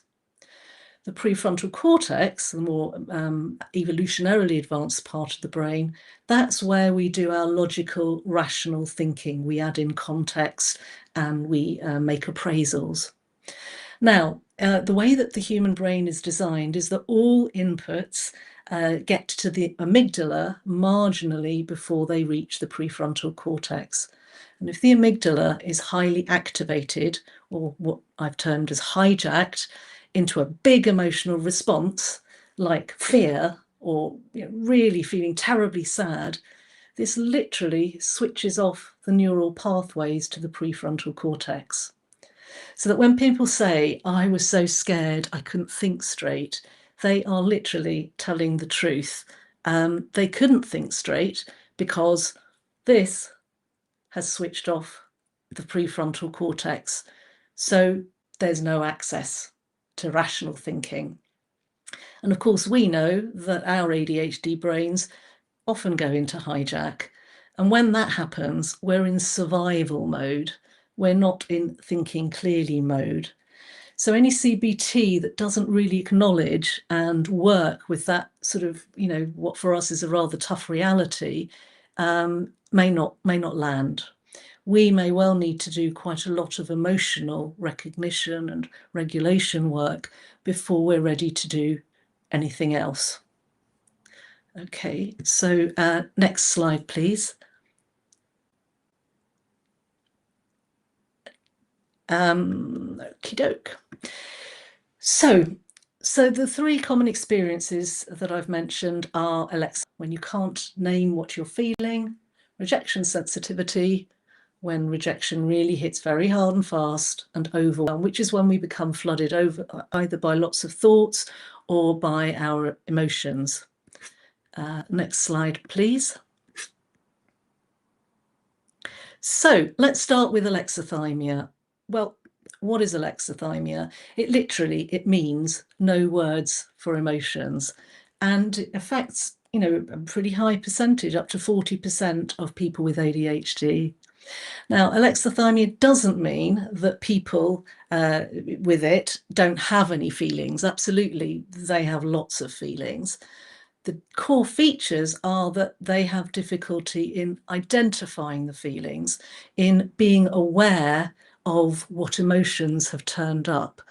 So finding it difficult to distinguish perhaps between something like anger or frustration or sadness. Let's say that's a better example, anger and excitement. The second core feature is difficulty in being able to describe or express those emotions, so not being able to actually say what's going on in the internal experience. And the third key feature is having a thinking style in which you avoid internal emotional reflection and you tend to focus on external circumstances instead.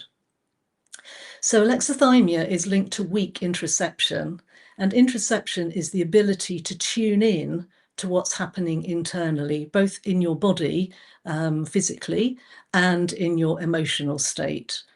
So really alexithymia is kind of less about I can't put it into words and more like, well, I don't even get a clear signal to start with. So I'll give you an example of this from myself. Because the internal signals are weak, we can end up leaning on external cues more. So for example, I tend to find it quite hard to recognize hunger in myself. And what will happen is that I start being a bit snappy or ratty, and my husband will just sort of give me that look that's like, oh God, she's gone off on one. And when I see that, I think, oh, okay, I'm being snappy, I must be hungry. So it's kind of that making sense kind of from an outside in rather than inside out way. Yeah, so maybe that resonates with some of you. Perhaps some of you get hangry as well. And there's also a paradox in that sometimes people will say, with alexithymia, will say, well, I don't think I can have that because, I can really tell when someone else is upset. So the paradox is that you can have alexithymia and be highly tuned in to other people, but actually confused by your own emotions.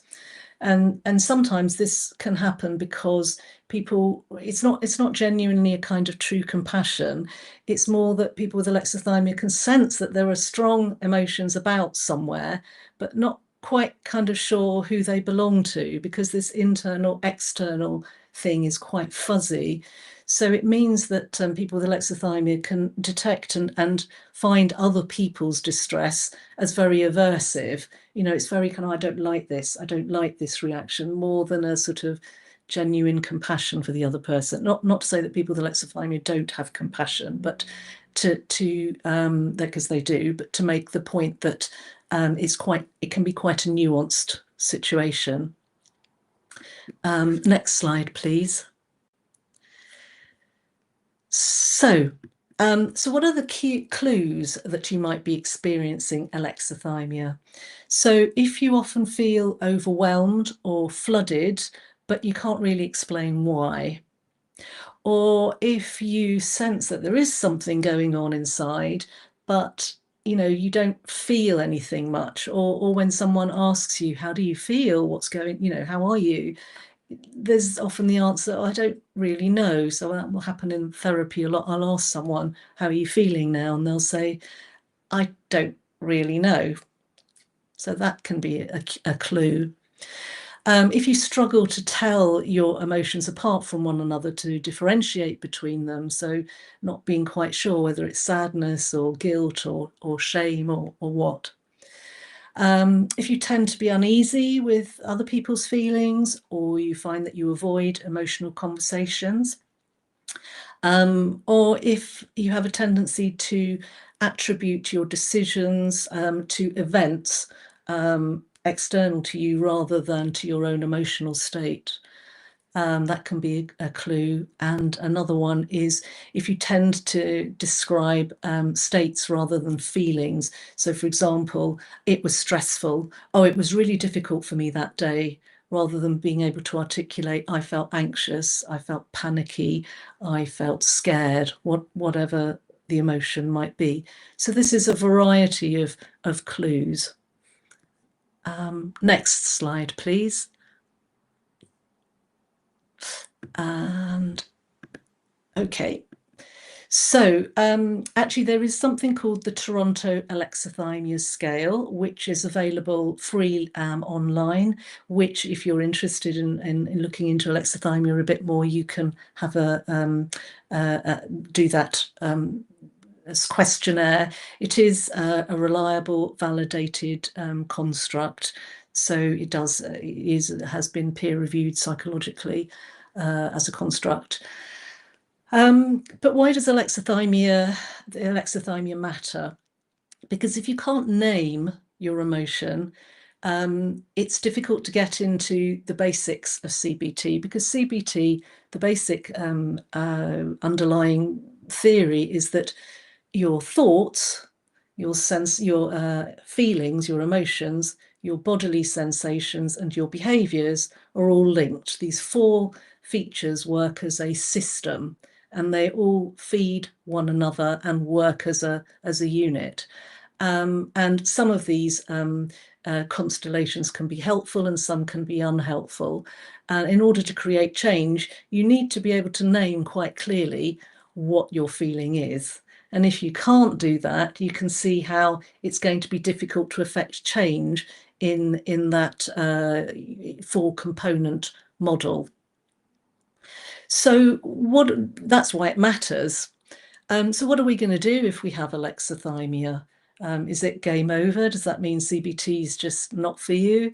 No, absolutely not. The first step is a simple one of just trying to notice what the feeling tone is of what's arising for you. Does it feel pleasant or unpleasant? Do you have the sense that you want to move towards this feeling because it feels nice and good in some way? Or do you have this sense that you want to move away from it, even though you don't exactly know what it is? You find yourself doing this. Even being able to identify this is a start in being able to explore emotions. And for anybody out there who has any interest in Buddhism, you might recognize this concept of feeling tones as something called Vedana. Anyway, that's an aside. So some of these other things that we can do, we can use a feelings wheel to build vocabulary. So the feelings wheel has several layers so that you can expand very broad categories like anger into more precise shades like frustration, resentment, rage, fury, etc. There's a level of intensity to each of those.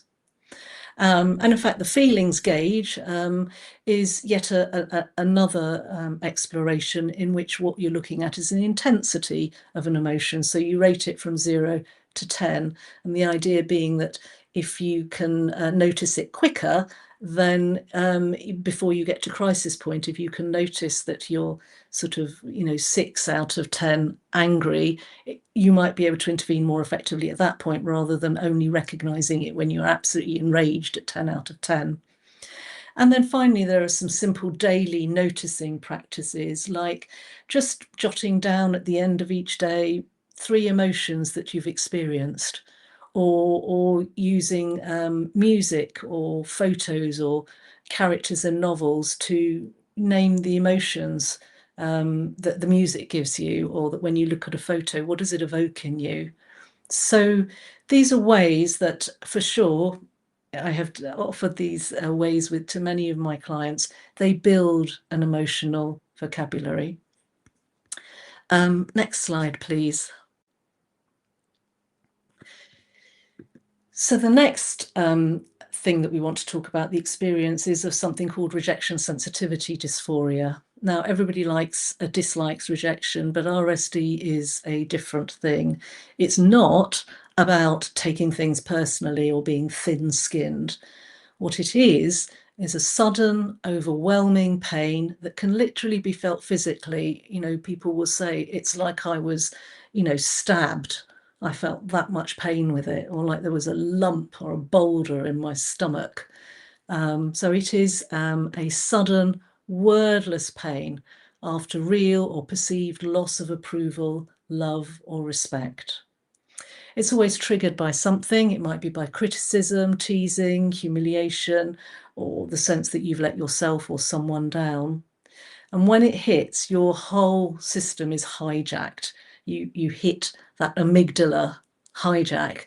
There's no gradual build-up. It's instant, intense, and it feels like your survival is on the line. And it's not just one emotion. It'll create a whole cascade of threat, of reaction, and fallout.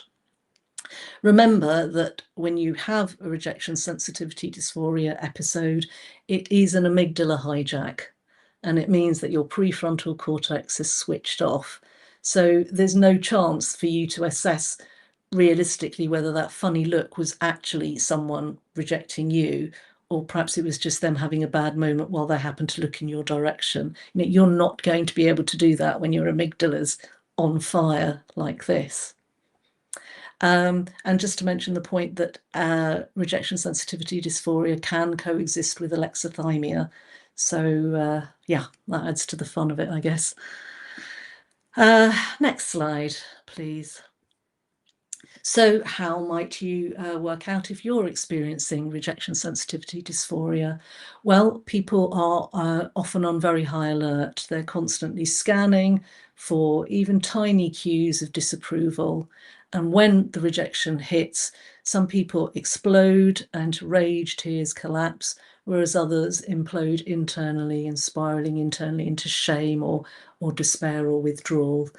And that inner critical voice is really brutal. You know, I'm lazy, I'm broken, I'm not good enough. You know, these really harsh, I don't belong, I don't fit in, I'm weird, all these things.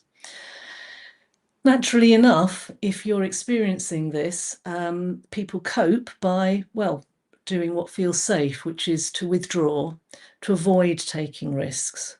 Or they might go the other way and start trying to be perfectionists, you know, to be perfect, to get everything right, to please people all the time, to never say no, to mask what they're really feeling.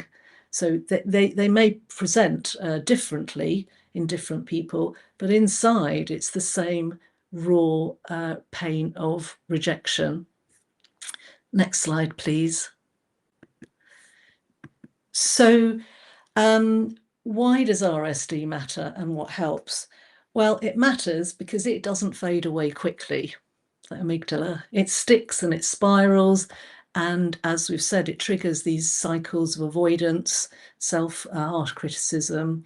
And so your thoughts and your emotions and your physical sensations and your behaviors are all locked in this vicious cycle that keeps the high sensitivity alive and makes it harder for you to recover. The good news is that even one or two small tools can kind of soften that spiral. Remember, your amygdala is doing this. You can't think your way out of this. What will help is to regulate the body first. So doing some breathing, just breathing in deeply and then out, or doing some movement, some stretching kind of exercises, moving or shaking, which always looks a bit funny, but is quite kind of a good way to return into the body. If it's really too much and you can't regulate the body, you can use, for a short period of time, some simple distraction. Deliberately distract yourself from it. Go and see your favourite comfort show or cuddle a pet or something like that.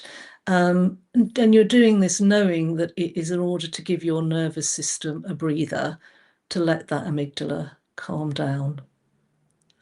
So again, other methods of soothing that you can use at this stage are, for example, naming the story. So rather than being fused with this feeling of rejection, seeing if you can just pull away from it a little bit by saying, look, here's the unlovable me story appearing.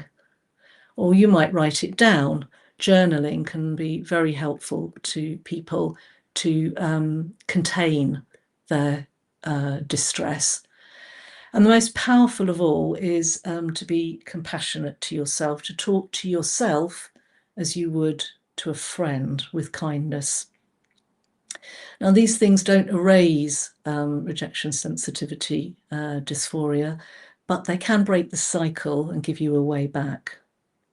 I should also say that some ADHD medications, particularly guanfacine, which is one of the non-stimulants, and some of the stimulant amphetamines, can also help with rejection sensitivity dysphoria. Okay, next slide, please. Okay, and then the third of our ADHD typical experiences is overwhelm. Okay, so for us, overwhelm isn't just stress, it's a full system shutdown. ADHD brains are processing a lot and very fast. And I tend to think of it in two stages. There's overload, which is kind of like the amber on a traffic light system. So the amber overload is when you're stretched, you're distracted, agitated, but you are still able to intervene with coping skills. So you might pause for a break, you might step back from a task, you might delegate or ask someone else for help. You know, so you're still able to use your thinking brain to take action. Overwhelm is the red state on the traffic light system. The amygdala is hijacked, prefrontal cortex has gone offline, and you can't think or plan or organize or control. You know, there's not much self-control accessible at this point. And so what happens then is that you default to automatic reactions, really, rather than responses. They're just automatic reactions like freezing, panicking, shutting down, lashing out, numbing behaviors like, you know, scrolling on your mobile or binge eating or whatever. They're not really chosen reactions. They are sort of survival reflexes when the thinking brain is out of action. Next slide, please. So what are the clues that you might be feeling overwhelmed? Well, overwhelm is usually set off not usually by one big thing, perhaps more commonly by lots of demands stacking up and then exceeding your resources. So, you know, too many commitments, haven't said no to enough stuff, not been sleeping properly, not eating well, or resting well, or being overloaded. The senses are overloaded. There's too much going on. You know, you're trying to drive the car and the kids are shrieking in the background and the traffic's awful and you're late already. You know, just too much going on that can just hit you into this overwhelm. And we all have our signature thoughts and feelings, physical sensations and behaviors, and our behaviors can be private internal ones or visible external ones when we're overwhelmed. So happy to share that when I'm overwhelmed, I usually tend to have thoughts like, why can't other people see that I'm struggling here? And my emotions are often ones of feeling angry or feeling hopeless. My body will often feel quite restless or fatigued, a lot of muscle tension, just a sense of exhaustion. And in terms of behaviour,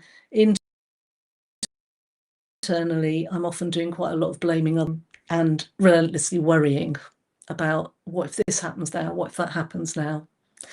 And my externally visible behaviours, what you might say if you were looking at me, is that I'll visibly, I don't want to interact with anybody, and you'd probably see me watching a fair bit of mindless TV and eating lots of crisps.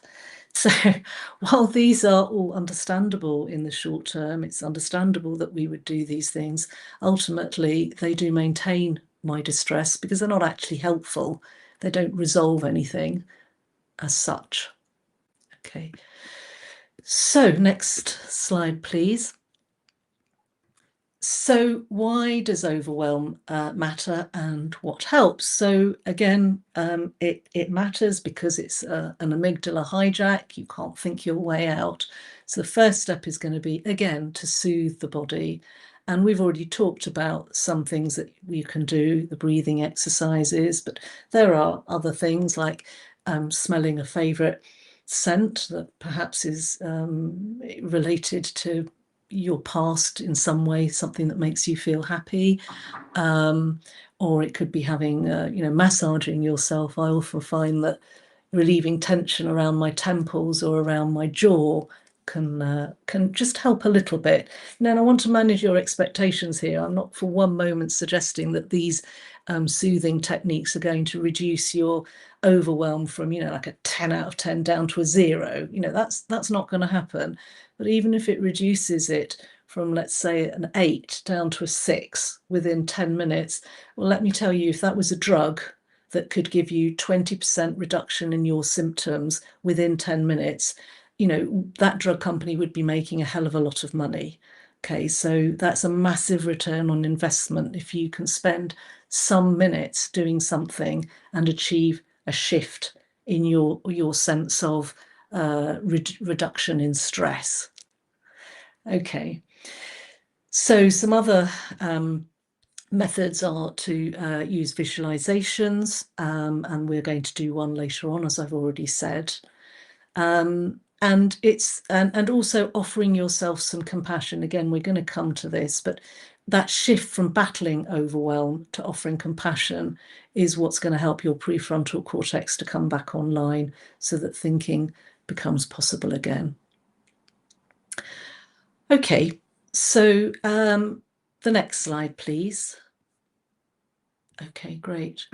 So this slide, which gave me and my family a lot of hassle to put together, was my kind of way of trying to show you how I think about CBT for ADHD. On the left is the standard CBT cake. And, there's lots of layers in it. There's a thinnish layer of being able to, relax yourself and soothe yourself in all those ways we've described. And then there's a lot of focus on challenging unhelpful and unrealistic thoughts, and a lot of emphasis on behavioural change, so doing things differently. And through these processes, we find that our underlying beliefs about ourselves, about other people in the world, start to change indirectly. Now, that's a really good cake if you don't have ADHD. But for ADHDers, it often doesn't land, because by the time you're meant to be challenging a thought, your amygdala is already hijacked. So on the right is what I call the enhanced CBT for ADHD cake. And the layers are adapted. So there's actually a very thick layer up top of working with the emotions, of recognizing our emotions, of working with alexithymia, of working with RSD and overwhelm, recognizing them, and then learning skills to soothe those emotional experiences. So soothing the amygdala is a big chunk at the top. Then, speaking to what so many of the people before me were talking about, the normalizing your experiences, this is so important. ADHD psychoeducation, as we call it. So if you take a bunch of ADHDers together, there will be quite a lot of commonality of experiences. But we are only 3 or 4% of the population. And so although there are common experiences to us, the other 96, 97% of the population don't kind of get that, because that's not their experience. So it's a really important part of the work that I do, is helping people to understand what ADHD is. Yes, it is a dopamine deficit in the brain, and that means that your wiring is different, and that means that's why you have difficulty dealing with your emotional upsets. The emotional regulation is disturbed in ADHD. That's why it's difficult to get stuff done, to plan, to organise and to enact. And that normalizing is incredibly important. Now, the daily body reset is really about addressing upfront that to ensure that your basic bodily needs are being addressed, like sleep, nutrition, compliance with medication if you're taking it, drinking enough fluid, getting exercise, etc. Because, you know, you can do all the psychotherapy you want in the world, but if you are always tired because you're not getting enough sleep, or you are not, you know, you're not getting the right nutrition in, you know, you're going to get a limited benefit. So we do need to do some work on that. And then, of course, just as in the other case, we do behavioural change. We need to learn to do things differently. So all those executive skills that are not so functional in us, you know, we need to learn how to use diaries and to-do lists and timers. I know Henry was laughing about that, but, you know, we do need to learn how to do those things, and we do need to have changes to our environment to support us as well. So, for example, reasonable adjustments at work or in exams at school, etc. And all the way through this, woven throughout, is indeed the thought challenging work, the challenging unhelpful beliefs and testing them out through small experiments in real life. So if I have developed a belief over all these years that if I ask for what I want, other people will say no, then behavioural experimentation would be to test that out in a low stakes experiment to see what really happens in the first instance. If I ask a good friend for something, and then I might try asking somebody who's just sort of neutral, maybe not such a good friend. So we raise the stakes, graduated exposure to challenging the beliefs and then trying it out in practice. And so in exactly the same way, in both cakes, beliefs are being changed indirectly. But the recipe with my enhanced model is much more ADHD friendly. Next slide, please. Okay, so now we're getting to the practical component of the experiment. Henry, are you there? Henry, are you there? I am. Okay, all right. I've got to admit that Lauren has been taking over doing the slides, so thank you, Lauren. Okay, so Henry, will you help me in this experiment? I think we might have done it before, the pink elephant experiment. Yes. Okay, so what we're going to do is this little experiment, very brief, and you can all do it as well as we do. It's just that Henry will offer me his feedback. And this is to show you how all human brains have been designed to work. In other words, to show that how our minds are not some weirdly functioning oddities. You know, how our minds work is very largely dependent on how it's been designed to work. So what I want you to do, Henry, and everybody else, is for the next 20 seconds, you're allowed to think about anything that you like at all, but you're not allowed to think about a pink elephant. So you're not allowed to think about a pink elephant riding a bicycle in a lovely tutu under a big circus tent top with Disney's Fantasia music in the background. So you can think about anything else you like, but you're not allowed to think about a pink elephant. And of course, thinking, oh, I'm not thinking about one is going to count as a pink elephant. So now I've actually switched my phone off, as your lovely instructions said. So I'm just going to kind of guesstimate 20 seconds. So everybody do this. And at the end of that, Henry will tell us what his outcome was. Okay, so the 20 seconds starts now.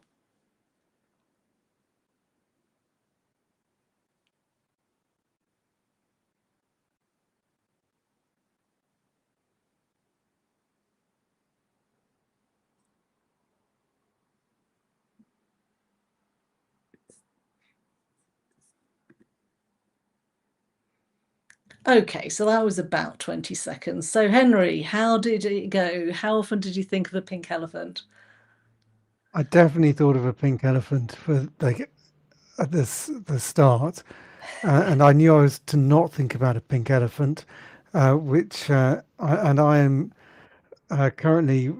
So we've had a late agreement to create a slide for the first session of tomorrow morning, which is across international, all the different countries, talking about what they're doing, what the situation is for them.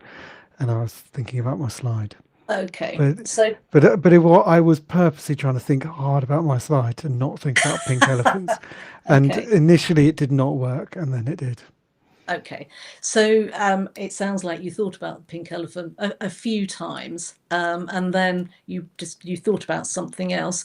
But when the pink elephant kind of flitted back, what did you do? Did you sort of try and avoid looking at the pink elephant, or even to sort of push it away? No, I'm thinking about the slide for tomorrow. What were you doing? Well, I've had the benefit of talking to you before, so I knew that wouldn't work. So I just tried to think harder about my slide. But I thought I might have got this wrong. I was genuinely, all right, I'm not going to think about a pink elephant. You've taught me well. Okay, all right, you're mucking this up, Henry. Okay, so I'm pretty certain I mucked it up last time, though, to fair to me. Okay, so normally what people will report, and maybe you guys can reflect on your own experience if you were doing it at the same time, is that, you think about the pink elephant quite a lot, and when the thought arises, actually there's a tendency to avoid it, to kind of look the other way and sort of try and push it away, and that actually when you do that, the pink elephant simply comes back again. It reappears. So the second part of this experiment, Henry, you've disappeared. Where are you?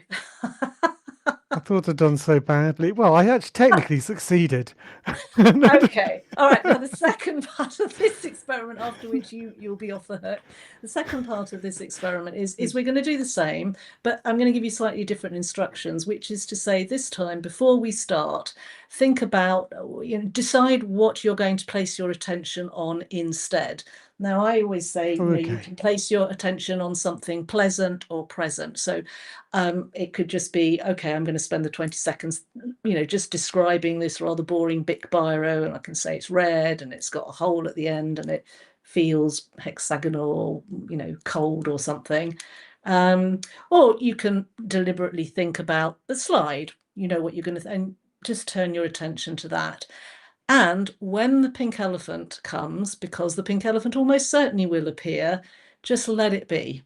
Do not try and push it away. Just let it sit there, but you return your attention to your biro, or you're thinking about your slide, or whatever your pleasant or present thing is. And we'll see how that goes. So 20 seconds starts now.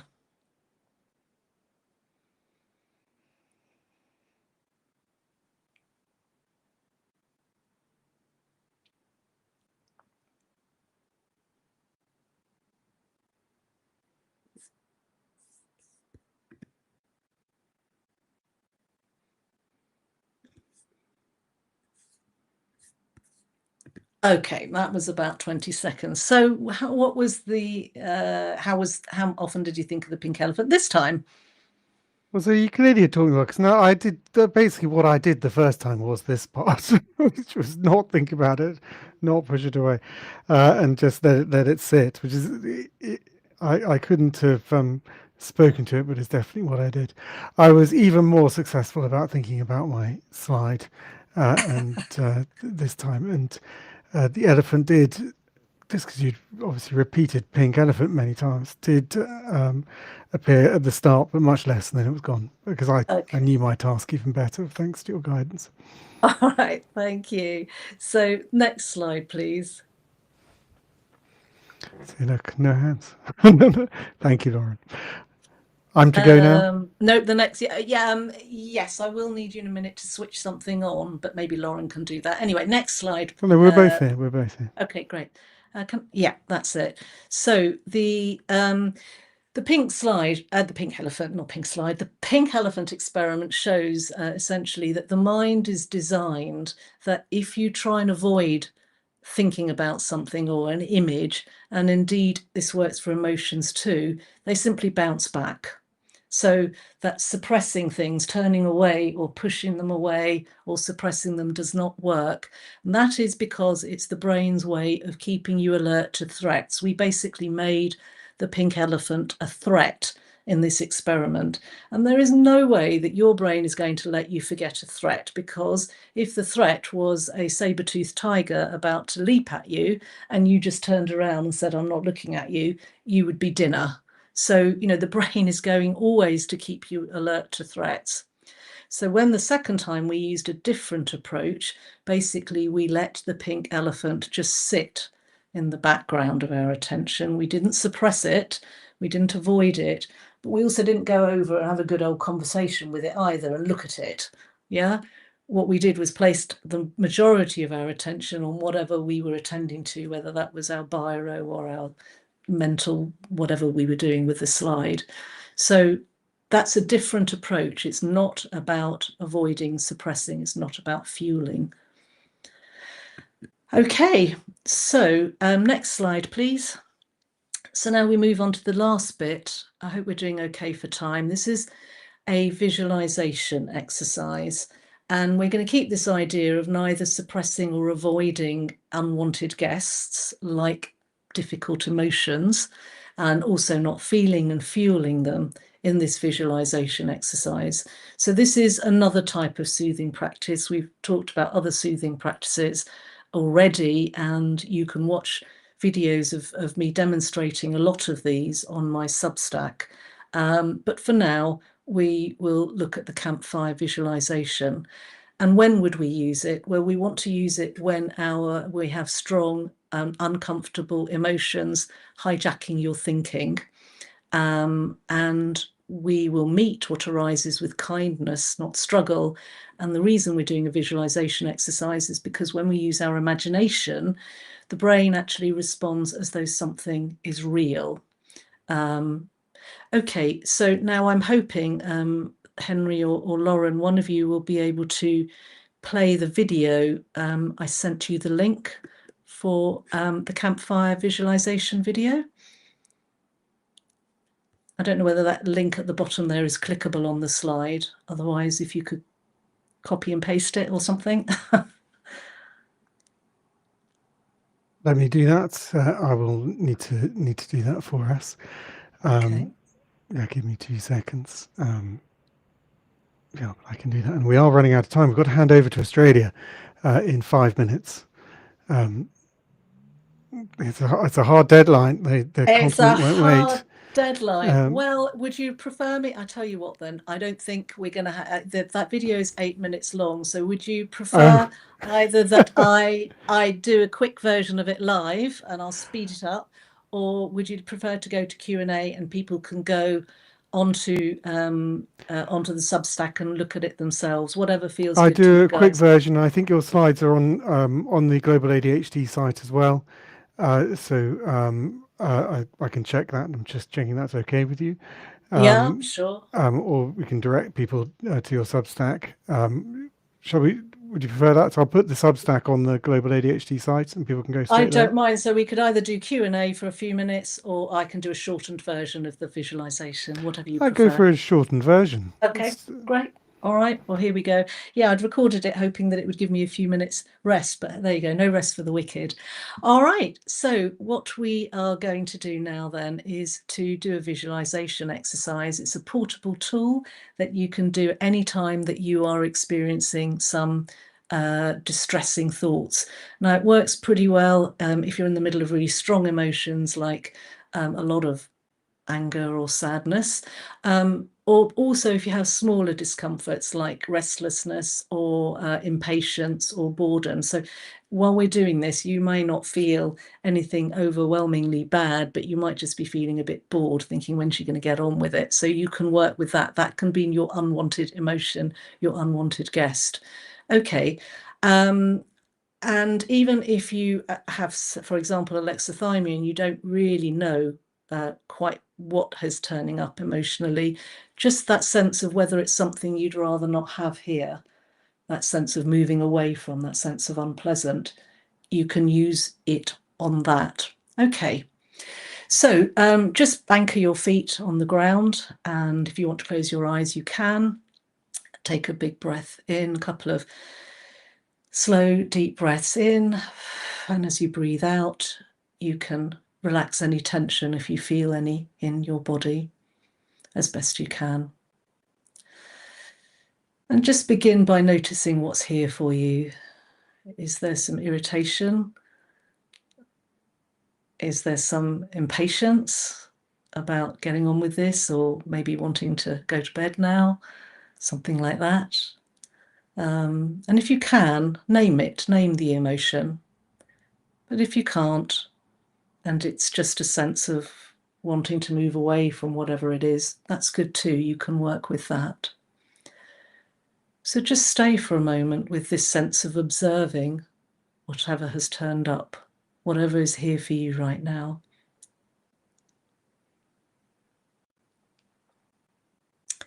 Now picture yourself at dusk, standing tall and steady by a glowing campfire. And really use all your senses to imagine this scene. Your campfire might be on a beach with the sun setting in the background, or it might be in the forest. And really imagine what you can see and what you can feel, perhaps a cool breeze on your skin, or perhaps the warmth from the campfire. Maybe you can see embers flying off into the air. What can you smell? Really bring it to life. Perhaps you can smell salt in the air or pine needles. So whatever campfire comes to you, go with it. Now look at yourself standing there. You are steady you, calm, upright, and grounded. And then one by one, imagine the parts of you that are distressed, the worrying voice, the self-critical one, the sad one. See them approaching the campfire, and as each one arrives, greet it kindly. I see you. Come and sit by the fire, and offer each one a place on a log and a blanket to wrap up warm in. From your steady self, say to each one, no wonder you're here. Of course you're here. You're trying to help me. You're trying to deliver your message. Thank you. Thank you for that. But you don't need to take over. You can rest now. I've got this. Speak to them with kindness and care, and then rest. Rest quietly around that fire while steady you remains in charge, collected, calm, and present. And just allow a sense of togetherness and safety to build, knowing that you can always return to this place whenever you need to just rest and soothe yourself. When you're ready, you can open your eyes and come back to the room. Because I've got to go now. Thank you very much, Henry.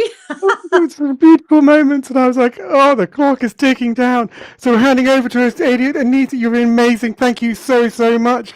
My pleasure. I loved it. And we broke over 200,000 live views. We're about to go over to Australia. You can only watch that on globaladhd.com. So it's only on the website for the to view. And it's over to them. So hand over to them. You can only hear them. You can only see them. You can't hear them. But we're handing over to them. So they are not broadcasting on social media channels. You can only go to Global ADHD to see them. I'm actually streaming the globaladhd.com site right now. So everyone should go over there. Anita, you're amazing. Thank you so much. Thank you, Henry. That was absolutely wonderful, and I can't tell you how bad I felt about rushing the bit that really shouldn't be rushed, the piece, it was absolutely great. This is the point where we sign off, so I can say bye to you, and say thank you. Thank you. Obviously, we've got ADHD Australia streaming there. You can see them. That's without sound because you're supposed to go all the way over there and enjoy them over there. That's the ADHD. Handing over to ADHD Australia. that's us out. So thank you very much indeed, everyone. Thank you for joining us for this. Yeah, honestly, I can't thank you enough. That's our two over there. We'll be back on at 7:30 a.m. So, which is a joint period with ADHD Australia, where we're going to be watching, where we're going to be 4 charities talking about their different experiences. But go over to globaladhd.com and you can listen and watch these people. We're signing out, so I'll be taking off the streams. Well, I'll be ending the stream now. Thank you very, very much for joining us. Go and join ADHD Australia, who are carrying the baton on further.